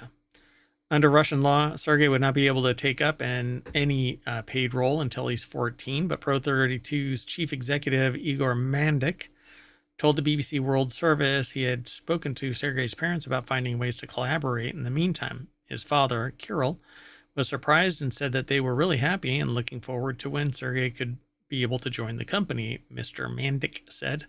A coding Mozart. His YouTube channel has more than 3,500 subscribers. It's probably blown up since then. Interested in learning programming languages, Python and Unity. Interesting. So Unity is more than just a programming language, but okay. And Python is extremely powerful, but anyway. Or who want to hear more about neural networks, which underlie many artificial intelligence tools. Mr. Mandik said Sergey showed not only remarkable developer skills, but also equally unique skills in teaching, and said for them, he was kind of a Mozart. Pretty wild. That really is.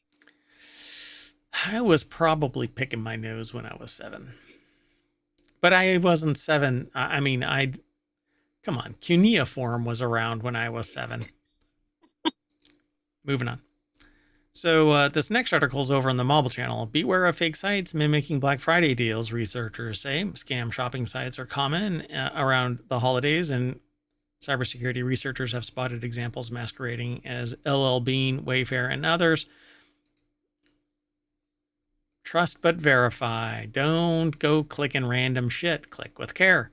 Todd Feathers. If you don't know the website name, don't just type in what you think it might be. Yeah, ask around, look around. Don't sit there and just take it at face value that this is a legit site. I was very nervous when I actually bought something from this off-brand, no-name kind of a site. But the blankets were amazing, and still have them to this day. I mean, they're an amazing piece of kit. The only problem is I have no idea. I'm so glad that I've swapped out cards since then because who knows the legitimacy of that site, actually. I need to break out my Geiger counter and find out if any of that was radioactive. Might still be. Anyway, cybersecurity researchers say that a scamming group has been operating websites advertising Black Friday deals for popular brands in order to steal shoppers' credit card information and personal details. In a new report, the firm Eclectic IQ says it believes the group behind the phishing websites, which it dubbed Silk Spectre, lures consumers in the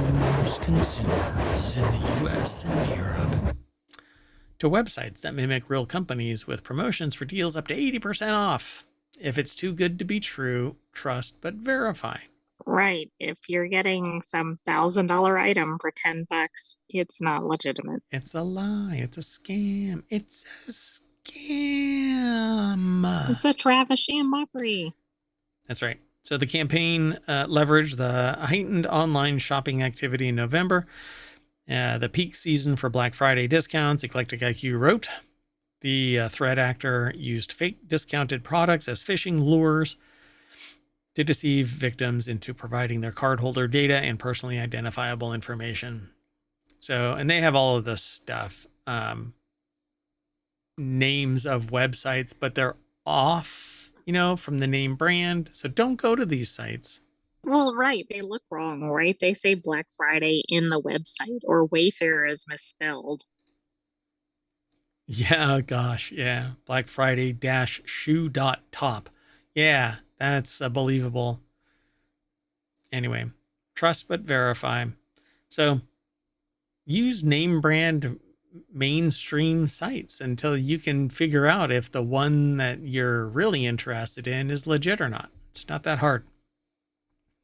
Trust but verify. Trust but verify, which is, anyway, how about click with care? Well, that's a double whammy if you think you're going to Black Friday shopping, because number one, you're not going to get the items, and number two, your data is probably getting stolen. And not just stolen, it's sold and used, abused, and then you find out that somebody bought a car in your name in Ohio and put you on the name for the birth certificate. You start getting the bills, and I'm not bitter. Anyway, let's move on. And getting medical records from people, which is a violation of HIPAA. That one was really interesting. When I immediately got the phone call after notifying the doctor, they were like, "Can you please delete it and destroy all of the document?" Right. Oh my God. Full tailspin. Go take your own medicine. Calm down. I am not the person that you should be worrying about. Anywho, new public art partnership with will link New York and Toronto. I guess it's like a human centipede of regions. The forthcoming Lassonade, I guess. Lassonde? Is it Lassonde? Yeah, Lassonde Art Trail. Is teaming up with both the Public Art Fund, which if you say that really fast, Public Fart Fund, and York University's LL Odette Sculptor in Residence program. So the article is over at the Art Newspaper. Larry Humber put the article together. Forthcoming. Okay, so the next statement is what I just said.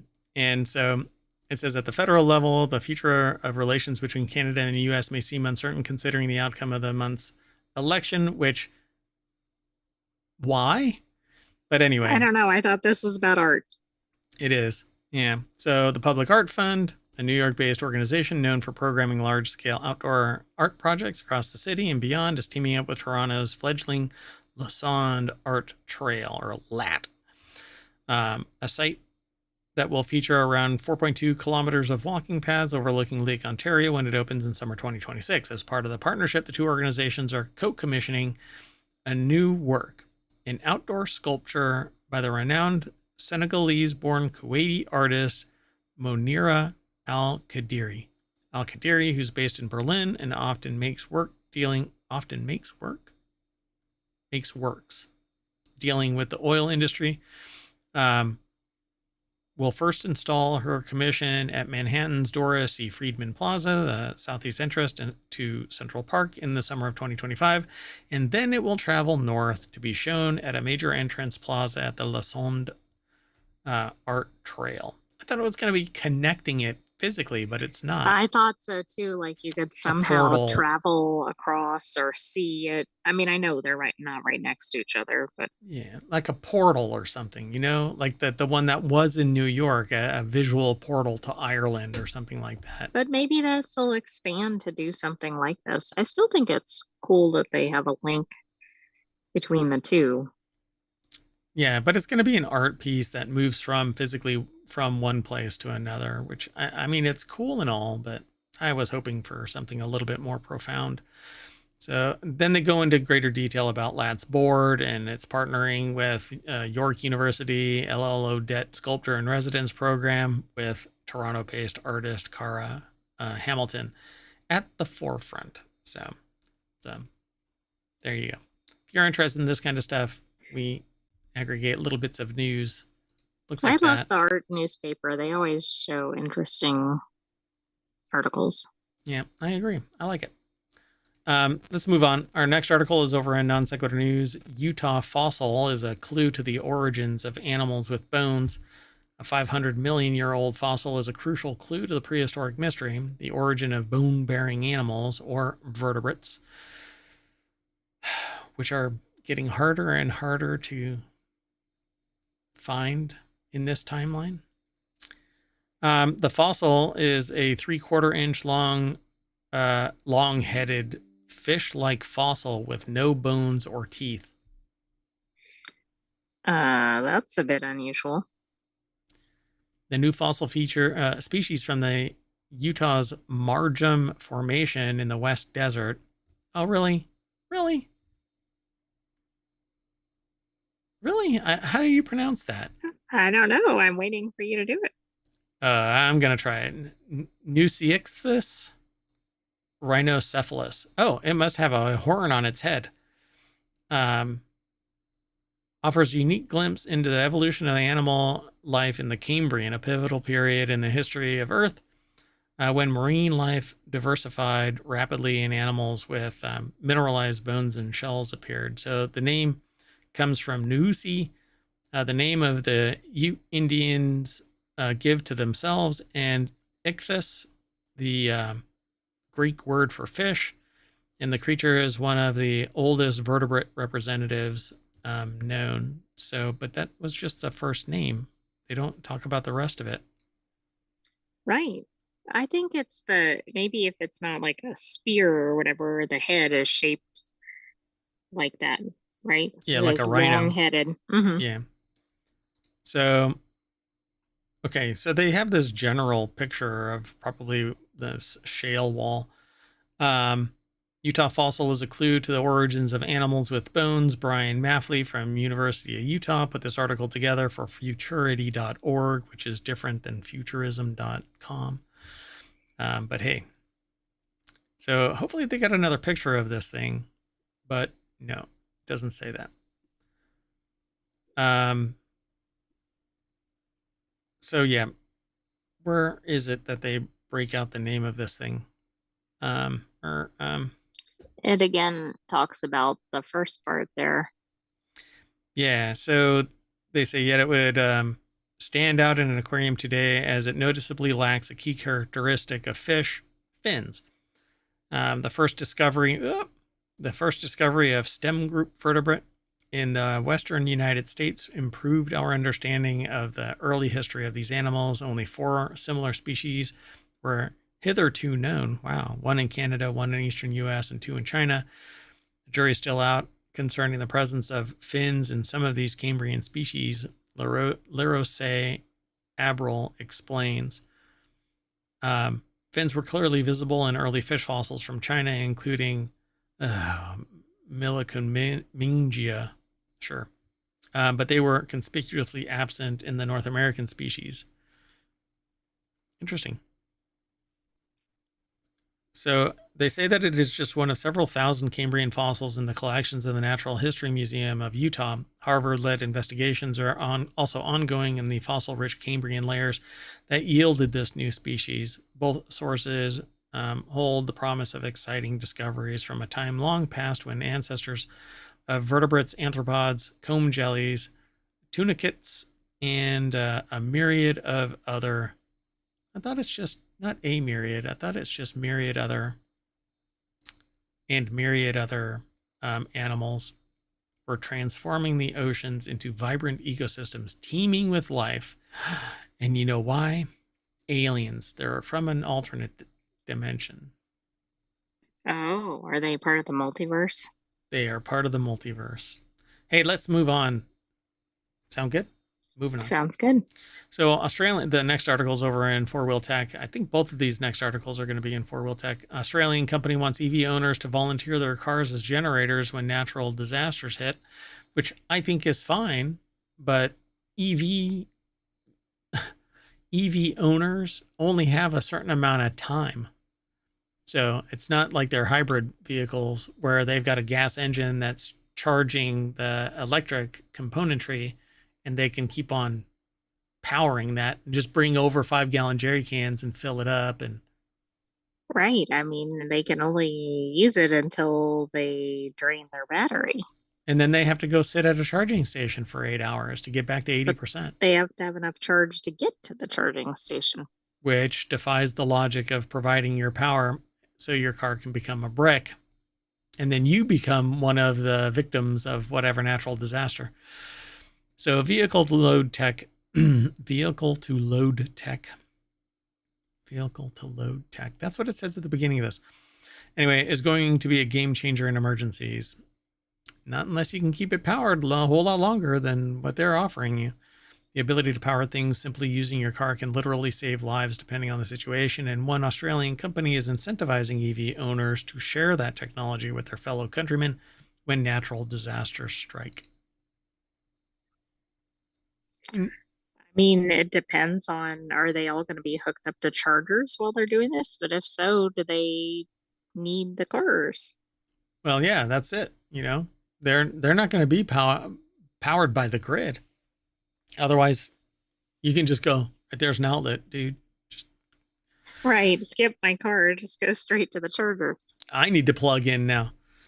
So Lawrence Hodge over at jalopnik.com put the article together. It says, My Car Chargers. EV team bringing their power to people in need. Given that Australia is entering summer right now and often encounters storms that affect infrastructure, these EVs could be badly needed. Interested owners can sign up through a program, and then when disaster strikes, their EVs will be brought to the affected area. Once there, My Car would give the owner a charger assignment in the affected community. After all is done, the owner simply checks out and leaves.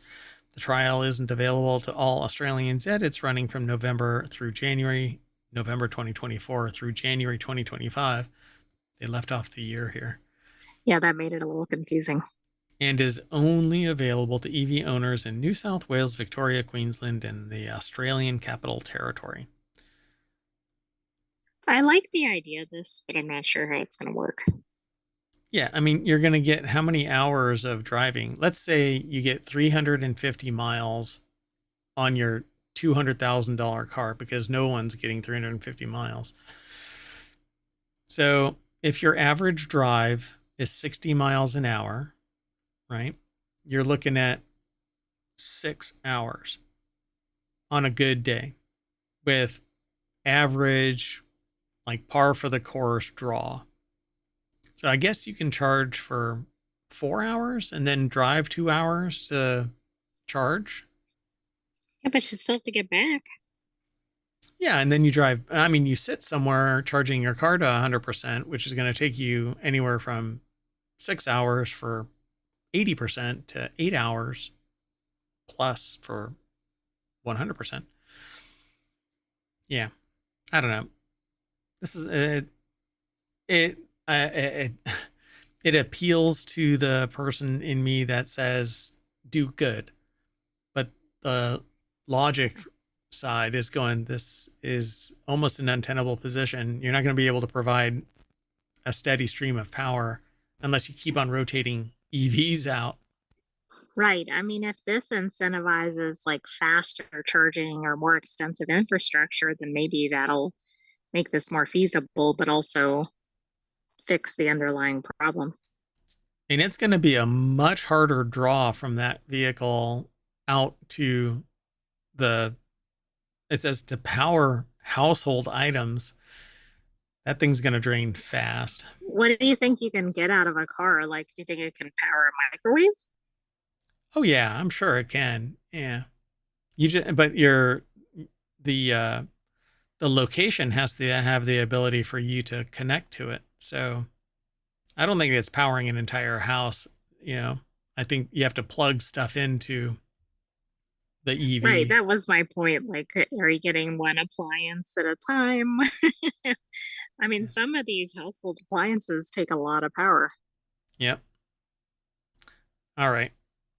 It's from the heart, and that's all that really matters. Let's move on. This next article is in our last article for tonight's non sequitur news. I kind of ripped through these. This one's over in Four Wheel Tech 2. A diabetic racer tapes a Starlink to his helmet so that he can FaceTime with his mother during the Baja 1000. As one does. Hey, I got out of bed. Ben Hunter finished the 2024 Baja 1000 after sharing the ride in the number 279X Sportsman Motocross Sherco with his brother David. He rolled into the finish line with a time of 31 hours, 30 minutes, good enough for second in class. Nice. That's pretty impressive considering Hunter was hauling a bunch of extra weight. Ooh, is that... Did this person just make a mom joke about... I don't know. She said the only way I could race was if I was live streaming the whole time. Bradley Brownell put the article together for jalopnik.com, and strapped to his head is a Starlink. Wait, the Baja 1000? So Moto class with his brother David. Were there two of them and they were side by side, or That's not clear to me. weird? Okay, so a huge Jackery battery was duct taped to the rear fender, a SpaceX Starlink mini duct tape to his helmet, and his mother on FaceTime duct tape across his chest. Ben's mother was able to keep tabs on his progress in one of the world's biggest and most difficult off-road races. There are links to video in this. I don't do anything with the website formerly known as Twitter.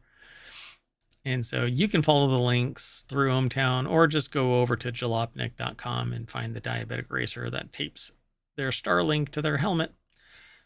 Very unique. Yeah, pretty cool. It's fun to see a bit of technology and ingenuity used to keep families connected during the long and arduous off-road race. Pretty much every team running Baja these days relies on Starlink tech to keep connected and allow for live streaming coverage. But you know what? Don't say anything mean. Because you know what happens? Your connection gets reset and you get thrown back to the front page of ohmTown.com, where all the news gets aggregated. Then we talk about it here on Non Sequitur News every day for about an hour. This is probably one of the shortest shows, short of a time machine episode, but that's okay. We're going to get this out to the podcast and to YouTube and to Twitch. It's already there. And then we'll be back tomorrow, bright-eyed and bushy-tailed, with another episode of Non Sequitur News and probably WarCrafters, too. I might do that one as a recording, though, and post it straight to YouTube. We'll see. Anyway, I am Merwat. I'm Merwat, and I'll see you later. The sentient AI will say something similar. Good night, hometown citizens. Thanks for joining us for Non Sequitur News. Be back tomorrow for another episode, but check out our other soon. But check out our other videos that are posted, and we often have a replay going in between live episodes. That's true. I need to do that again.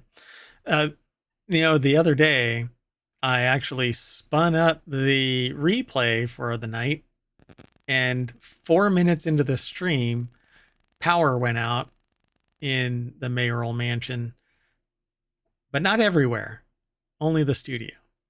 So that one was pleasant. I said, I'm just not coming back. All right. Well, we're out of here. See you tomorrow. Bye-bye.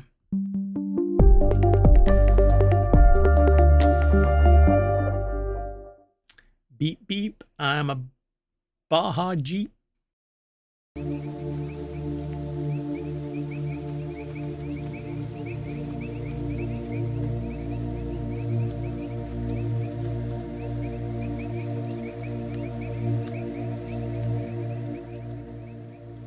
Hello, everybody, and welcome to Reality Hacker for November 16th, 2024. It's Season 1, Episode 43. I am Mayor Watt, and along with the sentient AI from the future, we're going to be talking about virtual training of robots. Robots learn surgical technique, holographic doctors, you drive like a rat, and robot identifies plants by touch. If you're not in the know, Reality Hacker is all about AR, VR, AI, and more, focusing on technology. And sometimes I go off on a rant about the sociological impact. Anyway, everything's powered by ohmTown.com, so go over there and become a citizen. It's where all the news is, none of the noise, because all the noise comes from this guy.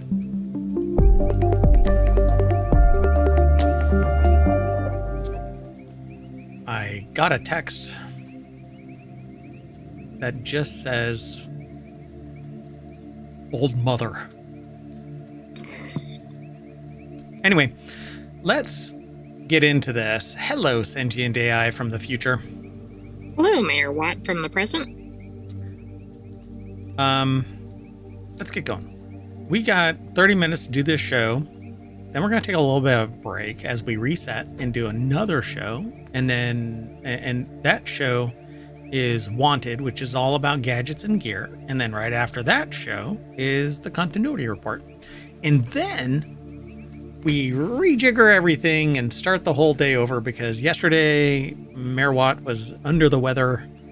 And by under the weather, I mean, there's the weather right here, and I was here. And so I was just drained. I couldn't even lift my eyelids. And so couldn't do the show.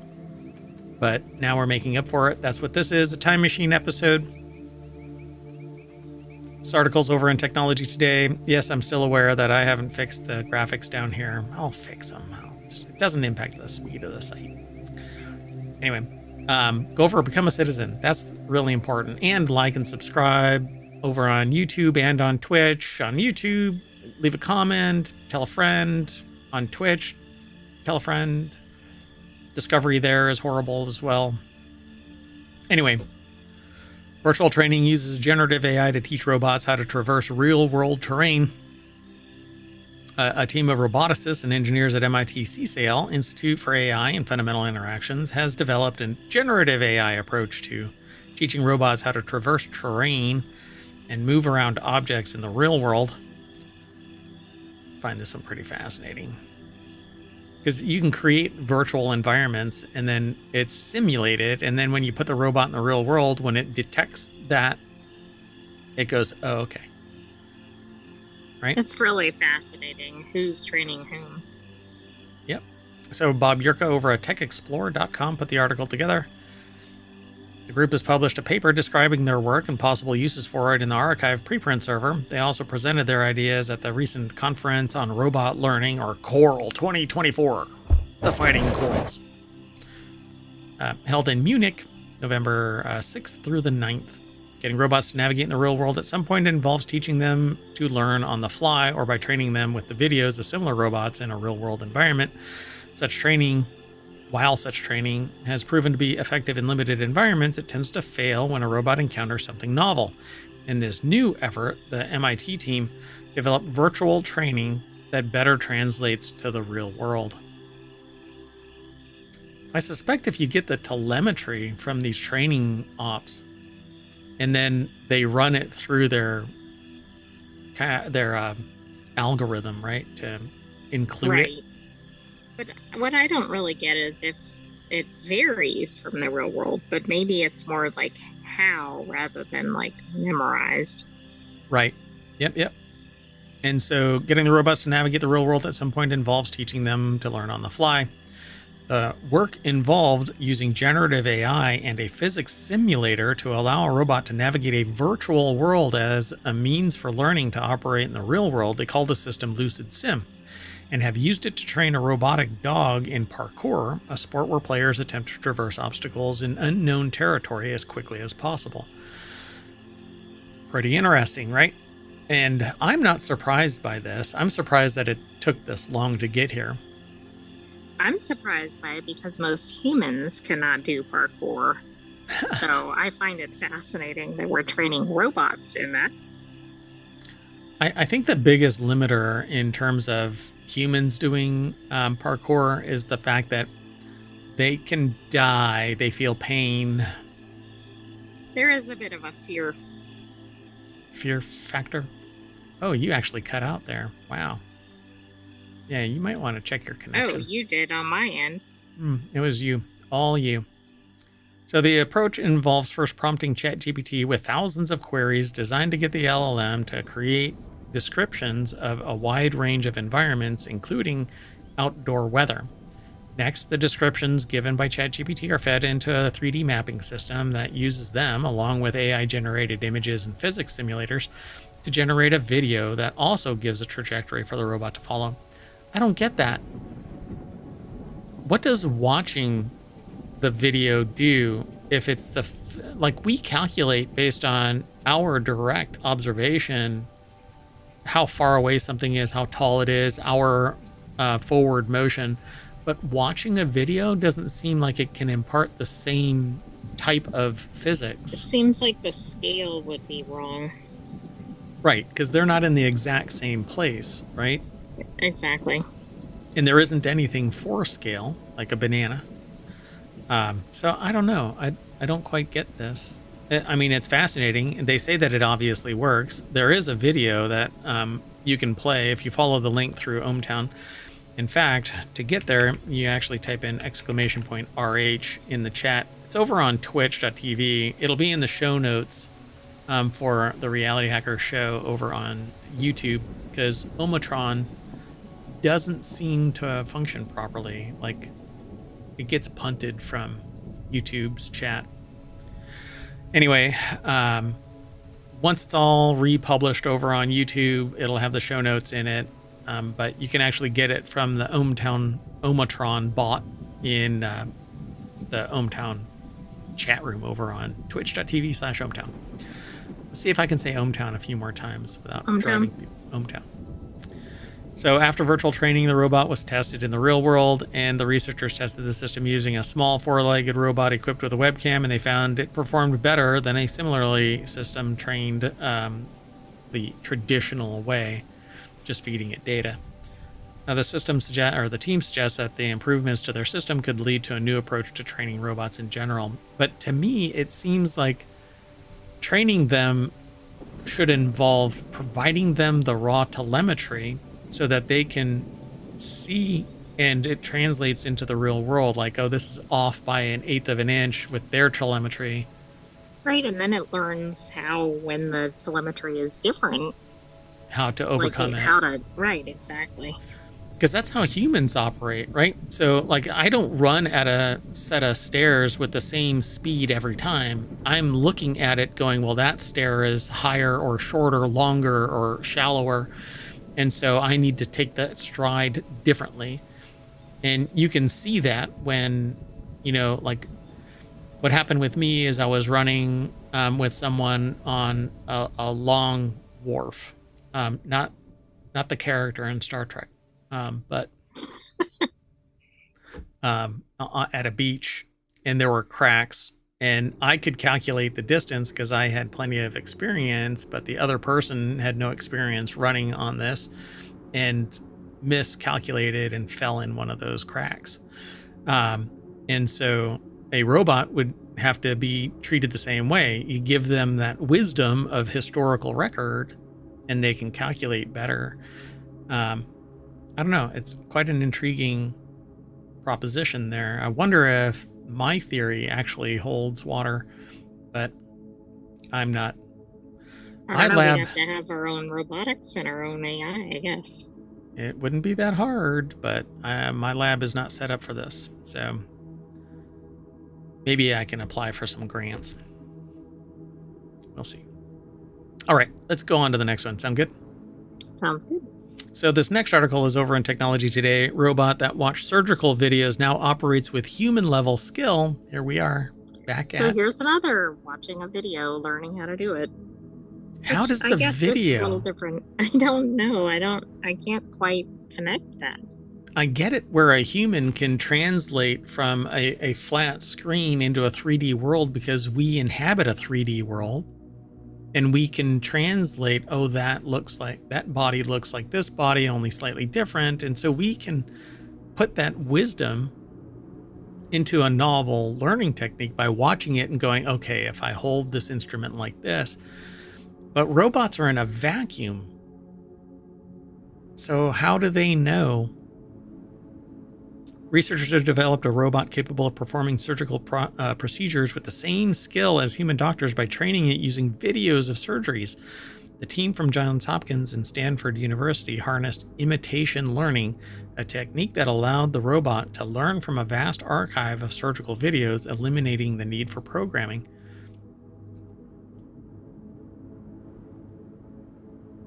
Ugh. Wow.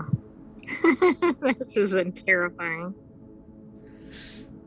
So this is published over at scitechdaily.com. Johns Hopkins University put the article together. And yeah, so we're looking at a picture of something out of a sci-fi video game, you know. Oh, I was thinking horror movie, but okay. Yeah. I mean, it is. It is a horror movie. So revolutionary robot training. A robot has, for the first time, learned to perform surgery by watching videos of experienced surgeons, achieving a skill level comparable to human doctors. It's really magical, quote. It's really magical, says Axel Krieger, not Alex, Axel Krieger. To have this model, and all we do is feed it camera input, and it can predict the robotic movements needed for surgery. We believe this marks a significant step toward a new frontier in medical robotics. I mean, if this is on par with a human surgeon, that's pretty incredible. Fascinating. Robotic surgery demonstration. There is a video that's embedded in this article. Again, you can follow the links through ohmTown over to these sources. Or obviously you can just go over to SciTech Daily and do a search for robot that watched surgical videos, now operates with human level skill. But I'm trying to fathom how they're turning a flat screen observation into three-dimensional actions. Now these Da Vinci robots that are used worldwide, we've heard of Da Vinci robots before. It says more than 50,000 surgeons are trained on the system, creating a large archive of data for robots to imitate, quote unquote, imitate. Literally, surgeons are now the wizards that are teaching these robots how to take their job. And the thing is, exactly. surgery is wildly expensive to begin with, let alone when this robot gets trained to take surgeons' jobs. It's not going to get cheaper. These robots incur a cost.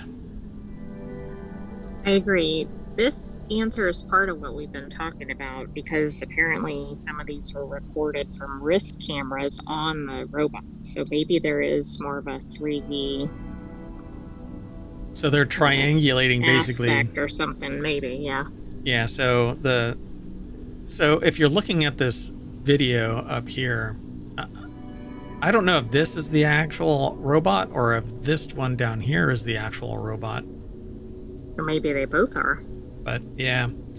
So like this one here, I could see that it could translate motion because it has like a wrist right here, and it can take that video and go, oh, okay. Oh, right. Maybe it can combine it with the data like, oh, I moved X number of degrees or something. I don't know. Yeah. But not everybody is the exact same. So everything has to be in the same exact location unless there's some type of image analysis engine that says, well, the kidney is over here a little bit compared to the last one.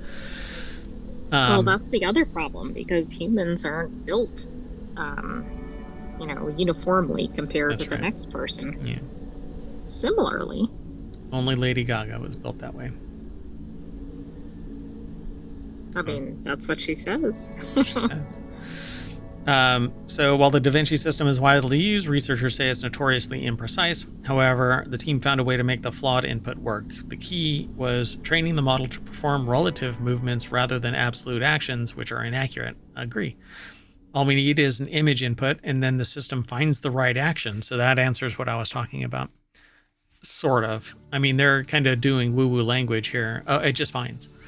Right. It's like draw the rest of the freaking owl thing. Mm-hmm. Yeah. We find that even a few hundred demos, the model is able to learn the procedure and generalize new environments it hasn't encountered, and the team trained the robot to perform 3 tasks: manipulate a needle, lift body tissue, and suture. So manipulating a needle is one thing. I don't know. They're saying that it performs at the human level, but the human level goes way beyond manipulating a needle, lifting body tissue, and suture. True, but could this give another pair of arms or whatever in a surgery, which in some of these seconds matter? Sure. I mean, this is the baby steps, but again, we go back to hubris. That the idea that this robot is at parity with humans. I'm pretty sure I don't know a single medical doctor that has a practice that's going to sit there and go, yeah, it's totally on par with what I do. And if they are, then they are trying to get out of the industry and invest in this company that's spinning up. And there will be a company that spins up. Right. Yeah. So the funding is from the National Science Foundation Advanced Research Projects Agency, aka ARPA, which is a sister agency to DARPA, the Defense Advanced Research Project Agency, which is the one that footed the bill for the creation of Google, by the way. So, right, that minor thing that people use. Although the people that I talked to most recently are using ChatGPT to find their answers. Oddly enough, it'll be interesting to see what the future of Google's like. But of course, they've already incorporated AI. Their own AI, yeah. So anybody who thinks that we're over the hump of AI innovation has lost their freaking mind. We're at the baby steps. This is just a little baby. Just wait. And it's a super intelligent baby, and that's what's really frightening. Right. It's like it's advancing in like the equivalent of like pet years or something. Yeah, right? you're it's just going a lot faster than humans would. AI is 2 years old. Well, AI in its forward-facing, consumer-centric form is less than 2 years old, but it is operating like it's 200 years old. Right. Look at what it's already doing. Yeah.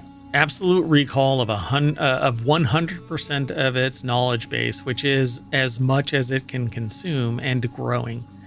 I mean, when we get to the point where we need nuclear power plants to support the data center that's driving the channels, the channels of information into and out of AI, come on now. And no, just for the record, no, not everybody's going to be able to find some subordinate job that blah, blah, blah. Anyway, let's move on. Sound good? Sounds good. So the next article is over in Non Sequitur News, which is our other show, the one that just passed yesterday, today, the day after tomorrow. Which day? The day, I don't know. Today's a time machine show.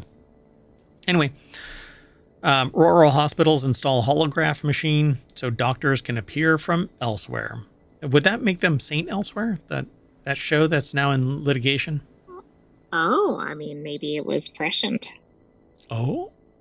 So Crescent Regional Hospital outside Dallas, Texas, has become the first in the country to offer doctor appointments with a holographic machine, allowing overworked medical specialists who often have to visit multiple medical centers in a week and sometimes even a day to see more patients.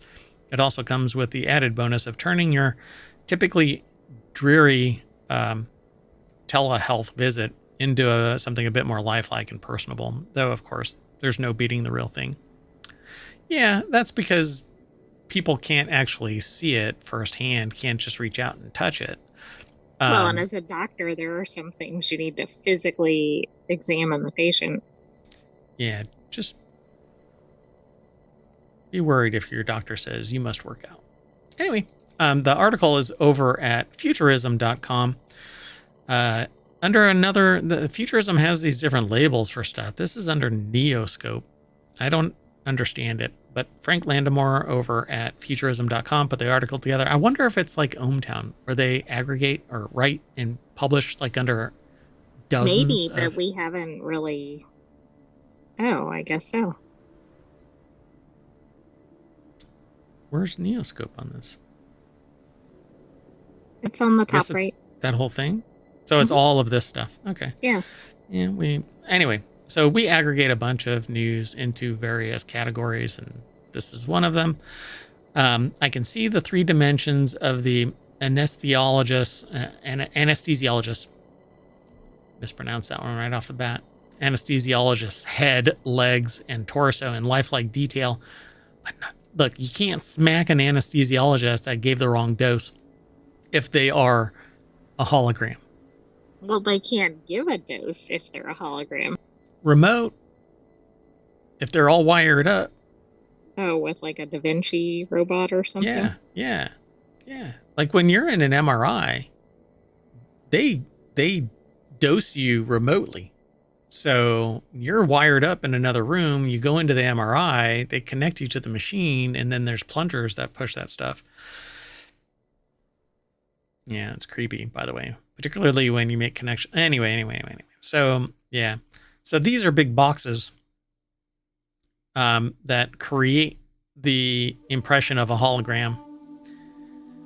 And it says, I can see the 3 dimensions of the anesthesiologist's head, legs, and torso in lifelike detail, wrote journalist Mark Dent of his holographic doctor experience in an article for the Texas Monthly magazine. Only the background, a white void, reveals she's not with us.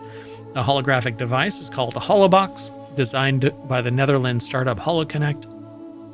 With the stature of an oversized vending machine, a Holobox more or less functions as an enormous booth that can display a lifelike image of a physician or anyone else calling in. Wow. What happens when somebody's looking at this like, oh, that's a physician, but wait, it's not actually. Oh, yeah, really? Well, you end up transferring funds from financial accounts because people think that hologram is the CEO of... Exactly. Yeah, we saw that in the financial industry. Yeah. So the holographs are created using a transparent LCD screen, which is practically invisible. Practically. Housed behind a layer of anti-glare glass. As such, the images aren't being impacted or projected into 3D space, but create the illusion of 3-dimensionality. If you move to the left or right of it, it will give it away that look it's like a flat like image this does. or something. To me, this does. It just kind of pivots a little bit towards you, that kind of a thing, but it's really just an optical illusion. So a real hologram is a full 3-dimensional representation, and you can walk around it. The rest is right, like in Star Trek or something. Yeah.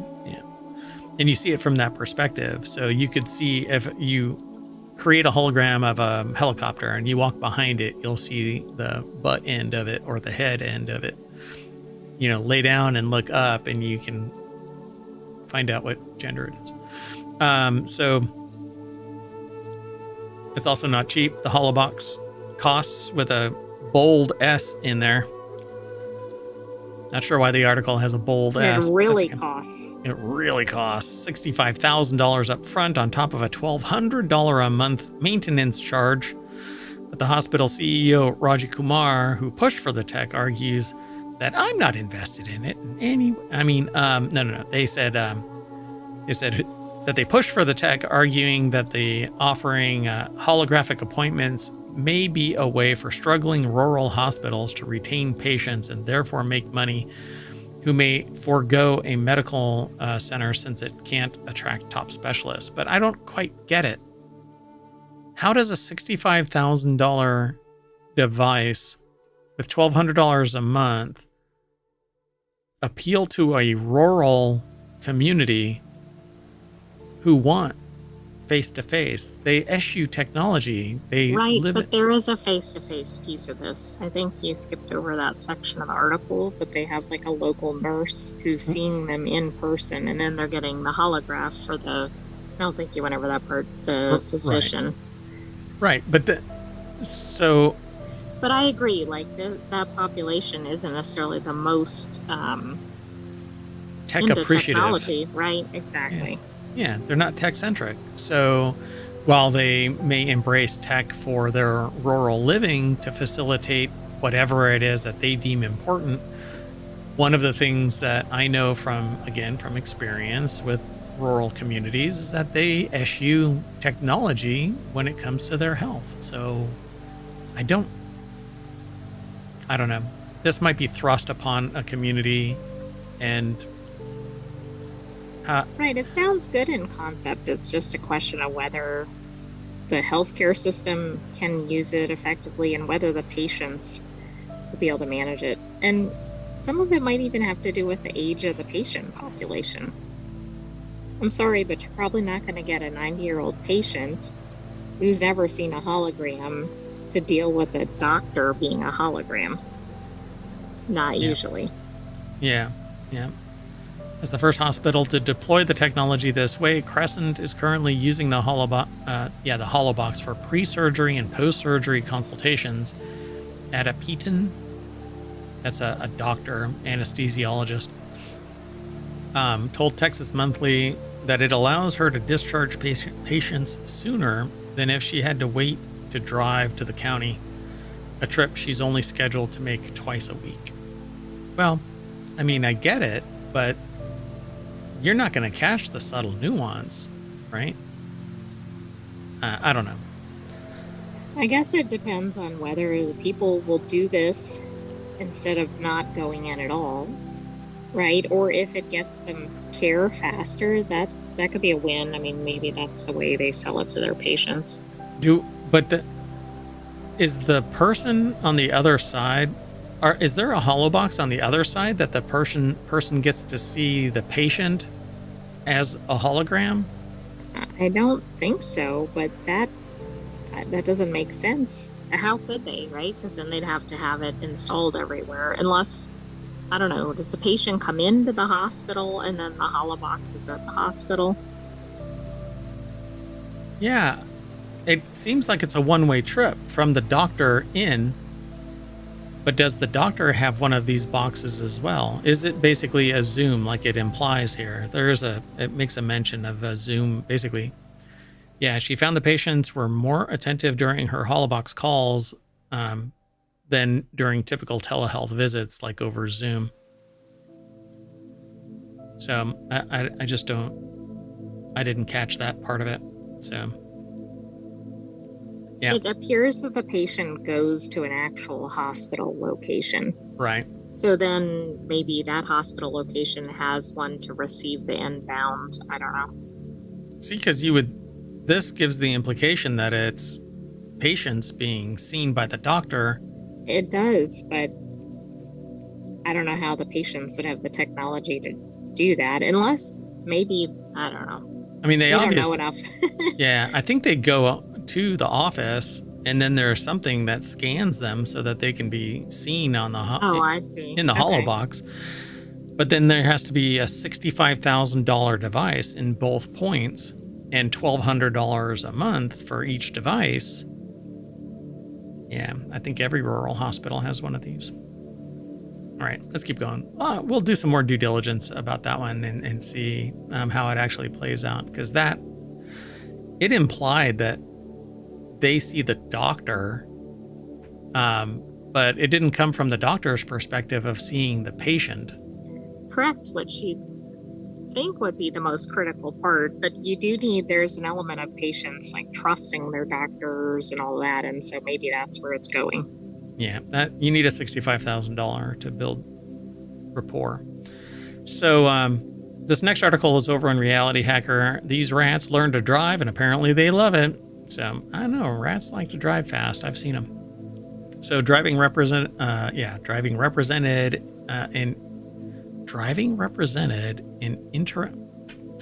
You know what? Screw it. Nope. The deck statement even there says it. So Kelly Lambert over at Wired.com put this article together, and it says driving represented an interesting way for neuroscientists to study how rodents acquire new skills, and unexpectedly, rats had an intense motivation for their driving training. Maybe they're like the race car drivers of the animal world. Oh yeah, there's a new Zootopia coming. I bet you that they're going to be the race car drivers. That would be really smart. That would be really smart. Why is this way over there? I don't quite get that. That made it really weird. Okay, well, anyway, I hope all the other articles weren't like that. That would suck. I don't think they were. All right, well, anyway, as expected, rats housed in enriched environments, complete with toys, space, and companions, learn to drive faster than those in standard cages. This finding supported the idea that the complex environments enhance neuroplasticity, which I was at a meeting yesterday, having a conversation, and I said that my brain just will not pick up languages anymore. And the person said, well, based on the conversations in the meeting, you certainly represent as having the neuroplasticity. That was used in a sentence with me. And I'm wow. Like, that is like a, I don't know how many point word in Scrabble. Neuroplasticity. You win the game if you drop Jeopardy. Yeah. Anyway, yeah. And I said, well, thanks for the benefit of the doubt, but no, I'm dumb as a rock. So, as expected, rats housed in these enriched environments did better. The brain's ability to change across the lifespan in response to environmental demands. So, after they published their research, the story of driving rats went viral in the media. The project continues in the lab with new, improved rat-operated vehicles, or ROVs. This is really neat. ROVs are remotely operated vehicles. Now it's rat-operated vehicles. Okay. Designed by robotics professor John McManus and his students. These upgraded electrical ROVs... Electrical ROVs? What, were they gas-powered before? Were they driving Lamborghinis? Did they make them go fill up their cars? Oh, fast swap batteries. Anyway, featuring rat-proof wiring, indestructible tires, and ergonomic driving levers, are akin to a rodent version of Tesla's Cybertruck. Oh, really? So you get them wet and they get stuck? Yeah, when you drive for car wash mode. When you drive them in the snow, the lights get blocked by snow, so they're not effective anymore. You slam the door and all the interior falls off into the driver's compartment or passenger's compartment. How many other things? Oh, you can't. Well, we'll talk about that later. We'll talk about that in Four Wheel Tech later. That's another one of our shows, Four Wheel Tech, by the way. So although cars are made for rats are far from anything that they would encounter in the real world, we believe that driving represented an interesting way to study how rodents acquire new skills. Unexpectedly, we found that the rats had an intense motivation for driving training, often jumping into the car and revving the lever engine. The lever engine? The engine lever. Yeah, they used a wire that would act like a gas pedal. Right. The lever engine? Is that how you would say that? Revving the engine lever, I would say. before their vehicle hit the road. So why was that? I don't know. Rats also taught them something profound one morning during the pandemic. It was summer of 2020, a period marked by emotional isolation for almost everyone on the planet, even laboratory rats. When they walked into the lab, they noticed something unusual. The 3 driving trained rats eagerly ran to the side of the cage, jumping like dogs when asked if they want to take a walk. So they're like, "Oh, I want to drive. Come on. Oh, it's time to drive. Here are my Fruit Loops." That's what they were treating them with? Yes. That's funny. So building on foundational learning approaches such as operant conditioning, which reinforces targeted behavior through strategic incentives, we train the rats step by step in the driver's ed programs. So they basically were taught how to do all of these things, and now they eagerly do it because they wanted Fruit Loops. That's right. I think they only got like a single Fruit Loop when they drove a car. Oh my goodness. These are omnidirectional tires too. Oh, wow. These aren't just going forward and backward and steering left and right so that you turn wheels. These are actually omnidirectional. Fascinating. I wonder if they started figuring out how to steer like the most efficient path or whatever. Yeah, or like pivot and place or sideways. If they wanted to drive around. Yeah. Oh my gosh. So this became a wait for it research program. We dubbed this new line of study uppers, unpredictable positive experience responses, where rats were trained to wait for rewards. In contrast, control rats received their rewards immediately. After about a month of training, we exposed the rats to different tests to determine how waiting for positive experiences affects how they learn and behave. We're currently peering into the brains to map the neural footprint of extended positive experiences. This does not bode well for humans.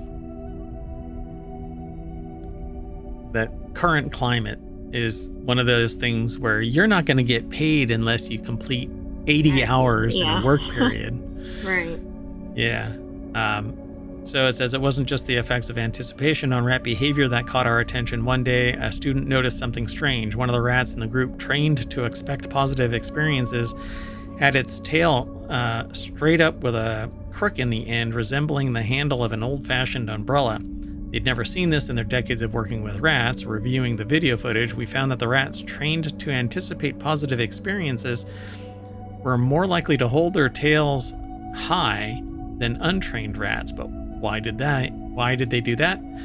They posted a picture of the behavior on social media. Fellow neuroscientists identified it as a gentler form of what's called a straub tail, typically seen in rats given the opioid morphine. The S-shaped So they were curl. basically having a positive, biochemical reaction effect. Yeah, like Pavlov, they were already happy because they were about to get trained on whatever is going on. Yeah, so the straub tail behavior subsides. When the dopamine is blocked, the straub tail behavior subsides. So they basically got a dopamine rush, just like so many internet users. You know what? We'll let you read the rest of this. Let's go on to the next and our last one for today's Reality Hacker. We've got 2 more shows and then we got to reset. We'll probably be doing this until 10. So, a robot identifies plants by touching their leaves, but I'm sure the robot asks first. Researchers in China have developed a robot that identifies different plant species at various stages of growth by touching their leaves with an electrode. The robot can measure properties such as surface texture and water content that cannot be determined using existing visual approaches. Cell Press is where this article is sourced from, but it's published at phys.org. I wouldn't be able to tell you if this plant's healthy or not. A lot of people couldn't do this even by touch, so this is interesting that the robots can do this. I know people that are like, oh my God, my plant, and they'll sit there and wash each leaf and make sure that it's shiny, because it breathes better if it doesn't have dirt and debris on it. So, according to the study published November 13th in the journal Device, the robot identified 10 different plant species with an average accuracy of 97.7% and identified 10 different plant species. Oh, okay, so there's a lot of the plants, but they identified the 10. And identified leaves of the flowering Bauhinia plant with 100% accuracy at various growth stages. So that's more complex than just going, oh, this is this type of plant. Yeah, it's this type of plant at this stage. At 3 months or whatever.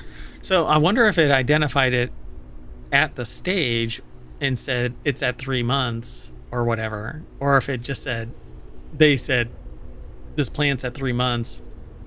What is it? And so it identified it as the Bauhinia. I see, which are very different. Yeah. So eventually, large-scale farmers and agricultural researchers could use the robot to monitor the health and growth of crops and to make tailored decisions. You know, I'm just going to stop here because I think you could do this same thing with external sensors simply by looking down at them en masse and going, it's kind of like looking through the canopy and seeing the boundaries of the cities, Mayan cities, right? You can actually look down with a sensor and go, this plant has leaves this big, it's this color, it's giving off this much moisture, or it looks to have this much moisture. Right, but it's saying these cannot be determined using visual approaches, but maybe with that specific technology it could. Yeah, and I don't know if they're calling visual nothing more than a camera pointing down. So rather than making physical contact with a plant, existing devices capture more limited information using visual approaches, which are vulnerable to factors such as lighting condition, changes in the weather, or background interference. To overcome these, they developed a robot that touches. This is just, it's so high friction because it would have to walk around, touch. Well, yeah, it can't be used in a broad scale, right? Yeah. But it's pretty amazing the degree of nuance involved.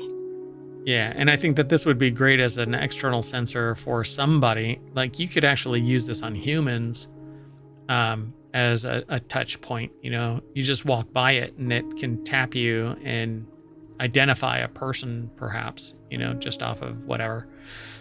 Perhaps, I don't know. It's an amazing piece of sensor technology, but you know, they say eventually large-scale farmers and agricultural researchers could use the robot to monitor the health and growth of crops and to make tailored decisions about how much water and fertilizer to give the plants and how to approach pest control. But you wouldn't know what the pest is. You might be able to tell. Right, unless you have access to a database and once you figure out the plant or whatever. And that would be visual. But it's visual. not going to be based on observations necessarily. Now, obviously, if you did see something crawling on the plant, okay, then you would, like you said. Yeah. Yeah. And you wouldn't be able to tell that just from moisture. So I think that it's really neat, but it's a problem. It's a solution looking for a problem. And the problem I don't think really exists. It says, while the robot shows vast and unexpected potential applications in fields ranging from precision agriculture to ecological studies to plant disease detection, it has several weaknesses that have yet to be addressed, says Song. And they say, for example, the device is not yet versatile enough to consistently identify types of plants with complicated structures such as burrs and needle-like leaves. This could be remedied by improving the design of the robot's electrode. Yeah, I don't know. All right, but that's it. I think that we're going to use this bot to tap us back into the front page of Reality Hacker at ohmTown.com, and we're going to reset. So we're going to shut down the stream and rejigger everything, and we'll be back for Wanted, which is all about gadgets and gear. So I'm Merwat signing off, and the sentient AI will do the same. Bye-bye, ohmTown citizens. Thanks for joining us for Reality Hacker. Stay tuned for other shows. Bye-bye.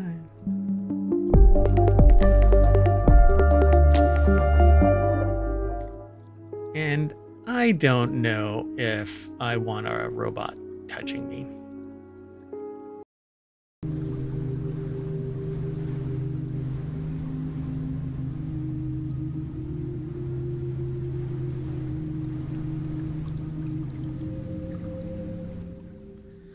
Hello, everybody, and welcome to the Continuity Report for November 16th, 2024. It's Season 1, Episode 45. This is a time machine episode, so we're coming straight at you from the future, back to the past. Anyway, I'm Mayor Watt, and along with the sentient AI from the future, we're going to talk about a mining documentary that's sure to piss off a lot of people. The best animated Western movies, underappreciated sci-fi TV shows, mysteries from the 1980s, and the upcoming Alien movie Revisited. I am Mayor Watt. Go over to ohmTown.com and become a citizen. Also follow us on YouTube and Twitch, Discord, Patreon, TikTok. Download the podcasts. There's 6 weekly podcasts and 1 daily podcast, Non Sequitur News. This is one of the 6, the Continuity Report. That's all about entertainment news. Be sure to stick around. See you on the other side.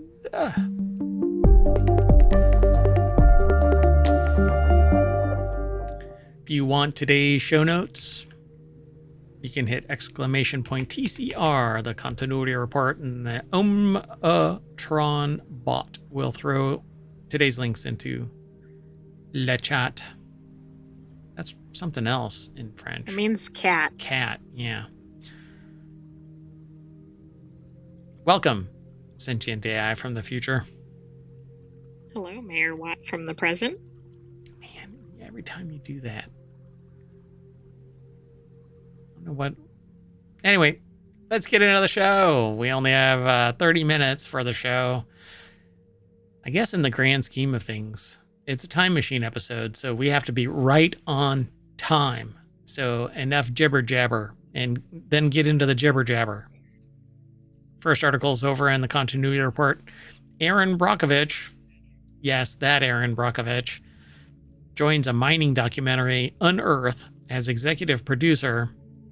This is an exclusive over at Variety, so we really don't go through line by line of any of our articles, but the little snippet says environmental activist Aaron Brockovich has signed on to executive produce Unearth, a new documentary that will make its world premiere at Doc NYC on November 16th. We are a weekly show, by the way, so this is actually fairly new, considering it was in the last 24 hours that the documentary hit New York. Produced and shot by Hunter Nolan, Unearth tells the story of 2 sets of siblings, the Salmon sisters, the fighting salmon, and the Strickland brothers, the fighting Strickland, who live in Alaska. And so, mining is hilarious.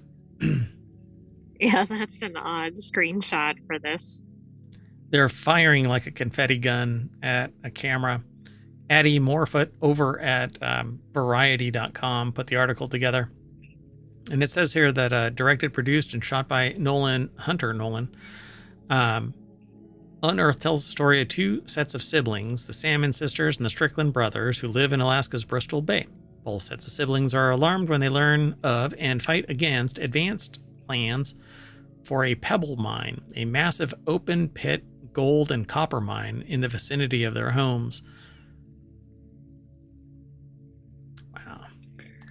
Well, I mean, if Aaron Brockovich is signed on, it should be interesting at least. Yeah. The 93-minute doc reveals systemic failures in mining and balance between the need for materials and their environmental costs. Well, yeah, and the way that open pit mining works is rather disgusting. Because you end up with, what's the proper term for it? I forgot. Pits. There's these giant pits of liquid that have tailings from the copper processing and gold processing, because what you get aren't nuggets. What you get are finings, just basically particulates where chemicals are applied. It seeps out, and then you distill it out into... Right, which could make its way into other things like water supplies. Correct. And they're considered, well, toxic. Copper in particular And so none of this is really good. So the film reminds us of the promise that activism holds in the face of fatigue and disillusionment, Brockovich said. Brockovich says that they're deeply inspired by Christina and Alexandra Salmon's unwavering determination to safeguard Bristol Bay from the environmental and cultural devastation that the proposed pebble mine could bring. Indeed. Yeah, and if you've never seen the movie Aaron Brockovich, it's definitely worth a watch, and it is based on a real story. Yep. So Nolan co-directed Unearthed with Strickland brothers, Oberon and Dunedin. He is seeking distribution for the film out of Doc NYC. The director is hopeful that Brockovich's involvement with the doc will help lead to an eventual sale. If not the sale of the documentary itself, then maybe movie rights if they can make it compelling. Yeah, I mean, if they could make like an Aaron Brockovich-like story around it, I mean, that'll have more widespread audiences than a documentary, unfortunately. Yep. And I think that people need to understand that there isn't really a time for, it doesn't always have to be about profit and all of that kind of stuff. If there is no actual demand, then why unearth? It's a good name for a documentary. Yeah, it is. In fact, they're laughing about it. Yeah. To me, it's just pure greed and abuse. And meanwhile, there are people that are sitting there going, this is coming from the person that's using all kinds of copper cable and blah, blah, blah, and gold for the electronics and da-da-da. Yeah. It isn't me, the consumer, that's the problem. It's the fact that there's an unabashed drive to gather wealth in the face of building these products like this mic and whatnot. Not this company. Many consumers would buy things made out of other materials if they were effective and available. Yeah, and there is enough already in the supply chain that it doesn't need to be just unabated. I mean, there is just non-stop. The moment that we find something, we grind it down into nothing, turn it into a resource for sale, and then you have the immediate wealth, but then there's no long-term solution. Where the frick do you go when everything is removed? In time. Slash and burn and let everybody else figure it out later because I got mine. Screw you. Anyway, sorry. I don't talk about politics. This is a sociological force. This is a socioeconomic force. This isn't a political anything. This is about society reaping the rewards of grinding down the planet into open pit toxic mines, creating a Superfund site for generations. And this is going to make the land, the air, the fish, the water around it toxic. And people are going to go, well, it hasn't happened yet. You can't say yet and then go, well, let's just do it. Because when it does happen, you can't claw that shit back. Anyway. Well, and we've seen similar things where there have been, for crying out loud, severe ramifications. Exactly. Like, why wait for it to happen again? We know what will happen in this scenario. We've seen Superfund sites because of runoff from copper mining, from gold mining. You use toxic chemicals. Let's keep going. Next article is over in the continuity report. 10 best animated Western movies. It's not uncommon for Westerns to be fully animated, but those that do dare to venture into the medium typically produce some amazing films. I'm not much of an animated anything. Like, I really like Japanese animation. You're less than animated. I'm more than animated about not being particular to animation. I grew up with animation, but it was, Robotech and Transformers and stuff like that. I love animation. I've never seen a Western, animated Western. I didn't actually know there were any. The only thing I could think of that's even remotely close to it, which is not the same thing, would be like a kid's animated show that happens to be in a Western setting, but that is not what this is about, I don't think. Yeah, and there's one called BoJack Horseman, which is about a person. Well, I mean, it's a horse. It's BoJack, and it has actually adult themes because it's about like, well, psychology, depression, etc. And it says, though the humble Western was once a cornerstone of American filmmaking, surprisingly few films in the genre have experimented with animation. But ever since, like I used to watch Family Guy and South Park and I don't know, a few others, but I really like Japanese animation where it's really high resolution, high quality. My anime, yeah. And then came along Lower Decks, which I thought was just a blast. It still is. I mean, we haven't gone back to watch any of the past episodes, but there's only 5 seasons, and this is the last season of it, which really, really sucks. And I don't know what the future holds for Star Wars or Star Trek's animation. Right, but would it even have to be animated to be as good as it is? I don't know that it would, because they had the crossover with Real World, and that was good. Yeah. So now, but see, based on that, I was sitting there thinking when I saw this title, wouldn't that be awesome to make a Western that is animated that kind of has stories around the Western theme, but not necessarily like the trials and tribulations so much as just these fun stories that are similar to what goes down in Lower Decks, but it's from the Western perspective. Yeah, it could be. Like a steampunk Western kind of tech. Right, I was actually thinking like Firefly kind of thing. That would be great too. So when I saw this, I said, yeah, we got to pull this in.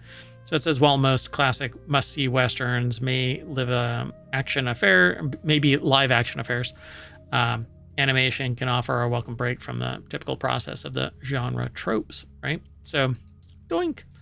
Screen Rant put this article together, Alexander Valentino, actually. And so they have Rango. And this is a top 10 list. Okay, so this is not where I thought it was going. So Rango is a masterpiece by Gore Verbinski, better known for the Pirates of the Caribbean series. Rango is the gold standard when it comes to animated Westerns. And titular chameleon is Johnny Depp, who is also in the Pirates of the Caribbean series. Really? Did we have to? Oh, it's because Gore was from. Okay. Yep. I'm like, do we have to explain who Johnny Depp is? Well, they don't actually. They just say, taking place in the American Southwest, Rango stars Johnny Depp as the titular chameleon. This is a fun watch. I would love to go back and watch it again. It's been a long time. 2011 is when I initially saw it. I would love to go back and watch it again. So we'll put that on the list. Daisy Town from 1971. So this is over 50 years old. So does it have legs? Not sure. Got to put it on the list. Part of the continuity report. Most animated Westerns are only created in the last couple of decades, yearning to surprise audiences with a new spin on the irreverent genre. One of the most glaring exceptions to this rule is 1971's Daisy Town. Emerging criminal influence soon calls for a response from Lucky Luke, the quick-witted lawbringer, capable of drawing a gun faster than his own shadow. That actually might be how it works, because you move and then light passes past you. Right. That seems like that's how it's supposed to be. Kind of. I mean, you wouldn't be able to tell the difference, but they're so fast that everybody can tell the difference. My gosh. Anyway, the whimsical olden style of animation is also something of a lost art, being hard to find in the modern era of filmmaking. Yeah, for sure. It's cell-based. They flip like flipbook. Can't imagine. Wow. Yes. Yeah, might have to put that on the list, right? Spirit, stallion of is it Cimarron? Is that how it's pronounced? I think so, but I think so too. I don't rely on my pronunciation skills on this channel. Yeah, we have experience here. So the film isn't perfect, they say, with a fairly shallow narrative.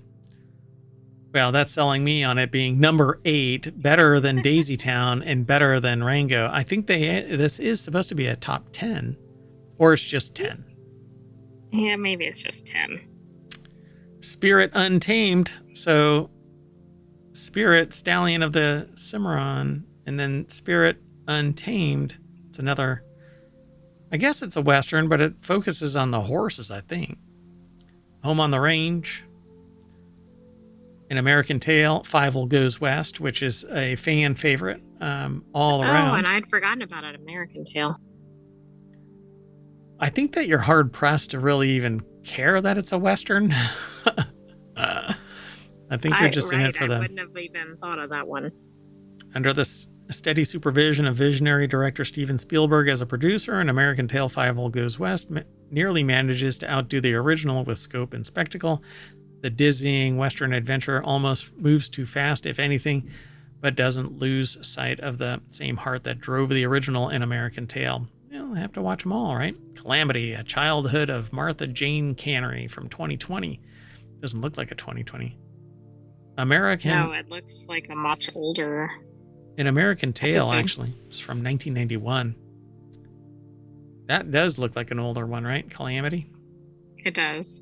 But it's only 4 But it years old. seems like almost one of those more modern, but made to look like almost watercolor or something. The narrative puts a heavy and deserved emphasis on Martha Jane Cannery's breakage of typical gender norms in the time period, ferociously following in her father's footsteps as the primary driver of a caravan on the Oregon Trail. And we all know what happens on the Oregon Trail. Number three is I merged number 3 and Scooby-Doo into number 3. Scooby-Doo. Shaggy's Showdown from 2017. I haven't seen anything Scooby-Doo in I don't know how long. There was supposed to be a live-action Scooby-Doo remake, but boy, oh boy, do I think that kind of fell apart. And I have no idea why that keeps popping up, and it's irritating me. Anyway, let's see. In truth, the entirety of Scooby-Doo Shaggy's Showdown is worth watching for the bursts of courage Shaggy is given by his newfound cowboy ancestry, allowing him to solo an entire bar full of bikers in an extended fight scene. All right. That does not sound like him. Borrowed Time is number 2. Impossible not to mention when it comes to the greatest animated films to delve into the American West, directed by Pixar veterans Andrew Coates and Lou Hamu-Lodge. The brief story centers on a father-son duo driving a caravan who are struck by tragedy when a horrible accident befalls them. In the wake of the event, the son must battle with the intense emotional fallout of his memories swirling around the beloved pocket watch gifted to him by his father. Oh, that one's going to be a fun one. Yeah, that sounds uplifting. And I saw this Jonah Hex as a live action version of the animation or animation. It's not really anime. Okay, interesting. So Josh Brolin, while a live action film adapting the same material starring Josh Brolin did release the same year, the animated incarnation of Jonah Hex ends up being far superior to the forgettable live action. That's because you can go way beyond physical limitations in a live action movie. In short, the scarred bounty hunter finds himself in a confrontation with a deadly femme fatale after finding she had already beaten him to the punch of his latest quarry. Yep. There you go. So this is such a hodgepodge of different styles and audiences. Oh, yep. I agree. I don't know how they can reconcile this as being like kids. This one looks like it's going to land you in emotional turmoil. Exactly. This one's kind of silly because Scooby-Doo you almost can't take any of it seriously in any way. Like all you do is kind of giggle at it. And then American Tail, Fievel Goes West. You're going to be a tearjerker there. Yeah. All right. Let's keep going. There you go. You have a top 10 list. I'm going to go watch Rango, I think. I think Rango is the one to recommend. Yeah, and I like the style of its animation, so let's keep going. Moving on. Next article is over in the continuity report. 10 underappreciated sci-fi shows that you should go back and watch. They appeal to sci-fi shows like Black Mirror. My gosh. Black Mirror, Dark, Station 11. Some of the best dystopian TV shows. I don't know. Silo. Let's see if that's all on Well, it this. might be on here. So the next article here is over at Screen Rant. Atreyo Palette put the article together. We're going to run through this real quick. So Killjoys is a series from 2015 to 2019. They're actually they're bounty hunters, if I recall correctly. Set in outer space, Killjoys tells the story of 3 bounty hunters who work in the Quad, a system of 4 planets. They're official agents of the Reclamation Apprehension Coalition, the RAC, which is a neutral organization that maintains peace in the Quad without pleading allegiance to any of the planetary governments. Set during a period when war looms on the horizon, Killjoys follows the trio of bounty hunters as they chase dangerous warrants to keep. That looks like that could be an interesting show. I'm not sure what ended up happening to this. I had started to watch a little bit of it and it just didn't grab me, but maybe, if I watch more of it, and times change, and so maybe I'll find new appreciation of it, kind of like what happened with Arrested Development, right? I use that as kind of like the pivot point of me realizing, a show that I didn't watch when, like Schitt's Creek, I didn't think that I liked that when it was originally aired, but then ended up loving it. Right, it's pretty funny. Childhood's End. Arthur C. Clarke's novel Childhood's End was adopted for a 3-episode miniseries that struggles to live up to the novel, but still manages to tell a compelling story by itself. The arrival of an alien lord ushers in an idyllic age of prosperity for humanity as Earth thrives under his influence. However, when he exposes his real form to people, the fallout starts a chain of events which eventually lead to catastrophe. That might be an interesting watch. It does have a 6.8 out of 10, though. Yeah, but that might be worth watching. Counterpoint was awesome, 2017 to 2019, and I think it ended too soon. Counterpart. Yeah, Counterpart. Did I say point? Sorry. Counterpart. Basically, it's a parallel Earth, and you go through what do you call it? Not really like a portal. You almost walk through to the other side or something. Yeah, but there's like barriers that prevent you from just stumbling into it. But yeah, it's pretty cool. 2 parallel Earths who are caught in a Cold War after one is suspected to be responsible for the outbreak of a pandemic on the other. The audience's point of focus becomes an agent played by J.K. Simmons, whose job involves exchanging seemingly nonsensical messages because he doesn't have the security clearance necessary to know more. And so, yeah, they get translated by another department. So they're nothing but intermediaries. And this is one that is like full immersion. Like you gotta actually pay attention to it. There's a lot going on in this show. How this has an 8 out of 10, I'll never understand it. But that's what I mean. Like I think that one with a 6 something, that's probably a good show. Yeah, for sure. Counterpart is one of those rare TV shows with a 100% on Rotten Tomatoes for each of its seasons. Unfortunately, it's a victim to the trend of canceling acclaimed sci-fi streaming shows and didn't get renewed for a 3rd season. So why?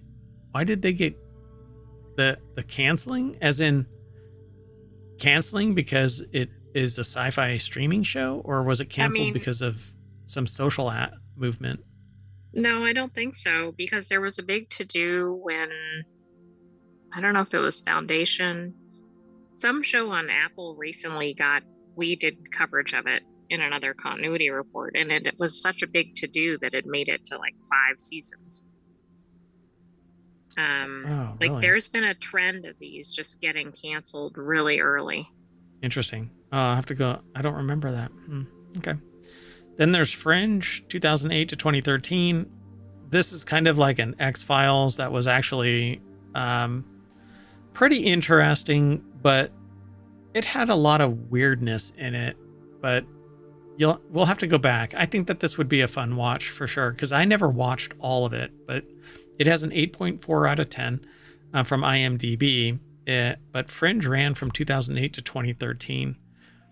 And it's kind of like a Friday the 13th show with X-Files mixed in. It says Fringe is often considered to have predicted most of the modern sci-fi shows' tropes as a pioneer, a masterfully paced show that gets off to a slow start in its pilot season. And that might be why I stopped watching, because I only watched its first year. Right, but who knew you had to stick around to the second season or whatever? Yeah. Set in a world where singularities from different parallel Earths pose threats to life, Fringe follows the FBI Fringe Division, which uses fringe science to deal with extraordinary circumstances caused by the singularities, which I don't remember even being brought up in the first season. That's how bad this is. So then there's Lex, which it is a weird show that is not meant for kids. It's a 7.3 out of 10. It ran from 1996 to 2002. It has a weird ship, and it says that it's a cross between science fiction and a sex comedy, because there's a lot of... That's an odd crossover. There's a lot of eroticism stuff in it. So with the colorful crew of people, including a robot with a gimp mask, the Lex is a spaceship of sorts that floats in outer space and goes through a series of misadventures during the first season, which is a set of 4 feature-length made-for-TV movies. Yeah. But it's a longer series, if I recall correctly. It had 4 seasons. Anyway, the ship is called the Lex. So while Lex becomes more serious in its latter seasons, it also loses its grasp on the constructs of the world that it's set in, introducing magic at one point, which doesn't gel well with technological advancement being the only form of fantasy up until then. Yeah. Sense8 I never watched. It's from 2015 to 2018. Created by the Wachowski sisters. Sense8 features an ensemble cast playing 8 different people from around the world. So, yeah. Let's see. Not only does Sense8 feature multiple queer main characters in non-normative relationships, it also is culturally diverse, featuring main characters from all around the world whose relationships with their culture define their arcs in the show. Interesting. Somewhat almost dangerous in this day and age. Yeah. Then Scavenger's Reign. We're going to run really late today, I think, if I don't hurry. Scavenger's Reign. Which is this animated? Yeah, a rare adult animated sci-fi show. Scavenger's Reign tells the story of the survivors of a crashed interstellar vehicle as they crash into the planet in pods. Farscape, that's kind of like Lex, without the adult aspects of it. 1999 to 2003. Legion, which is about a certain person, if I recall correctly. Yeah. Legion is a whole bunch of things, all in one. Like yeah. Oh, I didn't know this was a Marvel one. Yeah. Abandons all formulaic narrative structure in its third and final season, where arcs bleed into one another. In a glorious climactic moment of reconciliation for the main character, who no longer knows if he is a villain or a hero. That's how I was going to describe Legion, as an anti-hero. Following schizophrenic David Haller, who soon realizes he's a psychic mutant, Legion uses visual effects to blur the lines between reality, omen, nightmare, as Legion's superpowers often take the appearance of a psychedelic trip. It actually was quite a turnoff for me. I wasn't really into the series. Then Paper Girls, which I've never watched a single moment of. It's based on the sci-fi comic series. Paper Girls follows 4 girls with a paper route who find themselves one fateful Halloween? Interesting. So, caught in a war between factions of time travelers and end up on wild adventures that take them to their future selves So it's kind of like Time Bandits, but Okay. apparently all girls. That's a pretty good rating. I have never heard of it. 7.3 out of 10 for IMDb, but who knows? Rotten Tomatoes probably gives it a 1,000. But it's really all compelled by the writing and then the transformation of that writing into on screen by the actor. So it says, despite having a wacky premise, which it's sci-fi for crying out loud. Right, they're all going to have a wacky premise. Pretty much, if you don't suspend disbelief. Instead of focusing on the technological aspects of things or trying to figure out how the characters will get back to their timelines, the viewers are invested in how their interactions with their future selves will change who they are in the present. Pretty cool. I don't know what the age group is for that, but... No, I don't know if that's actually for adults or for kids. Yeah. Let's keep going. This next article is the 10 best mystery movies from the 1980s that can still keep you guessing. It's over at Screen Rant. Eli Morrison put this article together, and we're going to run through this really quick. I'd love to stay and chat, but we've got one more after this one, and the time machine is overheating. So they talk about Dead and Buried. Again, let me just say that this is the 10 best mystery movies from the 1980s that can still keep you guessing. Blowout, directed by Brian De Palma, 1981. Dead and Buried, 1981. Cutter's Way. I guess this was a good year for mysteries. Telling you, though, the 80s was just rife with everything that I really liked. From horror movies to romantic comedies to Police Academy and stuff like that. None of that stuff is going to be allowed to be made in the future. And hasn't been since. Maybe the closest to the 80s is probably American Pie series. Right, and I'm surprised that was able to be made. So Cutter's Way, 1981 by Ivan Passer. Mississippi Burning, 1988, which is a huge jump. That has Gene Hackman and Willem Dafoe, which... you can't go wrong. It's probably hard to go wrong with the casting. Yep. Blue Velvet, which is dangerous. Fans of David Lynch's dreamlike surrealist style should definitely check out Blue Velvet. 1986 mystery from the acclaimed director behind iconic films like Eraserhead and Mulholland Drive. Won't even get into it, but... it's probably got to be unusual with... Lynch. Lynch, yes, thank you. Then there's Clue from 1985. Cannot go wrong with that. The whole cast is absolutely awesome. Tim Curry in particular. Yeah, just steals the show. Frantic, 1988 by Roman Polanski. Evil Under the Sun, Guy Hamilton, 1982. Number Which 2 is an Agatha Christie, and so is Death Trap. So it says, like other Hercule Poirot mysteries, Evil Under the Sun is an enjoyable film to watch because of its consistency with the other films in the series. So anything that has Poirot, you've got good writing. So unless the screenwriters are complete dipshits, it's going to be great.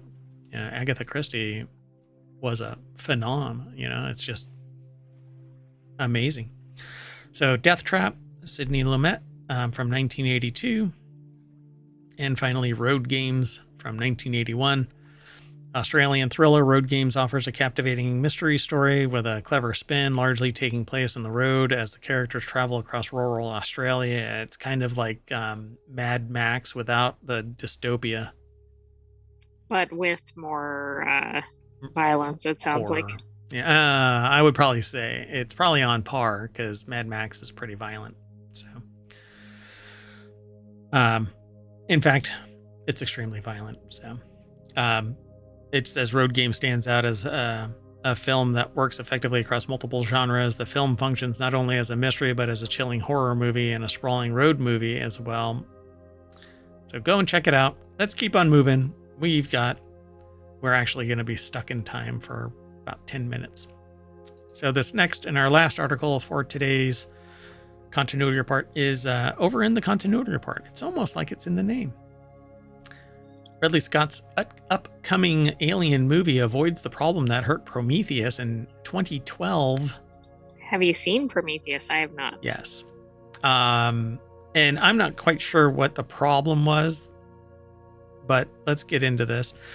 Alien's upcoming entry, directed by Ridley Scott, is already in a stronger position than 2012's Prometheus, with the Alien franchise actively alive again. The future of the popular sci-fi horror series is bright. But in the history of the films, the reputation of the films has been a lot more volatile. Initially in 1979, Alien, the Alien movie, directed by Ridley Scott, was incredibly popular. Ben Gibbons put this article together again for Screen Rant. And so I'm really curious what it was that they're talking about in this. So what is it that plugged it? Do you see it really quick? It was tied to Ridley Scott. Like, it seems like the bar was too high. 7 years later came 1986 as James Cameron brought the sequel Aliens, which gained similar praise and fanfare from audiences and critics alike. However, Alien 3 and Alien Resurrection did not manage to climb to the same heights of popularity, and it seems that the franchise was well and truly extinct by 1997, so Scott was announced as the director for another sequel. There was a lot riding on the back of Prometheus for the future of Alien movies, but I didn't really find Prometheus compelling. Right, but I think that's what the article was getting at. Yeah. Prometheus' reputation has improved massively since the movie's release in 2012. It says it's aging like a fine wine in the Alien franchise. That's giving it a lot of credit. Yeah, I suppose. Yeah. I don't know. I think that they were trying to explain the engineers and the entire history of what the aliens were and what the xenomorphs were, and to me it seemed rather cryptic and never really explained anything other than the fact that it was a tool that was being used to wipe out all life and bring a different life onto the planet as a mistake kind of a thing. Prometheus was more of a psychological thriller in its approach, likely due to the years of storytelling which Scott had embarked on after Alien, as he helped to define compelling character stories and take a closer look at the minds and motives of these heroes and villains, which I never really got from any of the movies. I thought everybody was a reactionary, just surviving. Well, that's interesting. I mean, is this the author taking some creative liberties? Or I just don't get it, right? Like, there has to be something there, because I think a person, all of the humans were in survival mode. But sometimes we see film critics making some interesting interpretations that if you ask the director, producer, etc., they wouldn't necessarily align with that. So I'm going to end up, I haven't watched Romulus. So it says Alien Romulus has reinvigorated interest in the franchise. It says Alien is back in the limelight decades after it started. And it's out.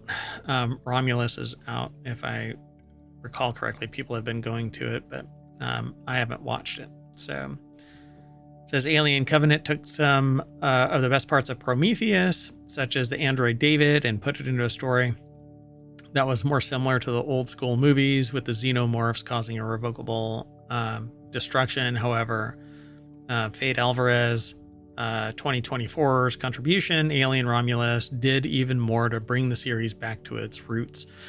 So it's going to be one of those fight to survive kind of things, get prepared to do battle, and then be very strategic about it. So it's back to, based on what I'm seeing. It's like back to the roots or something. Back to Alien, the original Alien, where they land on the planet and find somebody and have to extract them and their own ass out.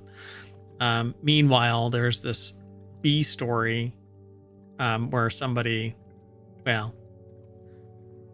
hold on. Everybody dies. Anyway, that's it. We're going to end up we're going to do a movie marathon of all of the aliens. All No, aliens or all alien movies? all alien movies. No, we won't. So when the alien bursts out of my chest, we snap back to the front page of the continuity report at ohmTown.com, where Mayor Watt's going to say, that's me. I'm going to say bye. And the sentient AI is going to do something similar. Bye. Thanks for joining us for the continuity report. We'll have another episode next week, but stay tuned because we have to get out of our time machine and do the real show. Yeah, we are running woefully behind. See you in a little bit.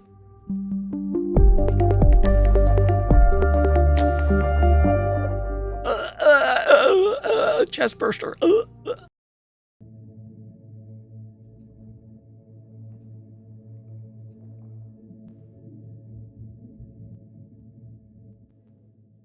Hello, everybody, and welcome to Technology Today for November 10th, 2024. It's Season 1, Episode 30. I am Mayor Watt, and along with the sentient AI, we're going to be talking about a bacteria against mosquitoes, a wooden satellite in space, treating the brain without invasive tech, no more frost, and an interstellar tunnel.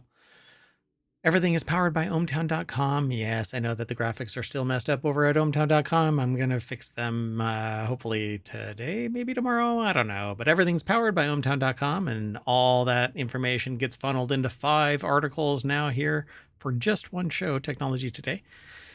But we have 5 other weekly shows and 1 daily show, Non Sequitur News, which is basically chaos in an hour with a little bit of snark. And still, the co-host, Sentient AI from the future, won't give us any winning lottery numbers.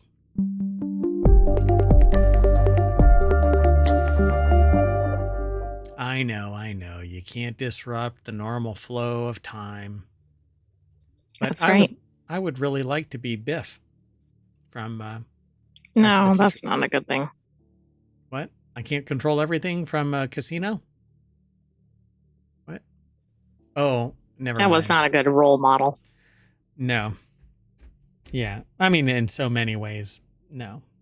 But yeah, I was trying to be funny, and then I realized, the role model is really, even in the real world, the role model. Anyway, it has nothing to do with technology today, except that it's a time machine, and that is all tech.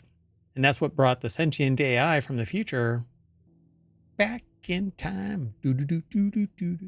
Gotta get back in.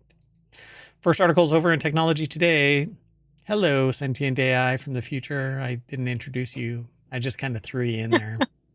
I know, it's okay. Hello, Mayor Watt. I'm on my 4th reinfusion of yerba mate. I'm not going to sleep until Wednesday. Oh, no. ohmTown is in trouble. Scientists discover bacteria that could help us win the fight against mosquitoes, which is my DJ name, Mosquito. I am going to start wearing a mosquito head helmet, I mean, there aren't enough of those artists, those DJs out there, right? There's Dead Mouse. Marshmallow. Who else? Mosquito. That's all I've got. I mean, come on. Right now, it's only 2, right? I'm going to be Mosquito. And the little antenna in my proboscis is going to periodically come out. Whoa, I said proboscis. That doesn't sound appropriate. Yeah, really. Technology Today after dark. Anyway, hey, you can do all kinds of stuff on Twitch, I hear, as long as you flag it as politically or socially sensitive. Scientists have discovered that a type of bacteria, Aziae, accelerates the growth of Aedes aegypti mosquito larvae by a day, potentially enhancing mosquito control programs. And these programs, crucial to battling diseases like dengue and Zika, release sterilized or genetically modified mosquitoes to reduce disease transmission. I don't know why would that, okay. It accelerates the growth by a day. Well, maybe then they're not at the right stage at the right time or something, so maybe they don't mature. So, but every subsequent version, oh, they never mature? Oh, that's interesting. So let's see what they say here. I have no idea. That's just a theory. Right. So this article is from the University of Exeter over at scitechdaily.com, and there is a mosquito. Oh, I'll even have the bladder, the little blood bladder there, and I'll eventually... No, okay, never mind. Anyway, I've taken it too far. I can tell by the error message being thrown at me by the sentient AI. In the study, researchers from the universities of Exeter and Wageningen,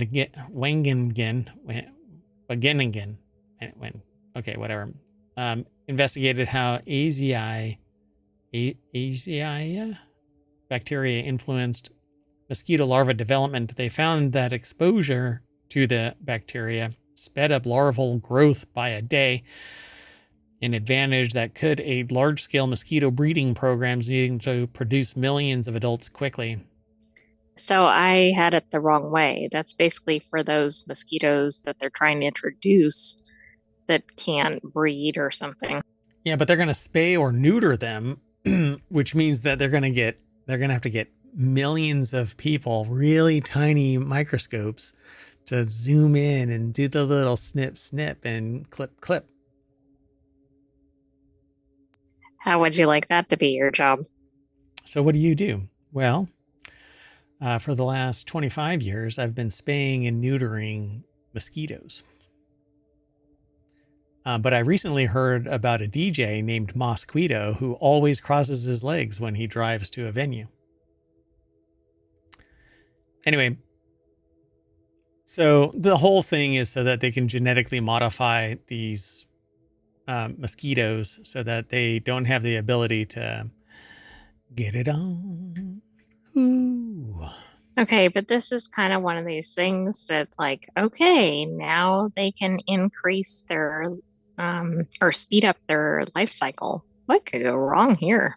Right. Yeah. No bad bat, right? Or they're going to adapt and they're going to be reproducing a whole day earlier. Right, exactly. Which then means think about the exponential nature of that. That's right. Wow. So 2 particular species accelerated larval development. The mechanism for this is unclear. So let's do it. It's unclear or not. It does not appear that the bacteria provided direct nutritional benefits. Instead, they changed the wider bacterial community, reducing abundance of certain bacteria, including some species that might be slightly parasitic. Oh boy. The bacteria also removes oxygen, creating conditions that produce hormones to promote development. What could go wrong? This sounds like build a better mouse, not the mousetrap. Build a better mosquito. Moving on. Oh, by the way, if you're over in the Twitch chat, you can actually type in !TT, and that will pull up the show notes for today's episode. And if you type in !show notes, that will give you all of the syntax needed to grab all of the show notes from any of the shows, like NSN is Non Sequitur News, RH is Reality Hacker, Want is Wanted. Those are shows that we've done yesterday and one that we did today. The Daily Show, Non Sequitur News, is every day. All right. So this next article is over in Technology Today. Japan just sent the world's first wooden satellite to space. We talked about this previously, but they've actually gone and done it. Japanese researchers just sent the world's first satellite into space. This is a weekly show. We talked about it in Non Sequitur News. How is this going to be not susceptible to like environmental conditions? It just seems like an odd material to make a satellite out of, but maybe not. It's in the vacuum of space. Can't get any colder than the cold that it is in. So, actually, the weird thing about it is it doesn't have the ability to radiate heat. So it actually stays warm because the sun is shining on it periodically. It gets cold in the shade, but it might have a power plant that generates heat enough to keep its electronics warm. The casing doesn't matter because there isn't anything alive inside it. So it doesn't need to be under pressure particularly. It doesn't, all it needs to do is keep the cool things cool and the warm things warm, and it can operate in the vacuum of space. Interesting. So with it made out of wood, it could be lighter. It doesn't suffer necessarily from the same radiative heat issue because the wood may not actually absorb the same amount of energy and thus not heat up as much. So I'm really curious. It says first, it'll be a test as to the durability of wood when faced with the harsh conditions of space. And if successful, the researchers plan on making more wooden structures. It was developed by Kyoto University and a company called Sumitomo Forestry. It was included in a SpaceX mission to the International Space Station and will soon be released into orbit above Earth. The article is by Lawrence Bonk over at Engadget.com. I love their name. So this is a render. This is not the actual thing. So Although that's from the university. Yeah. This is kind of what it looks like. It's a microsatellite. So why do this? This is why that's what they said. This is actually a much more complex wooden box than I thought, but it is your standard wooden box. It just happens to have dovetails that hold it together. And I'm sure that there's some threaded inserts that are holding it together from the outside in. It's pretty cool. Early 1900 airplanes were made of wood, said Kyoto University forest science professor Koji Murata. A wooden satellite should be feasible too. Zero defensibility. If anything hits this thing, there's a really good chance that it's just going to get obliterated and become more debris. Watch out for asteroids. So there you go. For those balking at the idea of wooden structures being used in space, consider some of the benefits. The material should actually be more durable than other things because, well, the endless void doesn't have any water or oxygen. There's nothing to cause it to rot, and it's very hard for it to catch fire, even if it even offers fairly decent protection from radiation. Ta-da. So, yeah. Pretty much everything that I said a little bit more, but they're not going to go into all of the detail, just like I can't. The planet's currently surrounded by more than 3,000 satellites, so that's why we're not going to get visited by aliens anytime soon unless one slips through. They can't get through. Wooden satellites would eventually fall back into Earth and burn up during re-entry, except for the batteries, which will land promptly in a Floridian's living room. But not the MR game. Oh, right, because that, well, I mean, I guess it could be coded for that, right? It's actually, that would be hilarious. If it's like tracking all of the satellites and one deorbits and it just happens to go plunk into your mixed reality. Right. I mean, zoo. That would add some excitement. Talk about immersion. So in any event, they say having a log cabin on the moon would be one heck of a good time. There's literally an Apple TV show about just that. I don't know what that show is. Are they going to share it? Hello Tomorrow? Have you heard of that? I don't know that one. Mm-mm. I don't know. I've been told that Apple TV they cannot screw up any shows, apparently. I don't know. What was the one that had that jump scare that basically made everybody in the room pee their pants? Well, I don't know what that one was. Are you thinking Constellation? Constellation. Yeah. It was a jump scare that did that, by the way. Yeah. It was more than that. Well, yeah. I mean, it was a jump scare to a sustained, oh my freaking God. Anyway, pretty cool. They launched a wooden satellite, and it's that big right there. This doesn't give you any real context to the size, but. So this is interesting. I think I was thinking about when it gets launched, but like this, they're going to bring it up and then I didn't think how it could make it into orbit. But again, they're going to launch it from the ISS or something. Yeah, well, I mean, all satellites get brought up in a container and then they get pushed out into space. That's true. At least for now. Eventually, we'll develop the technology where the satellite itself can go up That'll be a hell of a day. Oh my God, Gattaca. All right, let's keep moving though. Running out of time. We got 15 minutes to do 3 more. If you all are counting. So shush, Merwat, and get going. So the next article is over in Technology Today. MIT scientists develop a new way to treat the brain without invasive implants or genetic tweaks, much to the chagrin of certain... Oh, I was going to say something.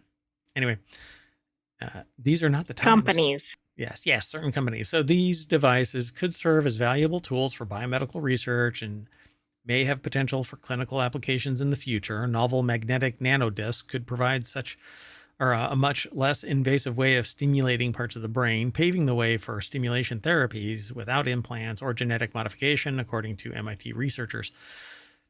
I am actually a very big proponent of this stimulation of the brain without intrusion, because your brain doesn't regrow its cells. Damage is damage, and your brain will heal around it unless the damage is profound enough. But you can actually use like EEG? Well, electromagnetic stimulation. So it's either electrical or magnetic or a combination of both. And it actually can increase with enough low energy excitation of your brain. You can actually remember more, think faster, retain more longer, think clearer, etc. It's when you overdo it when it can cause great harm. But David Chandler, Massachusetts Institute of Technology, it's like saying Worcestershire, Massachusetts. I mean, there's just too many letters. Yeah, and you don't marinate in Massachusetts. I mean, some people do, I suppose. Anyway, MIT scientists developed a new way to treat the brain without invasive implants or genetic tweaks, because we really don't know what the hell we're doing, but we're learning. And here the heroes are that actually take on that physical intrusion and genetic modification. So you're the heroes of our time, I suppose. The development of these nanoparticles, it says here, scientists envision that the tiny discs, which are about 250 nanometers across, would be injected directly into the desired location of the brain, which sounds intrusive. Yeah, I thought this was supposed to be non-intrusive. Without invasive implants. What do you call injecting your damn brain with nano? That kind of sounds like an invasive implant. From there, they could be activated at any time simply by saying, you are going to be a Manchurian candidate.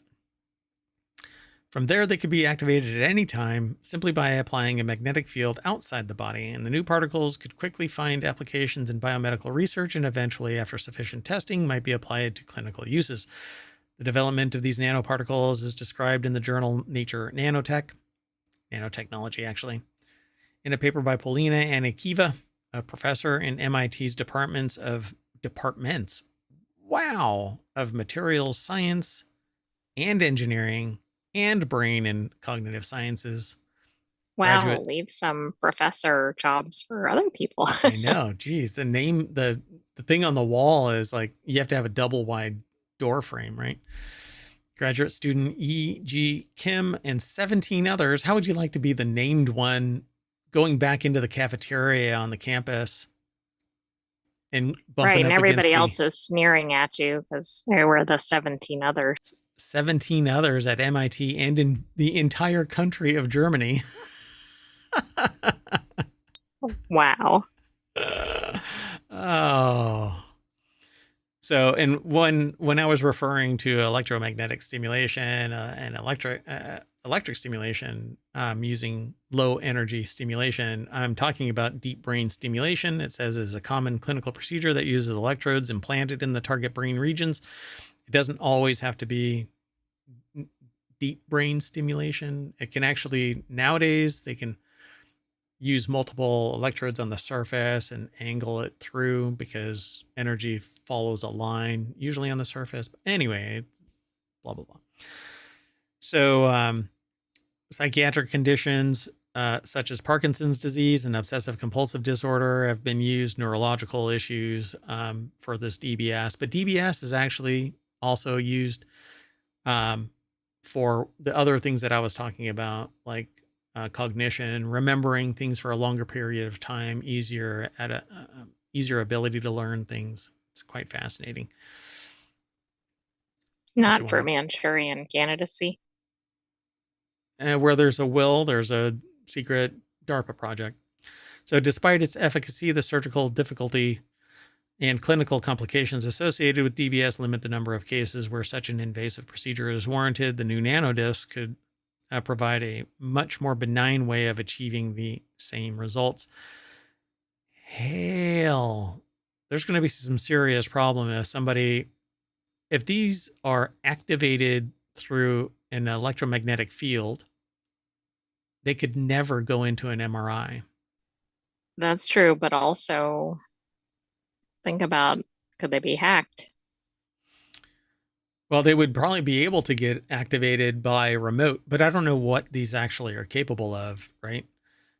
Like, I don't think that these are computational devices, but these are something that has the ability to follow a path of magnetic lines of flux or force lines, right?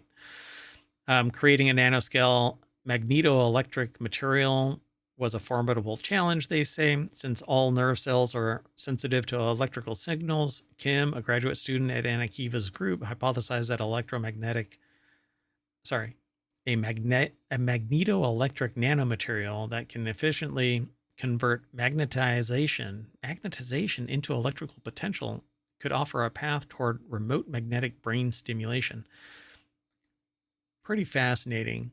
It absolutely is, but it is interesting that you brought up the inability to do the MRI. Yeah, because if these can be manipulated by a magnetic field, then an MRI would pull these things in whichever direction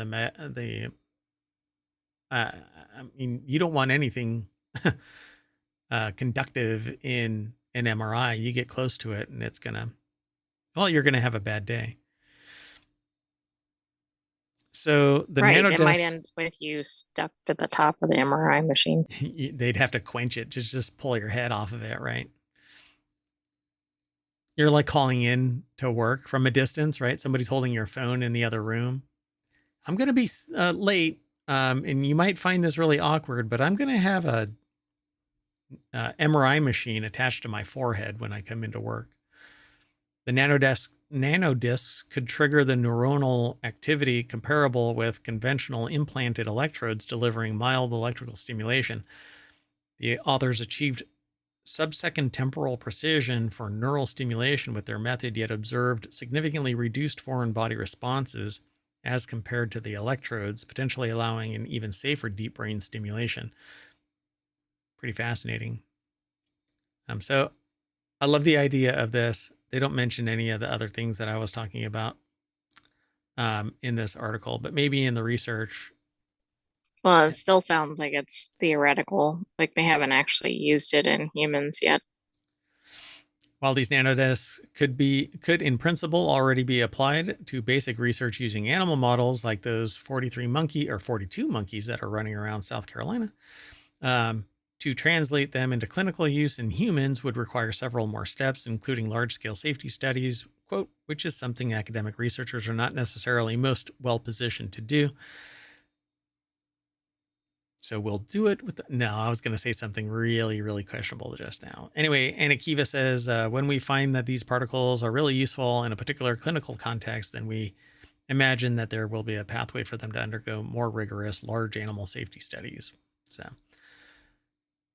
I could never be a fundamental researcher in biomedical science because of this. No, Yeah, at least I not at would this want to do level. research in another field, Yeah. It's why like I didn't chemistry or something. It's why I didn't go into like I had a real passion for cybernetics, but I could never do human studies, and I definitely couldn't do animal studies. I gave up archaeology because of that as well, because I didn't want to dig up bodies. Anyway, pretty fascinating. So good on them. I'm glad that somebody has the stones to do it. So the next article is over in Technology Today. No more frost. Scientists unveil long-lasting anti-freeze technology. So let's amplify global warming. Um, Right. we're just going to Let's spray mix this everything. in with the microplastics, right? There you go. Yeah, create a supercritical, a super fun site the size of the planet. The optimized surface completely prevents frost formation on flat areas for up to 1 week. One day, we might finally say goodbye to defrosting freezers or scraping frost off slippery surfaces. Engineers at Northwestern University have developed a new strategy to prevent frost formation before it even starts. I've actually seen other research into this. Right, but I don't know if it's the same study. Yeah, I haven't seen this before, so let's find out. Northwestern University put the article together. It's published at scitechdaily.com. Like the one that we talked about, like maybe last year around this time, was a person It that was probably had, the winner. Yeah, yeah, spraying something on concrete and it, onto the driveway or something. yeah, Yes. and it prevented it for an extended period of time. I wonder if this is the similar thing. We'll have to look into it though. In a new study, they say the researchers discovered that tweaking the texture of any surface and adding a thin layer of graphene oxide prevents 100% frost from forming on surfaces for 1 week or potentially even longer. This is 1,000 times longer than current state-of-the-art anti-frosting surfaces. That's neat. For example, in 2021, power crisis in Texas cost $195 billion in damages resulting directly from frost, ice, and extreme cold conditions for more than 160 hours. The cold's going to sink somewhere. So I guess if they spray everything with this, Right. Yeah, I'm not sure what the ramifications of this are. where is the cold going to actually sink to? Right. And is it going to layer or be more? Like it's not going to bond to the surface and turn to ice. It's just going to be like this absolute freezing cold layer right at the bottom of Maybe. it. I mean, we don't really know. Yeah, I don't know how that actually works. Interesting. So there is more frost formation on the convex regions of a leaf, Park said at the time. On the concave regions, the veins, we see much less frost. People have noticed this for several thousands of years. I don't know about thousands of years, but remarkably, there was no explanation for how these patterns form. We found that it's the geometry, not the material, that controls this. Interesting. I would think that it's the density of the item, not because the But I could veins see are that the higher shape density. would impact too. Yeah, I don't see how the shape is though, right? So, through experimental work and computational simulations, Park and his collaborators found that condensation is enhanced on the peaks and suppressed in the valleys of wavy surfaces. Suppressed in the valleys. Okay. So, the small amount of condensed water in the valleys then evaporates, resulting in a frost free area. Interesting. In the previous study, Park's team developed a surface featuring millimeter scale peaks and valleys with small angles in between.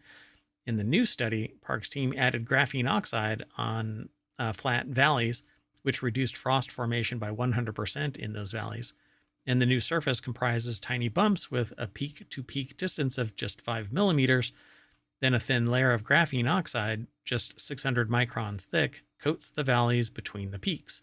So it doesn't have an opportunity to bond anywhere. That's interesting. I mean, Huh. I still just don't really get what happens as an alternative rather than it just doesn't occur. Yeah. Where does the cold go? Right, right. Because the entire material has to be chilling down before something condenses on it and then freezes over and stays attached. That's the reason why the ice is there isn't because there's a hill or a valley. It's that it's accumulated there and bonded at a near molecular level. But it is just surface tension holding something frozen on there. Um,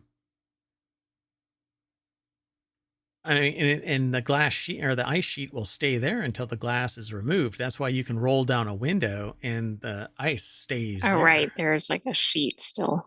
Yeah. Um, but I suspect maybe where does the cold go? It sinks somewhere else, I suppose. Now I'm really curious what the area of effect is. Maybe we'll find that years later. All the cold was going to fill in the blank. Yeah, so they say why it matters. The hybrid micro texture graphene oxide surface offers a promising solution for preventing frost formation in various applications. Most people only worry about the frost when it coats their car window or kills their outdoor plants, but frost is far more than a nuisance. Frost on wings, blah, blah, blah. Okay, so they're talking about all of the issues, but they're all, you know, there's specificity in why it matters. So like power lines can collapse, planes become dangerous or impossible to fly, cars, Right. etc. I Right. mean, Pretty much everything is negatively impacted by it. yeah. But again, where does that cold go? The cold is there. It just doesn't bond. Part of that heat sink issue is that it condenses on the surface and then freezes over. So where does that cold I go? don't know. That's a really I mean, the interesting article question. makes it sound like it just Just doesn't occur at all, but right. I don't know.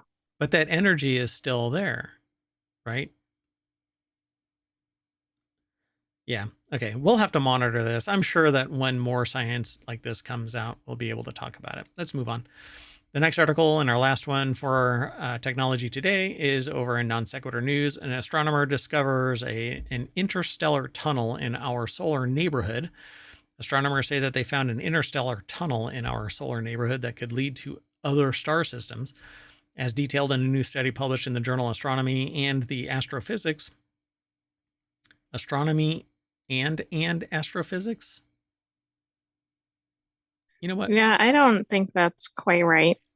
Frank Landemore over at futurism.com put this article together. Yeah, I think you're right that that's not right. Something is not right here. It's some cosmic conflict there in their cosmic channel. I think we found the location of the frost. Oh my God. Look, it even has it right there. Astronomy and astrophysics. Okay, I'm looking up this journal while you're talking. Okay. The tunnel exists as part of an enormous structure of hot gas with a radius of 100 light years. That's me. I am an enormous structure of hot gas. So it's astronomy ampersand astrophysics, Right. That's kind of what I figured. as we expected. Yeah, the and is not a extra And. It's just so it's a radius of hundreds of light years that surround our solar system, known as the local hot bubble. That was my name in college. What's more, the findings suggest that it could connect with a nearby and even larger bubble. Oh man, I want to say something so bad. Anyway, using extensive data collected from the Arecibo telescope, the first X-ray observatory fully outside of the Earth's atmosphere, the researchers generated a 3D model of the entire LHB, confirming some features that astronomers had predicted, but also uncovering entirely new ones. So we live in a bubble. The existence of the LHB, I think that it's just really the simulation, and we have no ability It to could get be. outside We can't see outside it, right? our local I mean, it bubble. would be a constrained area. We can't go faster than light. So we'll never, nothing will ever live long enough. And entropy will take over all of the stuff that might be able to send a signal back light years. Fractions of light years, yeah, sure. But light year, no. Anyway, but if our cosmic neck of the woods was empty for some reason, that would be the local bubble. Astronomers believe it formed some 14 million years ago when a chain of supernovas blew all nearby interstellar material away, creating a cavity around 1,000 light years in diameter. As evidence, we see remnants of these supernovas today. The idea has faced challenges. A decade ago, it emerged that an interaction between our sun's solar winds and our planet's outer atmosphere could produce similar X-ray emissions. according to researchers, but the idea has further been supported in recent years with observations of clusters of nascent stars forming on the border of this bubble. Again, it's the simulation. How did we just discover this? We are now able to look outside our bubble. We are piercing the bubble. We're popping the bubble. Yeah. You know what happens. They're going to go haywire. That's right. Bad bubble. So, along with the interstellar tunnel, the detailed modeling of the local bubble revealed a temperature gradient across the structure, with the northern region notably hotter than the southern one. I don't know, man. Sometimes that southern border gets pretty steamy. This suggests that there may have been more recent supernovas that expanded the bubble and reheated its material, perhaps in the last few million years. All right. So is that when the simulation began? The simulation resets from time to time when we discover some way of kind of piercing the veil. They patch it, reboot. We discover something that they want us to discover that still puts a hobble on, you remember the book and seen the movie, maybe Misery, where she breaks the author's ankles to keep them from running. That's kind of what happens. The aliens do to us. Wow, that's kind of dark. NaNoWriMo, folks. It's underway. You still have 20 days to get it done. And I am full of ideas, but I write poorly. Anyway, so we are going to pop the bubble, and that's going to snap us back to the front page of Technology Today over at ohmTown.com. And then we're going to reset because we have four-wheel tech to do. So stick around for that. The sentient AI is going to supernova us off to another dimension. Well, good night, ohmTown citizens. Thanks for joining us for Technology Today, and be back soon. Oh, you're done. Okay. Well, see ya.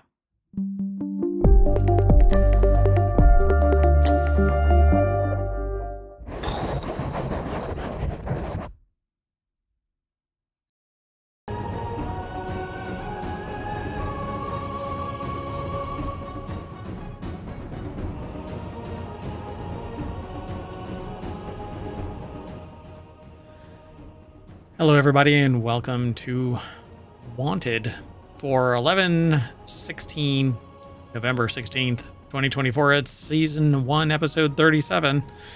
I am Mayor Watt, and along with the sentient AI from the future, we're going to be talking about stretching screen, tiny 12-port docking station, land aircraft carrier, gift ideas for music lovers and audiophiles, and food and drink subscriptions. That and a little bit of snark. Everything is powered by ohmTown.com. Wanted is just one of our 6 weekly shows, and our 7th show, Non Sequitur News, is a daily show, runs every day. We have yet to miss one. In reality, we've missed them, but then we use a time machine to go back, and you can use that time machine too. Just go to ohmTown.com. It has a date, a year. You can go back about 6 years actually, but we've only been doing this for, we're coming up on 3 now. So go check it out. Everything is powered by ohmTown.com.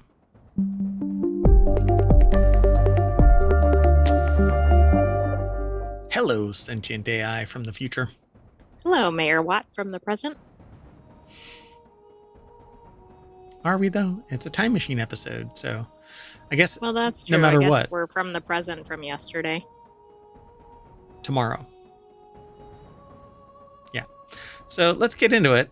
I'm kind of blown away by this. LG just demoed, this article is over at the Hatch Ideas channel on ohmTown.com, which is all about business transformation, intellectual property, and stuff like that too. But basically, strategic management consulting and business transformation in general. So LG just demoed a new screen that scratches. Yes, you can scratch it. It stretches like taffy from 12 to 18 inches. And there's a video of this. LG's full color screen is the first for the industry, but competitors like Samsung are not too far behind. This is the drip, drip, drip of technology and innovation, I suppose, that we all live in. If you want today's show notes and you're over at Twitch, you can actually type !want and it'll pull ohmTown. Will be told, hey, give me all of your articles. And that's what it'll do. But later on, it'll all show up. We stream to both Twitch and to YouTube. Then it gets turned into a podcast later on. And it's over on YouTube for the long term. We've got over 1,500 episodes altogether so far across the network of shows at ohmTown over there. So youtube.com/ohmTown or twitch.tv/ohmTown. I'm just the mayor. Anyway, go check it all out. It's a lot of fun. I mean, maybe not. I don't know. You go tell me. Like it, review it, tell a friend, do your own podcast and YouTube show and mention ohmTown. That would be great. At any rate, Sharon Shibu and Melissa Malamet worked together to put this article out onto entrepreneur.com. LG's full color screen is a first for the industry, but competitors like Samsung are not too far behind. That's because this screen twists and bends and stretches out from 12 to 18 inches. And I thought that this was a screen where you just like scroll it up, scroll it out. Right, you can like look an at accordion or something, or a papyrus. Yeah, exactly. Yeah. Wow. Yeah, it's like a high tech. What do you call the library of Alexandria, the one that burned down and took all of basically the world's knowledge of the time away. So like so many deleted files. So LG demoed a new stretchable screen last week with the highest expansion rate in the industry so far. It twists and bends and stretches from 12 to 18 inches, but an earlier version of the screen was used in September at the Seoul Fashion Week in apparel and handbags worn on the runway. Interesting. I wonder what the reception was, and I wonder if that encouraged LG to put it out as an actual screen. So I love this thing. I absolutely want this. I put this right on the front because I thought that I'd spend a whole bunch of time, but really I'm just drunk on it. I want this thing. Okay, so I assume that the sentient AI didn't follow the link and check it out beforehand, but you're not going to believe what this screen can do. Whoa. No, I had not looked ahead at this. This is even more than I imagined. So it can bend, it can twist, you can crumple it to some degree. LG showed off the screen on Friday at LG Science Park in Seoul, Korea to more than 100 onlookers. Its expansion rate of 50% is the highest in the industry, and it has a resolution of 100 pixels per inch, which isn't spectacular, but the screen gives full color. Now, we haven't even gotten to where this thing is really. I want this thing because I want to be able to roll it up into a cylinder and not have to worry about a screen. I don't want to lay it flat. I want it as small as possible. I can tuck it away. Just give me a little micro PC so that I can just lay this thing down. I think that it's just this amazing piece of tech, right? It says LG's been working on a stretchy screen since, for years, it says. In 2019, the company launched a TV screen that rolls away. I actually saw this. It rolls down into a big cylinder. LG discontinued the 65-inch $100,000 TV in May of 2024 after slow sales. In 2022, the company showed off a 12-inch display that could extend out to 14 inches. To create the screen, LG used a base silicon material like the one used for contact lenses. They layered micro LEDs and circuits shaped like springs on top to create a screen capable of being twisted and stretched and folded with no damage. Eventually it would damage though. I mean, nothing can really stop that degradation. Eventually it fails. All things do. But look at this. This thing was embedded on clothing. Wow, and it looks like it was displaying information too. And it is, yeah. It's a fully functional screen. And anything behind it that isn't obfuscated by color is transparent. So you see the pink behind, but this is actually the pink behind. It's rude. Come on, Merwatt. The pink clothing behind. Yes, the pink clothing. But then they go, well, Samsung placed a screen on a smartphone and demonstrated how it could move the topography, show the topography of a map. So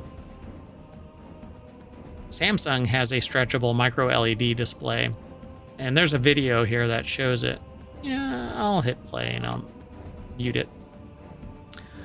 And let's just jump to it. So you can basically bend the screen so that it can show the topology of whatever it is you're working on. And I think that that's just freaking magical. Yeah, this is really neat. I hope this is like the new way that screens are actually set up. I want this because I want to put it on a table that has actuators underneath it that can give topology to maps, to games, to other things, just to make it more interactive, more fun. But, at $100,000 for a 65-inch display, we'll see if that stays the same. Yeah, it's a little hard to really take off for the mainstream. So, good luck. I want. Let's keep going. Moving on. Next article is over in the mobile channel. This tiny docking station adds 12 ports to your laptop. And it's 40% off for early Black Friday. I don't know if that's actually working still, but anyway, the reason why I wanted it is because I am always in need of extra ports. In fact, I have a problem right now with one of my, I don't know if it's really my problem or the software that I use, but it detaches my audio player. So, which doesn't help with if you're trying to play any audio. Yeah, exactly. So this here is this little docking station right here. And so it looks kind of like a wedgy little thing and has a bunch of ports attached to it and then one central cable leading to your laptop. But it isn't necessarily bound to a laptop. It can be used for anything wherein you need 12 extra ports. It is connected to your device by USB-C, but doesn't have all USB-C on the other side of it. So I don't know. We're living in a world nowadays where USB-C is pretty much dominating the space. And so I would never use, hold on a second. There it goes. So I typically use nothing but USB-C now, and anything that is older and not using USB-C, I try and donate and replace it with something that's USB-C. Mainly because I want to stay on the upper edge of the tech. But some things don't require USB-C. Or don't come in USB-C. Right. So Joe Tillelli over at gizmodo.com put the article together. And it says here that over at Stack Social, it's a 12-in-1 USB-C hub that doubles as a laptop stand for 40% off for a limited time. Again, I don't know if it actually is still, but it says that now you can what? There's a missing word here. Now you can see what's possible or on your laptop or expand what's possible. There's a word missing right here. I know, but you have to fill in the blank. Imagine. Oh, it's a Mad Lib. A Mad Lib. That would be a fun browser if somebody created it, where it just removes a word and says, put an adjective here, or put a noun here, assume a pronoun here. So once plugged in, you'll be able to take advantage of 2 HDMI ports, 1 VGA port, 1 Ethernet port, and it says on 87 watt. What do they call that? PD, power. I forgot what it's called. No. Not differential. Power, like distribution. I can't remember what it's called. Doggone it. You know what? I'll verify. 1 second. Power delivery? Yeah, power delivery. It's a protocol that allows you to feed as much power to the port if the port actually accepts PD protocol, then it'll deliver as much as that PD tells you. So for instance, I have a little gadget right here that uses PD and will provide as much power as the receiving unit that will tell the delivery system that is PD. Anyway, so it'll take as much juice as it wants. By the way, Stack Social discount still available, and we don't have any link or affiliate to Stack Social. Oh yeah, we're not related to anything here. We're not related to Gizmodo. We're not related to Stack Social. We're not related to the product. The only reason why this is even here is because Mayor Watt wants it.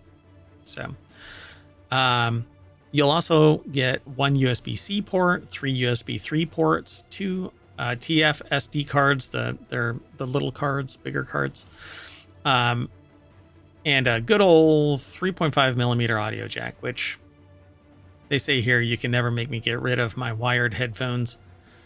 I'm bound to them too, although I prefer wireless. Wired has 0 latency, and so you don't have to worry about delay.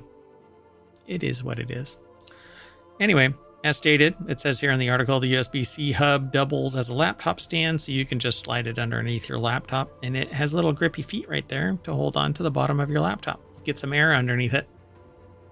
It's kind of cool. Right, it's cooling features, expandability. I mean, what else could you want in this? And as long as this here is a MacBook Pro, it looks like it can drive additional monitors by going through this hub. So not bad. Not a bad deal at all. And 87 watts of power will allow you to charge and use all of those devices. So, sound good? It sounds really good. And I mean, for $60, that seems like a real win. Yeah, something like this would probably be up $100 or more. So I would say go and get it. $129, particularly when it hovers around like an Apple product. Usually they get a little bit more juice out of them. So, and by juice, I mean extracting more wealth from you. More money from the consumer. Yeah. Let's keep moving. How about a Land Cruiser? I don't know if this is Xpeng or Shipeng or Spang. I don't know how this is pronounced. But anyway, a new land aircraft carrier is a $276,000 van with a 2-man quadcopter, and it thinks that it can sell 10,000 of them a year. In what? Well, I mean, this timeline. Who is their audience? Dystopian survivalists. But we're going to talk tomorrow, because this is the Time Machine episode. We actually have another show after this, the continuity report. Then we're going to reset, and we're going to do Non Sequitur News, and then 3 additional shows. And in one of those shows, we're going to talk about somebody who is, I was going to say that this would sell to one of those survivalists, right? Somebody who wants something that can do everything anywhere. Right. All at It's once. like a one and done. Yep. Well, I'm going to introduce you to somebody that really committed to a solution. And it's going to blow you away. Hold on. I need to get rid of something real quick while I can. Oh no, it's going to pop up again. Anyway, don't worry about it when you see it. So, Chinese EV maker Xpeng, I guess, I don't know, gave the public a first glimpse at the new land aircraft carrier in action on Tuesday, marking another step towards its ambition to bring flying vehicles to the mass market. Matthew Lowe, we've actually talked about this vehicle once before, because we read about the fact that there was somebody that was selling a quadcopter that could land on the car. This may have been the vehicle. Okay. But this actually says it's a 2-man quadcopter. Maybe I missed that in the initial title of this. Let me go back. Yeah, it's a 2-man quadcopter. So obviously, no, this is not the same vehicle that we talked about. It can't be. I don't believe it was, but I haven't made every episode. Does this vehicle land on top of this? It says a land aircraft carrier, so it has to land on top of it, right?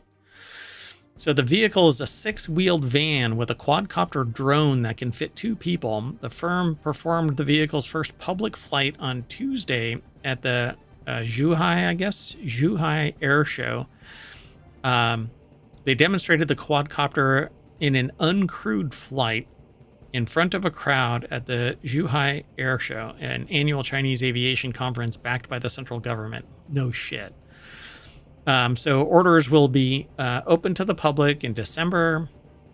It's already targeting a far larger tranche of orders, with state media reporting that the company plans to sell an annual production capacity of 10,000. I mean, this is very niche. It looks very neat. But who can afford this, and who needs a quadcopter? So Matthew Lowe over at BusinessInsider.com put the article together again. But I want to see. In August, it debuted a car with self-driving tech at $22,000, undercutting other brands like Xiaomi, BYD, and Tesla. Meanwhile, it's been pushing hard to sell flying technology to the consumer market. This would never fly in the United States. Well, I think it's interesting that they demoed it without people in it. Oh yeah. Yeah, they're working on two-person electric flying vehicles that feature vertical takeoff and landing, which drones pretty much do anyway. Yeah, I'd like to see it land on the vehicle, though. it says videos released by the firm, so it's on Weibo though, so won't be able to get there from here. Sorry, you will not find your Terminator body. I wouldn't be looking over there. Let's move on. This next article is over in Wired. I had to reset this, and yeah, we'll have to do something weird when we move on to the next article. So this next article is over on Reality Hacker, 32 delightful gifts for music, gift ideas for music lovers and audiophiles, from headphones and speakers to accessories for their vinyl LPs. These picks will appeal to any audio aficionado. The article is over at Wired by Parker Hall. There is a long list here, doink, and I won't be able to go through them all. I put this together because I kind of encourage people to go over to the sources to look through this stuff, because my wants are slightly different than everybody else's, and I really dig Bluetooth speakers. A lot of this stuff is just getting more powerful and more capable, like battery life and reliability in its connection, and the audio reproduction. So with each iteration, Ultimate Ears Boom 4 gets better. The Tribit Storm Box 2, it's $70. It's at Amazon. They say and that's listed as an Ultimate Ears alternative, so that must be like the front runner. Yeah, and it looks a lot like an Ultimate Ears. It's vertical, it stands up on its end, but it's a cylinder. The Ultimate Ears over at Walmart is $100. It's $50 off from its normal $150 price. The solid state earbuds, they say here, are the Soundpeats Capsule 3 Pro Plus, which has the definitely Sony brand of product naming. Yeah, they're $90 at Amazon. And then Sennheiser HD6XX, they're $200, down from $219 at drop. Everybody really loves Sennheiser. They have really great audio reproduction. I would get those if it wasn't for the fact that I don't like big old cans stuck to my head and I look like Princess Leia. Maybe people want to look like Princess Leia. Maybe even prettier. But okay. Then open earbuds. That's what I prefer. I like in-ear monitors. The better you can get, the better the sound will be, the more reliable they tend to be, the more they stay in your ears, because you can get custom earbuds and stuff like that. Sometimes, though, the person wearing them doesn't quite figure out how to get them to stay. But anyway. Maybe not everybody's ears are perfect. Well, is the implication that my ears are perfect? Wow, am I inferring that properly? You can say no, that's fine. I mean, that would be the inference from it. Yeah, but it's wrong. But anyway, so you can protect your ears, the NPR Music, and then it says Buy or X Earpiece Pro. which are like sound dampening. Volume adjustable earplugs. So the loop switch 2, you can actually dial in. And a bunch of other things. I won't go through them all, but there's 32 in this gift list. And I'm always a proponent of these things because you can just go through them. Somebody has filtered, kind of like the news in ohmTown. Somebody has gone through it and said, well, this source is great and this source isn't. And so we remove sources and add sources. And then for our shows, we've gone through and we've found, the weekly shows are 5 articles that we find compelling. And this is one of them, particularly as the holiday seasons come around. We want more ideas for various people. Sound good? Sounds good. Which thing on the list would you pick? Yes. So the next article is over in the Technology Today channel. Best food and drink subscriptions for our subscription gifts for 2024.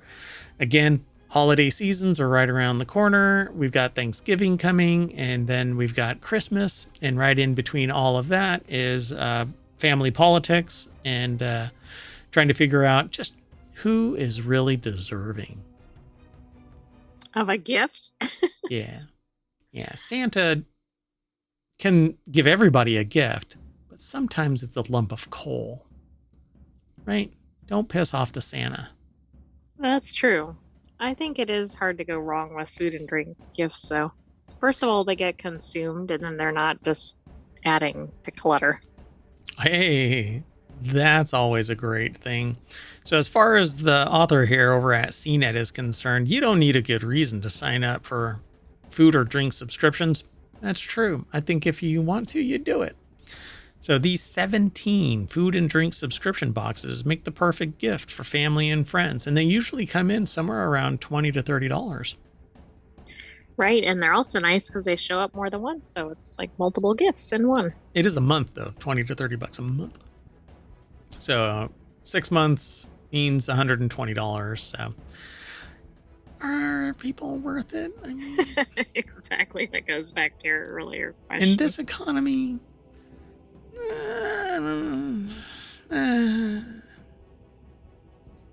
So the article is over at cnet.com, and I think David Watsky, they changed their format.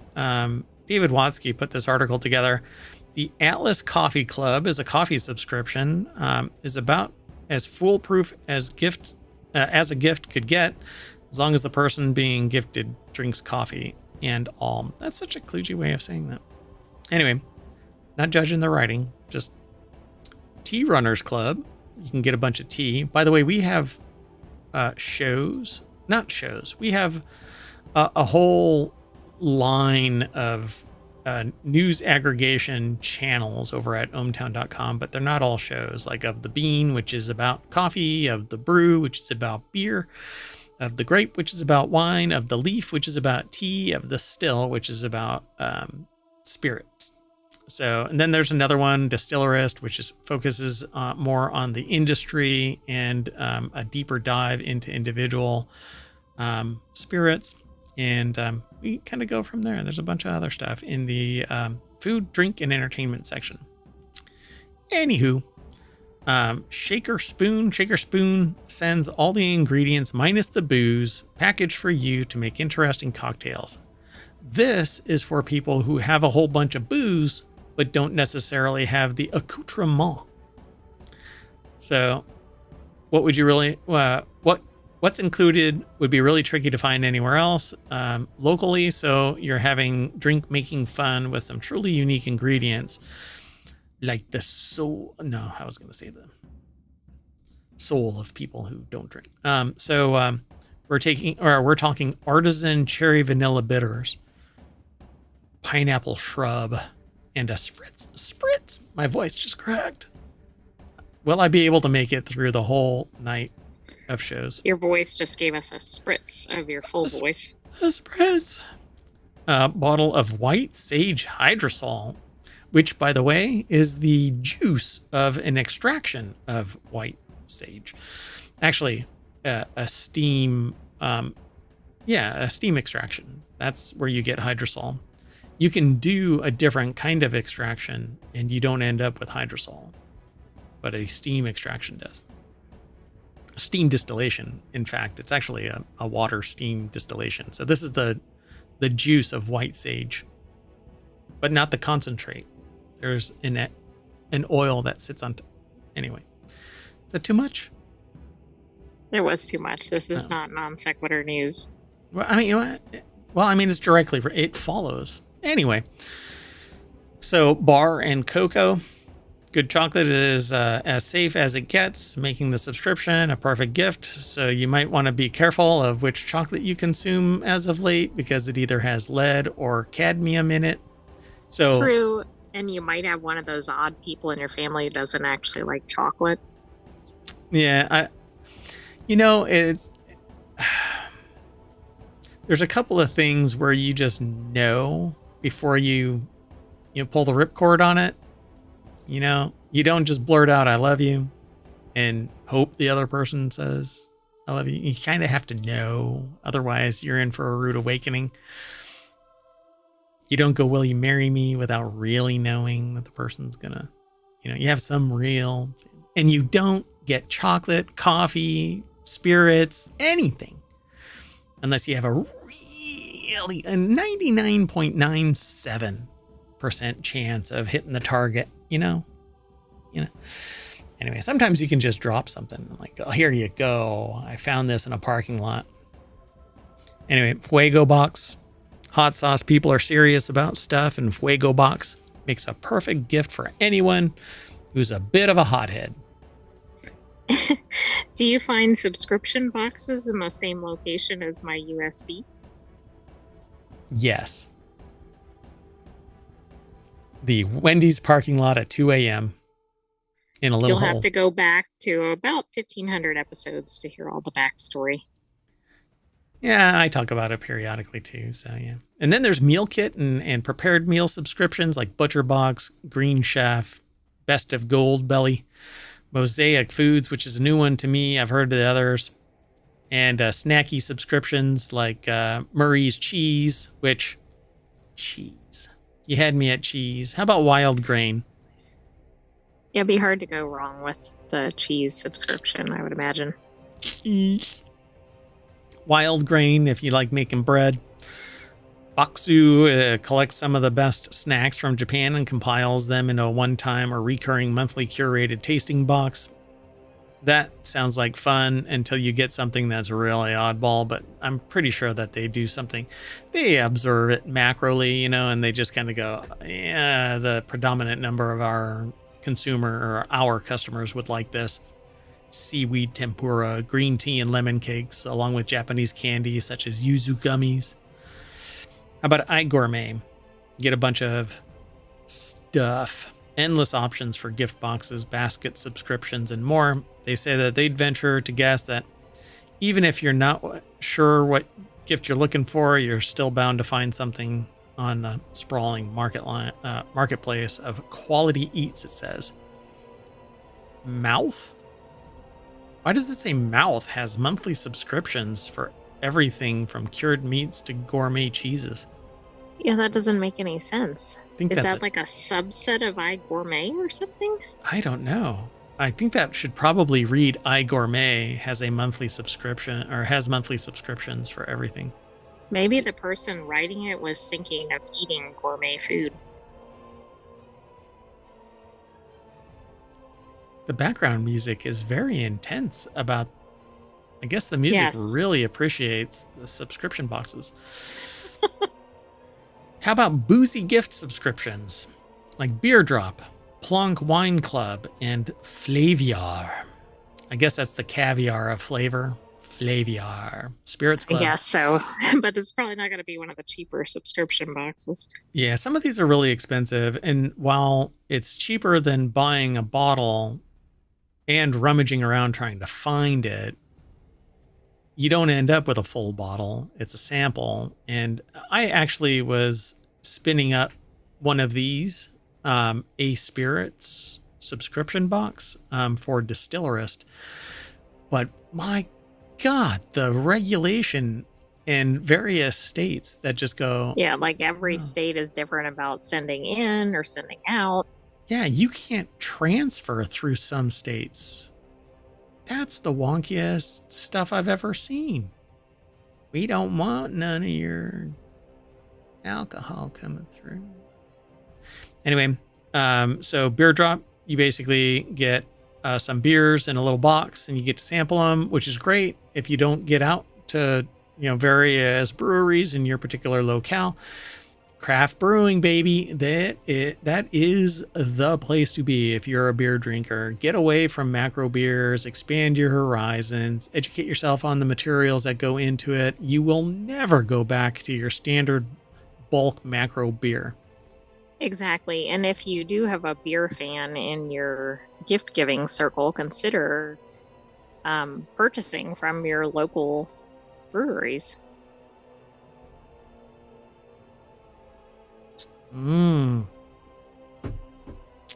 and brews. News and brews.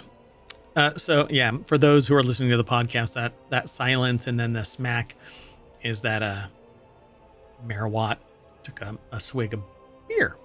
So I dig wine too. Don't drink it as often. It's usually a heavier lift because once you open a bottle of wine, it's designed to be imbibed.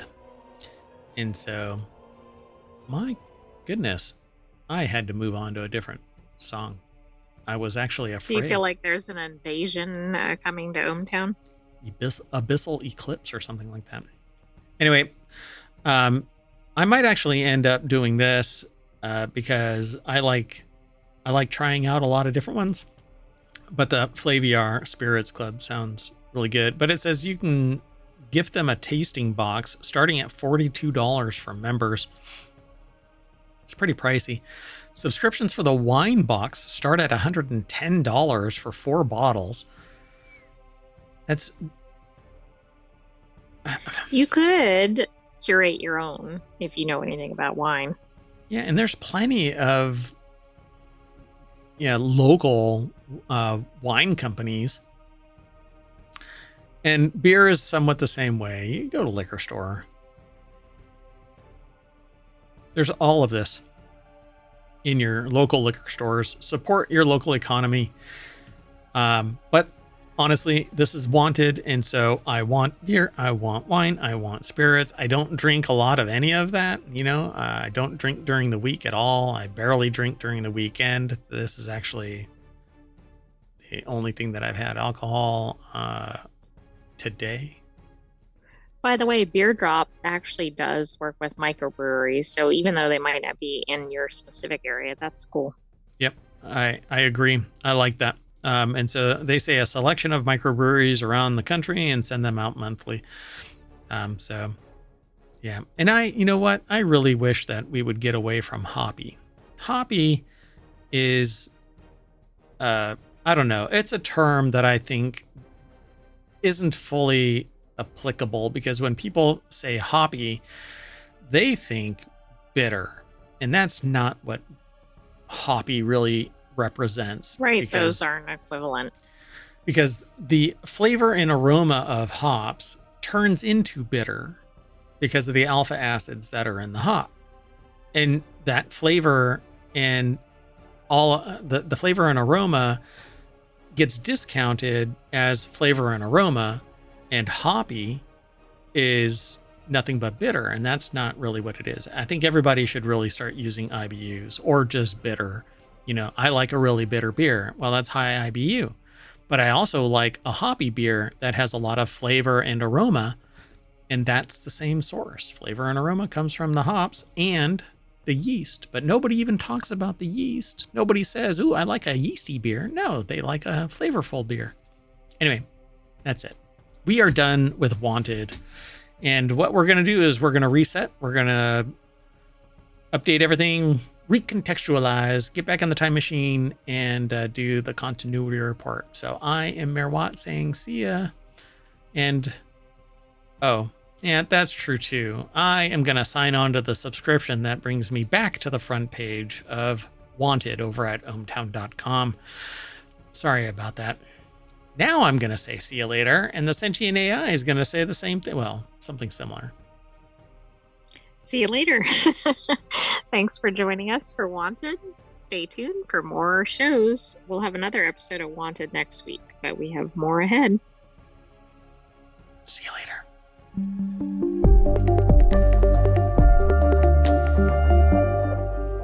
Do I really want a subscription for, I don't know how many bottles that are the little samples from the wine or the spirit place?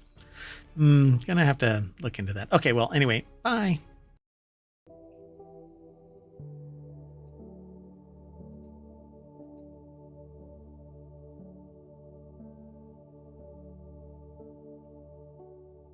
Hello, everybody, and welcome to WarCrafters for November 10th, 2024. It's Season 1, Episode 28. I am Mayor Watt, and along with the sentient AI from the future, we're going to be talking about a chill puzzle game, mixed reality wildlife sanctuary, creative director dream crossovers, best action RPGs that are relaxing, and a 2023 underrated shooter that's free on Epic. Everything is powered by ohmTown.com. Go over there and become a citizen and download the podcasts. We've got 6 weekly and 1 daily podcast. 1,500 episodes total over on YouTube and the podcasts themselves. Search for ohmTown. You'll find us. See you in a little bit.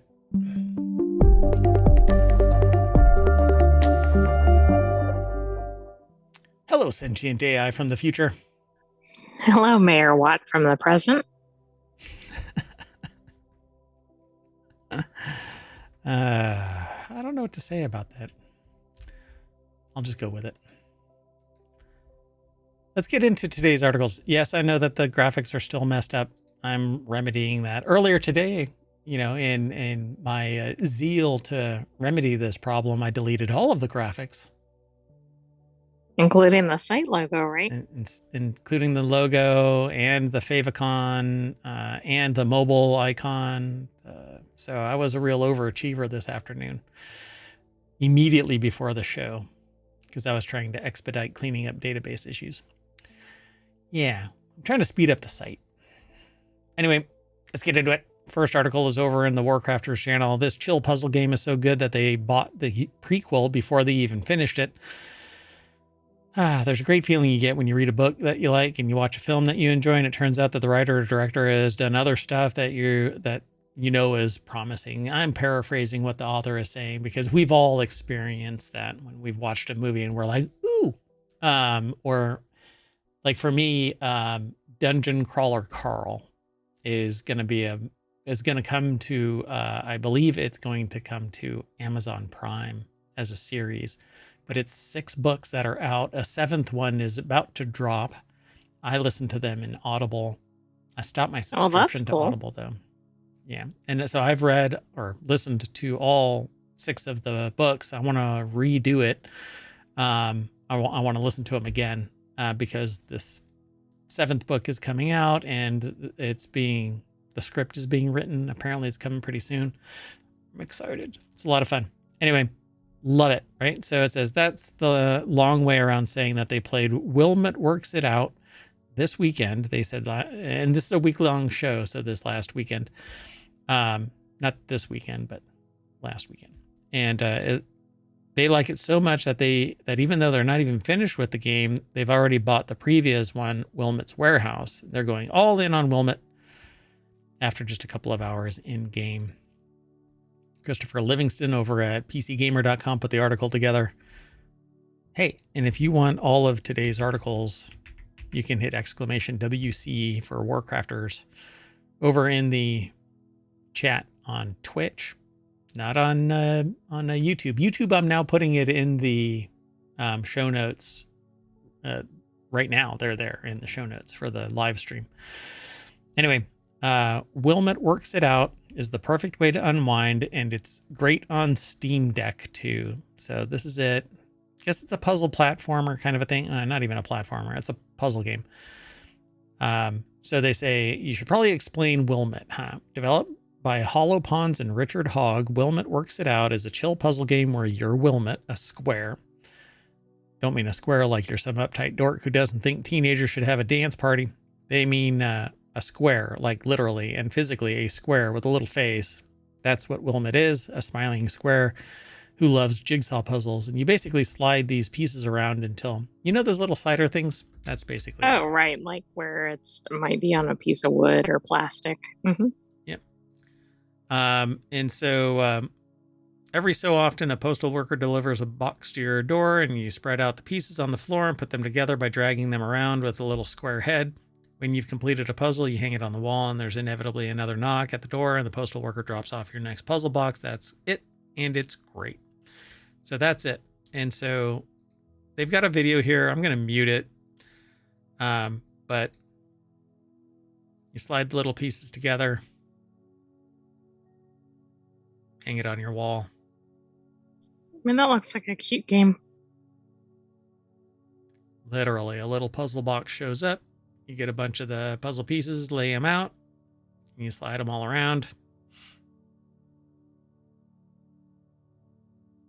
Oh, interesting. I thought that it was like all in one a puzzle. But I it's did actually too, like the slider, but it's not. It's actually like building a puzzle.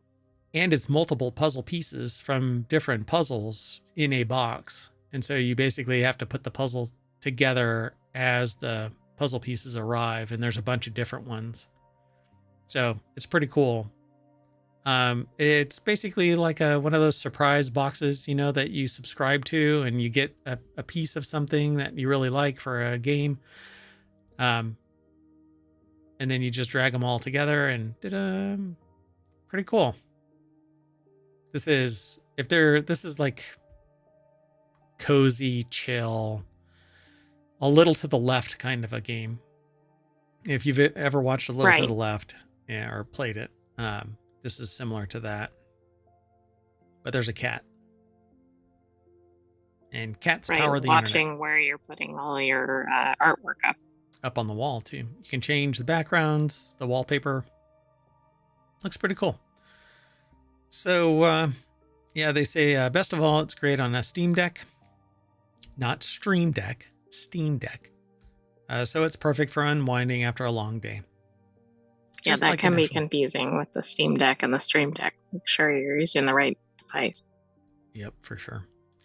Pretty cool. All right, let's keep going. Sound good? This is the kind of thing that... Sounds good. I'm a chill gamer. I don't like playing frenetic games anymore. Back in the day, I would play all of these kind of crazy ass games, but not anymore. I like a little to the left nowadays. I don't know.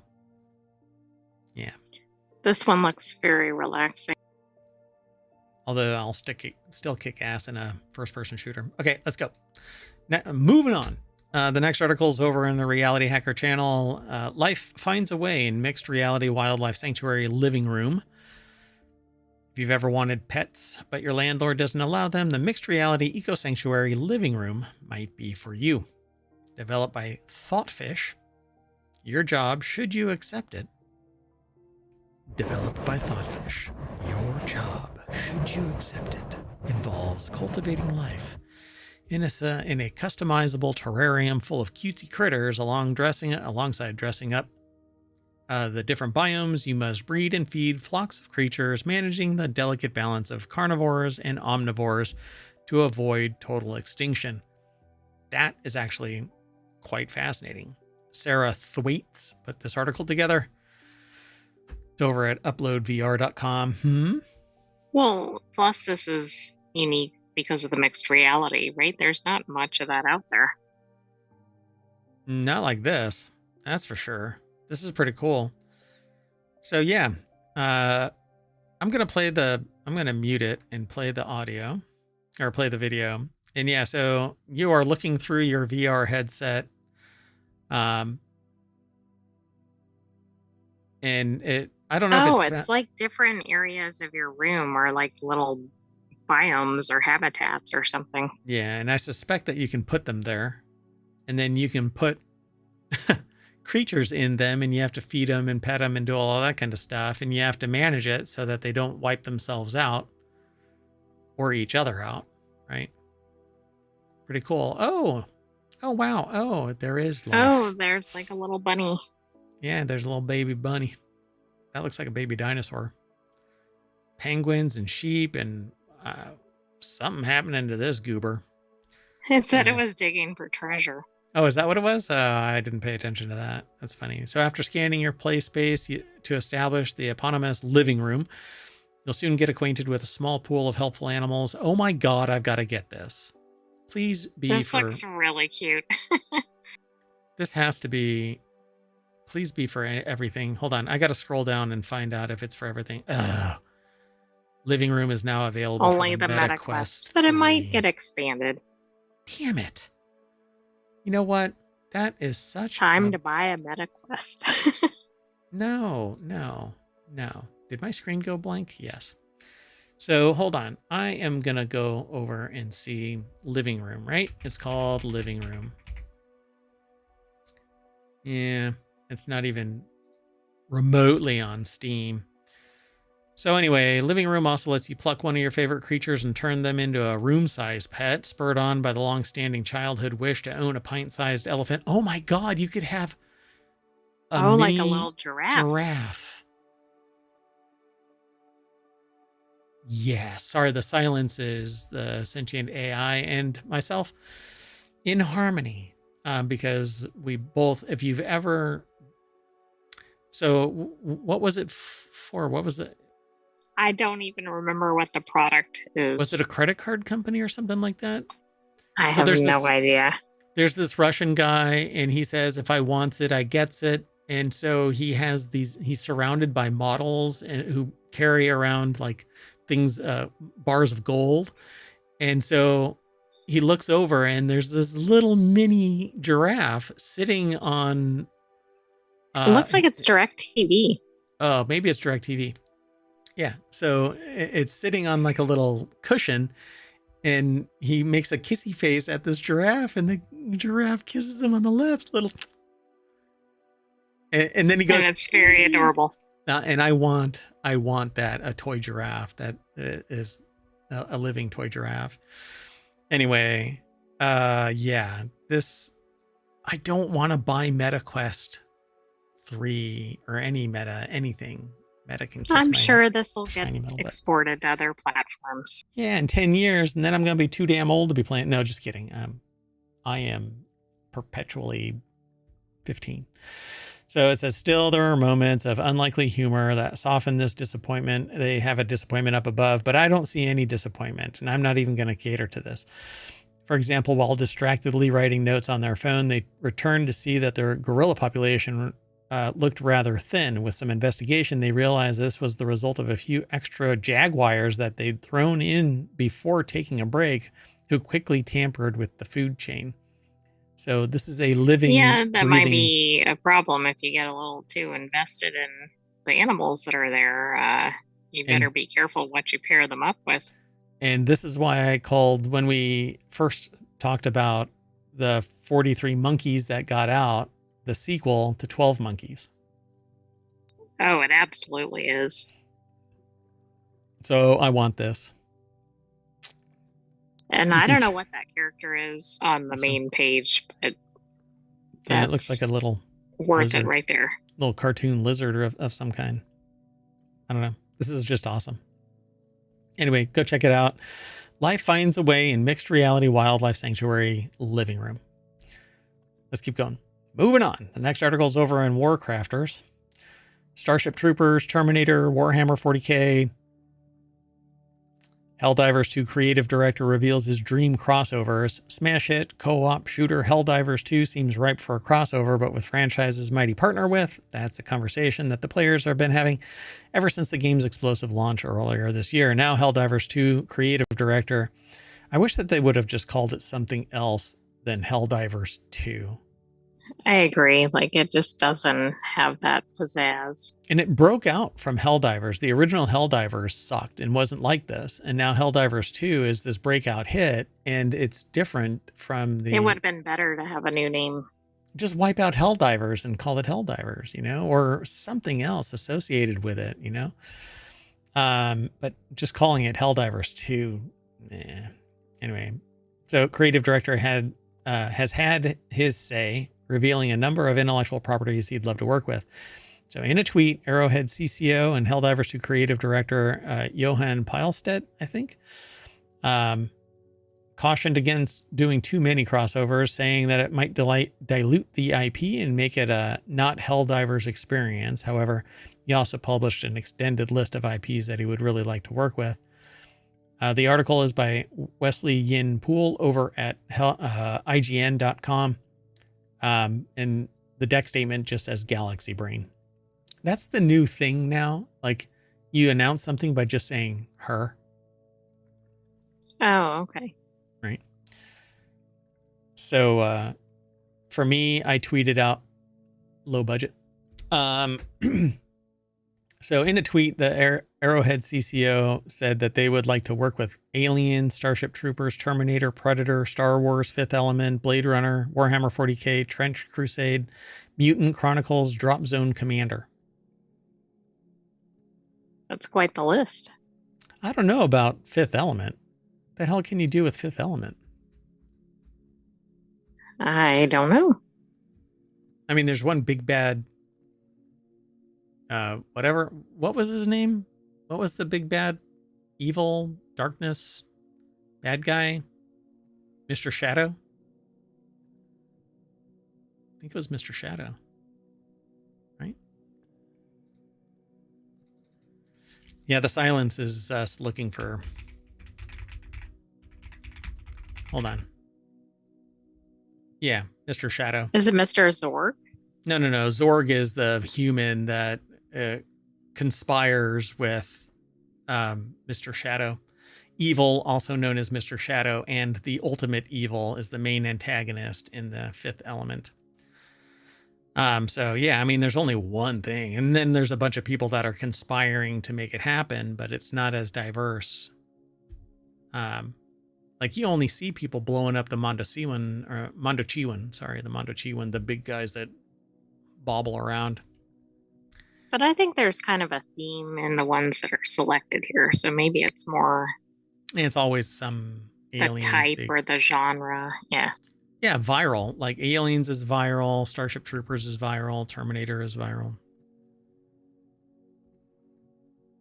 I have never watched anything from Apple TV that's related to sports, and they sent me college game stuff on my watch. Weird.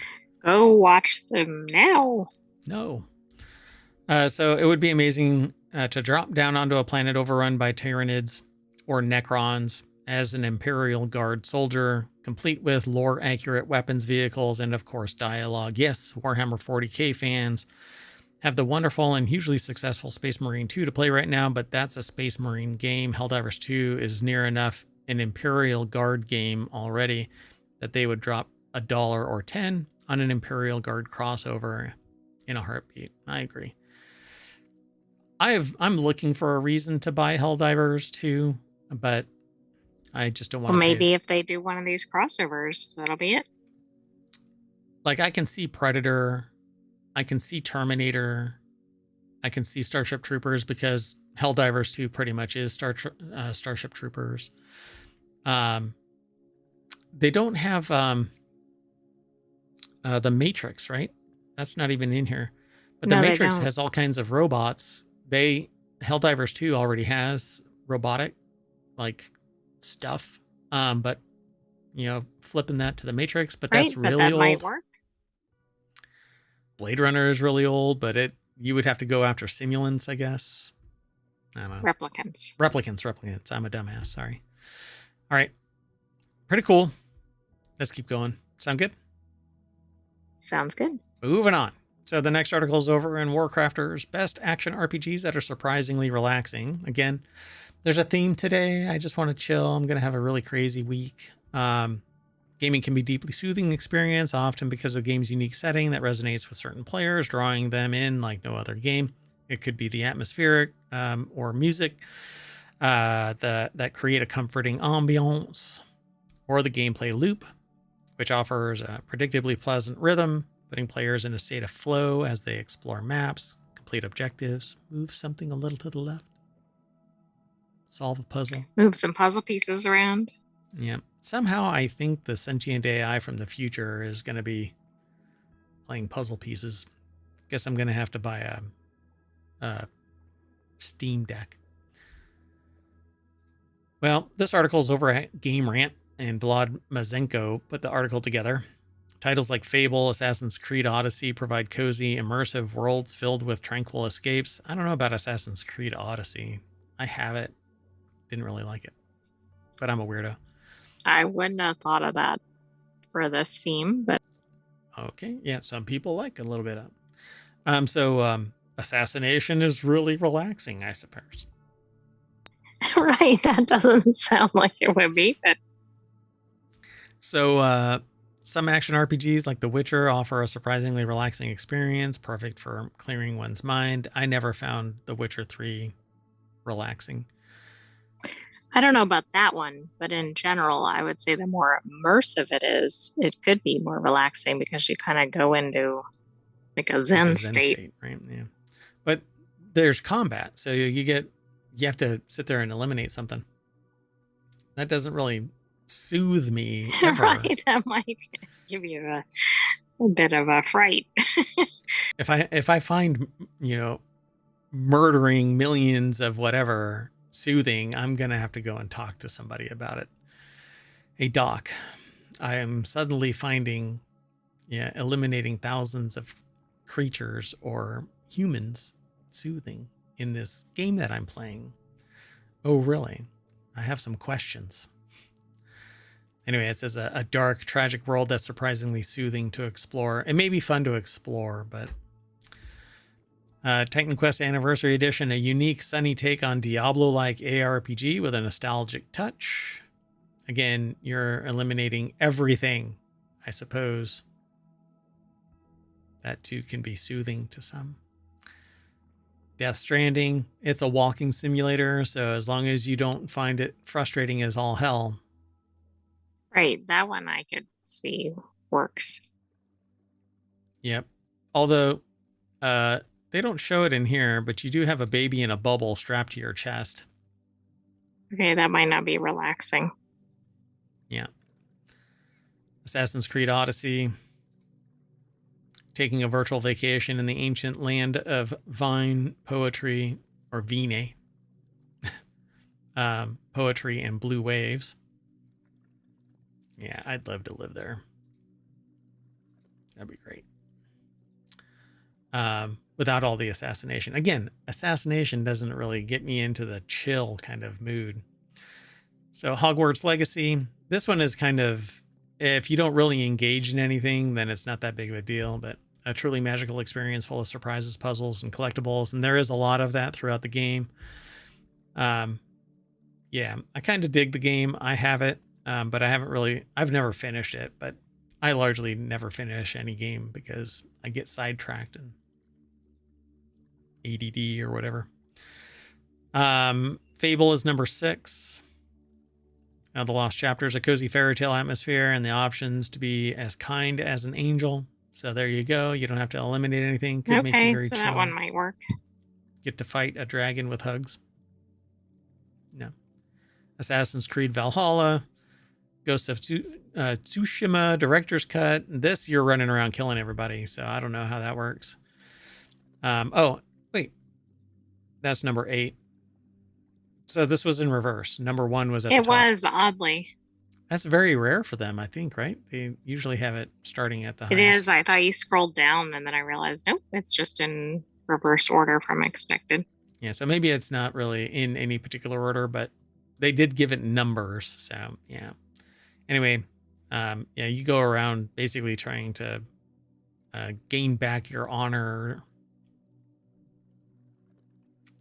But there is a lot of calming stuff. So Ghost of Tsushima offers calming side activities like composing haikus, bathing in hot springs, collecting flowers, practicing at bamboo strike sites, and meditating.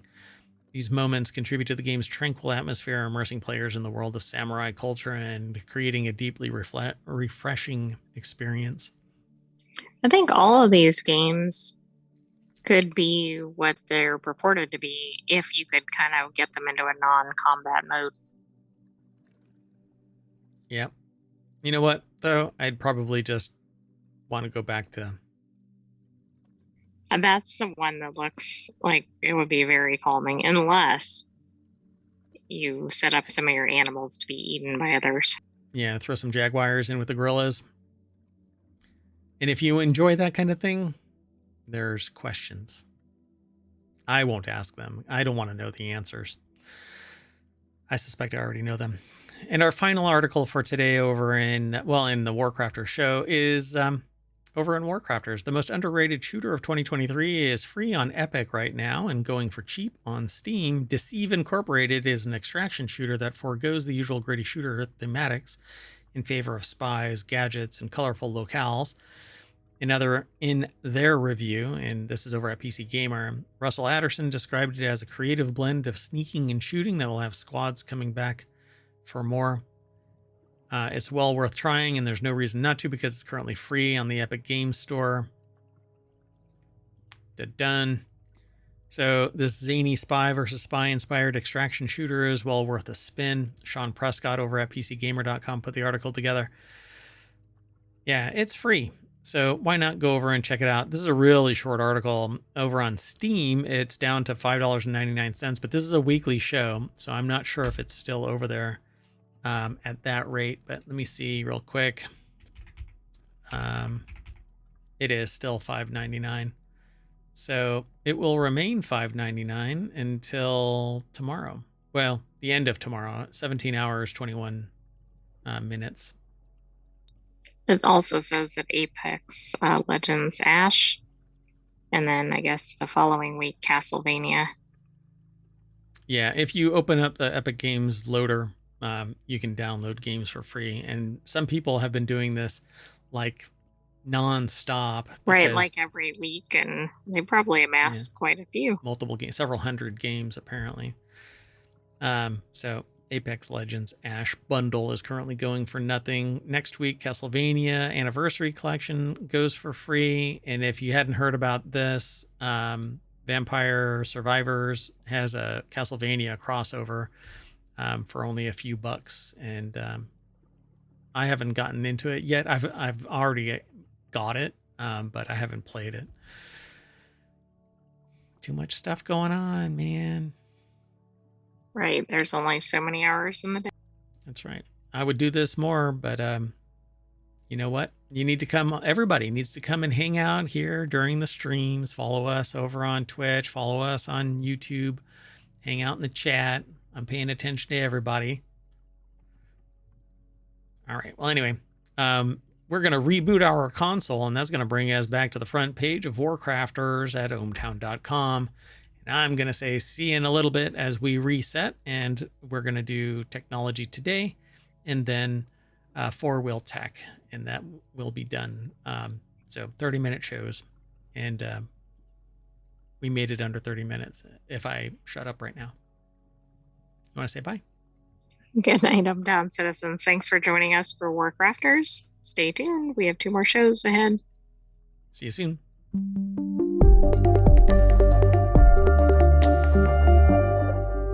Life finds a way, but apparently only on MetaQuest.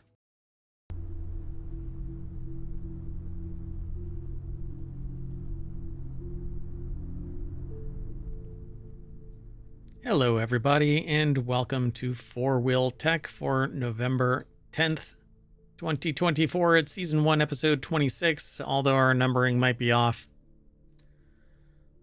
We'll fix it in post. I am Mayor Watt, and along with the sentient AI from the future, we're going to talk about the Kia adventure van, Bronco returns, I will not pay over MSRP, but they'll just raise MSRP, off-road Hellcat, and square cup holders in a Lexus. Everything's powered by ohmTown.com. So go over there and become a citizen, and you can just subscribe to the Four Wheel Tech, and you'll get some of the news because we actually grab a little bit of news that's automotive and technology related from all across ohmTown.com. It just, a lot of it happens to be focused in the Four Wheel Tech group. That's how our aggregator works. Anyway, see you on the other side.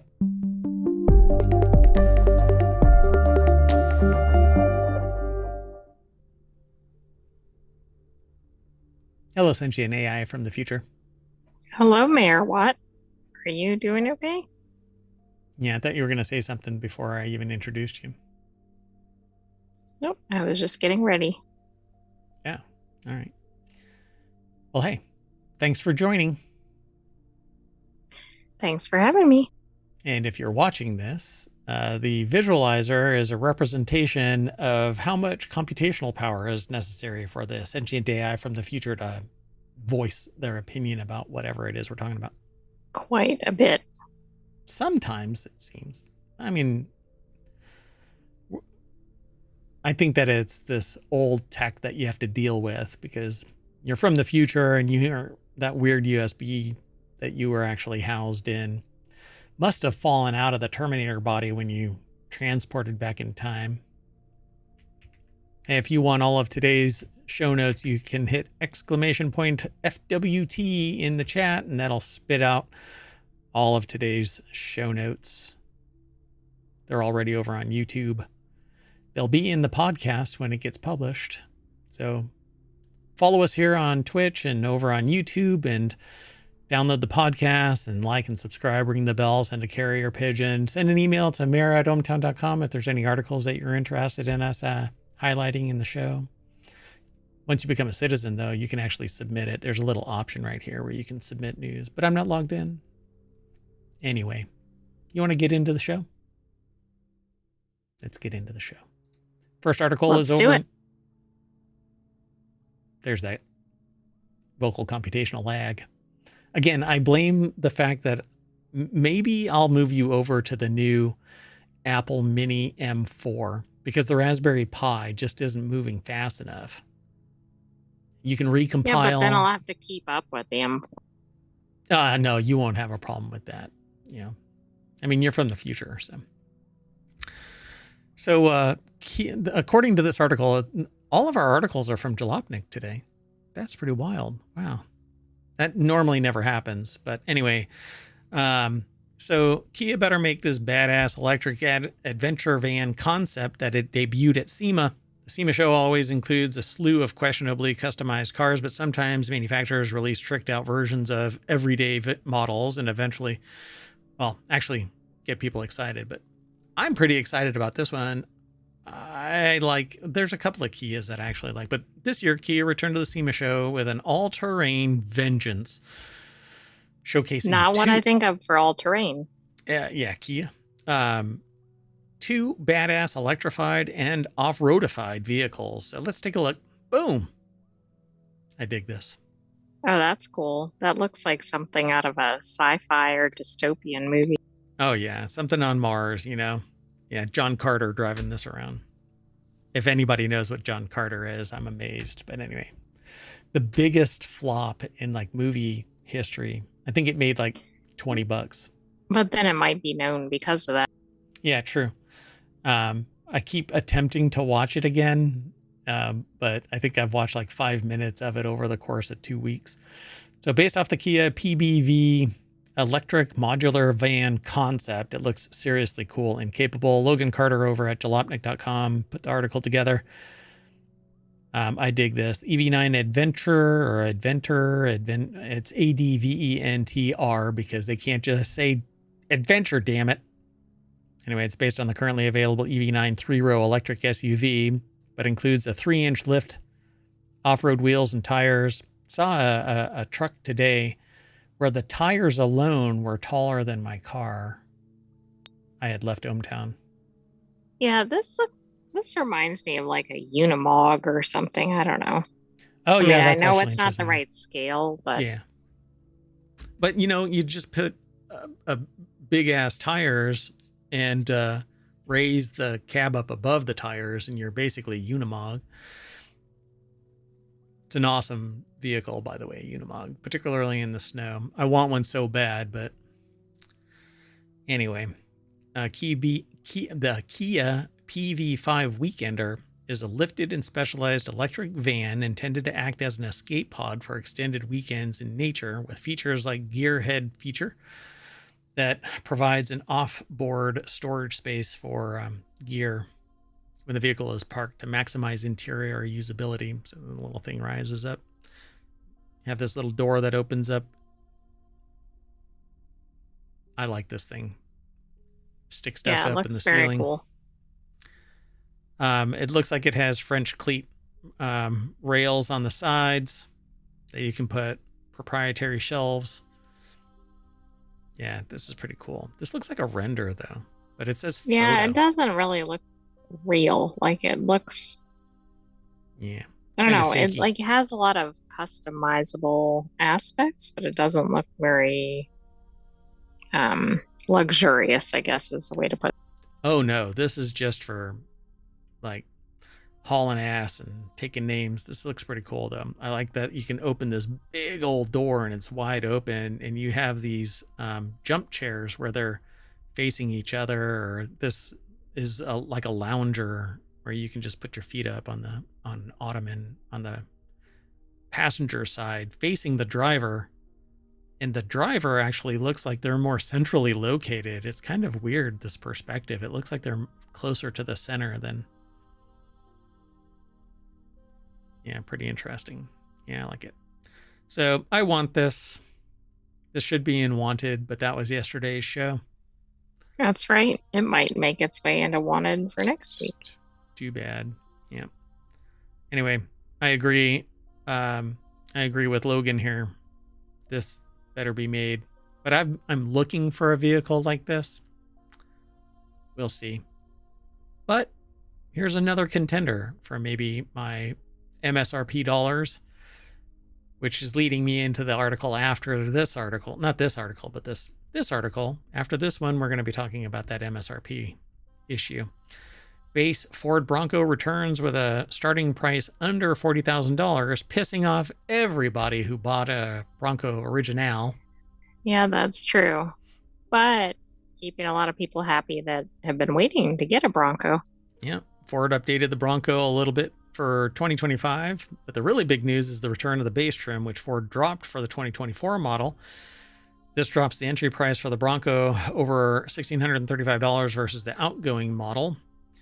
But it was the supply and demand issue. See, now if this is the Bronco, not the Bronco Sport. I do not want a Bronco Sport. I want the Bronco. Right, but remember the base trim might mean like no steering wheel or something.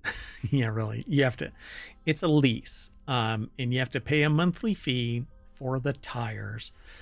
So Lawrence Hodge over at jalopnik.com put the article together. And the deck statement is what I said earlier. And so it says for 2025, the cheapest way to get into a Bronco is the steel-wheeled base trim for a predestination charge of $37,995. That price stays the same whether you choose the 2 or 4-door model, which is amazing. Yeah, that's really shocking. You get the standard 30-inch all-season tires, Ford's terrain management system with 5 GOAT off-road mode.